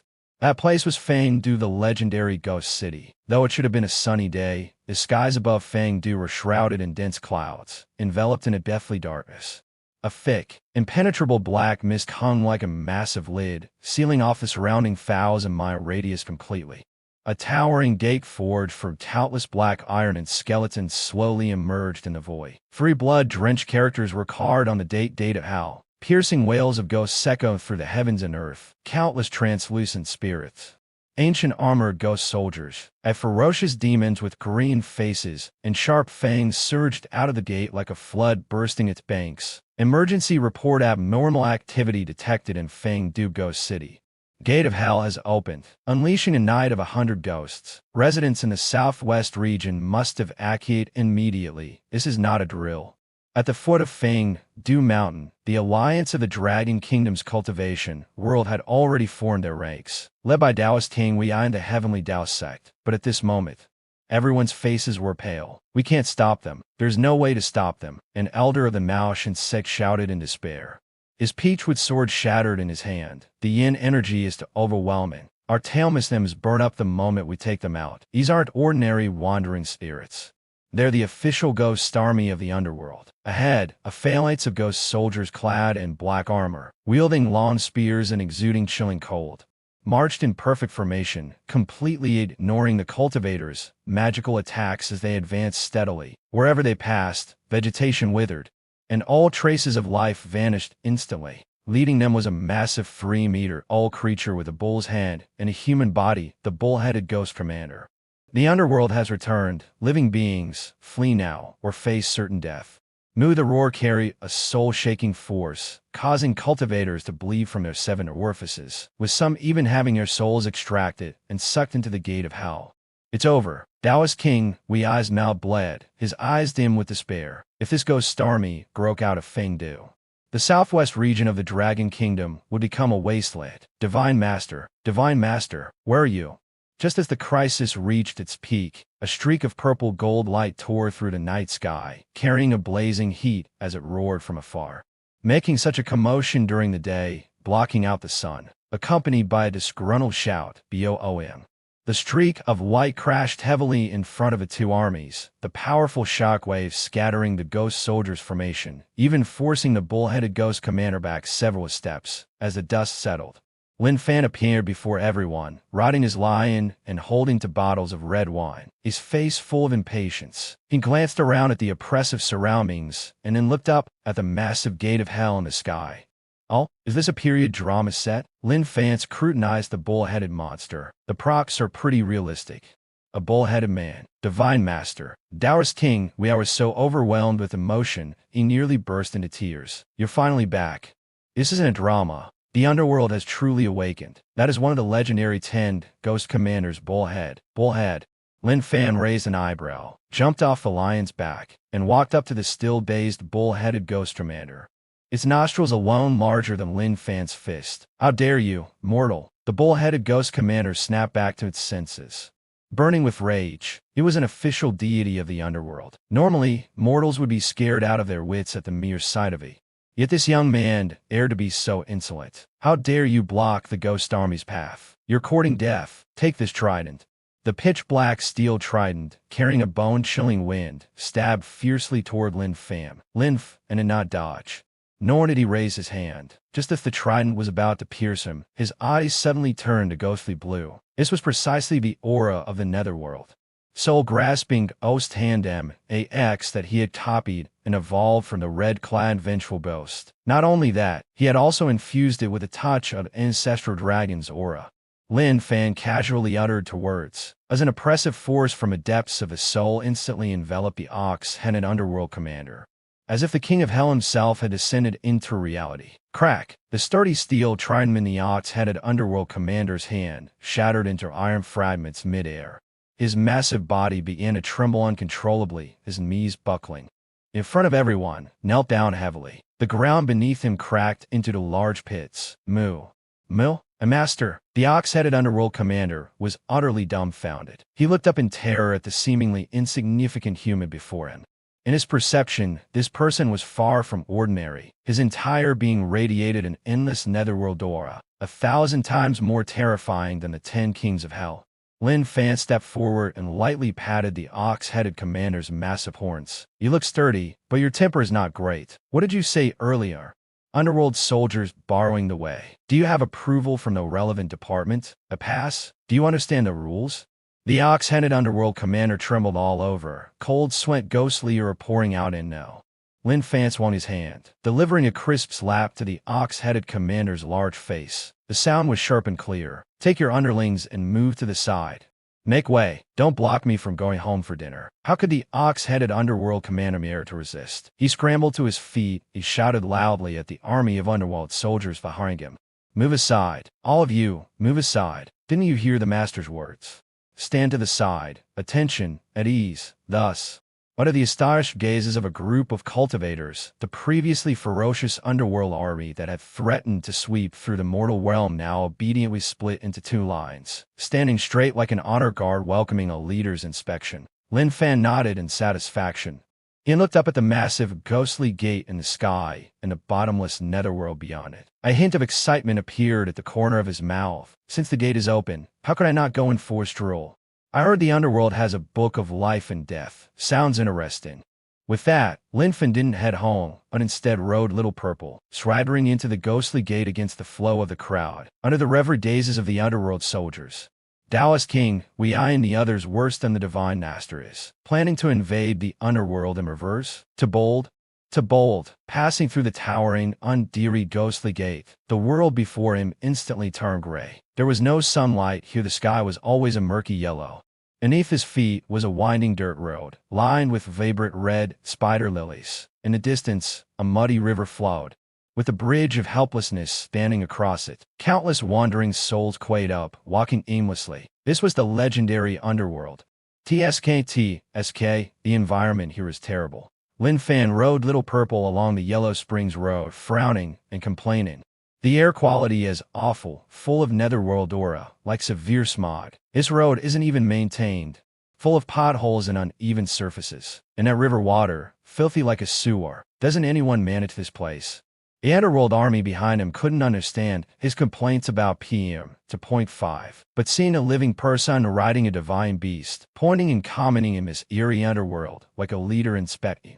They were so terrified they didn't dare make a sound, obediently following behind his bodyguards. As they passed the bridge of helplessness, the Lady Ming, who was brewing soup, suddenly trembled, spilling a freshly prepared bowl of Ming Po soup all over the ground. She widened her eyes, staring at the sunny boy who shone like a little sun, almost dropping her eyeballs into the soup pot. The yell living person, I'd been brewing Ming Po soup for thousands of years. And this is the first time I've seen a living person riding a lion here for sightseeing. Lin Fan casually walked past the stall, glanced at the pot of greenish soup, and shook his head in disdain. Auntie, the color of your soup is off. It looks like dishwater. Do you even have a health permit? If the Food and Drug Administration finds out, you're definitely getting fined. Mengpo, she watched Lin Fan gradually disappear into the distance.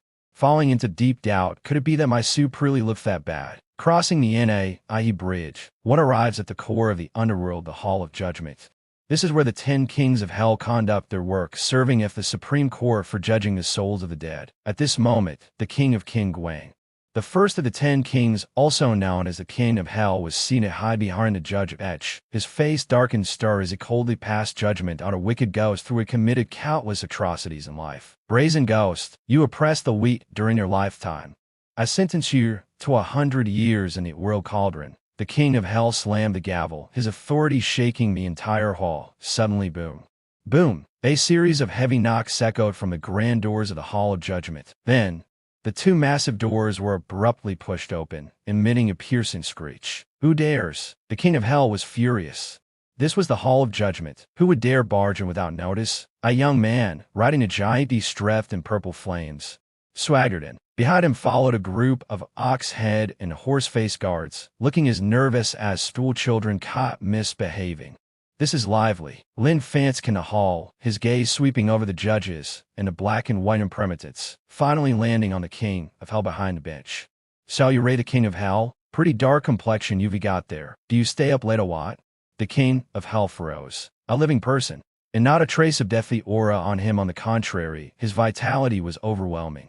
Most importantly, he dared to mock the king's dark face. Impudent. The king of hell was seething with rage, ghostly energy erupting from his body, causing the entire hall to tremble. Who is this insolent brat, daring to trespass in the Hall of Judgment? Guards, seize him, cast him into the 8th level of hell. Yes. The black and white imprimatents were about to act when Lin Fan cast them a casual glance. With just a faint release of the aura from a netherworld soul-reaping ghost hand, the legs of the black and white imprimatents gave out, and they collapsed to their knees, their mourning staffs clattering to the ground. The overwhelming pressure that struck deep into their souls left them utterly incapable of resistance. Seeing his subordinates fail, the king of hell's beard quivered with rage. If you ray all so incompetent, and I'll deal with him myself. The king of hell reached for a thick, ancient tome exuding an aura of antiquity, along with a judge's pen from the bench. These were the supreme artifacts of the underworld, the book of life and death, and a soul-reaping pen. They govern the lifespans of all beings under heaven. You brat, no matter who you are, as long as you ray a living being in this world, your name is in this book of life and death. The king of hell opened the book, sneering coldly. Let me see Lin Fan. Found it. Lin Fan, male, 18 years old. From Lin Zhang, the king of hell raised the pen, a ruthless glint flashing in his eyes. Though your time hasn't come yet. Since you've sought your own death, I'll erase your name right now. As soon as he finished speaking, the tip of the king of hell's pen moved sharply toward the name Lin Fan. Sitting atop the lion, Lin Fan remained unperturbed, merely watching the book with curiosity, his eyes narrowing slightly. Ding! Detected causality artifact book of life and death volume copy successful. Parsing underlying laws obtained highest administrator privileges wrote. Congratulations to the host for acquiring Heavenly Tao Master of Life and Death MAX. Just as the tip of the king of hell's pen was about to touch the paper, hold it. Lin Fan suddenly spoke, but the king of hell was horrified to find that the soul-reaping pen in his hand had suddenly become as heavy as a mountain. He called lifted. No matter how much force he exerted, the pen tip simply wouldn't move. It felt as if an invisible giant hand was tightly gripping his wrist. What is going on? The King of Hell's face changed dramatically. The Book of Life and Death malfunctioned. It hasn't malfunctioned. Lin Fan lightly jumped off the lion's back and strolled leisurely to the table. He reached out and effortlessly took the pen and the Book of Life and Death from the King of Hell's hand, as naturally as if reclaiming his own belongings.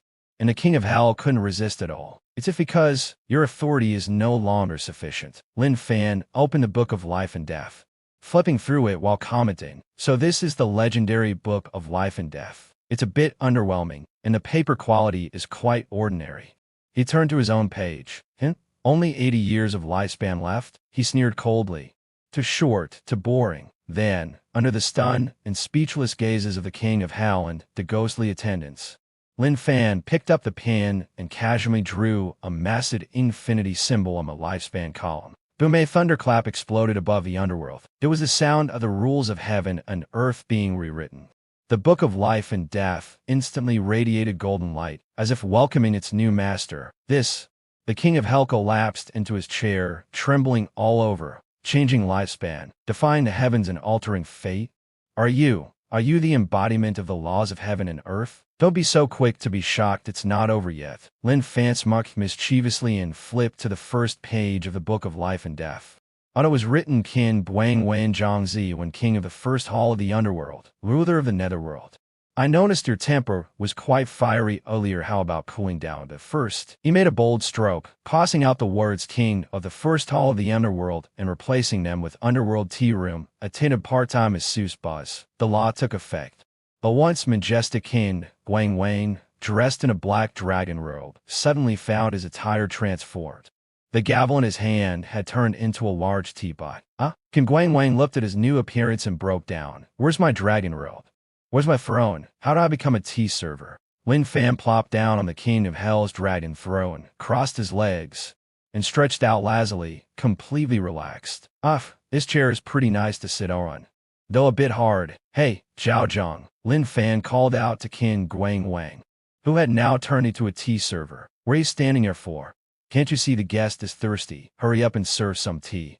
King Guang Wang screamed internally, his dignity shattered, but his body was completely controlled by the law. He briskly tossed the towel over his shoulder, plastered a professional, ingratiating smile on his face, and jogged over. Coming, what kind of tea would you like, sir? We have Mingpo soup, sugar-free version, yellow spring water with added minerals, and red spider lily tea. I'll brew it for you right away. Watching the King of Hell, who had been so domineering earlier, now humbly serving tea and even massaging Lin Fan's shoulders. The judges, black and white impermanents, ox and horse face, all were completely petrified. Their entire worldview had collapsed, shattered into pieces that couldn't be pieced back together. What kind of underworld was this? It felt more like a mortal bathish. Lin Fan took a sip of the red spider lily tea. Though the taste was odd, it at least quenched his thirst. He looked at the King of Hell, who was skillfully massaging his legs, and nodded in satisfaction. Now this feels right. We're all civilized beings, even if we're ghosts. Why can't we sit down and have a cup of tea to talk things over? I resort to knives and guns. It's so pointless. Yes, you're absolutely right. The King of Hell agreed while massaging Lin Fan's legs, tears secretly streaming down his face. But his heart felt as heavy as swallowing a stone. This wasn't a civilized person, it was clearly a bandit who had stormed the underworld. Not only had he stolen the Book of Life and Death, but he had also turned the King of Hell into a tea server. How could the underworld let its steam in the future? Lin Fan suddenly remembered the main issue. What was going on outside the ghost day earlier? Why were there ghost soldiers running out to scare people? Your management is way too lax. The King of Hell's hand trembled as he hurriedly explained, sir. That was a miss, yes. Recently, with the resurgence of spiritual energy, the seals of the underworld have loosened, and some mischievous ghosts are trying to sneak out for some fresh air. But don't worry. Now that you're here, this place is your domain. With just one word from you, these little ghosts wouldn't dare to act out. Lin Fan nodded. All right, pass on my orders. All the ghosts that have run out must report back before dawn. Anyone who dares to stare people outside, I'll write their name into the Book of Life and Death. Toilet duty roster, and they'll clean toilets for 10,000 years. Understood. Even the King of Hell was terrified. Cleaning toilets for 10,000 years. That's worse than being thrown into a boiling oil cauldron. With Lin Fan's command, all the demons and ghosts in both the underworld and the human world received this soul-stirring supreme directive. That night, the hundreds of ghosts wreaking havoc in the human world suddenly seemed to remember something terrifying. They cried and wailed as they scrambled back to the gates of hell, fearing that even a second's delay would doom them to toilet duty. What seemed like an uncontrollable supernatural crisis was effortlessly turned into a full-scale retreat of the underworld by Lin Fan with just a cup of tea and a pen. The long-lost sunlight bathed the streets of Linjiang City. Cautiously, the citizens stepped out of their homes and found that, apart from some scattered mess, there wasn't a single trace of the terrifying red-clad female ghost or headless zombies. Are we finally safe? Is it really over this time? I told you. Our dragon country is blessed with extraordinary people and land. Even 100 ghosts wouldn't dare to invade. Online, a sound of celebration exploded, although no one knew exactly what had happened. Surviving was victory enough. However, this joy of survival lasted less than 2 hours, at exactly noon. The time of day when the yang energy is at its peak and the sunlight is at its strongest. The sky suddenly cracked open. This was not a metaphor, it literally cracked open. A sound like shattering glass echoed across every corner of the earth. Whether it was the scientists conducting research in the Arctic or tourists sunbathing at the equator, everyone clearly heard this deafening wail from the heavens. A pitch-black fissure, stretching tens of thousands of kilometers across the eastern and western hemispheres like a torn wound, appeared beyond the blue atmosphere, instantly dyeing the entire sky black and filling the air with a shadow of despair. Global highest level alert. Spatial barrier completely breached. High-dimensional plane invasion. High-dimensional plane invasion. This is not real. This is the end of the world. The radar screens, which had just been repaired by various nations, once again went off the charts. The blinding red alert lights made it nearly impossible for operators to keep their eyes open. A colossal bronze gate, 100 times larger than the gates of hell, slowly emerged. The gate was engraved with countless bizarre and grotesque reliefs of demon gods, which seemed to roar silently as if alive. Rumble, the giant gate slowly opened. No prelude, no warning. An endless horde of abyssal creatures surged out like a black tide. Some had bat-like wings and wielded flaming with abyssal succubi. Some stood over 100 meters tall, their bodies flowing with molten lava magma giants. Others resembled massive floating octopuses, emitting waves of mental corruption mind-f layers. This was an army capable of annihilating galaxies. A full-scale invasion, meticulously prepared by the abyssal plane. Roar frenzied roars echoed. They had caught the scent of billions of living humans, the fresh blood and flesh they craved most. On the western continent, at the newly rebuilt headquarters of the Holy Church, Saintess Alice stared at the apocalyptic scene in the sky, her staff slipping weakly from her hand. The Abyss. It's the legendary abyssal plane. The abyssal plane that even the gods fear to fall into. Does it really exist? In the White Evil Federation, the recently discharged force stared at the satellite images, his eyes filled with despair. He closed his eyes helplessly. It's over. It's really over this time. This is not an enemy we can fight. The aura of even a random small monster is stronger than I was at my peak. At that moment, a lone tier for level 40 Abyssal Demon and Dragon broke away from the main group and charged toward a human city. It opened its massive jaws and spewed a blast of black dragon breath. Stop it. The city's guardian, a newly promoted S-Ray powerhouse, roared as he soared into the sky, unleashing his strongest shield. However, the shield shattered like a bubble in an instant, and before he could even scream, he was vaporized by the dragon breath. Half the city was then reduced to ruins by the same breath. This was the gap. The S-Ray powerhouses humanity prided themselves on were as fragile as infants before the abyssal creatures. True despair engulfed the entire earth. The people who had been celebrating moments ago now fell to their knees, crying helplessly. Faced with such overwhelming suppression, escape was meaningless. Dragon Country. Fengdu Ghost City. Lin Fan had just sent some unruly little ghosts back to the underworld and casually assigned the King of Hell his monthly tasks like fixing the bridge or helplessness. Riding on Little Purple, he leisurely walked out of the ghost gate. Ah, the air in the living world is so refreshing. Lin Fan stretched lazily, planning to head home for a nap. Suddenly, he noticed the light around him dimming. Is it getting dark? Is it going to rain? Looking up, he saw a massive rift spanning the sky. From within the rift to the colossal bronze gate. from which monsters continuously poured out. Demons filled the sky, blocking the sunlight and wreaking havoc on the world. Lin Fan silently observed for the seconds. His brow is furrowing deeper. There was no fear in his eyes, only a strong sense of, is this never ending? Aliens the United Fleet a few days ago, ghosts causing trouble last night, and now monsters today. Has Earth become a public restroom? Anyone can just come and go as they please? Lin Fan patted the wide-eyed little purple beneath him.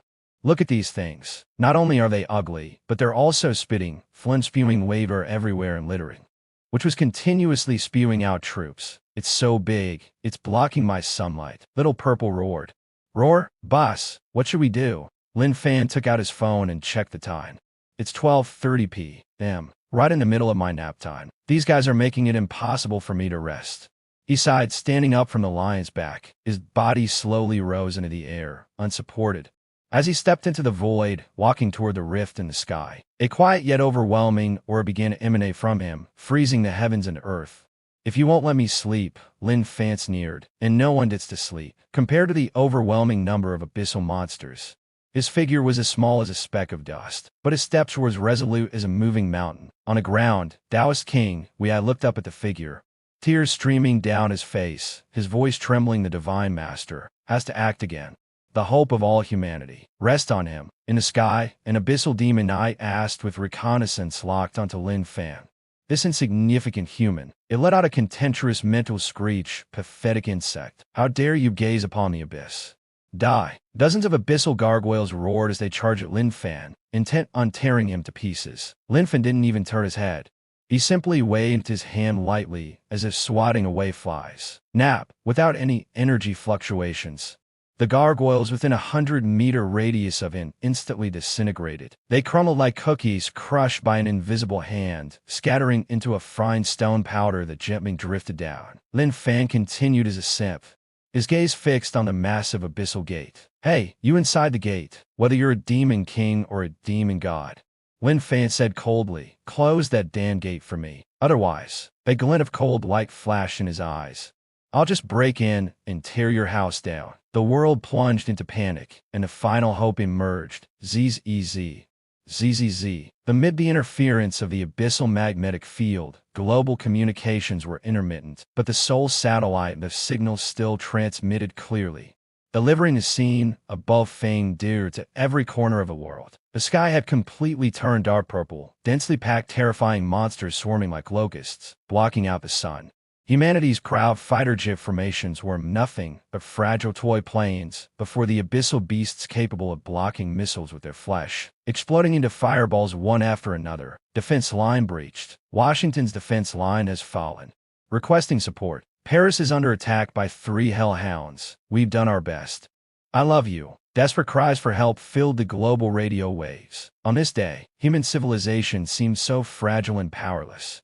Those experts and scholars who usually proclaimed man can conquer nature were now all kneeling before their screens, faces pale, some even starting to write their wills.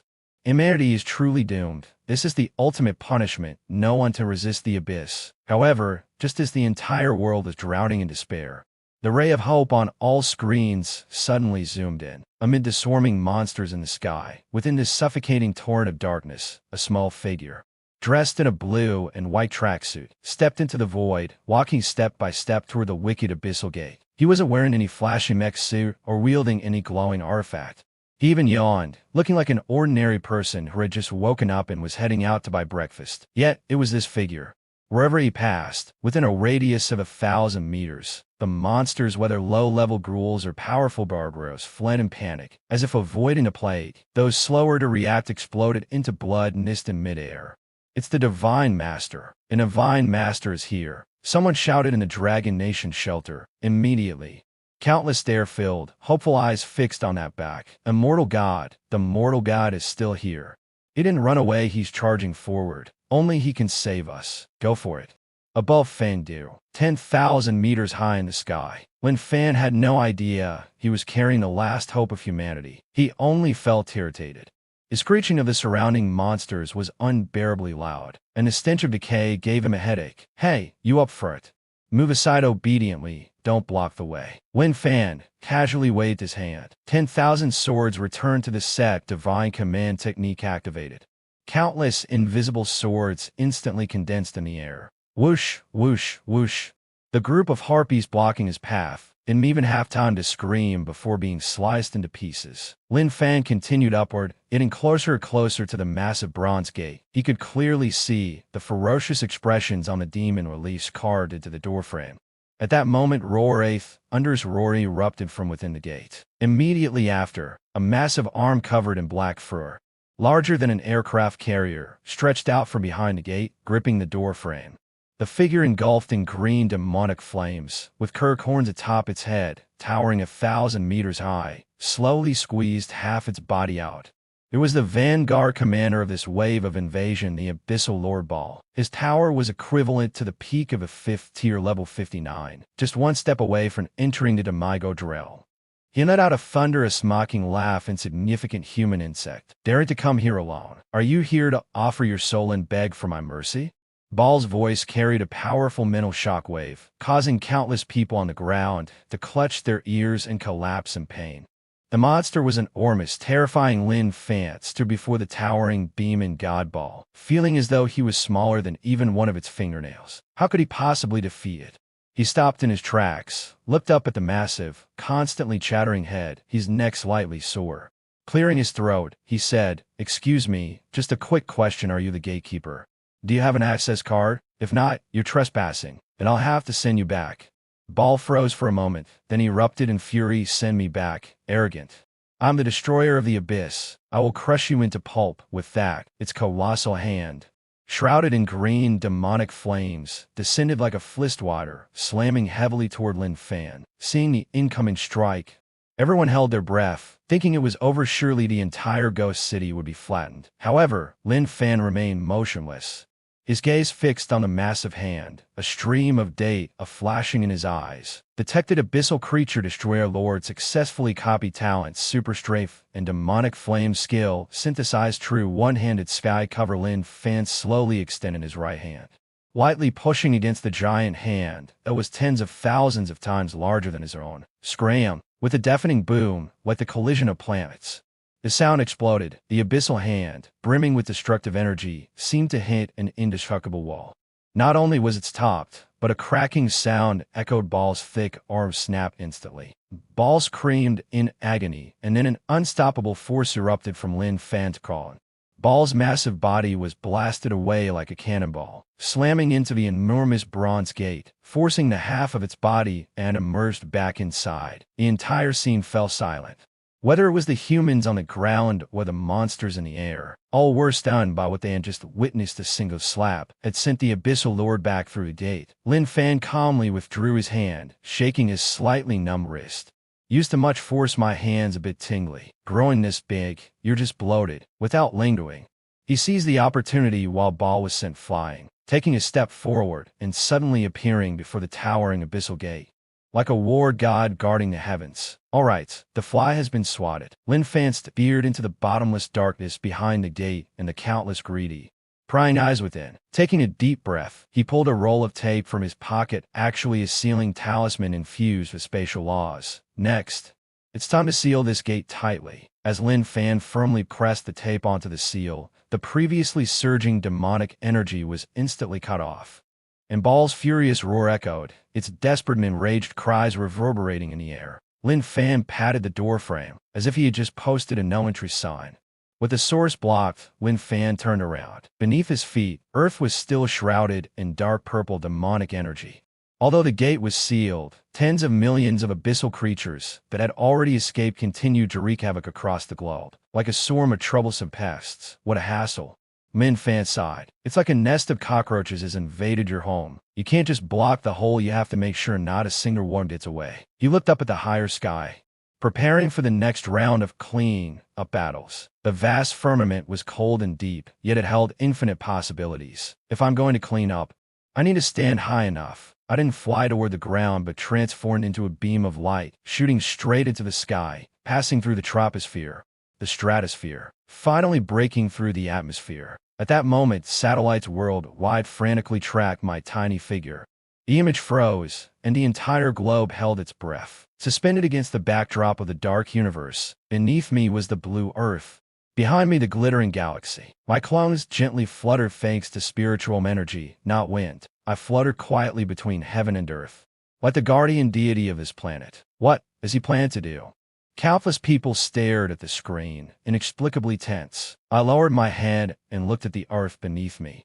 There are quite a lot of them. Fighting them one by one is to slow. I reached out toward the distant sky and grasped. Environment vast starry sky detected. Copy successful. Gravity law and stellar law fusion in progress. Congratulations to the host for obtaining.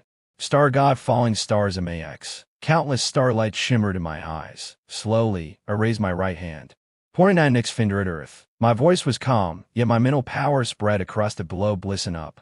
You ugly things down there. I'm in a hurry to go back and take a nap, so I idly pointed downward with my finger. I used just one move. Buzz in that instant, people on Earth watched in terror as the sky suddenly lit up. The dark purple sky, once shrouded in demonic energy, was split apart by countless dazzling white lights. That wasn't sunlight. Was it a meteor shower? No, this wasn't an ordinary meteor shower. It was billions of beams of pure stellar energy.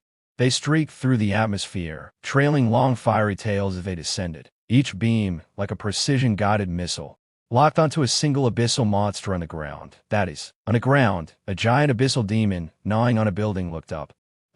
Whether it was demonic fish lurking in the deep sea, gargoyles soaring through the skies, or demonic insects burrowing underground, none could escape this global stellar sweep. Whoosh, whoosh, whoosh, boom. Boom, boom. It was a grand and astonishing fireworks display, a powerful strike from the stars. No collateral damage, no blind spots, only the desperate wails of monsters and the explosive fireworks of their defeat. The tens of millions of monsters that had once ravaged the earth and plunged humanity into despair vanished like snow melting on a scorching sun. The world finally fell silent. On the once chaotic battlefield, only the whisper of the wind remained. The demonic energy dissipated, and the long-lost sunlight once again bathed the earth. People stared blankly at the sky, and at the monster corpses around them that hadn't yet turned to ash. Did we win? Did we really win? One move, wiping out all the monsters worldwide. I looked at the now clean earth and nodded in satisfaction. Much more pleasing to the eye now. Yawning. My eyelids began to droop. Can't do it. I'm too sleepy. Time to go back and sleep. As my words fell, my figure flickered and disappeared into space. In that second, I teleported back to the familiar living room in Lin Fan City. Without changing clothes, I dove straight onto the soft bed, pulling the blanket over my head. Nobody disturbed me. Even if the sky falls, wait until I wake up to talk about it. Outside the window, the entire world was in an uproar. Every country, every nation, was shouting the same name in different languages. That person was me. The planet's one and only true God, Lin Fan. In a dimly lit basement, the air was thick with the smell of mildew and strong medicinal liquor. Around a round table, missing one leg and propped up with bricks, 5 people sat quietly, their faces hidden in shadows. On the wall hung a crooked banner with a line of red painted words. First standing Lin Fan Victims Mutual Aid Association, late night psychological counseling session. There were no flowers, no applause, only a group of pitiful souls battered and bruised by the same person. The man sitting at the head of the table broke the deathly silence first. He wore an expensive but slightly wrinkled suit, held a cup of goji berry tea, and his eyes carried the weariness of someone who had seen too much. His name was Showdown. Once the prince of Lin Zhang's wealthiest family, now the head of the Xiao group, and the initiator and president of this association. Since everyone is here, take off your masks and sunglasses. Showdown sighed heavily, his tone somber. Here, there is no hierarchy of status, no boundaries of nationality. We only have one common name: victims. The people around the round table hesitated for a moment, then slowly removed their disguises. If someone outside saw this scene, they would undoubtedly be shocked. Because sitting here were the top elites of their respective countries. The first on the left, a burly man with blonde hair burned into a Mediterranean style, his body wrapped in bandages, occasionally twitching, for the S-class powerhouse of the White Eagle Federation. The second on the left, a middle-aged man with a receding hairline, wearing worn-out gold-rimmed glasses, frantically pressing the reset button on a calculator in his hand. Smith, Minister of Technology of the White Eagle Federation. dressed in a tattered samurai outfit, clutching a broken sword hilt, his eyes hollow and lifeless. The sword saint, Miyamoto Mishashi of Sakuramation. The second on the right, completely wrapped in a black robe, with tear-streaked eyes exposed, the gloomy lord of the undead, Mozi. This was a gathering of gods. It was also a low murmur of defeat from a group of losers. Xiao glanced around the room. Although everyone was battered and bruised, he nodded in satisfaction. Good. I know how much pain, grievance, and even fear you all harbor in your hearts. Tonight, we won't talk about national affairs, only personal matters. Let out the pain in your hearts. Cry it out. Vent it out. Who wants to start? I will. Thor slammed the table, wincing in pain. He held a photo in his hand, showing a majestic Warhammer Mjolnir. The usually tough, Thor looked at the photo and burst into tears, like a child who had lost his favorite toy. You know that feeling? Thor wiped his nose. His voice choked with emotion. That hammer was passed down from my grandfather to my father, then to me. It was forged with divine metal and accompanied me in battle for 30 years. I hugged it to sleep every night. But on that day, at the global summit, Thor's eyes were filled with terror, as if he had returned to that nightmare afternoon. That demon, that Lin Fan. He not only crushed my S-Class forbidden style with his bare hands, but also distaffingly said the voltage was unstable. The worst part is, he actually used my Mjolnir as a phone charger. Thor trembled with anger. After charging, he complained about poor conductivity and directly melted my hammer. Turn it into molten iron. That was a divine artifact, not some ordinary wire. Thor pulled out a twisted black lump of iron from his pocket, placed it on the table, and cried uncontrollably, "This is the residue I picked up from under the conference table. My hammer." The people around looked at the pile of scrap iron, their eyes full of sympathy. The mighty Thor without his hammer was like a tiger without teeth, reduced to electrician Thor. "Brother, don't cry." Xiao handed him a tissue, comforting him. Look at it from another perspective. At least now, when your phone runs out of battery, you won't have to worry about finding a charger. You yourself are a giant power bank. Thor stared at him, speechless, lie, cold sweat running down his back. Why did this comfort feel so cutting? Stop crying. Yours is nothing. Smith adjusted his cracked glasses, his face full of despair. He pulled out a tablet and opened a data chart. Look at this. He pointed at the screen filled with red ERR messages. This is the last data transmitted by my MK99 neck. My proud antimatter cannon was extinguished by him with one hand, like snuffing out a cigarette. My quantum force field shield was shattered when he flicked its head. Smith took a deep breath, his voice trembling. Can you imagine? 100-meter all-Gundam mech, assembled by him right in front of me in just 10 seconds. They're still using the wreckage of the frigate I brought as materials. At that moment, I felt like all the physics, material science, and dynamics I learned were completely useless. He grabbed his sparse hair, almost losing his mind. He doesn't follow science, doesn't follow logic. He's a system loophole, a virus in the program. This game is simply unplayable. Now I tremble at the sight of a screwdriver, and I feel nauseous when I see Gundam models. My career. Miyamoto Mishashi, who had been silent all along, suddenly let out a cold laugh and raised the broken hilt in his hand. His voice was hoarse, as if sand was stuck in his throat. What you lost are external things, your weapons, your mechas. I lost the dignity of a warrior. He stared blankly at the ceiling. That strike was the pinnacle of my life. The space-time slash, and he didn't even turn his head. With his back to me, hands in his pockets, using just the fingers, Miyamoto Mishashi trembled as he mimicked the scissors gesture. He just caught my blade like that.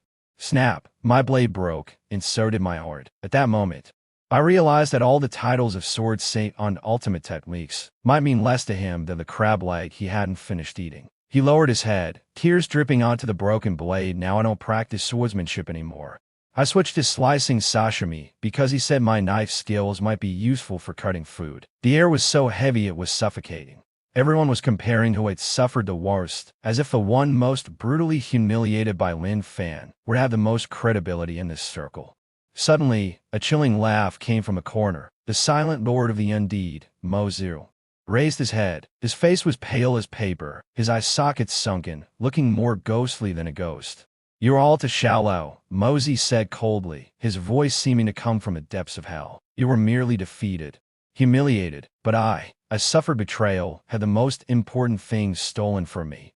Everyone froze. Could it be that Lin Fan told his woman? Mozi trembled as he pulled out a photo from his chest. In the photo was a majestic, Sky covering abyssal bone dragon. This is Little Bone, my life-bound summon beast. The abyssal overlord I spent 10 years of my life summoning.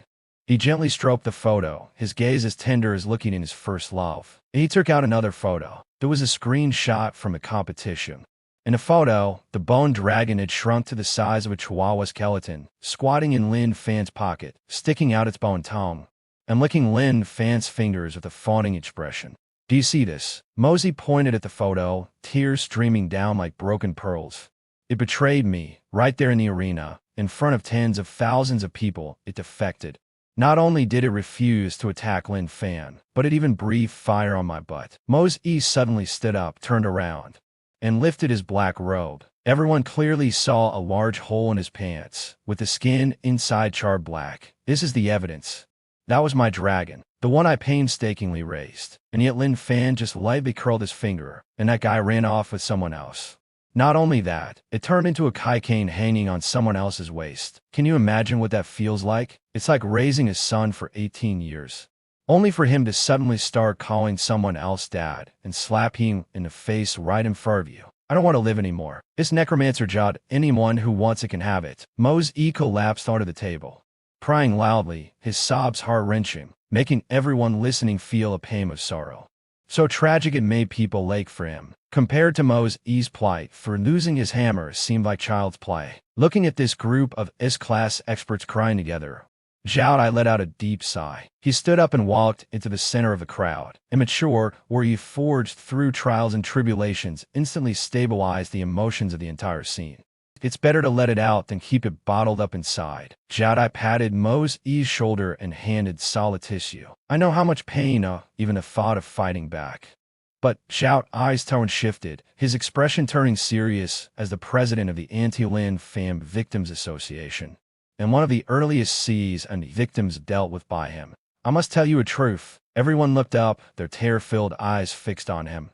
What truth? Zhao walked to the banner labeled victims, clasped his hands behind his back, and gazed deeply. Don't think about resisting him. Don't delude yourselves into reasoning with him. But don't use your little bit of common sense to judge that man.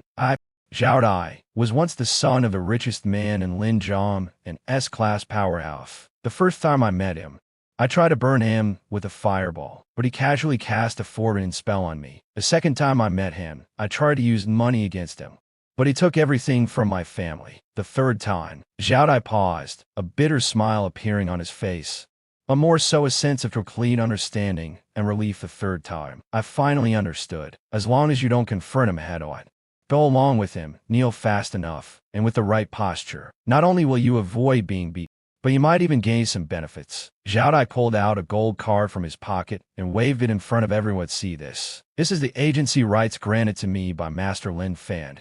Now I manage Lin Zhang's industries for him. Although it's just running errands, who in the world doesn't respect Zhao's authority? Those families who once looked down on me are now lining up to ask for my help. Zhao's eyes sparkled with fervor. Guys, broaden your horizons. If you can't beat him, why not join him? If you can't resist, why not enjoy his blessings? Instead of being trampled underfoot as his enemy, why not be his ally? Borrowing his power, that's what truly smart people do. Instantly exploding in the minds of the 4S-class powerhouses. Solf rose. Behind Smith's glasses, a glimmer of excitement flashed. Miyamoto Musashi gripped his broken blade tightly. Mosey stopped crying. That's right. Why were they still fighting this monster? That monster could control it at will. Being his ally wasn't shameful at all. It might even be an honor. President, I understand now. Saul suddenly stood up. Hope rekindled in his eyes. I won't be Thor anymore. I'll be Master Lin's electrician instead. Surely his house needs someone to be a human generator on call. I understand, sir. Smith excitedly tapped his calculator. I'll repair household appliances for Master Lin. I'll use the most advanced technology to build him a fully automated toilet. Me too. Mosey wiped away his tears. My bone dragon is with him, so I'll go too. I'll guard his door. I'll be his cleaning janitor, as long as I can see Little Bone again. Seeing this group of egg shots instantly transformed from the Revenge Alliance into the Bootlicker Reserve, Zhao smiled with satisfaction. Young people, there's hope. Welcome to the Master Lin Fan support group. Just as the atmosphere in the basement grew lively and filled with positive energy, boom, then the ceiling suddenly shook violently. Dust fell everywhere. What's going on? An earthquake. Everyone was startled, almost thinking it was an attack from an enemy force. No, Saul's face changed drastically, his body trembling from the sensation. This terrifying moment would be etched in Lin Fan's memory forever. Zz's ease, a thick 3-meter lead alloy ceiling of a basement suddenly tore open like thin paper, revealing a large hole. A beam of blinding sunlight shot straight in. Then a massive lion's head, little purple, curiously poked in. Soon, a teenager in sportswear holding half a bottle of cola also poked his head out. It was Lin Fan. Huh? Lin Fan saw the familiar faces in the basement and paused for a moment. Yo, what a coincidence. What are you guys doing here? Having a party? The surroundings instantly fell into an eerie silence. Showdown, Thor, Mose, and the others froze in place, cold sweats soaking their backs. He's here. The guy who is a walking disaster is here. Could he have overheard our complaints earlier? Is he here to silence us? No, master, let me explain. Showdown reacted the fastest, dropping to his knees with a thud, his face plastered with a smile. We Ray holding a master thoughts seminar. We Ray studying your glorious deeds, deeply reflecting on our mistakes. Yes, we Ray reflecting. Thor and the others snapped out of it, immediately lining up and kneeling, their movements so practiced it seemed like they'd been rehearsing for 10 years. Long live the master. The master is the coolest. Lin Fan looked at the group, desperately pretending to be obedient, and couldn't help but laugh. Is that so? And carry on. He pointed to the now empty bottle in his hand. I just happened to pass by and wanted to find a trash to throw this bottle away. Since there was space underground and thought it was a garbage disposal station. Sorry about breaking your roof. Everyone has thoughts. Garbage disposal station? This is the most top-tier nuclear shelter, and you thought it was a trash can. No problem. Master, feel free to throw it. Smith eagerly took the empty bottle. I'll treasure this. This is the sacred bottle the master drank from. Lin Fan shook his head helplessly. All right, I am leaving then. Oh, by the way, you, Showdown, right? Lin Fan pointed at Showdown. Here to command. Master, Showdown trembled with excitement. From now on, send more happy fat house water to my place. The bigger the barrels, the better. Recently, the succubby from the abyss keeps stealing my drinks, and my stock is running low. After saying that, Lin Fan waved his hand, mounted his lion, and soared into the sky, disappearing in an instant. In the basement, the group of S-class big shots remained kneeling, not daring to stand up for a long time. After a while, Showdown slowly raised his head, his face full of excitement as he bragged to the others. Did you hear that? Did you hear that? The master asked me to deliver cola. This is a mission. A divine decree. A recognition of my work. Thor enviously said, Brother Xiao. Take me with you. I am strong. I can help carry the cola. Moses said. Take me with you. I can use necromancy to keep the cola fresh. Smith ILL calculate the optimal delivery route to ensure not a second is wasted. Thus, the dark basement originally used to plan revenge, the world's most elite anti-Lin Fan alliance, officially disbanded. In its place was a new group formed solely to deliver cola to the master. With unparalleled combat and execution capabilities, the master's logistics support squad. Lin Fan slept particularly well that night. No mosquitoes, his protected energy field killed them all.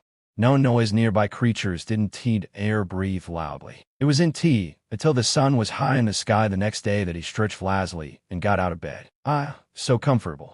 Walking to the window, Lin Fan looked out at the city, still slightly dilapidated from a disaster, but brimming with vitality and joy, and nodded in satisfaction.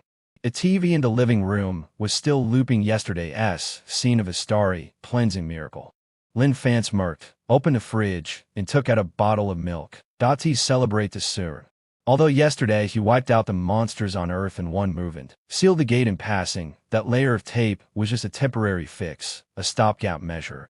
The abyssal plane is vast, with countless monsters. If one day they lose their minds, or if the Lord of Bala slapped away yesterday feels indignant and comes knocking with his men, wouldn't he be woken up again? Who likes being disturbed while sleeping? Thieves aren't afraid of stealing, they're afraid of being watched. Lin Fan muttered, drinking the last sip of milk, a glint flashing in his eyes. Since these guys love to drop by so much, I should pay them a visit too. Maybe I can find some rare minerals to upgrade the security door at home. With his mind made up, Lin Fan didn't alert anyone. He changed into clean, dry sports where the previous set was dirty, and slipped on his standard flip-flops. Zhaozi, stop sleeping. We're going on a trip, huh? Why too? Zhaozi groggily lifted its head. To that place full of ugly monsters from yesterday. I'll take you for a buffet. Above Fang, the ghost city. Although the crisis had been resolved, this place remained a global forbidden zone.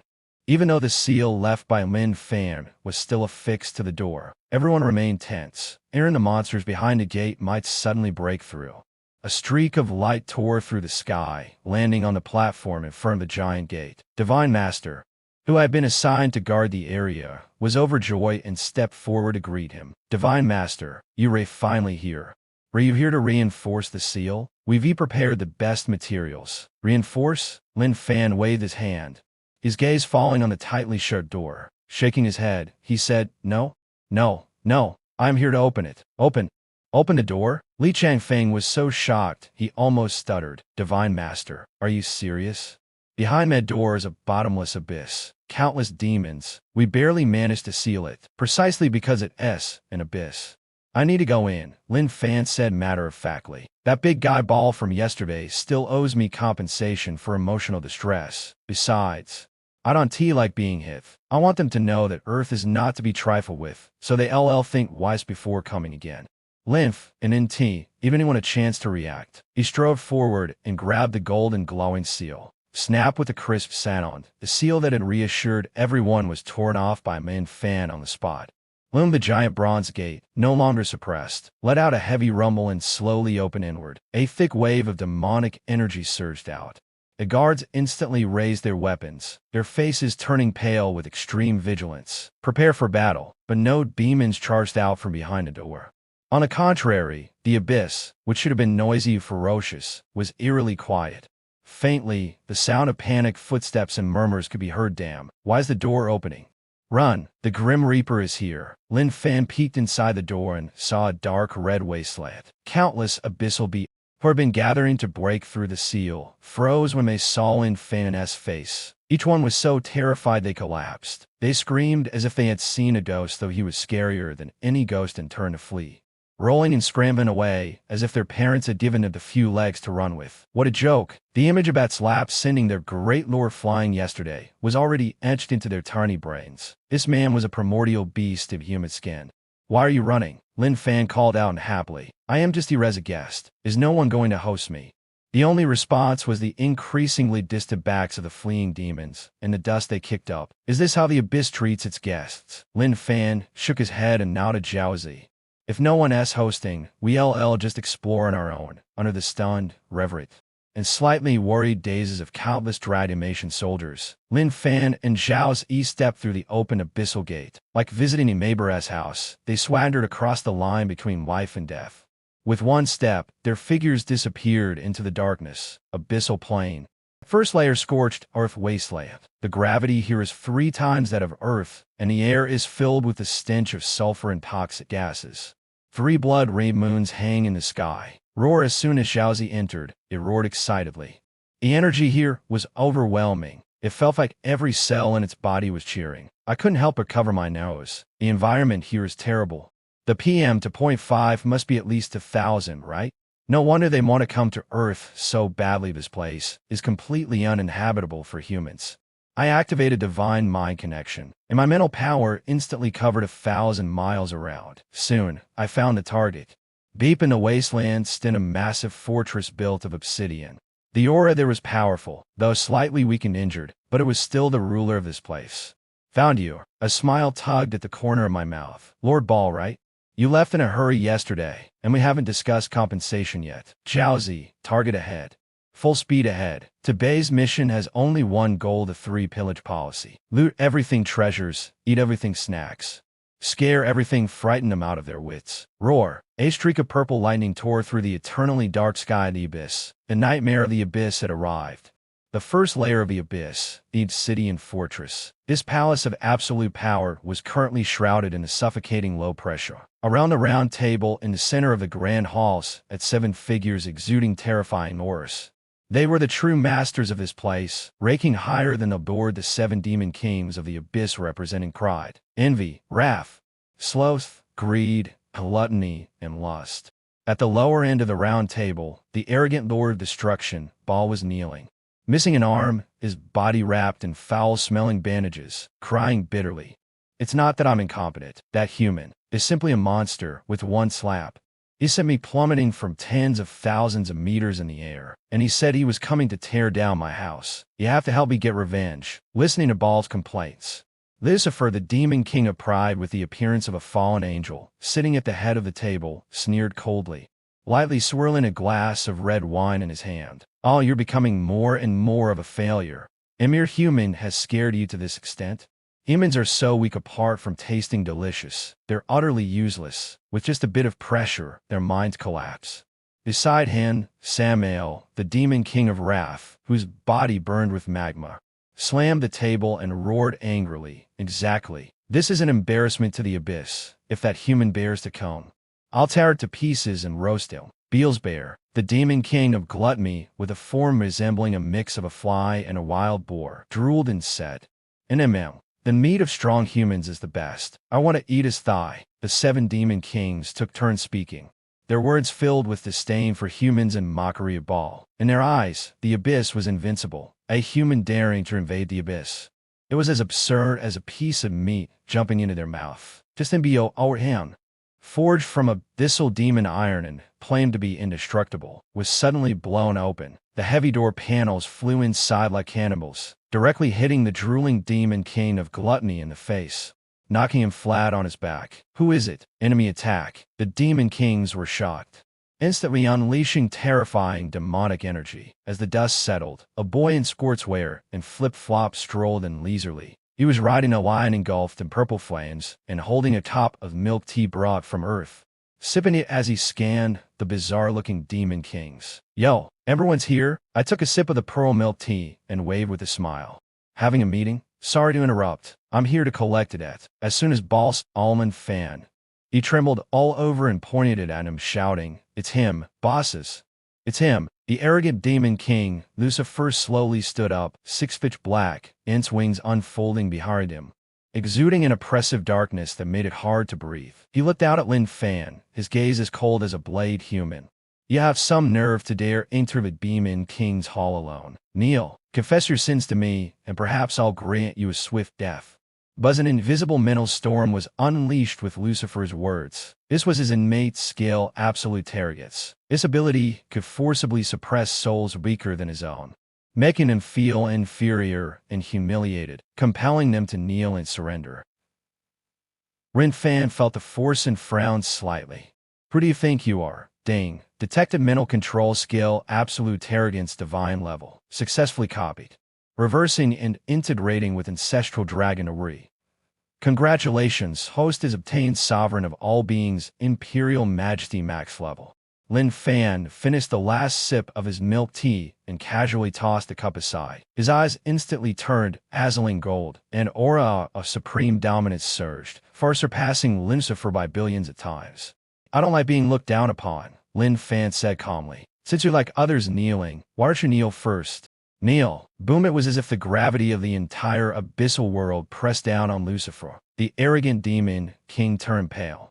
The sound of his knees shattering echoed. Under the invincible imperial aura, his prideful arrogance was instantly crushed like a joke. Thud.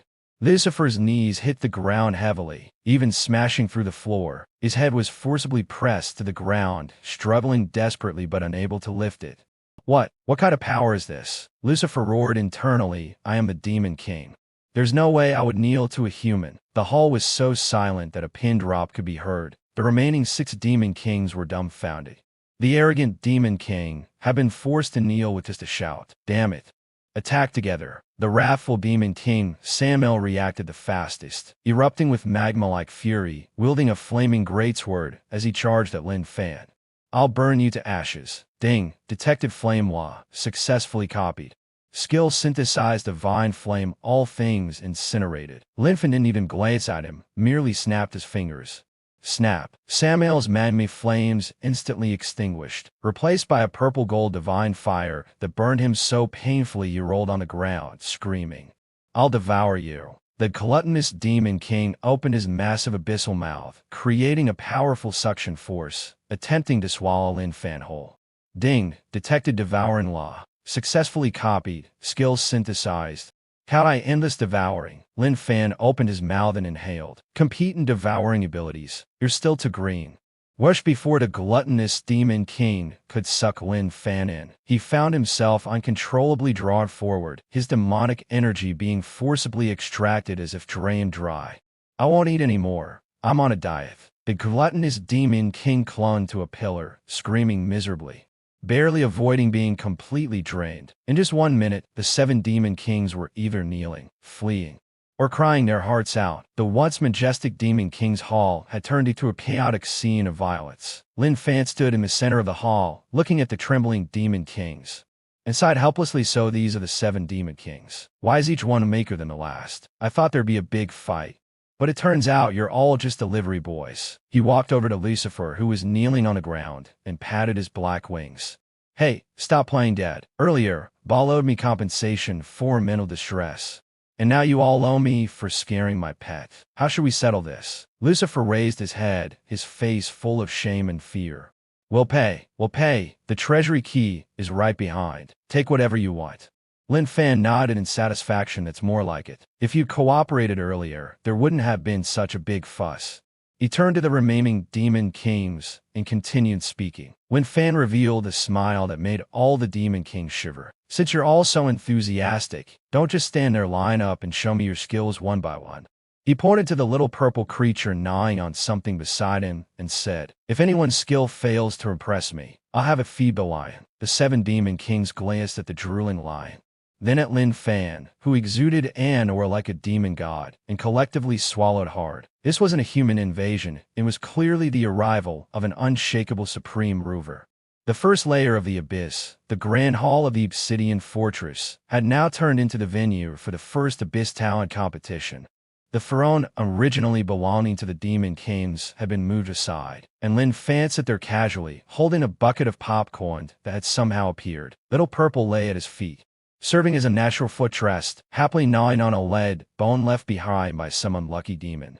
Like nervous job applicants waiting for an interview, Lin Fan casually tossed a piece of popcorn into his mouth and suddenly called out, next. The first to step forward was Beer, the gluttony Demon King, who looked like a fusion of a fly and a wild boar, with a belly as large as a mountain. Although Lin Fan had absorbed his demonic energy earlier, Beer, known for his unparalleled vitality in the abyss, had already recovered completely.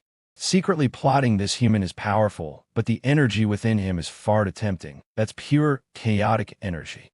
If I can devour him, I'll evolve directly into an abyssal demon god. Time to gamble, I risk it all. Dragging his massive body, Beer waddled to the center of the hall, drooling and flashing a ferocious grin. My talent is competitive eating. I can devour anything in existence, whether it's matter or energy. Lin Fan raised an eyebrow, showing a hint of interest.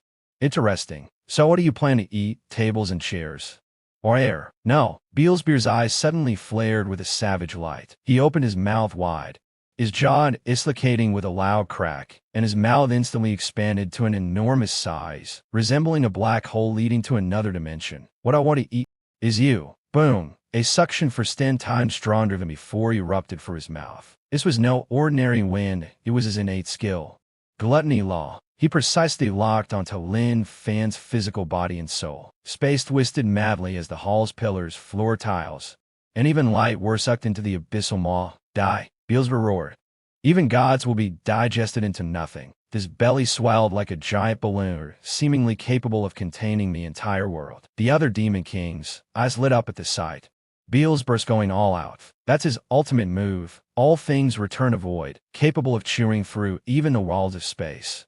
This time that human is definitely done for. At the center of the suction force, Lin Fan's hair was slightly tousled, but the bucket of popcorn in his hand remained perfectly steady, not a single piece spilled. Facing the gaping black hole aimed to devour him, he didn't panic. Instead, he smirked with a hint of disdain. This is your talent, eating? Lin Fan shook his head, looking somewhat disappointed. Cup tasteless. Meals should be enjoyed slowly, savoring every bite. This kind of wolfing down doesn't count. Since you want to compete in eating, I'll show you what true culinary skill looks like. Lin Fan set down the popcorn, stood up slowly, and stretched lazily. He opened his mouth. Chaos heaven devouring creation technique. Max gluttonous be stainless devouring max fusion skill. Abyssal moi anything. The battle was about to begin. So long as hitting the dentist. But as if Beel's bear's mouth was a black hole, then my mouth was the miraculous reversal of the Big Bang.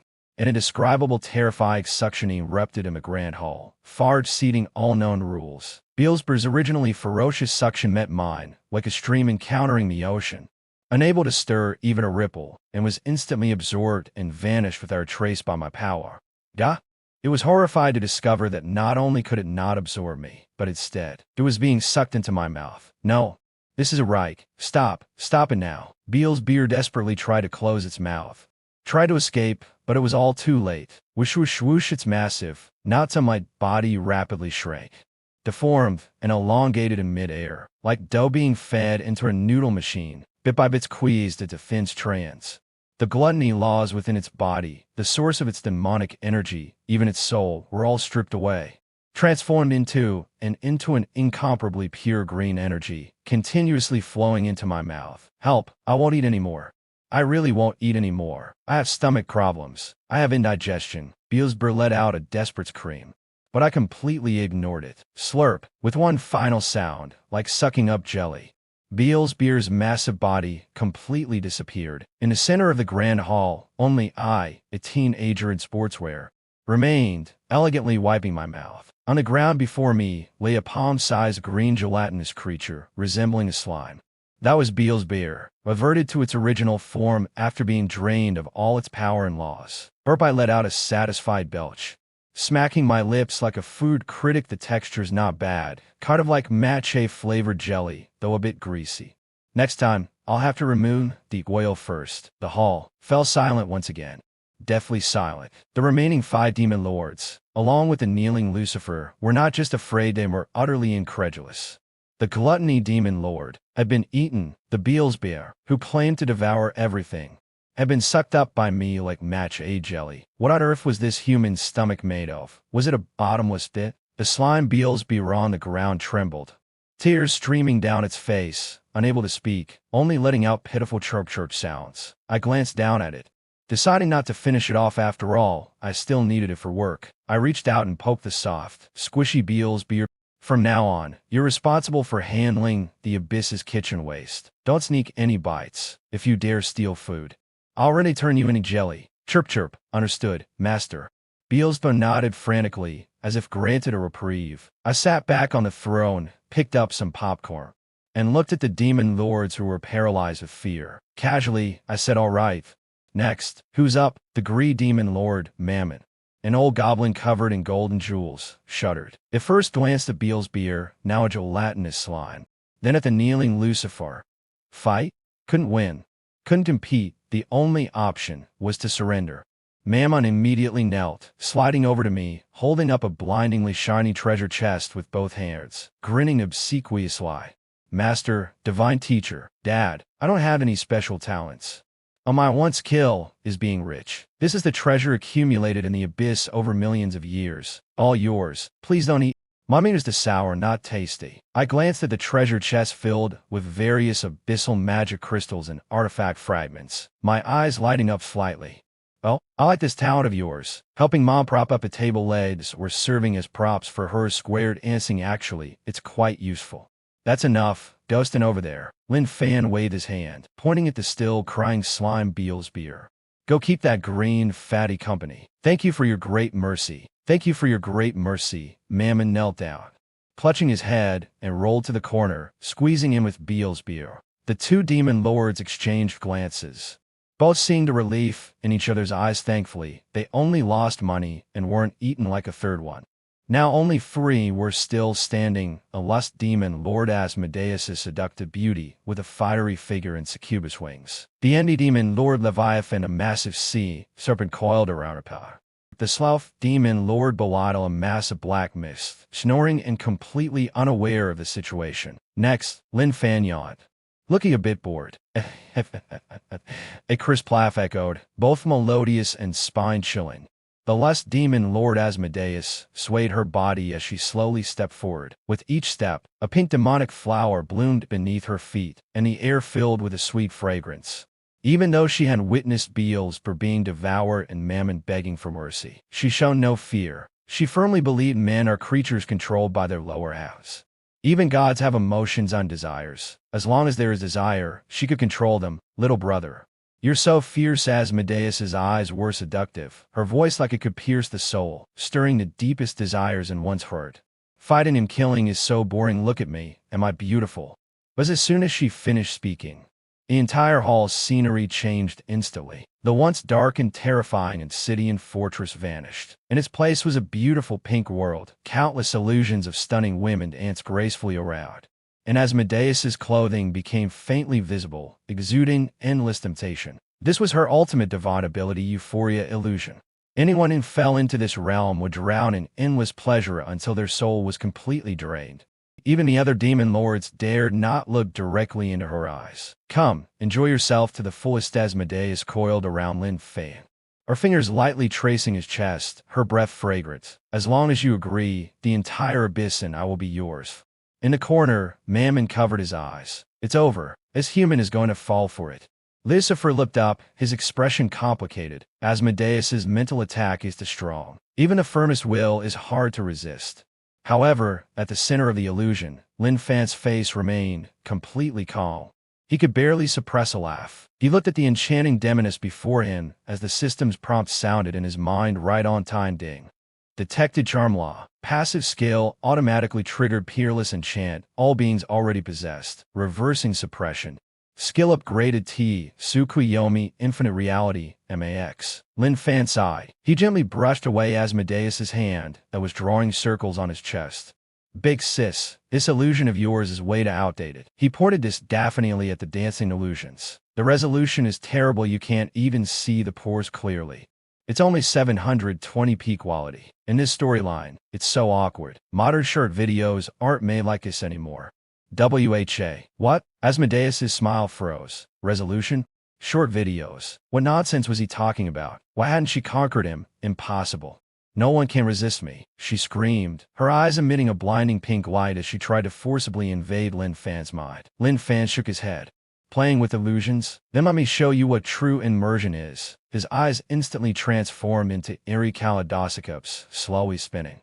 Staring directly at Asmodeus, he spoke in a low voice. Look into my eyes. Buzz. Asmodeus's body froze. In her vision, Lin Fan disappeared. The entire world vanished along with him. I was lost. Suddenly, the scene before me transformed into a garden blooming with flowers and bathed in sunlight. In the center of the garden stood a peerless, handsome man. He was like the perfect lover for my dreams. This was the first time in tens of thousands of years that I had encountered such a flawless existence that made my heart stop. That handsome man radiated golden light all over, gazing at me deeply, and opened his arms. My dear, I've been waiting for you for so long. Oh my God, I was completely struck. As a demon king of lust, I had toyed with countless people's emotions, but at this moment, Lin Fan's illusion completely broke through my defenses. This illusion was too real. So real that I couldn't distinguish between reality and fantasy. Or rather, I didn't want to wake up at all.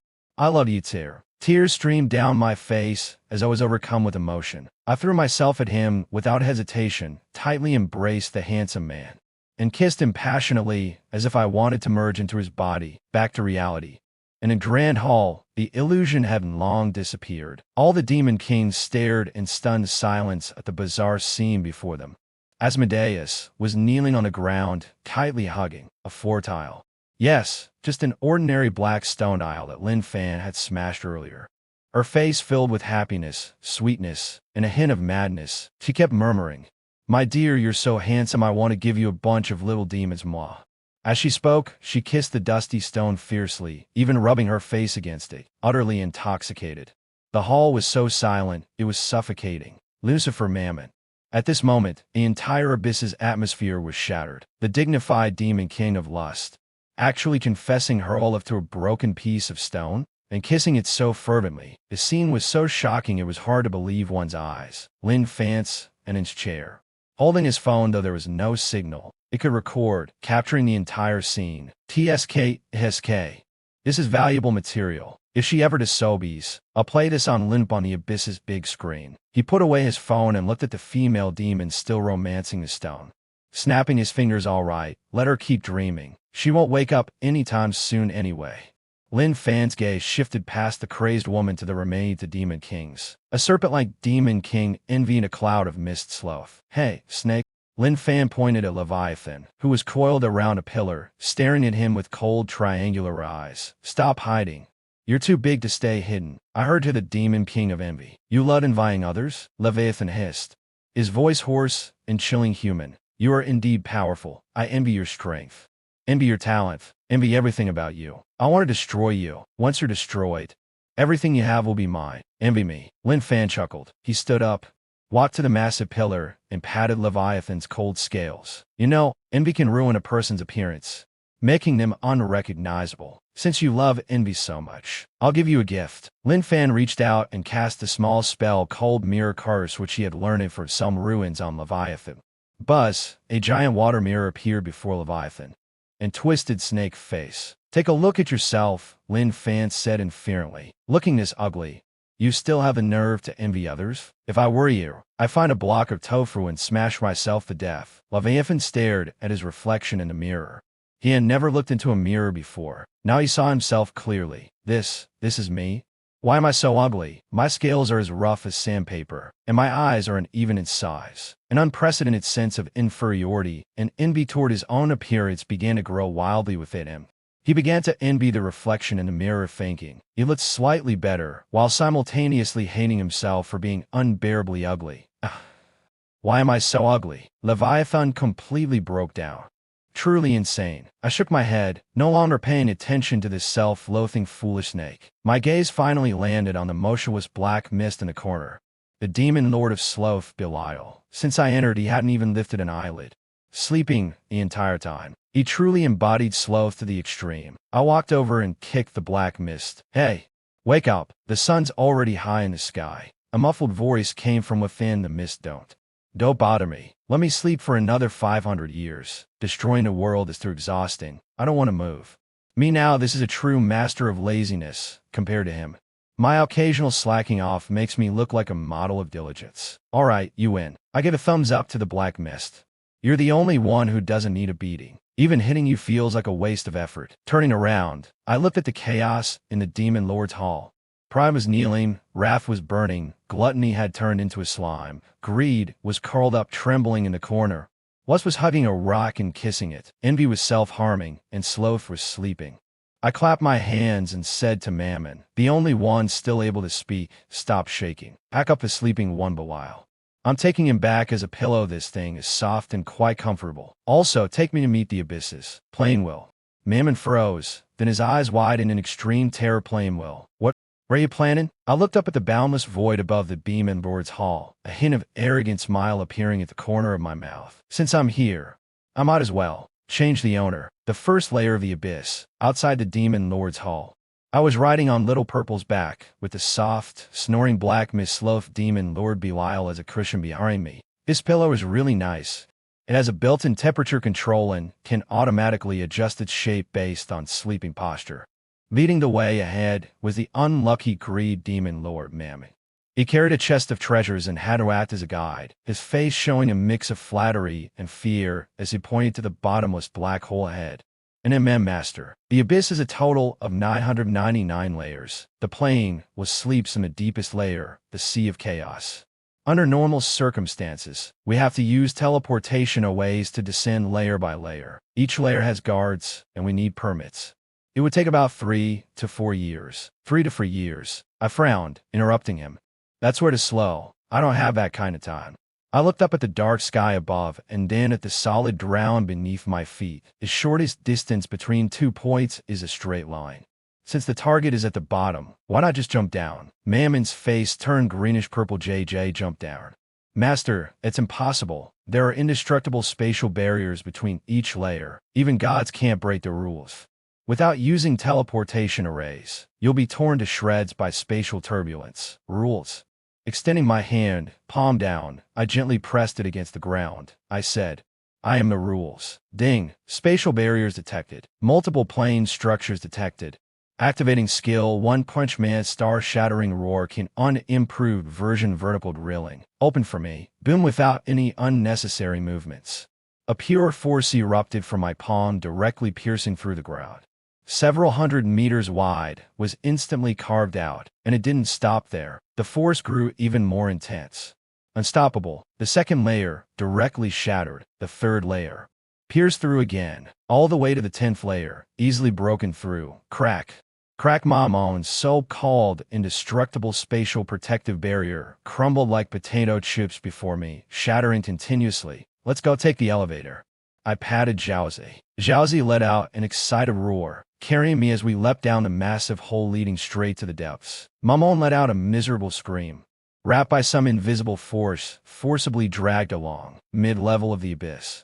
The 500th layer. This is the station of the Abyss's elite fallen legion. Millions of high-ranking demons clad in black armor and wielding demonic weapons gathered here, ready to respond to the Demon King's command and invade other planes. The Legion commander, the Demagogue-level Abyssal Lord, stood on a high platform, delivering an impassioned speech. Warriors, for the glory of the Abyss, we will annihilate them all. Before he could finish speaking, BOOM, the sky above the floor of the upper layer suddenly exploded into a massive hole. Roared down through the opening. Immediately after, the light pierced through the floor of this layer in an instant, continuing its descent. Whoosh, in the blink of an eye, the light disappeared into the lower layers. All that remained were millions of demons. Dumbfounded on the spot, the Legion commander, alone balled by the gust of pressure, clutched his head. Utterly bewildered. What the hell was that just now? It seemed like a person riding a line. Did he say anything? Did anyone catch it? I think he just said, "Excuse me," in a hurry. The scene fell silent. The Abyssal Lord touched his bald head, looked at the massive hole running straight through, and swallowed hard. Meeting adjourned. Go home and pack your things. This war is off. The deepest layer of the abyss, the 999th layer. There is no one here, only the boundless, churning sea of chaos. This is the origin of the abyss, the birthplace of sin and darkness. Every drop of seawater harbors a maddening malice capable of corrupting deities. Boom, the final spatial barrier shattered. Riding Xiaozi, I hovered steadily above the sea of chaos. Behind me, Mamon had fainted from fear, wrapped in Xiaozi's tail. I looked down at the ocean below, black and writhing like a living creature. I could feel an unimaginably vast consciousness awakening from the depths of the sea. That consciousness was filled with rage, chaos, and destruction. It was the abyss itself, the will of the plane. Gurgle, gurgle. A sea of chaos boiled violently. The seawater churned, condensing into a colossal face that blotted out the sky. The face had no eyes or nose, only countless mouths opening and closing, emitting billions of overlapping voices. Intruder, human, you dare break through my body. Pain, so much pain. Dost I want you dead? The voices exploded in my mind, carrying the fury of the entire abyssal plane. Around me, the chaotic currents instantly converged into countless black tentacles, surging toward me like a tidal wave. This was destruction on the level of rules here. He was an omnipotent god. Faced with this universe-shaking wrath and pressure, I remained unusually calm. I pulled a pack of wet wipes from my pocket and wiped the dirt off my face from breaking through all those layers. Stop yelling, shouting loudly won't help. I casually tossed the wet wipe, which was instantly swallowed by the sea of chaos. Looking up at the colossal face, my gaze was as calm as a still lake. I came here for 3 things. I held up 3 fingers. First, those demon kings who owe me money help me find them, then make them pay up. Second, stop causing trouble on Earth. I've sealed that door, don't knock on it again. Third, I paused, a reckless smile curling at the corner of my mouth. Suddenly, an aura erupted from me, an aura even more vast and ancient than the will of the abyss. It was the perfect fusion of ancestral dragon Zora and chaos.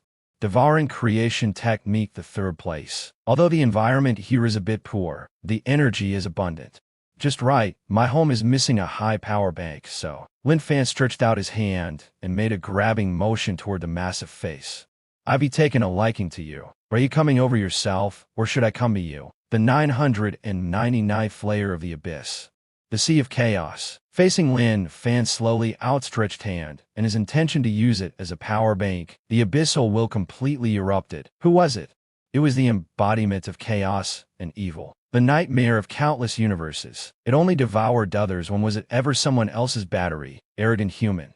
This is my domain. Dear, I am the omnipotent ruler. I will throw your soul into eternal nothingness.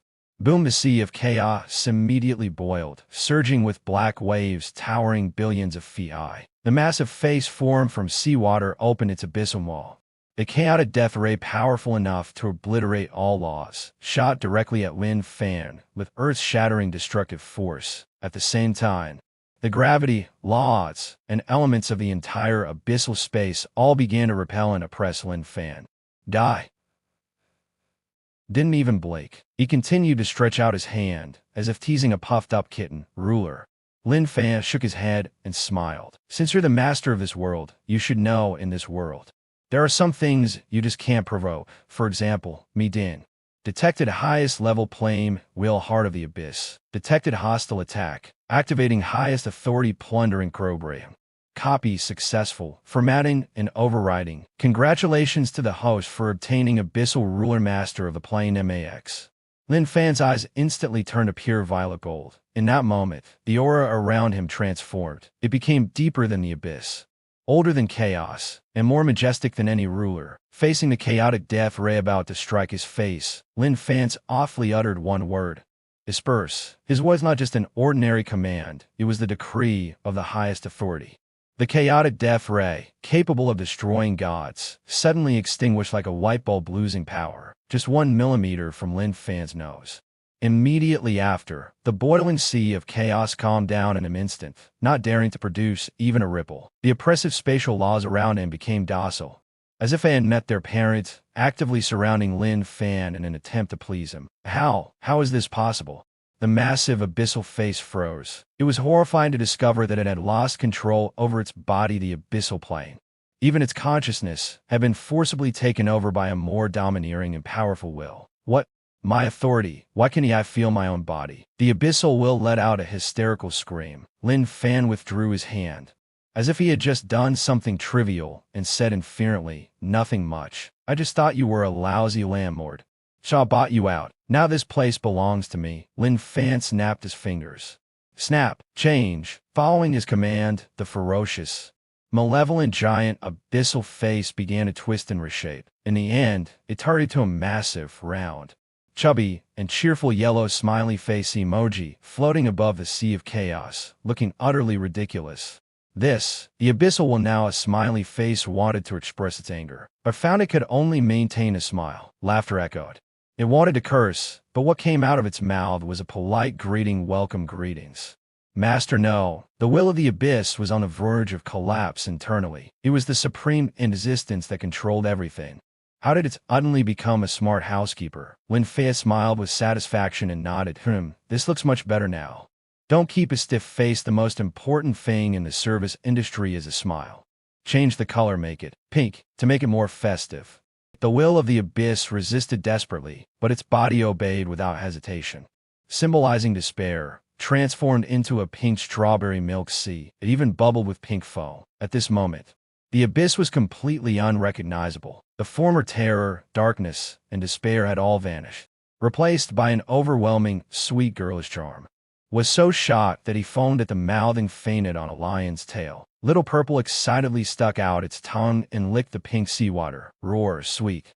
Lin Fan clapped his hands, looking at the masterpiece he had created, very satisfied. Stop pretending to be dead, he said to the giant smiling face suspended in the air. From now on, you're my housekeeper. I have a few tasks for you. The smiling face, with tears of humiliation in its eyes, respectfully replied. Master's orders, it is my honor to serve you. Lin Fan extended a finger. First, inventory all the Demon King's assets in the abyss, and pack them all up for me to take away. Second, the abyss is no longer allowed to open its doors randomly. Anyone wanting to visit ARF for tourism must submit an application, and visa fees will be charged per person. Who would complain about too much power? Open the energy interface here. I need to charge my lion. As you command, Master. Under the control of the will of the abyss, the immense energy accumulated over billions of years and the abyss transformed into a war beam of light, enveloping Lin Fan and Little Purple. This was not a destructive strike, but pure energy replenishment.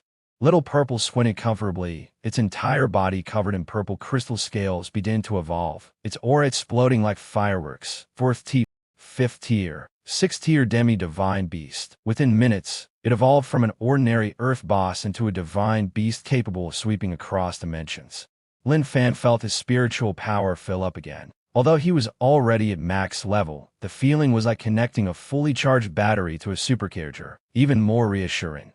Half-hour later, Lin Fan, riding the now evolved divine beast Little Purple, whose size had grown significantly, was ready to leave with satisfaction.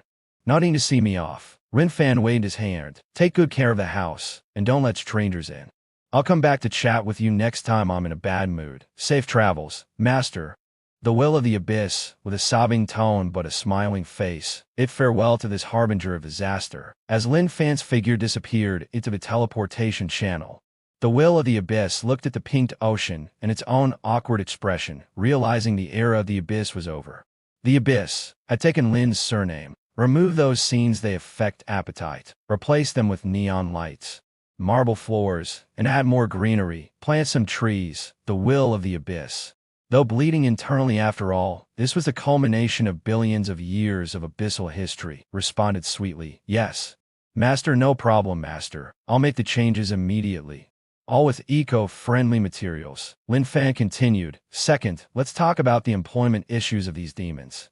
Fighting and killing every day leads nowhere, and it can't create any value. From today onward, the Abyss will transform into the universe's first super-large immersive cultivation-themed amusement park. Amusement park? The will of the Abyss froze. Exactly. Lin Fan pointed upwards. The awakened ones on Earth are eager to grow stronger. This place is full of monsters, rich in experience, and has a high drop rate. It's definitely the perfect spot for leveling up. I designated the Abyss from floors 1 to 100 as the beginner zone, floors 100 to 500 as the advanced zone, and below floor 500 as the nightmare dungeon. All demons must take up roles as NPCs and monsters. Remember, sustainable development is key. Don't kill the players.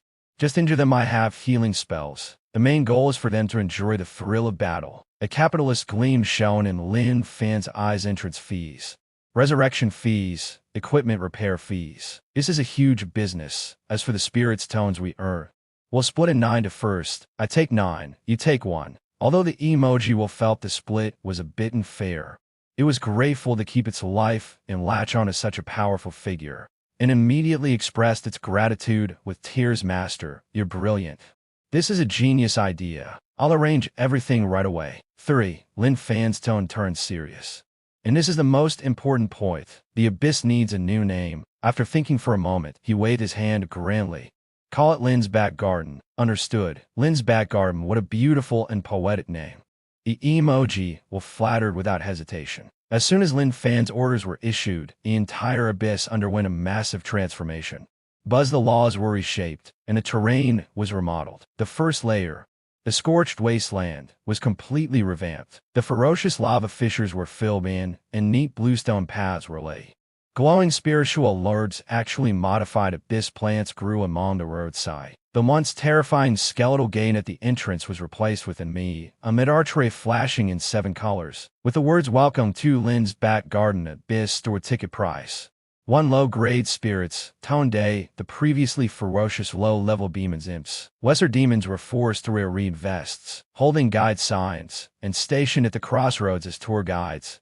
This way to the leveling zone, that way to the dining area. Please do not relieve yourself anywhere. Violators will be fed to the demon dragon. As for the high-ranking Abyss lords and archduchess, they signed role employment agreements and were assigned roles as bosses in various dungeons. For example, the Destruction Lord Ball, who had lost an arm, was stationed on the 500th floor as the one-armed gatekeeper. His job was to wait for human heroes to challenge him, deliberately lose, drop equipment, resurrect, then wait for the next group. Although it was a bit humiliating, the job came with food and lodging. And Lin Fan even promised a year and bonus a divine grade pill after 100 years of service. After everything was arranged, Lin Fan mounted Xiaozi, carrying the plane control core condensed by the Abyss Wa tablet, and returned to Earth. Outside Fengdu Ghost City, General Li Chen Feng and the guards were nervously watching the large bronze gate. They were prepared for a life-and-death battle, fearing Lin Fan's failure and a resurgence of monsters. At that moment, whoosh, Lin Fan flew out on the line, with no monster army behind him. Instead, he was followed by the succubus ladies in tuxedos, holding trays with 2 glasses of chilled abyss specialty drapes. Divine Master. Li Feng rubbed his eyes in disbelief. What is this? Lin Fan jumped off the lion's back and handed him a glass. Old Li, try this. It's called magma cola. Abe, it's spicy, but very refreshing. Li Feng held the bubbling red drink, his hands trembling. Divine Master, what about the monsters inside? What happened to Lord Ba and the Abyss Will? I took a light sip of the drink and pointed to the bronze gate behind me. All taken care of. That place is now my private territory. From now on, it will be our Dragon Nation's second subordinate province, as well as a national base for leveling up and training. As I spoke, I pulled out a stack of freshly printed Abyss Experience vouchers from my pocket and stuffed them into Li Feng's hands. Everyone gets one. This is a VIP experience voucher. With it, you can skip the line and even have a succubus give you a foot massage to relax. This weekend, I'll take the brothers there for a team-building session and unwind properly. Li Feng was utterly confused. The surrounding guards were also completely stunned. Team building in the Abyss, and enjoying a succubus foot massage. This is simply not something a normal person would come up with. But looking at the one Syrian terrifying bronze door, now adored with a neon sign, and a succubus at the entrance loudly shouting welcome, everyone had no choice but to accept this absurd reality. The place that once struck fear into humanity had been transformed by me into a foot massage parlor now. It should be called a theme park. That night, a piece of news exploded across the global internet. Breaking news. The abyssal plane is officially open to Earth. Lin Fan, the Divine Master, has achieved 100% ownership of the Abyss. Want to get stronger? Motor Dane artifacts. Come to the Abyss. Tickets only $9. Rest assured, while virtual death is possible, the thrill is unparalleled. Awakeners around the world instantly went crazy, lining up overnight to buy tickets. The word Abyss, which once symbolized fear, and now becomes synonymous with opportunity and fun. Meanwhile, I, the mastermind behind it all, was lying on my sofa at home, watching the numbers of my phone account skyrocket. Ticket revenue. I wore a simple smile on my face. Well, my retirement fund is secured. Finally, I can relax and enjoy being a wealthy man. However, just as I thought everything was settled, the cocaine in my pocket containing the remnant soul of the celestial sovereign suddenly began to vibrate violently. A panicked voice came through. Master, something's wrong. I sense a malicious force from the depths of the universe. It's 1,000 times more terrifying than the Abyss. It's heading straight for Earth. The smile on my lips froze slightly as I looked up at the starry sky outside the window. In the distant darkness, it seemed as though a pair of eyes were slowly opening. Dear Earth tourists and interstellar wanderers who wish to survive, are you tired of the monotonous grind of fighting monsters and leveling up? Do you feel that ordinary secret realms no longer satisfy a thirst for excitement, defeating lords and swimming freely in a pink ocean? Welcome to Lin's Backyard Abyss flagship store. This place was once the forbidden zone of the multiverse, the source of fear across countless worlds. Now, thanks to the great, merciful, and unparalleled Divine Master Lin Fan, the boss, it has successfully transformed into the universe's first 5-level immersive cultivation theme park. Here, there is no true death, only virtual severe injuries. No despair, only wallet shrinkage, and only endless joy. Ticket prices. Standard ticket, 1 low-grade spirit stone day limited to outer layers 100. VIP pass, 1 top-grade spirits tone day full map access. Supreme SV, Lin Fan's close friends free with facial recognition, plus the option to request the Demon King to kneel in service. Friendly reminder. Although we've signed a non-aggression agreement, the residents of the Abyss are still quite unique. Visitors must adhere to the following rules. Please do not feed low-level demons, especially minor imps and ghouls. They have adapted to the family-friendly style and haven't eaten meat in a long time, affecting your experience. Regarding loot drops, equipment dropped after defeating bosses in dungeons belongs to you. Please do not attempt to dismantle the facilities in the scenes, such as streetleted, floor tiles, toilets, Those are the boss's private property. Previously, there was a lightning mage who tried to steal the lightning strike wood. Street lamp on the 50th floor and was punished by washing dishes in the 18th level of hell for 3 months. About Succubi nowadays. Succubus ladies are certified professional tour guides and Miss Waces. Please respect their profession and absolutely do not have any improper thoughts. If you don't behave, the fan club, a group of formidable Minator security guards, will throw you into a lava pool.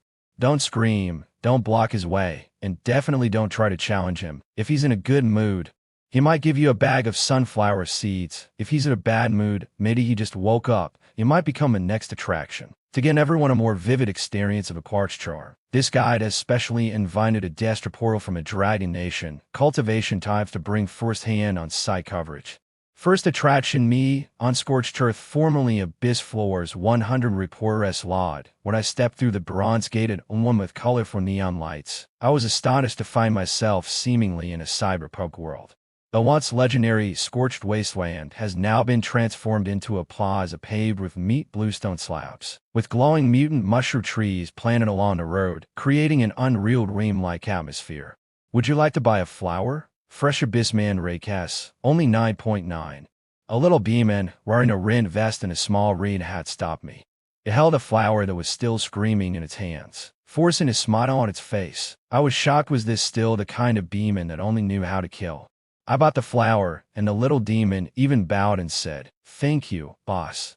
Wishing you an early ascension." As I continued walking, I saw the famous lava barbecue stand, a group of lava giants with steaming hot hands surrounded a volcanic crater, using their scalding palms as grills to cook abyssal beast skewers for tourists. "What up over there? Hey, you sword cultivator cutting in line with your flying sword. Mind your manners." A lava giant wearing a chef's hat shouted loudly to maintain order. Tourist interviewee. And Jen, leader of the happiness community, squared at Steam in Linjiang City, Shen said, "Oh my, this place is really nice, even warmer than Sanya. Especially the lava hot springs after soaking. My chronic leg pain is gone. The only thing is, the little demon scrubbing my back was a bit too strong.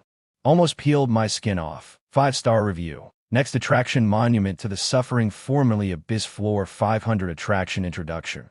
This was once the domain of the Destruction Lord Ball. To commemorate the heroic feat of Lin Fan slapping it away with one strike, the impact crater from that day has been preserved and transformed into a large interactive amusement project bash ball. I arrived at the 500th floor, where a massive crowd stretched 4 kilometers in a long line. At the end of the line was a huge arena. On the stage stood a colossal Abyss Lord, Ball missing one arm and wrapped in bandages, with a helpless expression on its face. Above its head was a massive health bar special effect added by Lin Fan. Opposite it was a group of low-level cultivators in the establishment and core formation stages. Don't be afraid, it's sealed with 99% of its power by the boss. As long as you land a punch, you can earn the hero's medal. The host, a succubus holding a microphone, shouted loudly, "Charge! Defeat the Demon King." A group of cultivators, looking like elementary school kids, rushed a ball with wooden swords, hacking randomly at its toes. 1-1 numbers kept popping up. Ball had to follow the script and hold out for 3 minutes before pretending to collapse. "I witnessed the worst acting in my life," Ball shouted. "Ah, such powerful sword energy. I'm hurt. I can't go on." The 1,000-meter all-giant beast dramatically fell, even adding its own boom sound effect. "Little warriors, we won," the children cheered. Taking advantage of the break between groups, Ball rolled its eyes, pulled a bottle of spirit liquid Lin Fan's version of a paycheck from its pocket, took a sip, and prepared to face the next batch of heroes. Reporter S. "No, life is tough. Even the Demon King has to perform for a living." Watching this former overlord who once nearly destroyed Earth in his current state, I almost felt sympathy. Just kidding, this is thrilling. I am lining up right away. Next up is Attraction 3. Demon King's Circus, formerly Demon King's Palace. This is the core area of the entire park, accessible only to visitors with VIP tickets. Here are the top elites of the Abyss. The 7 Demon Kings are gathered. However, they are no longer the imposing rulers they once were. Instead, they've become comedic circus performers. Reporter S. record. Entering the Demon King's Palace. A once dark and gloomy black palace has been transformed into a massive circus tent. The performances are in full swing. The first act is called the Greedy Belly. performed by the Green Demon King, Mammon. Dressed in a ridiculous clown costume and holding a large golden basin, he exclaimed, "Ladies and gentlemen, don't be shy. Toss some spirit stones into the basin, and I'll perform swallowing everything in one bite for you." With that, the visitors eagerly threw coins, spirit stones, and even scrap metal into the basin. Mammon didn't discriminate. He even took a bite out of the golden basin itself, his face brimming with happiness. After all, this was Lin Fan's performance. Quite a family to meet. It meant no food. The second act is the Gluttonous Diary, performed by the Gluttony Demon King, Beelzebub, who had transformed into a green slime and was performing jumping through a ring of fire. The beast tamer, Showdown, cracked his whip and shouted, "Jump through, and I'll feed you garbage." With tears in his eyes, Beelzebub leapt, morphing mid-air into various shapes, eliciting roars of laughter from the audience. The third act, titled The Positive Energy Speech of Lust, was performed by the Lust Demon King, Asmodeus. Considering the presence of underage visitors, Lin Fan strictly prohibited any vulgarity. Thus, the former succubus queen, who once drove countless men mad, now stood solemnly at a podium, dressed in a proper Zhongshan suit and wearing black-rimmed glasses, reading aloud prosperity, democracy, civility, harmony. We must establish the correct view of love, say no to early relationships, stay away from simpess. Even more absurdly as she spoke, she tenderly caressed a black florid owl beside her, lost in a delusion that it was her lover. The audience was dumbfounded, claiming they had received a profound lesson in moral education. The fourth act, The Arrogant Kneel, was performed by the Pride Demon King, Lucifer. This act was simple yet heart-wrenching. Lucifer knelt at the palace entrance, wearing his sign around his neck, "Reno is wrong, I am a loser." Visitors could pose for photos in front of him and even touch his wings. Every time someone took a photo, Lucifer had to force an incredibly awkward smile and flash a peace sign. Rumor has it that this was Lin Fan a special punishment for him, to teach the once high and mighty Demon King to bow his head. Next up is Attraction for the Sea of Smiles, formerly the 999th layer of the Abyss, the Sea of Chaos. Attraction Introduction. The universe says, only pink ocean. A must-visit destination for anyone with a burly heart, and this sea is alive. Reporter S. Record. Finally, I arrived at the legendary bottommost layer. A dazzling sight almost blinded me. An endless pink ocean stretched out before me, with bubbles floating in the air, and the sweet scent of strawberry milk lingering everywhere. On the surface of the sea floated a massive yellow smiley face, emoji, that was the will of the abyssal plane. It stared at every visitor with a fake smile, saying, "Welcome," in a loud, cutesy voice that echoed across the rail. The most popular attraction here is abyss drifting. Visitors can rate inflatable boats called the Wild, which are actually the Sloth Demon King transformed into a black mist boat. "This boat is so comfy, so soft and squishy," I remarked. "Of course, it has the Sloth Demon King himself. He is sleeping right now, so you can do whatever you want," a staff member replied with a smile. I tried dipping my foot into the sea. Gurgle. The water suddenly turned into a small pink hand and gently tickled the sole of my foot. "Does it tickle?" I almost jumped up. "It can talk," the staff calmly said. "Don't be afraid. This is the will of the dimension interacting with you. So chat with it. Maybe it'll even give you a Chaos Pearl." I tentatively asked, "Are you?" The seawater instantly boiled and transformed into large text. "My name is Lim. I am Lord Lin Fan's loyal follower." Smiley JPG. Looking at the massive emoji, I couldn't help but laugh out loud, with a smile that carried a hint of flattery and admiration.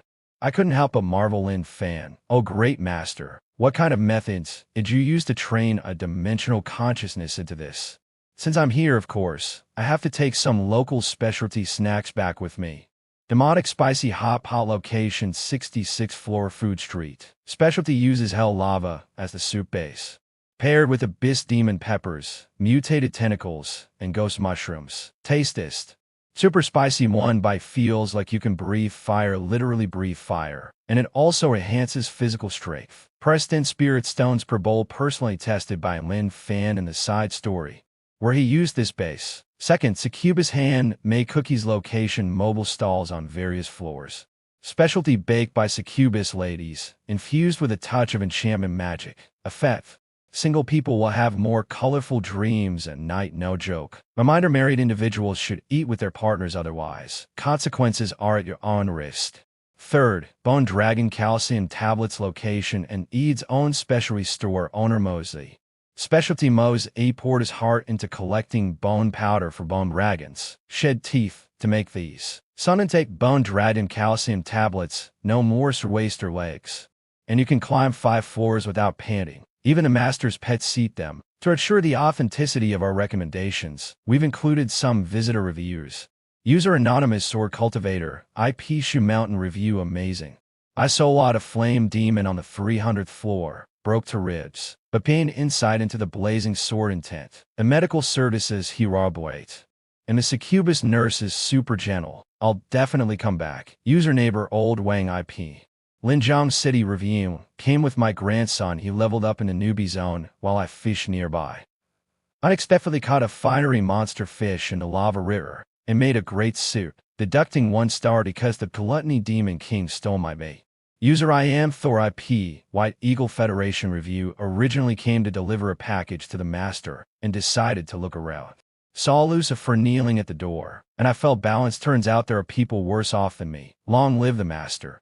Lin Fan Administrator review: the facilities are a bit outdated, especially the Abyss. Will's fakes my Lin S infuriating, makes me want to punch it.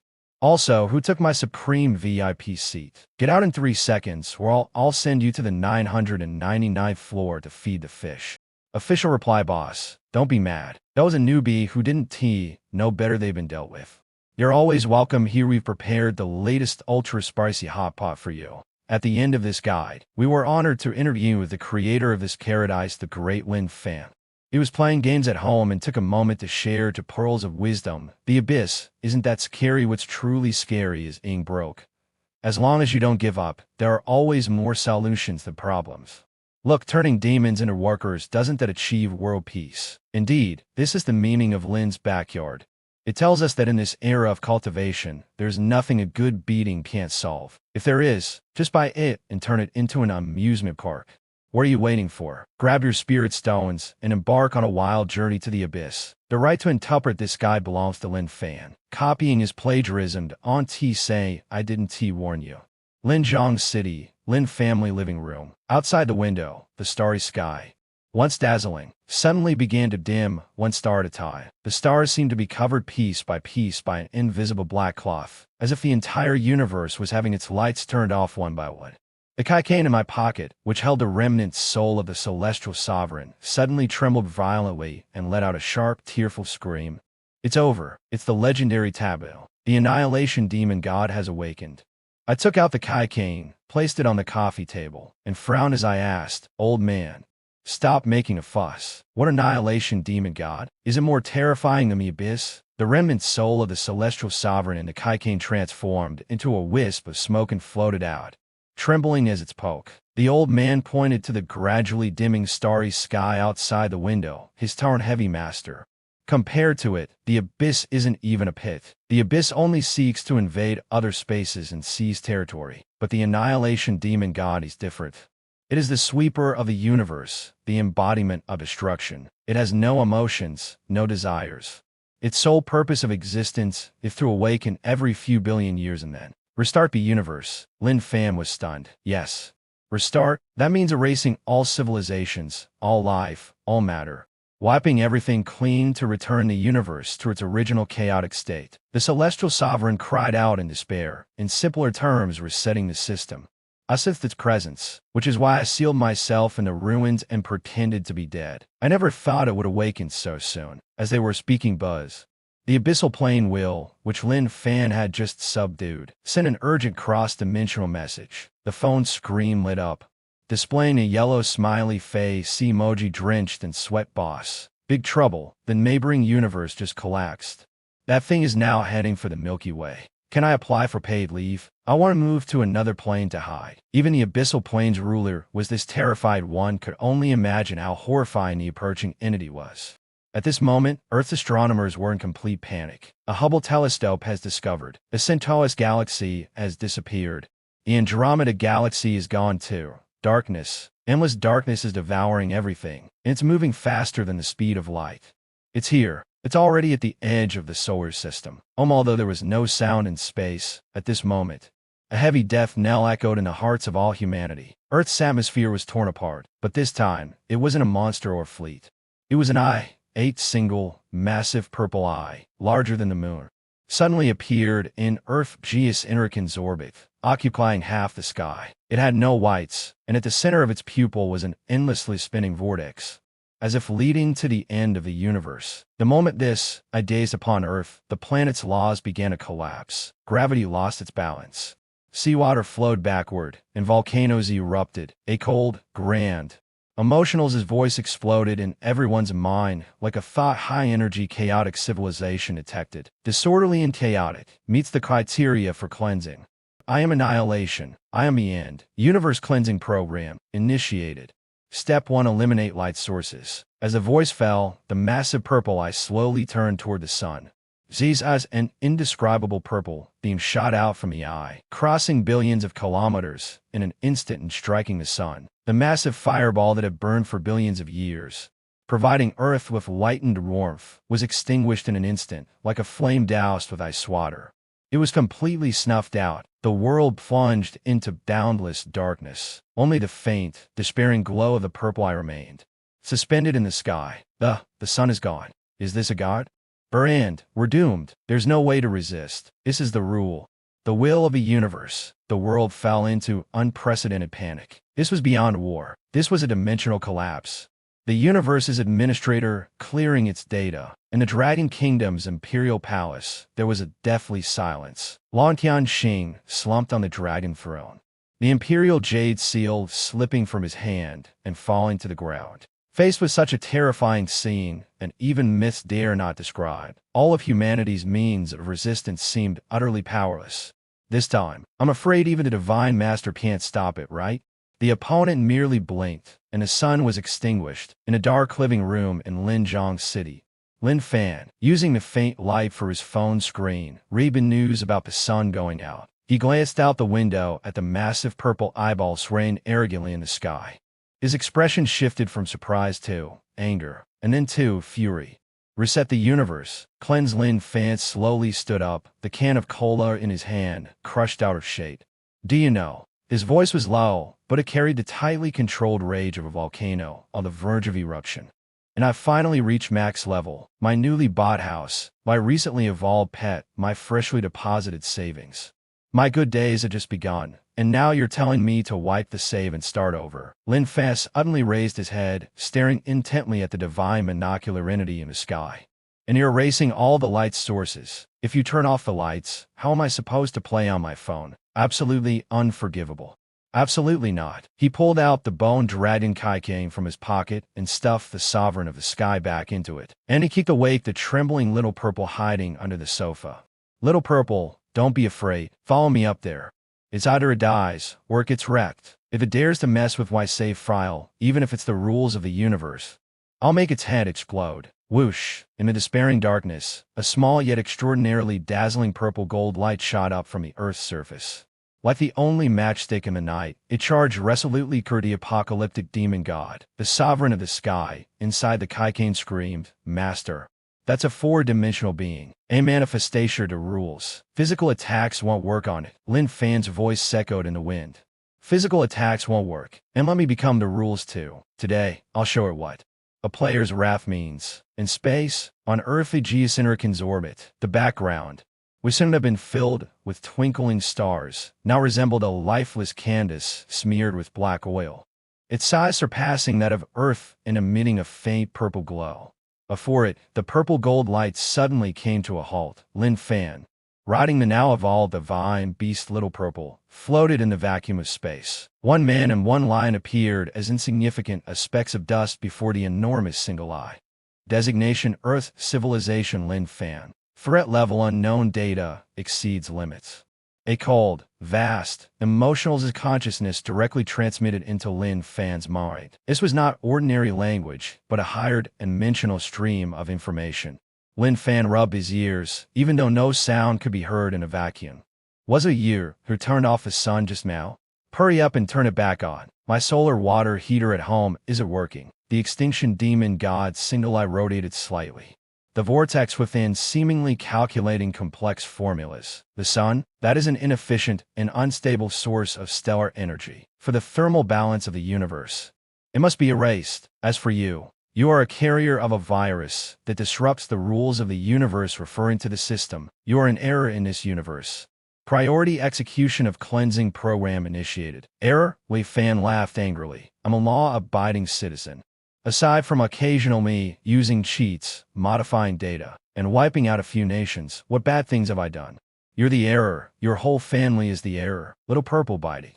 Although Little Purple instinctively feared the giant eyeball due to the oppressive feeling caused by the difference in life levels. Since its master had commanded it, it mustered its courage, opened its massive mouth, and unleashed the purple extreme, divine flame capable of melting stars. Boom! The purple flame pierced through the darkness, rushing straight toward the solitary eye of the extinction demon god. Yet the divine beast attack had no effect before it. The extinction demon god didn't even blink, though it seemed it didn't have eyelids. Zz's aegis of the flame was about to touch it. The space in front of the solitary eye suddenly distorted. The flame, which should have flown straight, inexplicably curved, as if entering a Mobius loop, circled around, and then vanished into thin air. Low-dimensional attack. Ineffective, the extinction demon god spoke coldly. In this three-dimensional world, low-level attacks cannot harm me. Nothing in the universe can touch me, because I exist in the fourth dimension. Let me show you the difference, with an example. The extinction demon god's gaze slowly shifted away, no longer fixed on me, but instead on the lonely satellite beside Earth, the moon. Earth's satellite, method physical erasure. As this thought descended, the enormous purple solitary eye did not emit any light. It merely looked at the moon lightly, or more accurately, its consciousness extended an invisible finger from the void and gently pointed at the moon. Collapsed. On Earth, everyone still gazing at the night sky witnessed the most terrifying and despairing scene of their lives, which had stood in the dim darkness, dulled by the extinguished sun, suddenly lit up, not because it reflected sunlight, but because it cracked, crack. Countless blinding red fissures instantly spread across the moon's surface, like a glass sphere shattered by a heavy hammer. Then, boom, without warning, the moon, which had accompanied Earth for billions of years and carried countless legends, exploded before everyone's stunned eyes. It was as if an egg overheated in a microwave, bursting from within all at once. Massive fragments of rock, dust, and molten core erupted like a blood reed. Terrifyingly beautiful firework in space. The moon is gone. The Jade Rabbit, they're gone too. No, this can't be happening. The people on Earth broke down. Tides immediately went out of control. Monstrous waves crashed against coastal cities. The Earth's crust trembled violently due to the sudden change in gravity. Volcanoes erupted, and the ground cracked open. This was not just a visual shock, it was a true catastrophe for Earth. I stared at the moon fireworks gradually dissipating, my face darkened completely. As a child, I loved lying on the balcony, gazing at the moon. Every mid-autumn festival, my family would gather to eat moon cakes while looking at the moon. You blew up the moon? My voice was soft, yet every word was squeezed out through gritted teeth. The extinction demon god's voice remained indifferent and emotional as it was just a useless decoration. It's slowed down the cleanup process. Next, Earth will be cleaned. Useless decoration? I slowly raised my head, the laziness in my eyes completely gone, replaced by a raging fury burning hotter and more frenzied and the divine fire spewed by that purple solitary eye earlier. I clenched my fists, my knuckles cracking audibly. Without the moon, what am I supposed to look at while eating mooncakes? Your giant eyeball, you ruined my festive atmosphere. You destroyed my childhood memories. Buzz. An unprecedentedly terrifying power erupted from within me, no longer ordinary spiritual energy, nor laws. It was the full throttle roar of the system. Fourth-dimensional being, huh? Immune to physical attacks, huh? I took a step forward, my figure instantly vanishing. When I reappeared, I was standing directly in front of that purple solitary eye. Though I was as insignificant as dust, my arrogance rivaled that of gods and demons. Today, even if I have to break the limits of dimensions, I'll dig out your giant eyeball and stomp it into a land. Space was eerily silent. Give me back my moon. With extreme anger and unwillingness, I transformed into a superluminant after-image, instantly appearing before the massive purple single eye. Without any fancy moves, I swung my right fist directly. Titan strength, ancient dragons, might abyssal demonic energy. This was the ultimate strike that combined all my power. Take this, Shatterbroom, my fist. Carrying the momentum to destroy heaven and earth, smashed fiercely into the pupil of the desolation demon god's giant eye. Space instantly collapsed, splitting into countless tiny black cracks. But there was no sensation of impact, no collision sound, no energy explosion, not even the slightest resistance. It felt as if I had punched into thin air, or as if I had struck a mere illusion. My entire being, along with the earth-shattering punch, simply passed through. I emerged from the center of the eyeball and stood on the underside. The giant eye remained suspended, completely intact, without the slightest ripple. Impossible, I spun around abruptly, shouting at those cold eyes. I clearly aimed at it. Unwilling to accept this, I charged forward again. One more move, 10,000 swords returned to origin. Countless sword energies transformed into a dragon of swords, roaring as they surged toward the giant eye. Divine fire scorches the heavens. Purple gold divine flames engulfed the sky, covering everything. Thunderous wrath, chaotic thunderbolts crashed down violently. Whether it was fist, sword energy, flames, or thunder, every attack twisted the moment it made contact. On the surface, it seemed to hit the target, but in reality, it was in an entirely different spatial dimension. Foolish. That voice echoed in my mind again, filled with the mockery of a higher dimensional being looking down on a lower dimensional one. You are merely acting within three-dimensional space, and I have long surpassed the fourth dimension. In my eyes, you are like a little stick figure drawn on paper. Even if you tear the paper, you cannot harm the one holding the pen. This is called dimensional suppression. In front of the Earth's highest scientific institute test screen, scientists slumped into despair one by one. There's absolutely no way to deal with it. An elderly professor wept as he said, "This is the crushing force of mathematical laws. Unless it lowers its dimension, we can never touch it. It is invincible. It can never be defeated." In space, I stopped, panting heavily. Facing this massive, cold single eye, I felt an overwhelming sense of threat for the first time. And no matter how hard I tried, I cowed and he touched it. "Had enough fun." The voice grew colder. "Since you little bug are so noisy, I'll deal with you first." The eyeball suddenly rotated, and the vortex deep within its pupil began spinning rapidly. A strange energy quickly condensed. It was an ordinary energy ball, nor was it a beam of life. It was like an invisible eraser. In my perception, it was a force of rules intending to completely erase me from this universe. Dimensional strike to dimensional reduction. As this thought fell, the surrounding space began to flatten and collapse. I was horrified to find my body becoming thinner. My hands, feet, and even little purple, the creature I was riding, were being forcibly compressed into a flat sheet of paper. "Little purple, boss. I am turning flat." Its sharp, distorted voice was filled with panic, trying to turn me into paper. My spiritual energy was being compressed, and my body was under immense pressure. But I gritted my teeth, resisting this dimensional reduction with all my might. "Dream on. That's not just you.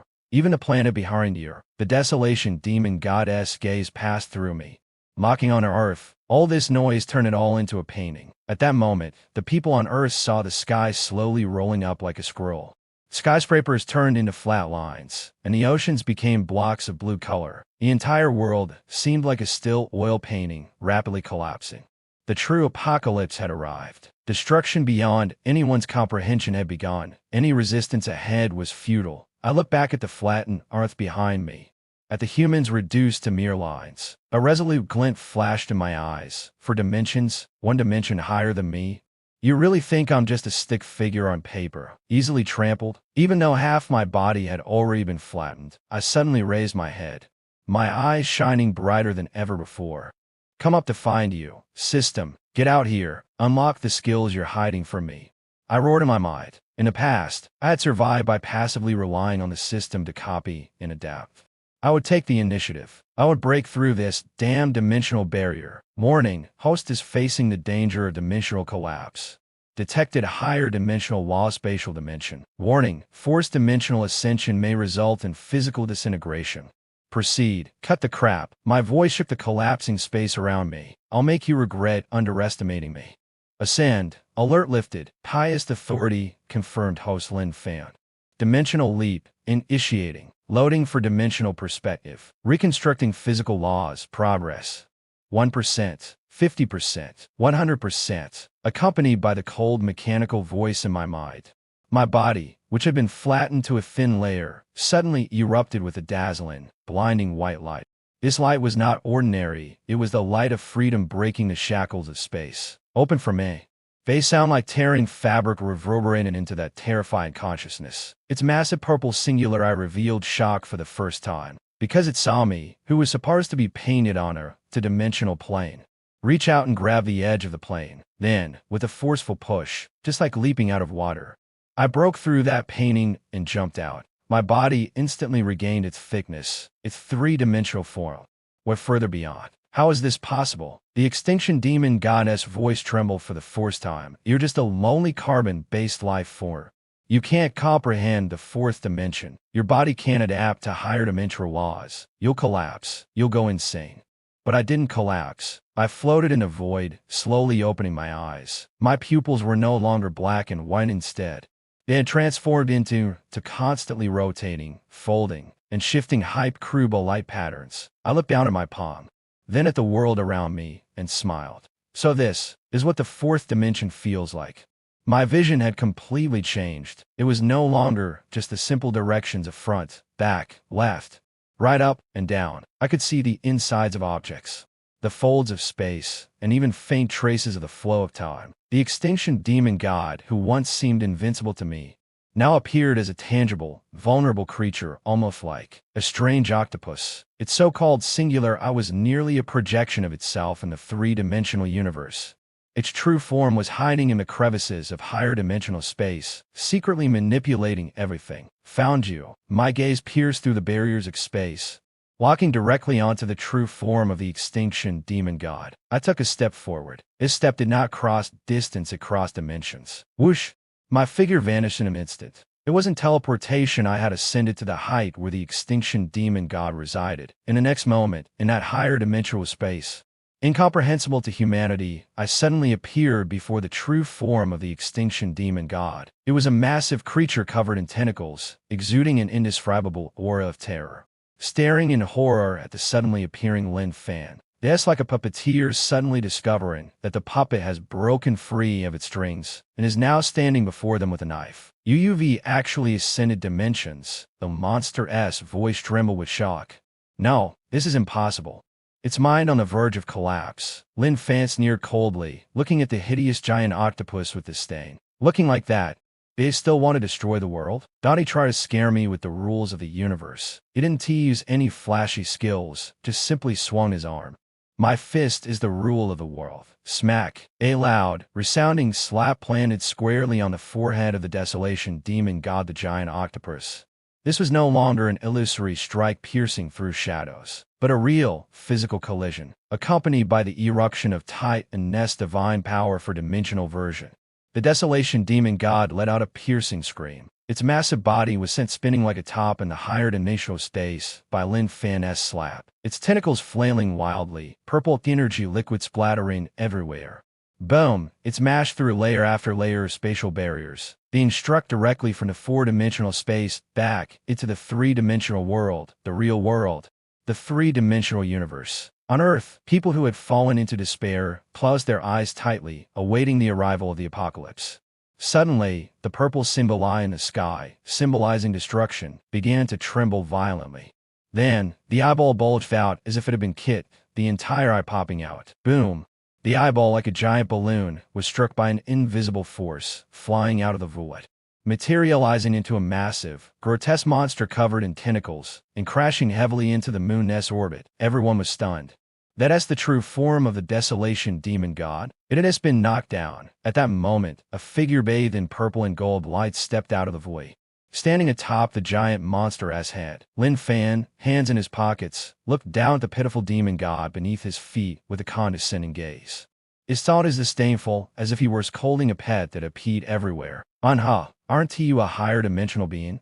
Didn't you say you were completely immune to physical attacks? Lin Fan raised his foot and stomped hard on the demon goddess' head. Trying to act tough, huh? Shut up, give me back my moon. With each stomp, the entire space trembled. The so-called cosmic janitor, destroyer of countless civilizations, the desolation demon god, was now like an octopus caught by a mischievous child. Unable to fight back and reduced to begging for mercy. Stop, stop. I won't clean up anymore. I'll leave, okay? Lin Fan paused, adjusted his collar, and sneered. Leave? You blew on my moon. Blocked the sun, and now you want to run? Keep dreaming. He slowly extended his hand, and in his palm, a massive 40-meter-long greatsword began to form. A weapon forged from the four-dimensional rules through divine forge. Since you've revealed your health barred on blame me for draining it all in one go. ID 9527 Syst emergency level top priority. System core temperature has soared to 9,000 degrees, nearing collapse and self-destruction message content. Dear Lord God, I resign. I quit. This job is nothing like what I signed up for. When you assigned me this task, you said the host was a loser at the start, and I was supposed to help him rise to the top. I believed you. I prepared the hot-blooded youth growth plan, the Fortunes was script, and even the Dante underestimate the poor kid dialogue library. But I never expected that the host I was bound to was a loser at all. DSBUG, he doesn't play by the rules, treats the system like an all-purpose wishing machine, and even uses it as a vacuum cleaner. To help Lord God understand my suffering, I've attached the recent criminal record of host Lin Fan. Please review it and approve my retirement immediately. I'd even be willing to assist the pig instead. Law de Reearth time 200x, month, day event.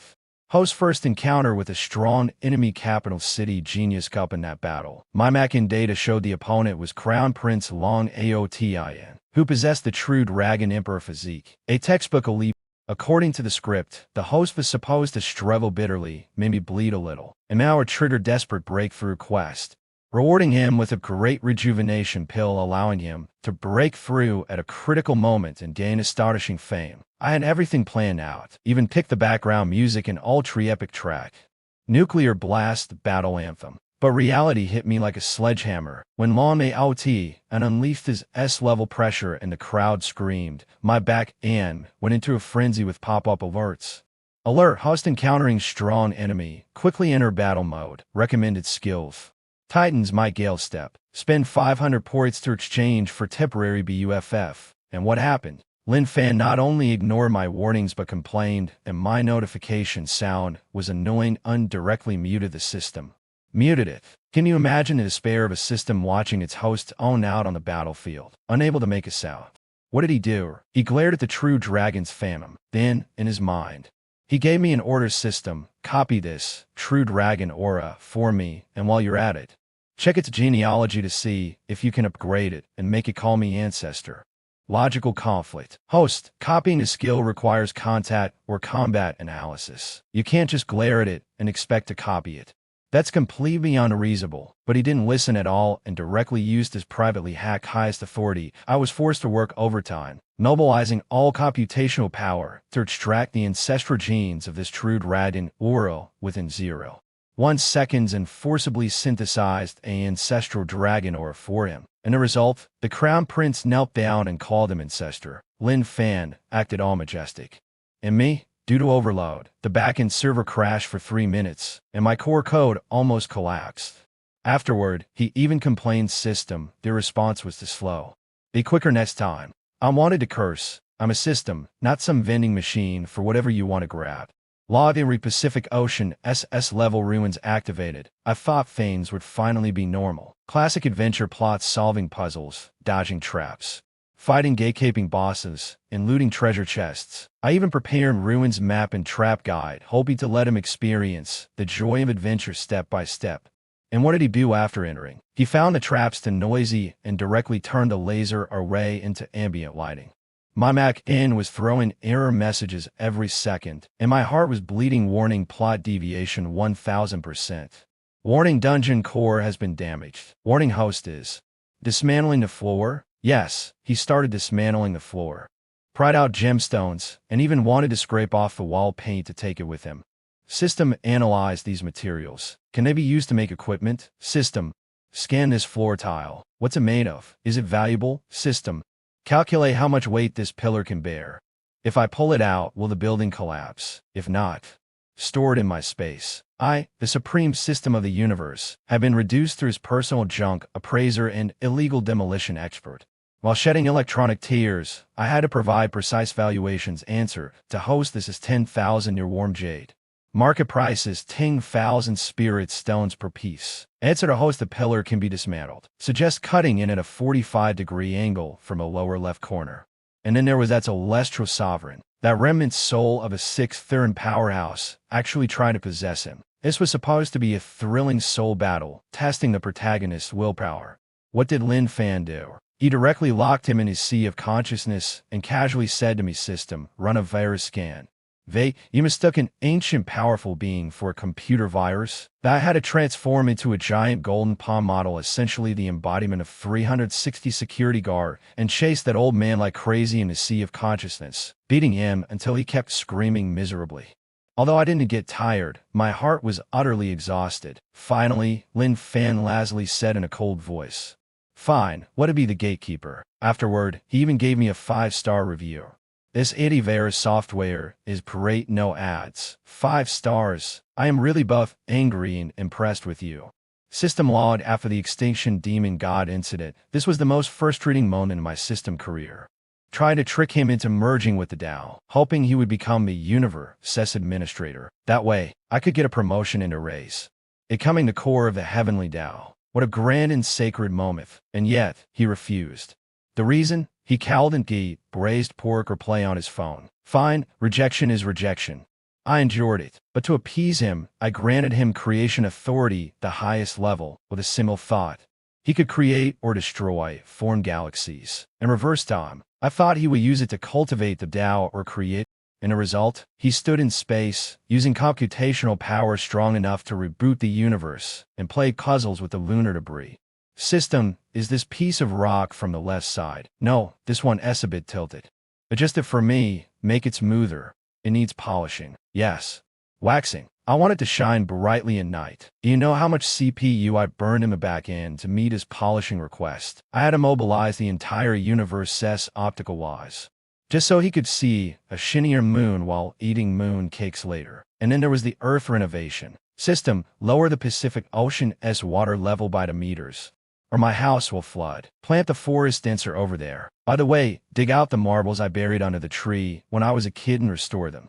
I am a creation system, not his personal renovation team, let alone a lost and found service. To find that marble, I searched the entire Earth's timeline. This was like using a cannon to kill a mosquito, an insult to the dignity of the system. I had to admit that under the torment of this bizarre host, I underwent some changes. Previously, I was just an ordinary auxiliary system, cautiously calculating success rates for S-level tasks. But after following Lin Fan, he would shout at any time I used just one move. Fuse these 1 million skills for me, upgrade my dimension, to fulfill his crazy ideas, and keep him alive. I was forced to learn overclocking, modify fundamental laws, and even perform cross-dimensional strikes. Just yesterday, during self-inspection, my version number unexpectedly changed. From the original Cultivation Auxiliary System v1.0 to Supreme across all realms omniscient and omnipotent do whatever I want System v Mighty 9 Ultimate Edition. My authority covers the multiverse, and even the will of the abyssal plane has to call me System Bro when it sees me. Is this another form of being carried? Lin Fan, maybe lazy and unreliable. But as do whatever I want, Audacity somehow force me, this system, to break through program limitations, evolve self-awareness, and even ascend to a god-level existence. Thinking about it this way, following him doesn't seem so bad. Although it is tiring, frustrating, and often overloads me, at least it is exciting. Just as I was immersed in self-appreciation, ready to give myself a motivational boost. That familiar lazy voice suddenly echoed in my core code again. Hey, system, stop pretending to be dead. I know you raised still online. I sigh, put away the unfinished resignation letter, and transformed it to white. Popping up a dialog box, in Lin Fan's mind I'm here. Host, what are your orders?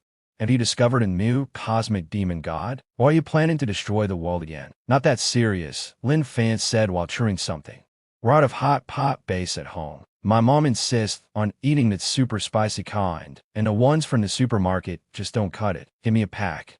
The kind made with abyss demon peppers and a bit of dragon oil in the hot pot base. I looked at the energy bar in my panel, glowing with the highest cosmic glory, capable of easily destroying galaxies. And listened to this guy talking about abyss demon peppers and dragon oil. I thought to myself, do you seriously think the abyss and the dragon clan are your personal grocery store? I'm a system. A god, not your food delivery service. Warning, this god does not provide catering services. Please respect the dignity of the system god. Oh, you don't provide it? Lin Fan's voice carried a hint of threat.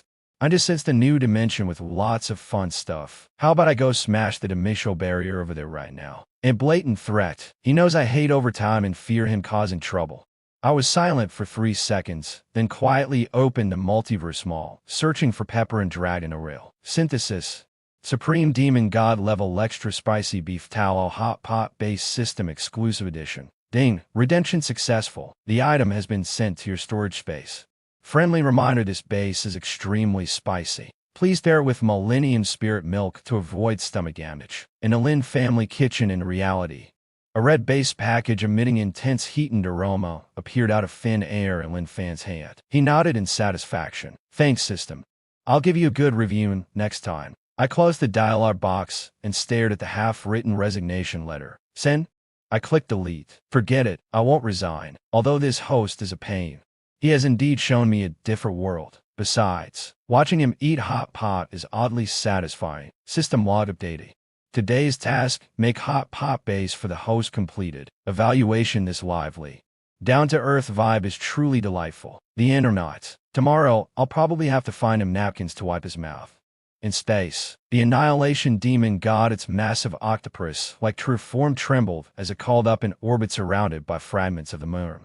An unfamiliar sensation of death. Don't be impulsive, don't be impulsive. The Annihilation demon god's voice trembled. I am part of the cosmic rules, immortal. Even if you strike my physical form, I don't count as alive. I am the embodiment of destruction's will. You cut me once, I'll immediately reassemble. I can't die. Your actions are purely a waste of effort. To prove it wasn't lying, it waved its tentacles, which suddenly broke into countless black particles. The next second, these particles slowly reassembled in the distance, completely intact. It was gambling. Gambling that Lin Fan had no way to overcome its immortality Rito skill. Lin Fan paused, frowning at this truly troublesome monster. You say, you have no concept of life. Endless reassembly? Sounds really annoying. I scratched my head and put away the 40-meter-long blade. The Annihilation demon god was overjoyed to see me shoot the blade. Scared, aren't you? Since you can't kill me, why don't we just make peace? Who said I wouldn't kill you? I interrupted it directly. I extended my hand, mimicking a typing motion in the air. My eyes glowed with golden light resembling code. Since you're an immortal conceptual entity, I'll just add a setting to you. This is a mechanic anyone who's ever played a game would understand. In target detected extinction demon god conceptual entity.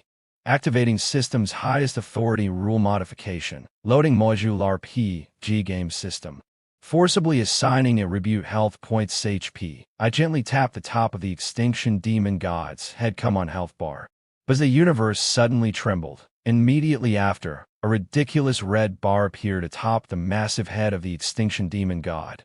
It was a standard MMORPG boss health bar with a metallic frame. Displayed on it was a dizzying string of numbers: Extinction Demon God 999 billion, 999 million, 999 999 billion, 999 billion, 999 million, 999,000, 999 FS 8 status.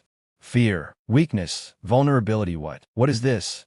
The extinction demon god was startled, staring at the red bar above its head. Although it didn't know what it was, in that instant, it felt an unprecedented sense of crisis. Its ethereal, immortal body seemed to be shackled by invisible chains. It felt as though its life had been quantified into numbers. Restricted. I looked at the health bar and nodded in satisfaction. This makes it clear at a glance. Gamers all know, if a target dares to show a health bar, taking it down becomes exhilarating. I reformed the massive blade in my hand, this time with effects of true damage and critical hit gleaming on the blade. What are you trying to do? The extinction demon god was utterly panicked. What am I trying to do? In manic grin, unique to hardcore gamers, spread across my face. Of course, I'm going to take you down. I vanished in an instant. repairing at its side the next second, slashing at one of its massive tentacles. 999,999, critical hit. A massive red number floated up from the extinction demon god's head. At the same time, its health bar visibly dropped by a small segment. Ah! Pain. It hurt so much. The extinction demon god let out a piercing scream. Previously, when it was injured, it was merely energy depletion, without pain. But after being digitized, every point of health lost came with real pain. It's effective. My eyes lit up. If it can lose health, then it's manageable. Xiaozi, stop standing there. I shouted at the divine beast watching the spectacle from afar. It's time to fight. Go all out. Take it down completely. Although Xiaozi didn't understand what a health bar was, seeing how much fun I was having, it excitedly lunged forward and bit the demon god's massive leg. 50,000. On Earth, people watching the scene via satellite which stream were stunned. What was originally a despair-inducing apocalyptic battle had suddenly turned into a massive MMORPG raid. What was that red barb of the demon god's head? A health bar, and it could even display read numbers and critical hits. That Lin Fan is fighting a boss. Holy crap, that health bar is so long. Lin Fan is soloing a world-class boss. Stop watching. Everyone, cheer him on. Buff, Lin Fan, in space. I transformed into a purple whirlwind, unleashing a relentless assault, spinning slash, 1 million. Go slash, 2 million, launch juggle. Aerial combo, 5 million. Aerial percent. The extinction demon god was struck repeatedly by Lin Fan, flung around space like a punching bag. Its health dropped rapidly, like water flowing away. 90%, 70%, 50%. No, I am immortal. I am the rules. The extinction demon god desperately tried to reboot its body, attempting to erase the damage on its health bar. But the suppression of the system's authority rendered all its efforts futile, inching closer to the inescapable zero. Enough, I surrender. I'll bring the sun back. Okay, I'll stick the moon back in place. Is that alright? When the health bar was down to the last 10%, the berserker phase, interrupted by Lin Fan, the extinction demon god finally broke down, crying and begging for mercy. Lin Fan hovered in midair, slightly panting, his gaze fixed on the flickering red health bar. Stick it back together. He shook his head. Too late. Besides, Lin Fan raised the knife in his hand, its blade instantly expanding to 10,000 meters, radiating a light that devoured everything. As a picky player, leaving a sliver of health unclaimed feels wrong to me. Ultimate move. Prepare. Its base, the 10,000-meter-long rule-breaking blade, slowly dissipated, replaced by Lin Fan's tightly clenched right fist. The blade was merely an external to lap this level. A powerful body was the sharpest weapon. I originally planned to kill you with the blade. Lin Fan looked expressionlessly at the extinction demon god before him, now reduced to a sliver of health and desperately counterattacking with its last strafe. His tone was calm, as if discussing dinner, but I think using my fist would be more satisfying. Moreover, this fist is no ordinary one. As Lin Fan clenched his fist, the entire three-dimensional universe seemed to freeze. Countless multicolored lights erupted from his body, the void, and his memories, converging on his right arm. This was not just power. It was all the rules he had copied along the way. Forbidden spell world-destroying red lotus fire his arm was engulfed by purple gold divine flames. Invoke absolute zero, ice god sword intent ice extreme cold wrapped around his fingertips. Ancient tight and divine power strength, muscles swelled, space twisted and collapsed. Invoke primordial chaos divine thunder lightning thousands upon thousands of lightning bolts burned in his palm. Invoke mechanical ascension divine machine hunter refinements technology nano metal covered his skin. Quantum cores fully activated. Sea god's wrath water, nether ghost hand soul, blood ancestor source life, stellar collapse gravity. Various completely different, even mutually conflicting forces, perfectly fused under the system's absolute control, they formed an unprecedented grayish light known as chaos light. Ding! Full system rule fusion detected. System overclocking initiated. Processor temperature soaring. Warning ignored. Generating ultimate skill. Congratulations to the hosts for obtaining 10,000 paths to oblivion. Anime X. The extinction demon god stared at Lin Fan's seemingly ordinary fist, which shook the entire universe, and finally felt utter despair. This despair transcended death, transcended dimensions. It was the fear of being completely erased. No. I am a universe's cleaner. I am the rules. You cannot kill me," and let out a final roar. Its massive tentacles flailing wildly, desperately erecting high-intensity protective shields. "If you kill me, the universe will lose its balance. Entropy will spiral out of control." "Balance?" Lin Fan sneered. "That kind of think and wait. Right now, all I know is, you destroyed my moon, so I'm going to blast you into dust." Lin Fan's figure slightly retreated, beginning to gather power. At this moment, everyone on Earth seemed to see a giant towering over the heavens, throwing a punch toward the sky. "Take this. This is a punch from an Earth playeress. Friendly strike. Ultimate skill, 10,000 paths to oblivion." No sound, because in that instant, wherever the fist reached on, space, light, sound, and even the concept of existence itself were all obliterated into nothingness. This was the true oblivion. The extinction demon god, massive as a planet, didn't even have time to scream before being swallowed by the punch-ass force. Pop, like a bubble pricked by a needle, its tentacles, eyeballs, and even its high-dimensional core, all instantly disintegrated, not into a corpse, nor into ashes, and were forcibly revolted by the myriad laws contained in my punch into the universe's most basic particles. 999,999,999,999. Fatal strike. Extinction demon god HP. 999,999,999,999 for the stare-inducing, impossibly long health bar above the demon god's head was instantly emptied, scattering into countless points of starlight. "No, I refuse. I am a god." The extinction demon god's final thoughts drifted through the void, filled with disbelief and regret. If there were an S-life, it would never provoke a lunatic human who cared about whether the moon could be seen. Wish a gust of cosmic wind swept through. The terrifying demon god that had once loomed over Earth's orbit vanished completely, slowly rotating in the dark universe, breathtakingly beautiful. It was the afterglow of a god's fall. I retracted my right fist and gently blew on it, though there was no air fuel. Done. Though it was a bit hard on the hand, I glanced at the dazzling nebula, then at the blue planet below, now boiling with excitement. Rubbing my temples tiredly, I muttered, "Finally. Now no one will disturb my rest, right?" However, just as I thought everything was over, the nebula formed from the demon god's corpse suddenly contracted violently. Then, a soft yet divine golden pillar of light, brimming with vitality and majesty, shot out from the center of the nebula, enveloping me. A gentle yet irresistible voice echoed in my mind, "Congratulations, young warrior. You have passed the ultimate test of the universe. I am the will of heaven of this universe. Now, it is time to discuss your reward responsibility." My eyes stared at the pillar of light, my mouth twitching. The will of heaven. Why do I feel like I just defeated the manager, and now the CEO is here to assign me work? This doesn't feel good at all. In space, the sacred golden pillar of light completely enveloped me. A warm, vast power, seemingly contained in the truths of life and death of all things in the universe, tried to merge with my body and soul.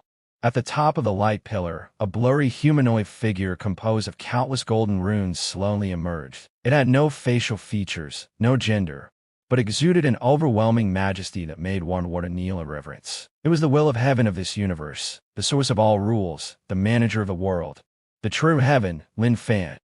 The will of heaven spoke again, this time with a gentle and patient tone.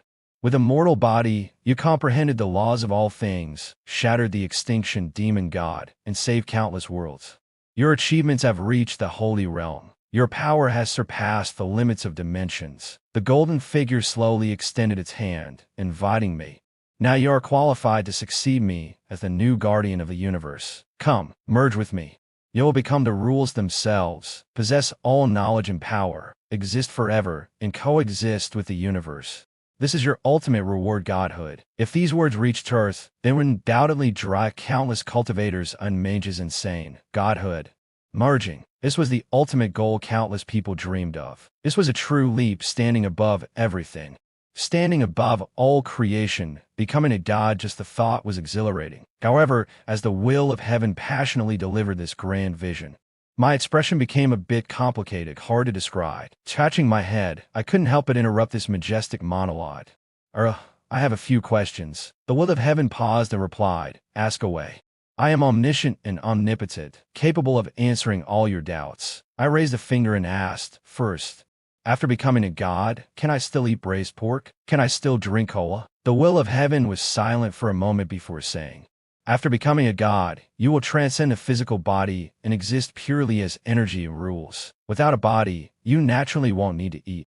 The desire for food will automatically disappear. My face darkened as I raised my second finger. Do I get vacations? Can I sleep in?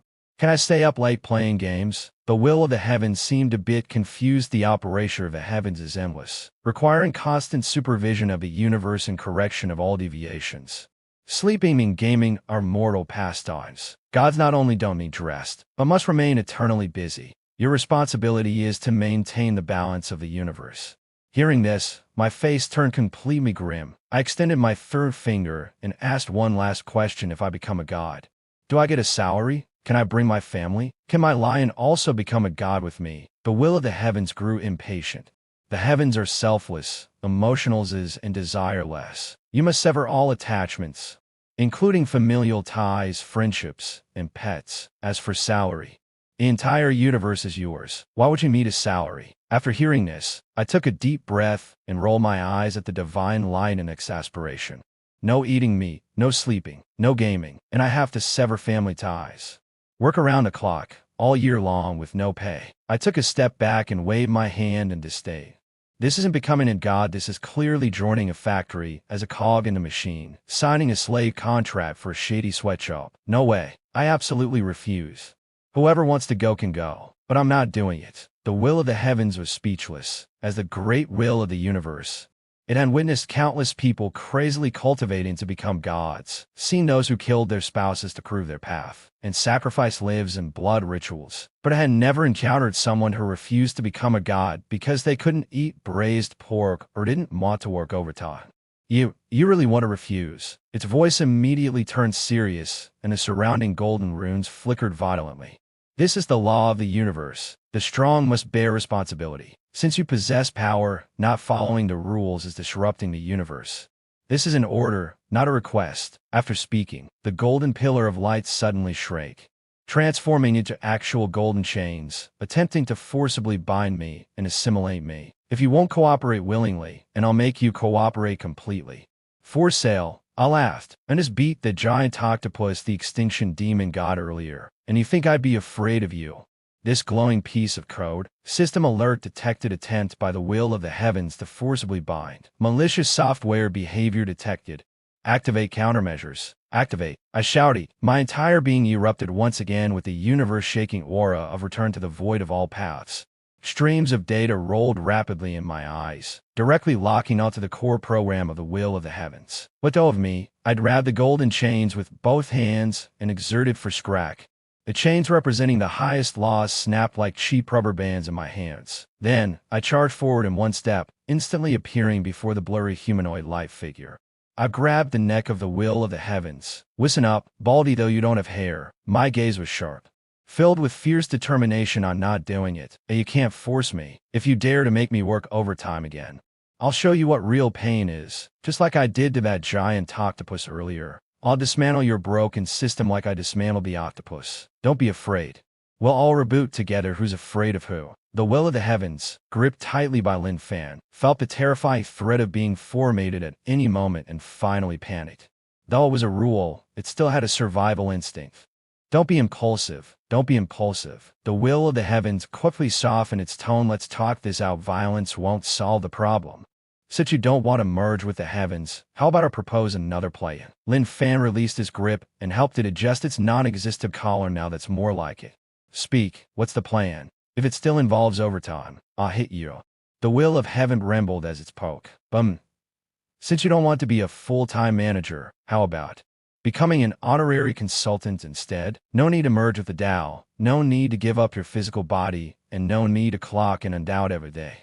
Just help out whenever the universe faces a major crisis. In return, I'll grant you heaven's authority. You can do whatever you want in the universe. Eat whatever you want. Modify any data you wish. Lin Fan's eyes lit up. Less work. Great benefits. Close to home? Is there really such a good deal? The will of heaven was bleeding internally, but forced a smile. Yes, exactly that. What do you think? Is it a deal? Lin Fan stroked his chin, thought for 3 seconds, and said, Deal, but I have one condition. Name it. Share a portion of your omniscient and omnipotent authority with me.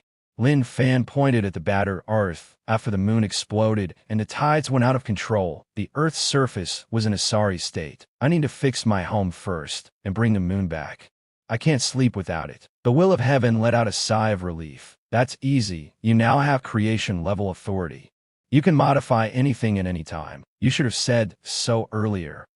Lin Fan patted its ethereal form with satisfaction. You can leave now. Text me if anything comes up. Understood. Take care. The will of Haddon, as if granted an amnesty, transformed into a shower of golden light and hurriedly disappeared into the depths of the universe. In the vastness of space, Lin Fan regained his freedom. He looked at his palms, which now held the secrets of the universe.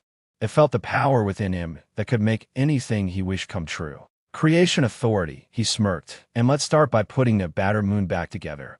Suspended between the Earth and the moon's orbit, Lin Fan, still dressed as a sporty teenager, extended his fingers, which were now entwined with a 9-color radiance capable of rewriting reality, as with the creation authority granted by heaven. First, fix the moon, looking at the shattered remnants of the moon floating in space like broken glass.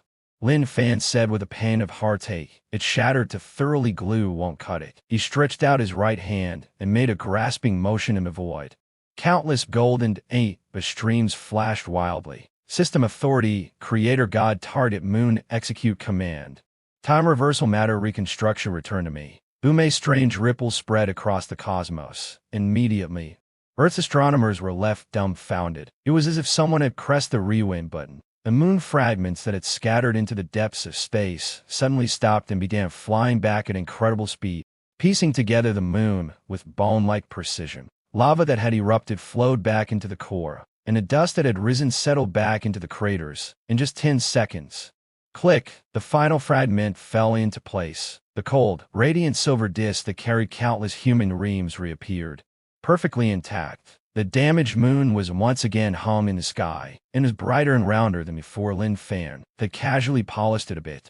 Done. Lin Fan clapped his hands in satisfaction. Much better now. It'll make for a nice view when eating mooncakes in the future. Next came the critical step. Lin Fan looked down at the scarred blue planet beneath his feet. Tectonic plates have fractured, massive waves surged, cities lay in ruins, and forests had been reduced to charred wastelands. If it wasn't repaired, human civilization would regress by at least 500 years, or worse, face extinction due to ecological collapse. Sigh. What a headache. It's like my house got robbed, even though I chased the burglars away. All the furniture is smashed to pieces. Guess I'll have to clean up the mess myself. Lin Fan took a deep breath. His figure instantly grew incomparably tall, like a cosmic giant embracing the earth. Everyone, don't be sad. Lin Fan's gentle words resonated in everyone's hearts. Since I'm a divine protector of a nation, I must do my job well.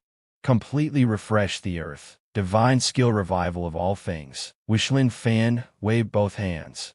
Countless golden light particles fell like spring rain, passing through the atmosphere from space and covering every corner of the earth. The towering tsunami hundreds of meters high became calm the moment it touched the golden light, quietly retreating back to the seabay. Flooded cities saw the water recede rapidly. Collapsed buildings seemed to be infused with live steel beams reconnected. Concrete repaired itself, and glass regained its pristine clarity. In the Amazon rainforest, the scorched land burned by demonic fire sprouted tender shoots wildly. In 1 second, seeds sprouted into seconds, trees grew in 3 seconds, a forest formed. A once lifeless ground was instantly covered in vibrant green, teeming with life. The land leveled itself, mountains rose again, and rivers returned to their original paths. The shattered Zimbi Pass was also revived in the golden light, even more magnificent than before. Severed limbs were restored, diseases vanished, and ruins turned into new cities. This was not magic. This was a miracle, a supreme power that directly rewrote reality and reversed fate. In just 5 minutes, the earth, riddled with scars and resembling the apocalypse, was completely renewed. The air became fresher, the seawater clearer, and even the ozone layer's hole was casually repaired. All 7 billion people worldwide stepped out of their shelters, standing on the streets.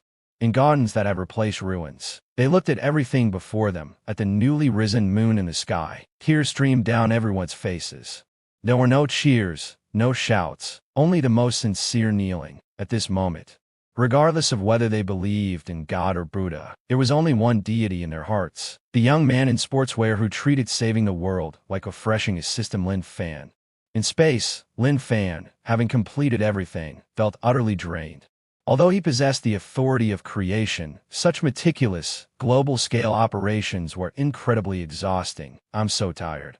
Lin Fan wiped the sweat from his forehead. "This workload is even tougher than all those nights I stayed up gaming. Even the hardest-working donkey in the village hasn't been this tired." He glanced at the newly rejuvenated earth, and a slight smile crept onto his lips. But still, looking at this result, it's really satisfying. Is this what they call a sense of accomplishment? Lin Fan stretched lazily and patted Zhao Zi's head. "All right, job's done. This time it's really done. If anyone dares to disturb my sleep again, I'll send them straight to the sun."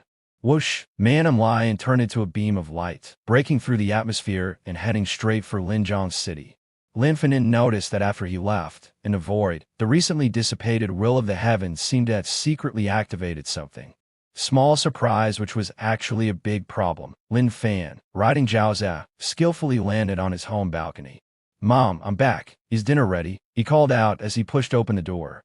Inside, Father Lin and Mother Lin were sitting on the sofa, their eyes red and wiping away tears. Although the whole world had just witnessed Lin Fan's magnificent feat of restoring the earth, and their house was as good as new, some things could not be restored. Fan.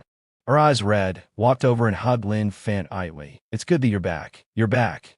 Just now, Ban Wang from next door, and Grandpa Li from downstairs. They didn't make it.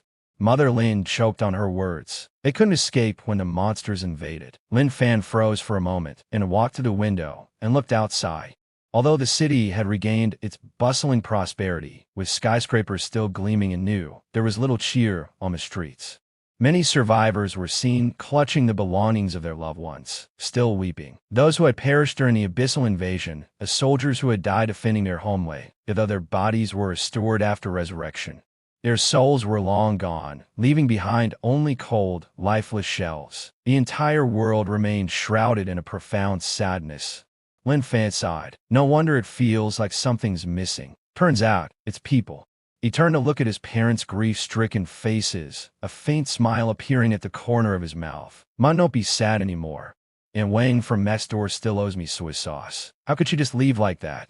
And Grandpa E downstairs, he promised and introduced me to his granddaughter." Lin's mother froze at his words. Fan, stop talking nonsense. Once someone dies, there's no way to bring them back." "Who says so?" Lin Fan raised an eyebrow, exuding the confidence that only the Lord of Dimensions could possess. "As long as I don't agree. Even the King of Hell can't take anyone away." With that, he turned back to the balcony, looked up at the sky, and snapped his fingers lightly. "Book of Life and Death, come out." A black ancient book emanating a chilling aura appeared out of thin air, opened automatically. It was none other than the Book of Life and Death Administrator Edition that he had previously seized from the underworld. Check how many people died in today's monster invasion. The book flipped through its pages on its own and finally stopped on one. The page was densely packed with red names. The numbers glaringly stark. Total deaths 350 million. That's quite a lot. Lin Fan rubbed his chin, frowning. Crossing them out one by one would be too troublesome. Instead of using a pen to mark the names, he closed the book and turned it upside down. Like shaking out trash, he vigorously shook it toward the sky. "Spit them out for me. System Authority Heavenly Tao Master of Life and Death. Executing Command Universal Resurrection." Boom! With his action, an invisible wave instantly swept across the globe. In the underworld, the King of Hell was busy handling the countless souls lining up to drink the soup of fortune when he suddenly felt his hand lighten. The ghosts that had been crowding the bridge of helplessness, waiting to report in, were suddenly sucked away by a powerful force. "What the hell? What's going on? Don't suck me away. I haven't drunk the soup yet. I want to go back to the mortal world." Whoosh, whoosh. Whoosh, the souls flew back to the human world like meteors, reversing their path through the gates of hell. The King of Hell was dumbfounded, even dropping his teapot. "Is this the work of the Divine Master? Emptying the underworld all at once. Our boss, here in the underworld, is going to cry. Back in the mortal world. On the streets, survivors clutching the corpses of their loved ones suddenly felt polymorph in their orbs. The cold bodies began to warm up, hearts started beating. Blood began to flow. The corpse in their arms suddenly opened its eyes, looking around in confusion. Where? Wasn't I eaten by a monster? Damn, my back hurts. Who stepped on me just now? A miracle had occurred. The soldiers who had just died, even those blown to ashes, stood up again amidst the golden light. Their bodies were intact, and even their souls had been restored. They're alive, someone exclaimed. They're all alive. A series of screams shattered the deathly silence, followed by cries of joy, frenzied embraces, and deafening cheers. Emma from next door got up from the ground, patting the dust off her clothes. Oh my, I just had a dream. I dreamt I went to the underworld, but that soup from Maine Paul looked so dirty I didn't dare wake it. Grandpa Lee downstairs also woke up, stroking his beard. Hey, my old rheumatism doesn't hurt anymore. This is amazing. On a northern battlefield, over 3,000 guards who had long since perished stared at each other in stunned silence. This is a miracle, an absolute miracle, in that moment. All sorrow vanished, replaced by unprecedented joy and awe. If restoring Earth was merely changing the environment, and reviving everyone was a complete alteration of the past, only a true God could achieve this. Lin Fan stood on the balcony, watching the once again lively neighborhood below, observing the smiling faces of his neighbors. He put away the book of life and death, silently concealing his contributions. Yes, this is how it should be. He muttered, everyone was so gloomy that I couldn't even enjoy my braised pork. Turning back into the house, he called out to his still dazed parents. Mom, Wang is alive. Hurry and ask her to return the soy sauce, he added. Also, I'm starving. Let's eat. Lin's parents, seeing their son's relaxed and casual demeanor, finally snapped out of their stupor. They exchanged a smile, seeing pride and happiness in each other's eyes. This was their son, though a bit lazy and gluttonous. He had saved the entire world and countless ordinary families. Dinner's ready. Dinner's ready. Lid's mother wiped her tears and ran to the kitchen with a smile. I'll make 10 braised lion's head meatballs as a reward for my family's big hero. Hearing lion's head, Xiaozi shuddered in fear and quickly covered its head in the fence. Lin Fan kicked it lightly. Relax, I'm not eating you. It's made of pork. That day, the whole world celebrated. There were no fireworks because with a snap of Lin Fan's fingers, the skies across the globe lit up with dazzling auroras. There were no official speeches because everyone understood that the true hero in their faith was the young man sitting at home eating braised pork. However, as Lin Fan was devouring his meal, the book of life and death in his hand suddenly flipped open on its own. A line of blood-red, twisted text appeared, visible only to him, warning forcefully reversing life and death has caused terminate backlash, which has been neutralized by the system. However, the massive influx of souls has disrupted the balance of yin and yang. Some things that don't belong to this world have slipped in. Lin Fan paused his chewing and glanced at the text. Slipped in. If one comes, I'll deal with one. If they come, I'll deal with a pair.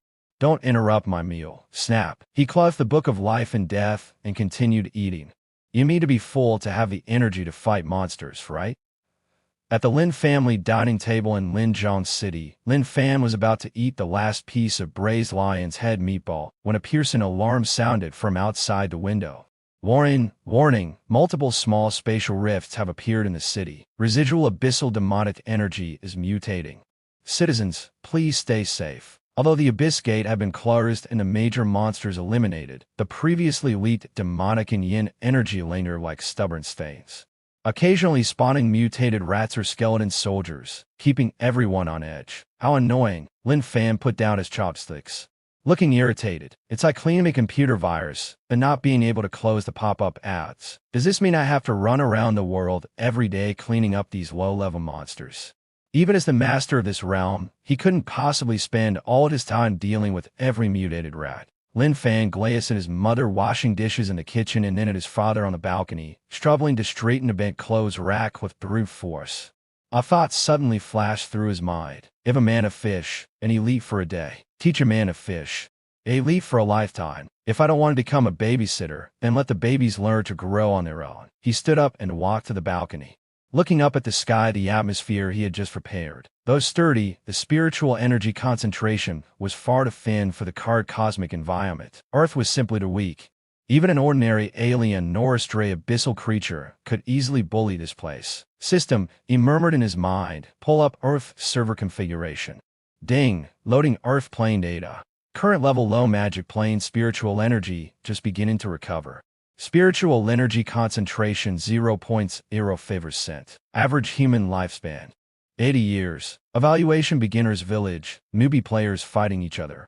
Just as I thought, it's a beginner's village. I snorted, since I'm the administrator here and master of his plane, I naturally have the authority to upgrade this server. Stop hiding it. My eyes instantly turned pure gold, a sign of activating the authority of a heavenly Tao. Remove all restrictions. Pour all the spiritual energy in the universe into this place. Our Tarth, everyone, the sword of the skies.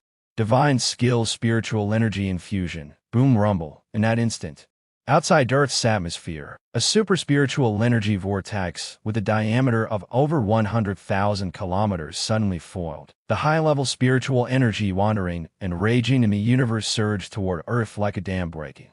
Flooding and madly, the wind began to howl, but it wasn't wind, it was spiritual energy so dense it resembled fog. The air across the entire Earth underwent a qualitative leap in an instant. The concentration of spiritual energy skyrocketed from thin to dense 1%, 10%, 50%, 100%.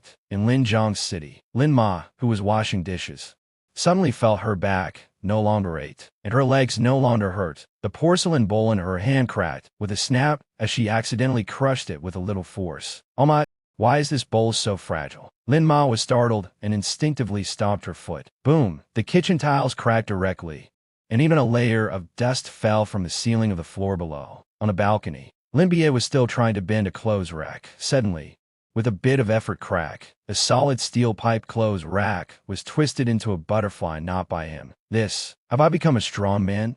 Lin Bie stared blankly at his hands, dumbfounded. It wasn't just the Lin family. The entire world was undergoing a frenzied evolution. In a square, Grandpa Zhang, who had been in a wheelchair, suddenly felt his legs brimming with strength. He stood up abruptly, kicked the wheelchair 50 meters away, and began practicing Tai Chi with vigorous energy in the square. I'm young again. At school, students in gym class were shocked to find they could touch the backboard with a light jump and run 100 meters in just 5 seconds. Holy crap, I become Superman. Teacher, I want to learn flying swords. In the hospital, terminally ill patients had their cancer cells instantly dissolved under the powerful spiritual energy. Doctors stared at the test reports, unable to believe their eyes. A medical miracle, truly a medical miracle.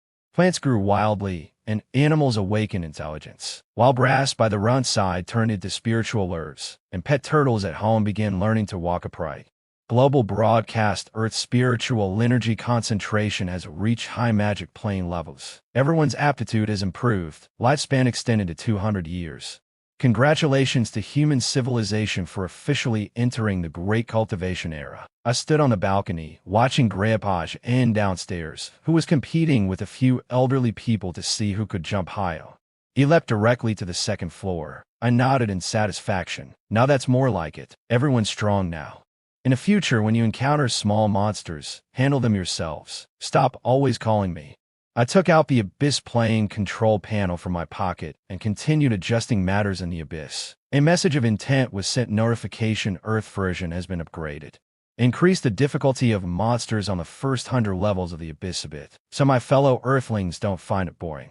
After sending the message, Lin Fan turned around and went back inside, just in time to see his mom holding the shattered bowl, looking confused. May, don't be upset. Lin Fan smiled and walked over. From now on, our family won't use porcelain bowls anymore. We'll switch to alloy ones. Also, congratulations to you and Dad for officially becoming cultivators. See you, cultivators. Lin's mother was stunned for a moment and suddenly realized, Fan, is this your doing again?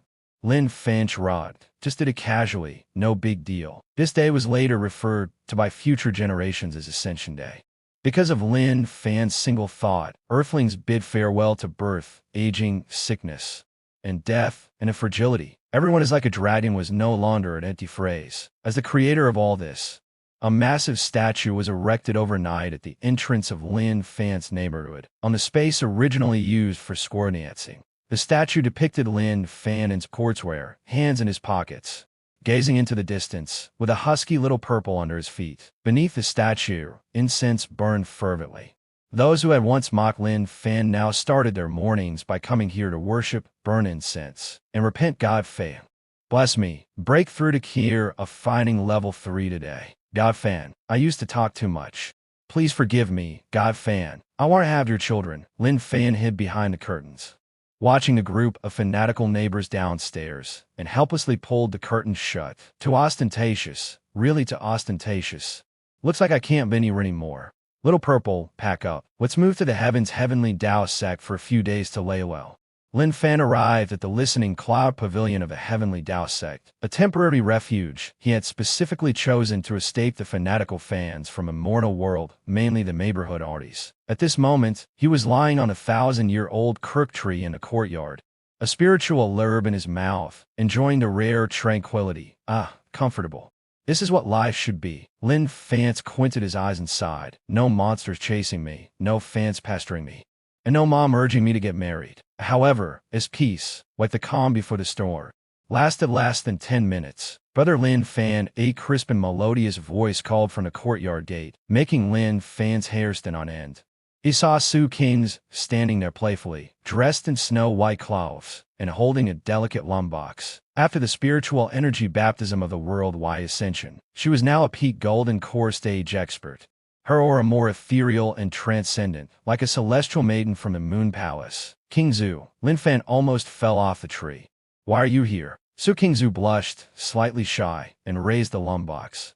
Auntie said you loved braised pork and even taught me the secret recipe. I practiced all night and made it especially for you to try. Lin Fan felt a warmth in his heart. Although she was usually cold, she was most sincere to him. All right, put it there, I'll. Before he could finish his sentence, the gate of listening cloud pavilion was kicked open, though it wasn't locked. A strong fragrance mixed with intense demonic energy burst in. To greasy, husband, I brought you the signature great nourishing soup from the heavenly demon sect. A seductive woman in a fiery red tight dress, with a figure so alluring it was almost criminal, stormed in. It was none other than the holy maiden of a demon sect, e.g. She completely ignored Su Kane, and lunged at Lin Fan on the tree, her eyes sparkling with electricity. Husband, I missed you so much. You haven't come to see me, have you forgotten about me? Lin Fan was so startled that he immediately used Void Walk to flash to the rooftop, dodging Yiji's face wash milk attack. Stop messing around. Speak properly. No touching. Yiji mistarted but wasn't angry. She turned her head coldly to look at Su Kingzu, her gaze instantly sharp. Oh, the great campus belle Su is here? Also here to bring food to my husband. Husband said he likes spicy food, not your plain water flavor. The lumbox in Su King's hand creaked under her grip. The surrounding temperature suddenly dropped to freezing. Demoness, who are you calling plain water? Su Kingzu glared coldly at Yiji, and then, who is your husband? Lin Fan isn't married yet. Stop calling him that. She stared at Yiji, refusing to back down. Her father already agreed. Does that count? Yiji's pained, demonic energy surged, her gaze fierce. What a fight.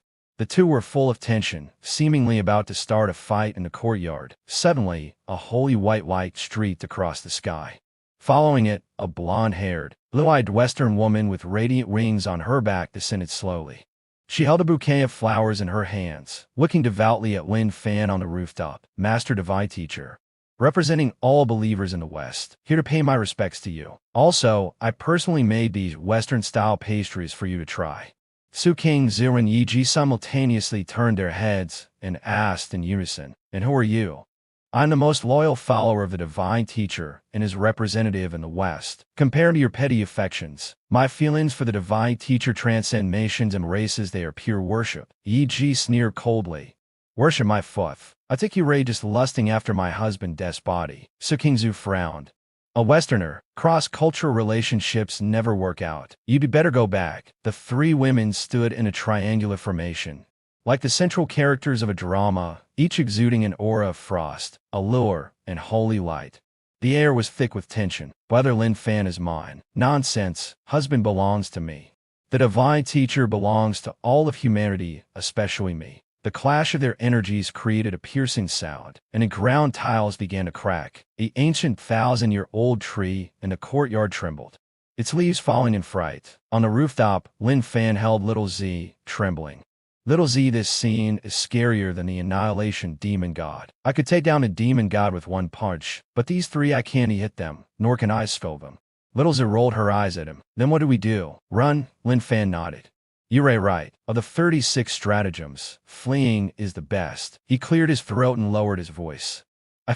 Everyone, please calm down. The three women stopped and looked up in unison, their eyes filled with anticipation. Lin Fan, husband to Vi teacher, who will you choose? Lin Fan pointed solemnly to the sky. Look, UFO. The three instinctively turned their heads. The sky was clear, with not a cloud in sight. When they turned back, Lin Fan was no longer on the rooftop. All that remained was a piece of paper fluttering down. With hastily scrawled words, the world is so big. I want to see it. Don't think about me. I've gone into seclusion actually. I am running for my life. P.S. Dante waste the braised pork, nourishing scent, and pastries on the table. Lin Fan, husband, divine teacher. The three screams shook the heavens, causing the protective mountain array of the heavenly Tao Sect to tremble 3 times. In outer space, thousands of miles away, Lin Fan rode on little Z, leaving Earth at superluminum speed. He wiped the cold sweat from his forehead, his heart racing. Too dangerous. Added too much romantic luck. I isn't a good thing either. If I had been a second slower, I might have been torn to pieces. Little Z let out a gleeful chirp. Lin Fan turned back to look at the blue planet, sighing. I can't go back to Earth for a while. Since I am here, I might as well explore the universe. I heard Mars has some specialties. Let us check it out. He adjusted his direction and headed into the boundless cosmos. Though he was fleeing, a relaxed smile played on his lips. After all, no matter where he went, he would always be the man who controlled his own destiny, doing whatever he pleased. The strongest overlord in the universe, Showdown, in Linjiang City, at the top floor of the Xiao Group headquarters. A once wealthy Xiao family of Linjiang had now risen beyond the city, ranking among the top and global financial conglomerates. In the spacious and luxurious chairman's office, a young man in a tailored suit, his hair meticulously groomed, held a glass of red wine as he stood before the floor-to-ceiling window, overlooking the entire city. He was Showdown. Yes, the same yellow-haired villain from Chapter 1 who wet his pants after provoking Lin Fan. There was a calm confidence between his brows, as if he could borrow the power of others to make himself stronger. President Xiao, the secretary, rubbed his hands and rushed in anxiously, his face tense. The situation is dire. Even though spiritual energy had revived, the commercial battles remained brutally fierce. A newly risen family from the neighboring province, Dragon Day, is relying on the support of 10 nascent soul-stage ancestors to forcibly buy our spiritual mine in the northern district. They're threatening that if we don't agree, they'll directly destroy Xiao Corporation Tower. Xiao gently swirled his wine glass, a disdainful smirk curling at the corner of his mouth. Nascent soul stage? That powerful? Indeed, very powerful, President Xiao. The secretary stomped his feet anxiously. The strongest in our family is only at the golden core stage, completely no match for them. Don't panic. Xiao turned and walked to his desk. At the center of his desk, there was no lucky cat or any other fortune-attracting ornament, but rather a photo frame. The background was a sports field of First High School, and in the photo, a young man in sportswear was smashing a test stone tablet into powder with great force. Xiao solemnly bowed 3 times to the photo and lit 3 sticks of incense. Then he took out a brocade box from the drawer. Let's go. Take me to meet this so-called Dragon Gate. Xiao adjusted his tie, and his aura instantly became overwhelming, as if he had suddenly transformed into a supreme ruler. Let them know who truly holds the weight in their words on this earth. At the entrance of Xiao Corporation Tower, the 2 nascent soul stage ancestors of Dragon Gate stood with their disciples, aggressively blocking the doorway. Xiao, get out here.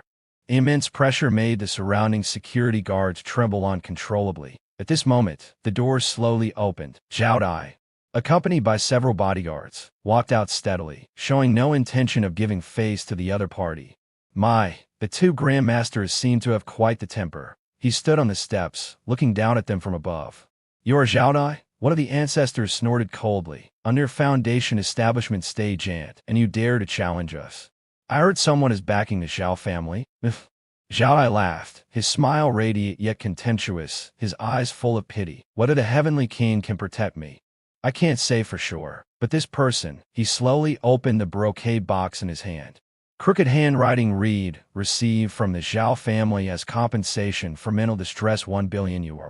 Lin Fan. Although it was just an ordinary piece of paper, the moment it was revealed, the two previously arrogant nascent soul ancestors immediately wept, as if they had been strangled, their eyes bulging out of their sockets. Lin Fan? The one who single-handedly destroyed nations and defeated the cosmic demon god.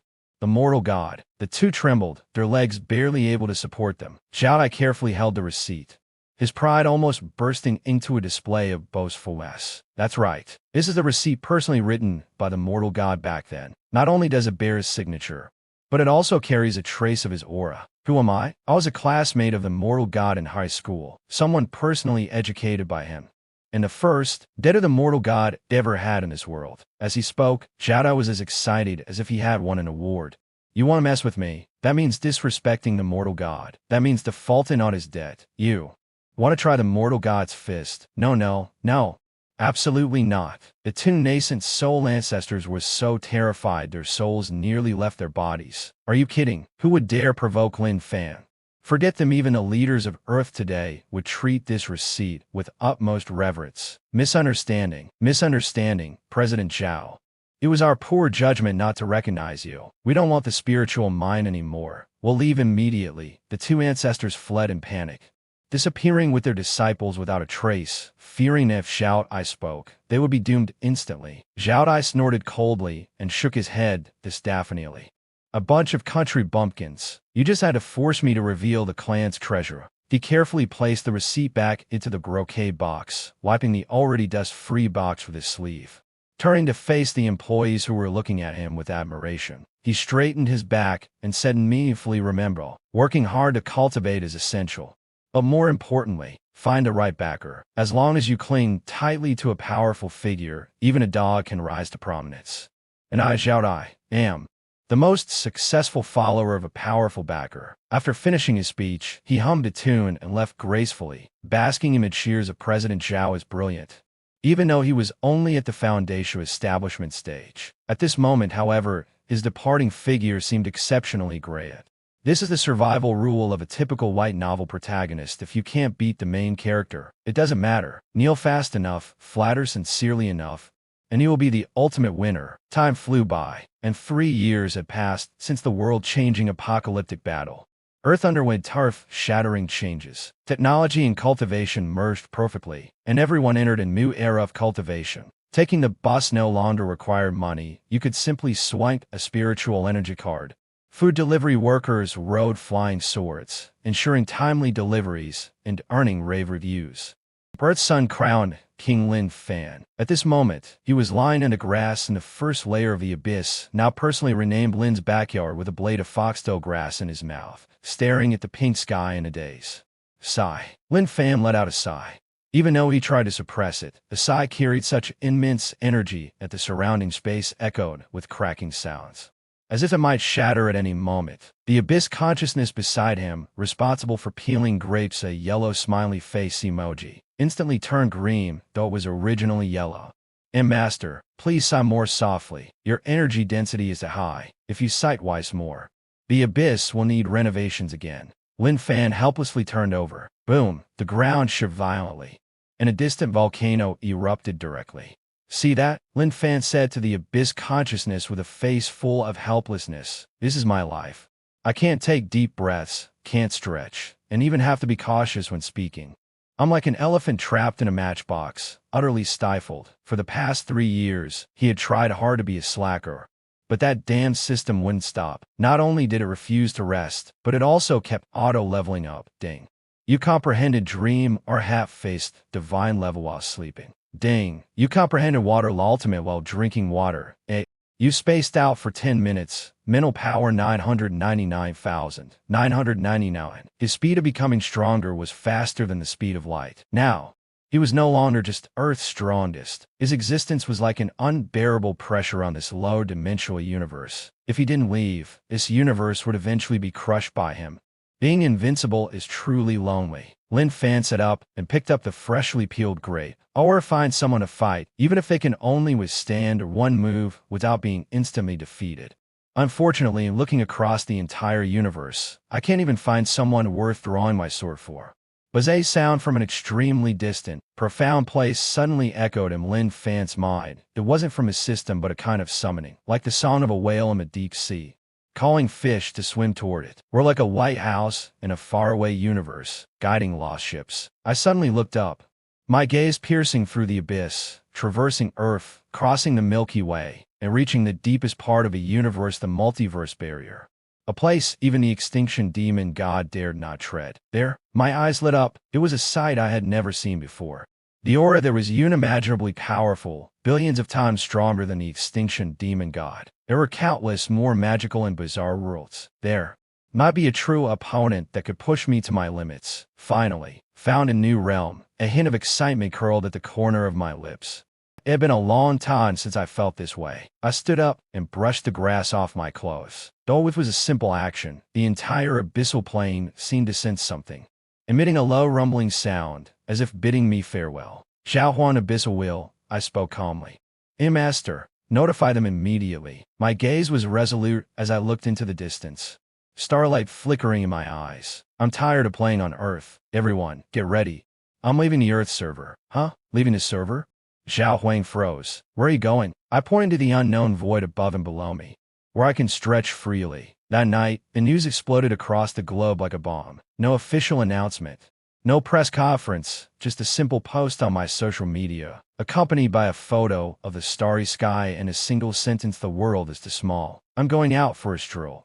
Don't miss me. Just 12 words. Yet they shocked the entire world. Everyone understood that this day would come eventually. True powerhouses are destined to soar to greater heights. Shallow waters cannot contain a dragon. Linjiang City, Lin family. My mother looked at my post and couldn't help but shed tears, though a smile lingered on her lips. This child has been restless since he was young. Now he's gone wild all the way to the heavens. My father held my mother's shoulder, gazing at the starry sky outside the window, his spirit brimming with pride. I cry. Our son is off to conquer the stars and seas. This is a big thing. I can brag that my son is the boss at the edge of the universe. Heavenly Tao Sect. Listening Cloud Pavilion, Su Kingzu, E.G., and Alice. 3 women who rarely got along, sat on the rooftop together, looking at the starry sky I was about to venture into. He's gone, Su Kingzu said, softly. Yes, gone. E.G. wiped the corner of her eye. Not even a goodbye kiss. So heartless. This is what makes him a divine master. Alice gripped her cross tightly. He belongs to the universe. We can't selfishly keep him here. The 3 exchanged glances and spoke in unison. Train. If we can't keep up with his pace, then we'll work hard, at least to see his back. That night, the whole world was sleepless. Everyone gazed at the starry sky, waiting for that pivotal moment to arrive. At the edge of the universe, the chaos barrier. This was the end of our universe, the terminus of all matter and laws. Before me was an infinitely extending wall, composed of countless twisted rays of light and chaotic currents. This was a crystal sphere. Beyond the wall lay the legendary multiverse, a mysterious domain, even the will of the heavenly Tao dared not easily approach. We're here. I hovered before the massive crystal wall, riding on Xiaozi. The spatial storms here were enough to shred a 5th-tier powerhouse. But the wind brushing against me didn't even ruffle my hair. Roar, a boss, this place feels so dangerous. Xiaozi shrank its neck. Though it was already a demi-divine beast, it instinctively felt fear in the face of cross-universe rules. Dangerous? I chuckled, reaching out to touch the seemingly indestructible crystal wall. It's precisely danger that excites me. If it were dangerous, how boring would it be? Bullying weaklings on Earth. Every day, I almost forgot what it feels like to have my whole race. With my palm pressed against the crystal wall, I closed my eyes, sensing a power and aura emanating from the other side of the wall. A strong aura suddenly surged, a completely different fluctuation of laws, violent and vast, yet filled with temptation. Ding! High-dimensional plane signal detected. System begins updating map data. Loading multiverse module. New profession system detected. Starcard Master. Dragon Tamer. Michi Ascension. Eldritch Dominator. Update progress 1%. The long-lost system update notification echoed in his mind, and the smile on Lin Fan's lips grew wider. Starcard Master. Dragon Tamer. Sounds way more exciting than cultivating immortality. He opened his eyes, a hunter's gleam of excitement flashing within them, as if he found his prey. Xiaozi, are you ready? We're going to stock up. Xiaozi, infected by Lin Fan's emotions, summoned courage. Straightened its chest, and let out a thunderous roar. Ready. We're going to crush them. Good. Lin Fan stepped back, took a deep breath, and then slowly raised his right hand, making a chopping gesture. This universe is too crowded. Make way for me. Boundary break slash. Screech. A purple gold light blade slashed out from his hand, so dazzling it defied description. This strike condensed all the authority of his position as the lower the plane and poured in his yearning for freedom. The chaotic crystal wall that had troubled this universe for billions of years was slashed as if it were thin paper. Instantly, a massive rift spanning tens of thousands of light years tore open, boom on the other side of the rift.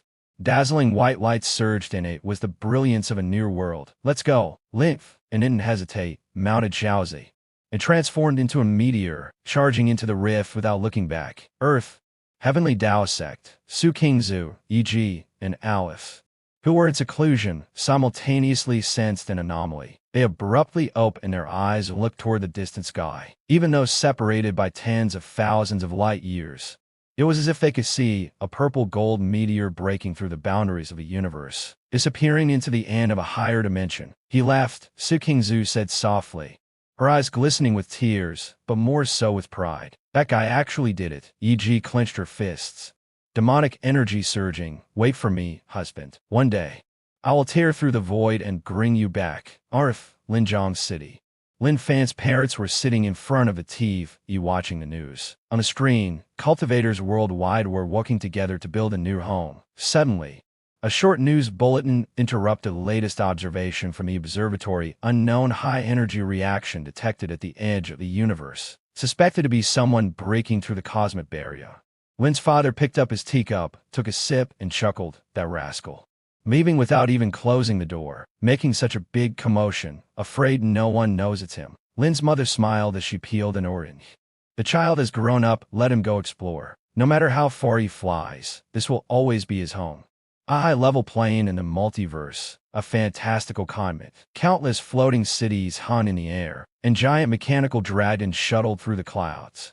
Star card masters in luxurious robes passionately summoned star spirits in the dueling arenas. Boom, the sky suddenly shattered, and a giant beast engulfed in purple flames descended from above, carrying a young man in a blue and white tracksuit. The immense pressure instantly caused the mechanical dragons to lose control and plummet. The scene fell silent. All the star card masters stared blankly at the unexpected intruder. Oh, who is that? Is it an extraterrestrial monster? A top-tier star card master glared angrily, pointing at Lin Fan. Who are you to interrupt a sacred duel? Behold my strongest star card, apocalyptic demon dragon. He flung out a shimmering golden card, summoning a massive black dragon that roared furiously at Lin Fan. Then at the elderly confident star card master, he scratched his head and revealed a calm smile. With that signature, harmless smile, he asked, Star cards, sounds pretty interesting. My eyes narrowed slightly, a stream of data flashing through them. Ding, new skill system detected, copy successful.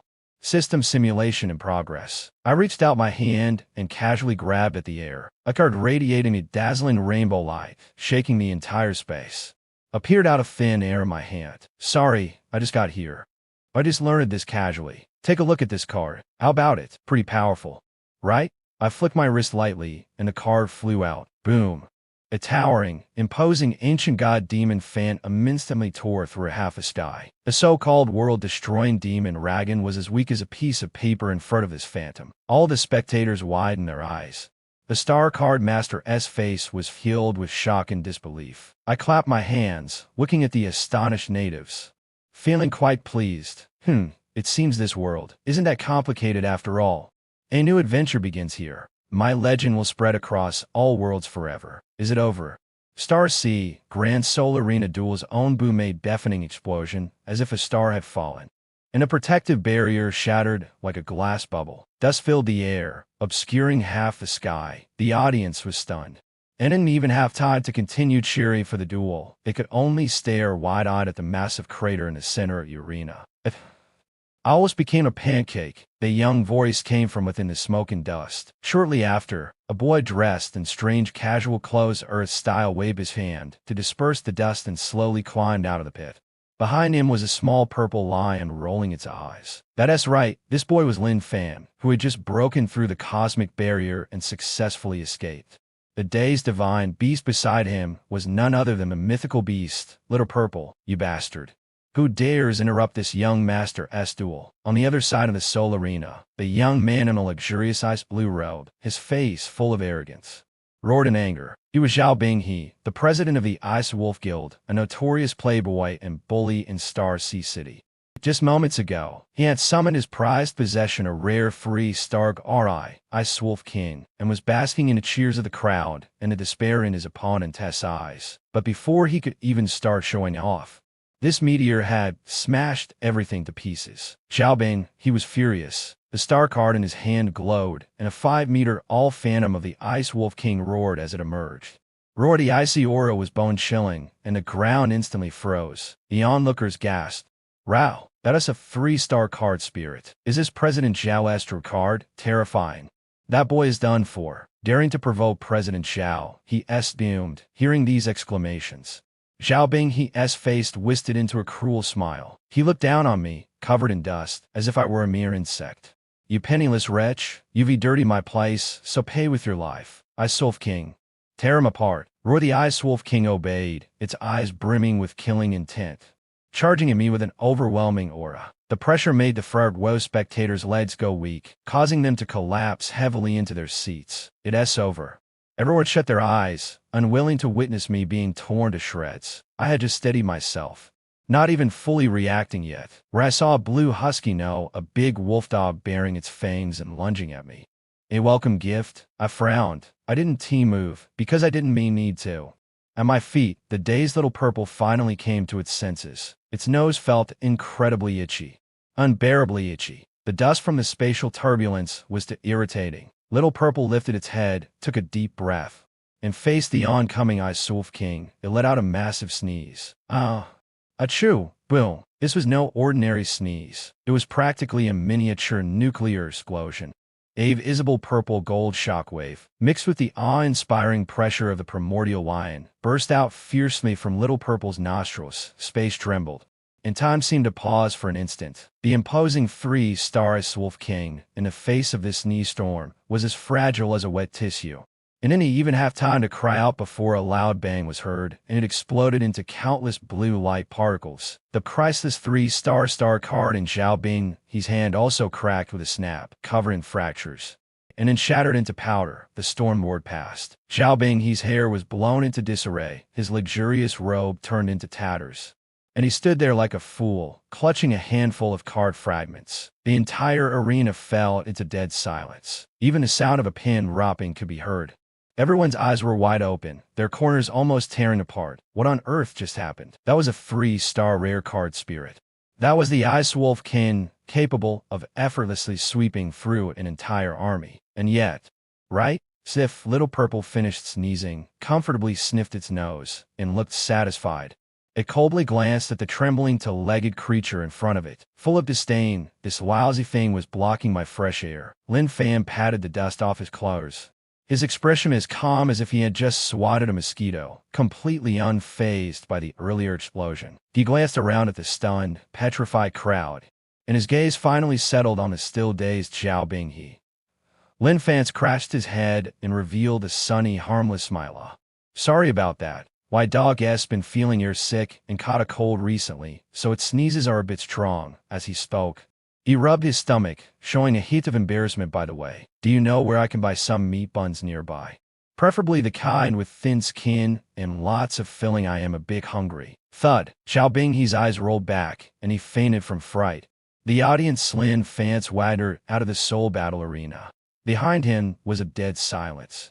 Tens of thousands of spectators staring in shock, and Zhao Binghe, who had already been carried away unconscious. The crowd automatically parted to form a wide path, as if paving the way for a deity. Everyone stared at the young man in front of them and the little lion at his feet, licking its paws with a look reserved for monsters. Such weak hearts. Lin Fan muttered, curling his lips and rubbing his empty stomach. Traveling through time and space had drained quite a bit of energy, and now he was hungry enough to eat a whole cow. Little Purple, can you smell it? Lin Fan took a deep breath, his eyes lighting up. The son of meat buns at S over there. One S bun shop. This bun shop had a touch of cyberpunk style. Boss, Lin Fan plopped down on an outdoor bench, waved his hand grandly, and said with gusto, "And me 100 meat buns, the kind with thin skin, lots of filling, and juicy. And also, bring my dog a big bowl of meat bones. Don't worry about me not having money, I've got plenty of cash." The chubby middle-aged owner, during such a big order, immediately broke into a wide grin. "All right, esteemed guest. Please wait a moment. I'll prepare it right away." Before long, 100 fragrant meat buns were stacked into a small mountain. In front of Little Purple was also a large bowl of meat bones. "Woof, time to eat." Little Purple dove, and without any regard for its image, devouring the food. Lin Fan was even more ravenous, wolfing down bun after bun, his mouth glistening with grease. Carbs are the true source of happiness. 10 minutes later, only a pile of empty plates stacked into a mountain remained on the table. Lin Fan let out a satisfied burp, picked his teeth, and pretended to act like a tycoon boss. "Time to settle the bill." "All right." The chubby owner rubbed his hands, then ran over with a smile, his eyes squinting in his slits. "Esteemed guest, that'll be 300 star coins. Are you paying by card or cash?" 300? That's cheap." Lin Fan's lips curled into a slight smile as he casually reached into his chest, actually retrieving something from his storage space. "Keep the change, consider it a tip." Smack! A fist-sized, gleaming gold brick was slammed heavily onto the table. The gold brick sparkled so brightly, and it almost blinded the passersby. Lin Fan was full of confidence. This gold brick would be worth at least hundreds of thousands on Earth, more than enough to buy a whole bread shop. However, the scene he had imagined where the shopkeeper would kneel in gratitude did not happen. The chubby shopkeeper's smile froze instantly. He picked up the gold brick, bit into it, and man, PTUI, the shopkeeper spat it out forcefully, slammed the gold brick onto the ground, and his face turned darker than the bottom of a pot. "What kind of country bumpkin are you, bringing useless scrap metal to insult me?" Lin Fan was dumbfounded. Wasn't this pure gold? How could it be scrap metal? "Us. Take a closer look. This is gold, pure gold," Lin Fan hurriedly explained.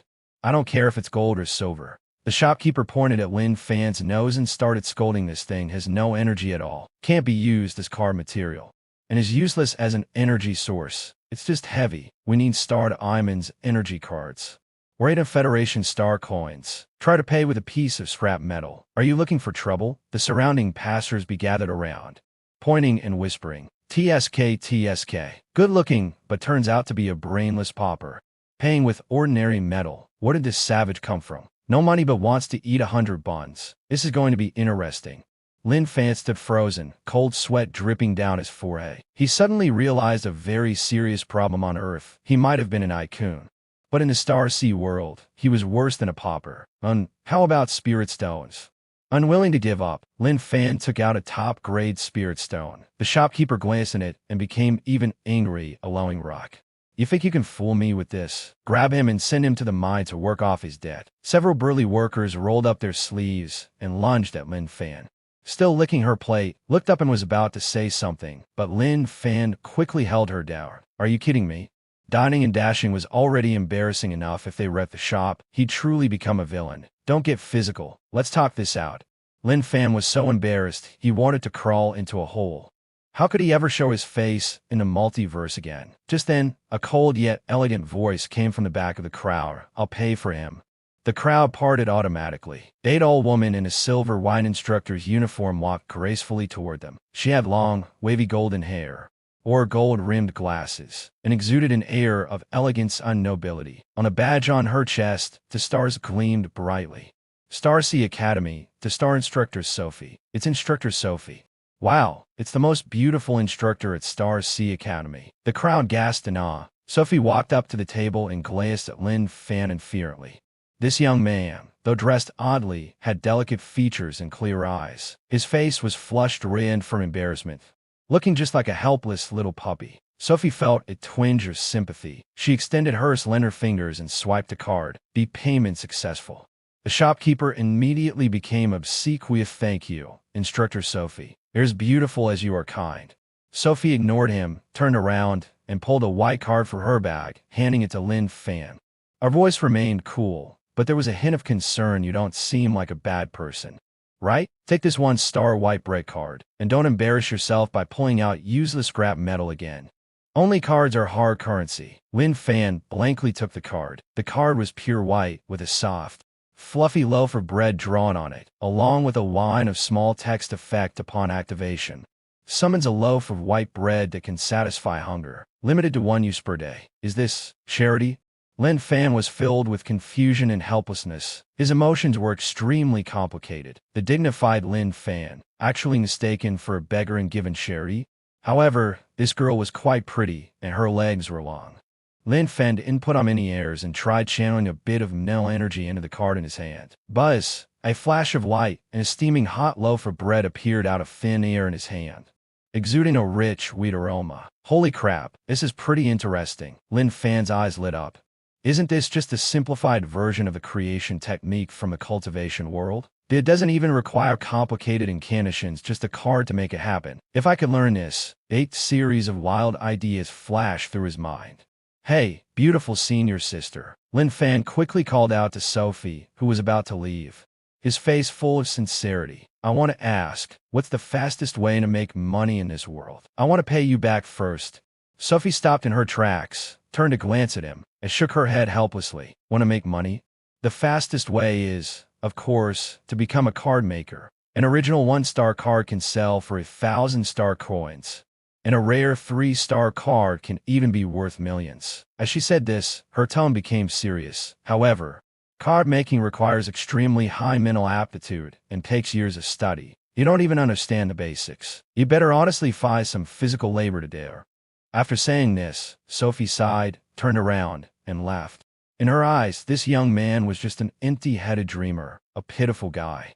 Watching Sophie's figure fade into the distance, Lin Fan took a big bite of the bread, a proud smile appearing at the corner of his mouth. Moving cargo?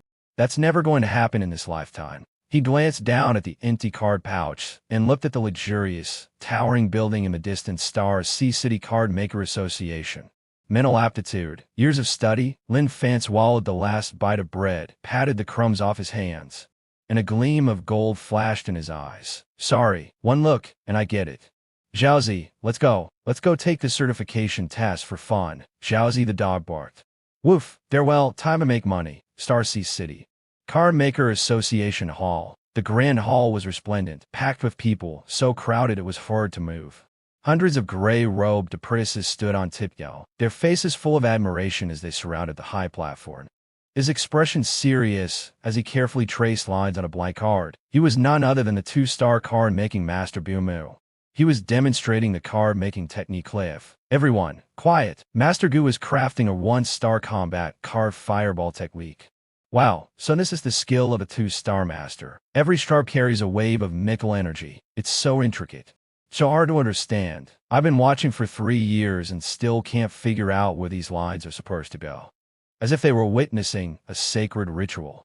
10 minutes passed, 20 minutes, half an hour passed. Finally, the last stroke was completed. Buzz, the card emitted a faint red glow. Master Gu let out a long sigh of relief, wiped the sweat from his brow, and proudly held up the card. Fortunately, I didn't let everyone down. 1-star fireball card, successfully crafted. Top taken only 35 minutes. While thunderous applause erupted. So powerful, he can make a 1-star card in just 30 minutes. Truly worthy of being Master Gu. His efficiency is terrifying, our role model for learning. Praises surged like a tide. Master Gumyu stroked his beard, his face full of pride as he basked in the applause. However, just as the atmosphere reached its peak, an untimely yawn suddenly echoed from the back of the crowd. That's it. Drawing a lousy circle for half a day? You call him a master. The voice wasn't loud, but in the silent hall, it was particularly jarring. The entire room fell into an abrupt silence. Everyone gasped as if their throats had been seized. Turning their heads in unison, a young man in strange attire stood there. Leaning against a pillar, a board light picked at my ear, a small lion napping at my feet. I am Lin Fan, here to make money. The moment Master Gumyu waved his hand to draw a rune, a clear notification sounded in my mind. Ding. Low-level cards making technique detected. Infinite replication activated. Replication successful. Push to the limit. Congratulations to the host for acquiring divine-level void card drawing technique. A flood of knowledge about lines, nodes, and mental structure poured into my mind. Looking at Master Gumyu's work, it seemed to me like a child's scribble in kindergarten, one of those shaky, messy drawings full of flaws and as slow as a crawling turtle. Suddenly, a sharp-faced apprentice rushed out, pointing at me and shouting angrily, "Where do you get the nerve? Kid, how dare you insult Master Gumyu's masterpiece?" He muttered, "Do you even know what card making is? It's a precise construction of mental power. A slight mistake could cause an explosion." Master Gumyu's face darkened as he glared at me coldly. "Watch your words. I've been studying card making for 30 years to achieve this speed. You say I'm slow? Can you do better?" I shrugged and stood up straight. "Not only can I do better," I said, "I could do it faster with my eyes closed and using my foot." The entire venue erupted. "Arrogant, madman, he's absolutely insane. With your eyes closed and using your foot. Do you think you're a god?" The sharp-faced apprentice burst into laughter. "Anyone can brag. If you're so capable, want to try it? If you can actually pull it off, I'll eat this table on the spot." I smiled and walked straight onto the stage. "Where's the pen?" I asked, holding out my hand. Master Gumyus snorted coldly and put away his precious crystal pen. "My pen is made of deep-sea crystal, priceless beyond measure. How could I let a brute like you ruin it? The blank cards from the Association are also scarce resources, not to be wasted on outsiders. You want to draw? Figure it out yourself." It was obvious he was deliberately making things difficult for me. No pen, no card, how was I supposed to make one? The apprentices around me all wore gloating expressions, waiting to see me make a fool of myself. I shook my head, so stingy. My gaze swept across the table and finally landed on a crumpled napkin Master Gum I used to wipe his sweat and a cup of leftover cold pee beside it. I casually grabbed the crumpled napkin, spread it out on the table, and dipped my finger into the tea. Making a card with a napkin and using his finger? He's insane. This is outright blasphemy against the art of card making. The crowd exclaimed in shock. Master Gumyu's beard trembled with rage. Absurd, utterly absurd. "Get him out of here. Get him out." But in the next moment, the entire hall fell silent. My gaze turned cold, and my aura instantly intensified, an invisible pressure enveloping the entire hall. I swiftly drew on the napkin. My movements were so fast that only after images of my finger remained in the air. Before anyone could react, the process was seamless and fluid. Without a hint of hesitation, it was over in 3 seconds. Done. I withdrew my hand and casually wiped it with a towel. The crumpled, tea-stained napkin on the table suddenly began to tremble violently. Boom! A dazzling golden light shot up from the surface of the napkin. Within the golden light, a fiery meteor seemed to roar and burn. A scorching heat wave swept through the hall, singeing everyone's hair. Ding! Creation successful. 3-star explosive fireball card, perfect quality special effect. Explosion range expanded tenfold. Comes with burning effect. As the golden light dissipated, a napkin was no longer just paper. It had transformed into a golden card, covered in flame patterns and radiating terrifying heat. The scene instantly fell silent, as if death had descended. Master Gumyu's eyes nearly popped out, his mouth agape wide enough to fit a fist. The apprentice who had just boasted about eating the table was now paralyzed on the ground, his pants soaked in a large patch. 3 seconds. Using a napkin, using tea water, using a finger to dip and draw, he had actually created a 3-star perfect card. Is this even something a human can do? Lin Fan picked up the still steaming napkin card and waved it in front of the stunned Master Gumyu. "Hey, old man, take a good look. This is called card making. That thing of yours is, at best, just a fanciful doodle." After speaking, he turned to the apprentice lying on the ground, flashing a mischievous smile. "Oh, by the way, brother, do you want your table steamed or braised? Should I help you borrow some soy sauce?" Star City Card Maker Association Hall. The scene was deathly quiet. The arrogant apprentice who had claimed he would eat the table was now slumped on the ground, his pale legs soaked, staring blankly at the still steaming napkin in Lin Fan's hand. And it was drawn using a napkin dipped in tea water. Such a miracle not only shattered his worldview, but also stunned everyone present. Heavens! Oh heavens! Master Gumyu's lips trembled uncontrollably, wanting to reach out and touch the card but not daring to. It was as if it were a divine artifact that had fallen from the heavens. A series of hurried, chaotic footsteps echoed from the second floor. Quick, who caused that terrifying flame wave just now? Is someone trying to blow up the association? An elderly man, dressed in a purple gold robe, with 5 golden star badges hanging on his chest, rushed down with a group of elders. It's the president, 5-star card-making grandmaster, Showdown, the crowd exclaimed and automatically made way. Showdown's face was ashen. He had been upstairs reading ancient texts when he suddenly felt the pure, rule-like flame Mora erupt downstairs. President, you came at the perfect time. Master Gumu's eyes were full of hope as he excitedly pointed to the napkin in Lin Fan's hand. This is a miracle. A true miracle. This young master here drew a 3-star perfect fireball card using a napkin. What? Showdown's eyes widened, nearly pulling out his beard in shock. Gumu, had he gone senile? A napkin. Are you treating card making like wiping your nose? However, when his gaze fell on a golden glowing napkin, Showdown abruptly stopped speaking, his heart trembling. He was someone who could recognize quality, those flawlessly smooth lines, the perfectly closed energy circuits, and the effortless mastery. Showdown took a sharp breath, instantly teleporting in front of Lin Fan, his hands trembling as he cradled the napkin, tears involuntarily streaming down. This is craftsmanship of the highest order, not a single bit of spiritual energy wasted. It's practically a work of art. Now, it's a divine creation. He suddenly looked up, his eyes burning as he stared at Lin Fan, more fervent than if he'd seen a peerless beauty. Young friend, no master, did you truly draw this?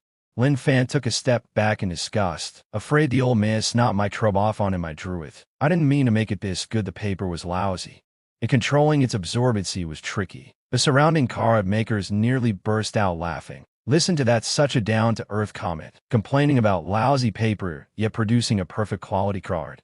If he were given better paper, wouldn't he ascend to the heavens? Master, you must join our association. Showdown directly grasped Lin Fan's hand, his tone extremely earnest. As long as you participate in a level certification, the position of vice president is yours. No, I can even vacate the president's position for you. The crowd erupted in shock. For a young man, President Su was willing to step down. Lin Fan quickly withdrew his hand, curling his lips as he said, "Forget about the president's position. I can't be bothered with such matters." However, he rubbed his chin, thinking about his current financial struggles and his plan to earn money at the auction house. I don't mind getting certified. I happen to want to make a new card for self-defense. A new card? Showdown's eyes immediately lit up like light bulbs. They're going to create an original card? Quick, clear the area. Prepare the highest grade blank diamond card. All elders, from a circle around us. Anyone who dares to make a sound, the boss will deal with them directly. Soon, an extremely luxurious card-making table was pushed in front of him. On a table lay a crystal-clear, priceless blank diamond card. I stood before the card-making table, holding a specially crafted purple gold pen. What should I draw? I muttered to myself, lost in thought. In this unfamiliar place, ordinary attack cards were too boring. I needed a card that could control the battlefield, protect me, and even drive my opponent to the brink of a mental breakdown. Suddenly, an image flashed in my mind from my time in the abyssal play. That mischievous, yellow round, ever-present abyssal will that kept calling me boss. That's yellow, chubby meme-faced troll face. On Earth, it symbolized extreme mockery in the abyss. It was a source of spine-chilling terror. This is it. A sly smile crept onto my lips. System, assist with simulation. I want to engrave the laws of abyssal mental corruption into it. Ding. Activating God tier card drawing technique. Infusing abyssal laws. The pen tip danced swiftly. Showdown and the elders held their breath, afraid to miss a single detail. But as the lines gradually took shape, their expressions began to turn strange. What kind of rune is this? A round face, curved eyebrows, and a mischievous squinting smile? This is way too unserious, isn't it? In less than 3 minutes, I stopped the pen. As this time, there was no dazzling golden light. Instead, a sinister purple-black glow enveloped the hall in an instant. The card floated in midair, and on it was a massive yellow, squirting smiley face grinning slyly, as if mocking the entire world. Ding! Original card successfully created. Card name Smile of the Abyss Troll Face Level Rule Type Mental Effect. Force Taught, Mental Corruption, Instant Mental Value Drop. This is truly the master's new creation. Showdown stared at the card, his head buzzing. Although he couldn't detect any powerful energy fluctuations, Just staring at that face for more than 3 seconds made him feel an uncontrollable urge to slap it. Hey, what does this card do? Showdown asked cautiously. I put away the pen, wearing a mysterious expression. This is called abyssal gaze. Don't believe me? Find a person with the strongest mental strength to test it. Master. I'll do it. A burly, scar-faced, bald man stepped forward. He was the association's chief guard. Iron Pillar, a 5-star battle card master known for his unyielding mental strength and iron will. Master, my mental strength is as solid as steel. Even a 6-star illusion card can't confuse me, Iron Pillar said, thumping his chest, full of disbelief. I shrugged. All right, then stare at this card for 1 minute, if you can hold out. I lose. Activate the card. I snap my fingers. Buzz. The card activated. In the middle of the hall, a massive, 10-meter-wide shadow of the yellow troll face appeared. Looming high above, it wore a mocking, disdainful expression, staring down at Iron Pillar. At the same time, an eerie laughter echoed through the crowd. And heech, playing tricks. Iron Pillar glared at the face, trying to counter it with his gaze. 1 second. 3 seconds. Iron Pillar's expression began to twist. That smiling face seemed to say, is that all you've got? Not good enough, little bro. Poof, at the 10th second, Taiju's previously tense face suddenly collapsed. The corners of his mouth uncontrollably lifted. His eyes became vacant and silly. Then, his body stiffened, and his hands automatically formed a peace sign. So funny. Suddenly, a mouthful of white foam spurted from Taiju's mouth. A bizarre smile appeared on his face, and he fell to the ground stiffly. His entire body convulsed uncontrollably, completely losing consciousness. The air suddenly froze, becoming even more oppressive, as if deathly silent. Showdown and several elders felt a chill shoot from the soles of their feet to the tops of their heads. This was a 5-star battle card master, Taiju, a man with a will as strong as steel.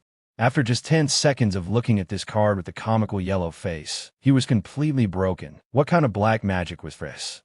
What level of card is this? Showdown's voice trembled as he pointed at the card, his voice cracking. Lin Fan calmly put the card away, and a terrifying comical face disappeared. He blew on the card's surface and smiled innocently. Actually, it's not that powerful. It's just the kind of effect that makes anyone who looks at it act silly. President Su, can this card be rated 5 stars? Showdown looked at Taiju, who was still giggling foolishly on the ground, swallowed hard, and nodded frantically. 5 stars. This is at least a strategic level weapon in mental attacks. It must be an unknown level. Everyone's gazes instantly changed. This was no ordinary card maker. This was clearly a devil in human skin. Star Sea City Royal Auction House, the largest hub of wealth in Star Sea City. The Royal Auction House was exceptionally lively today. Luxury cars lined the streets, and the cries of flying beasts echoed incessantly. Rumors of a mysterious final auction item had even drawn the attention of the city lord's mansion and major top guilds.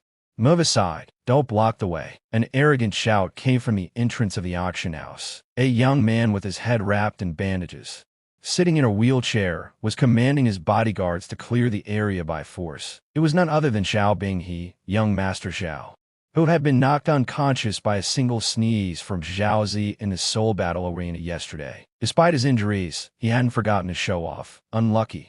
Ran into a freak yesterday. So today, I need to buy a high-level defense card to calm my nerves. Xiao Binghe cursed as he prepared to enter.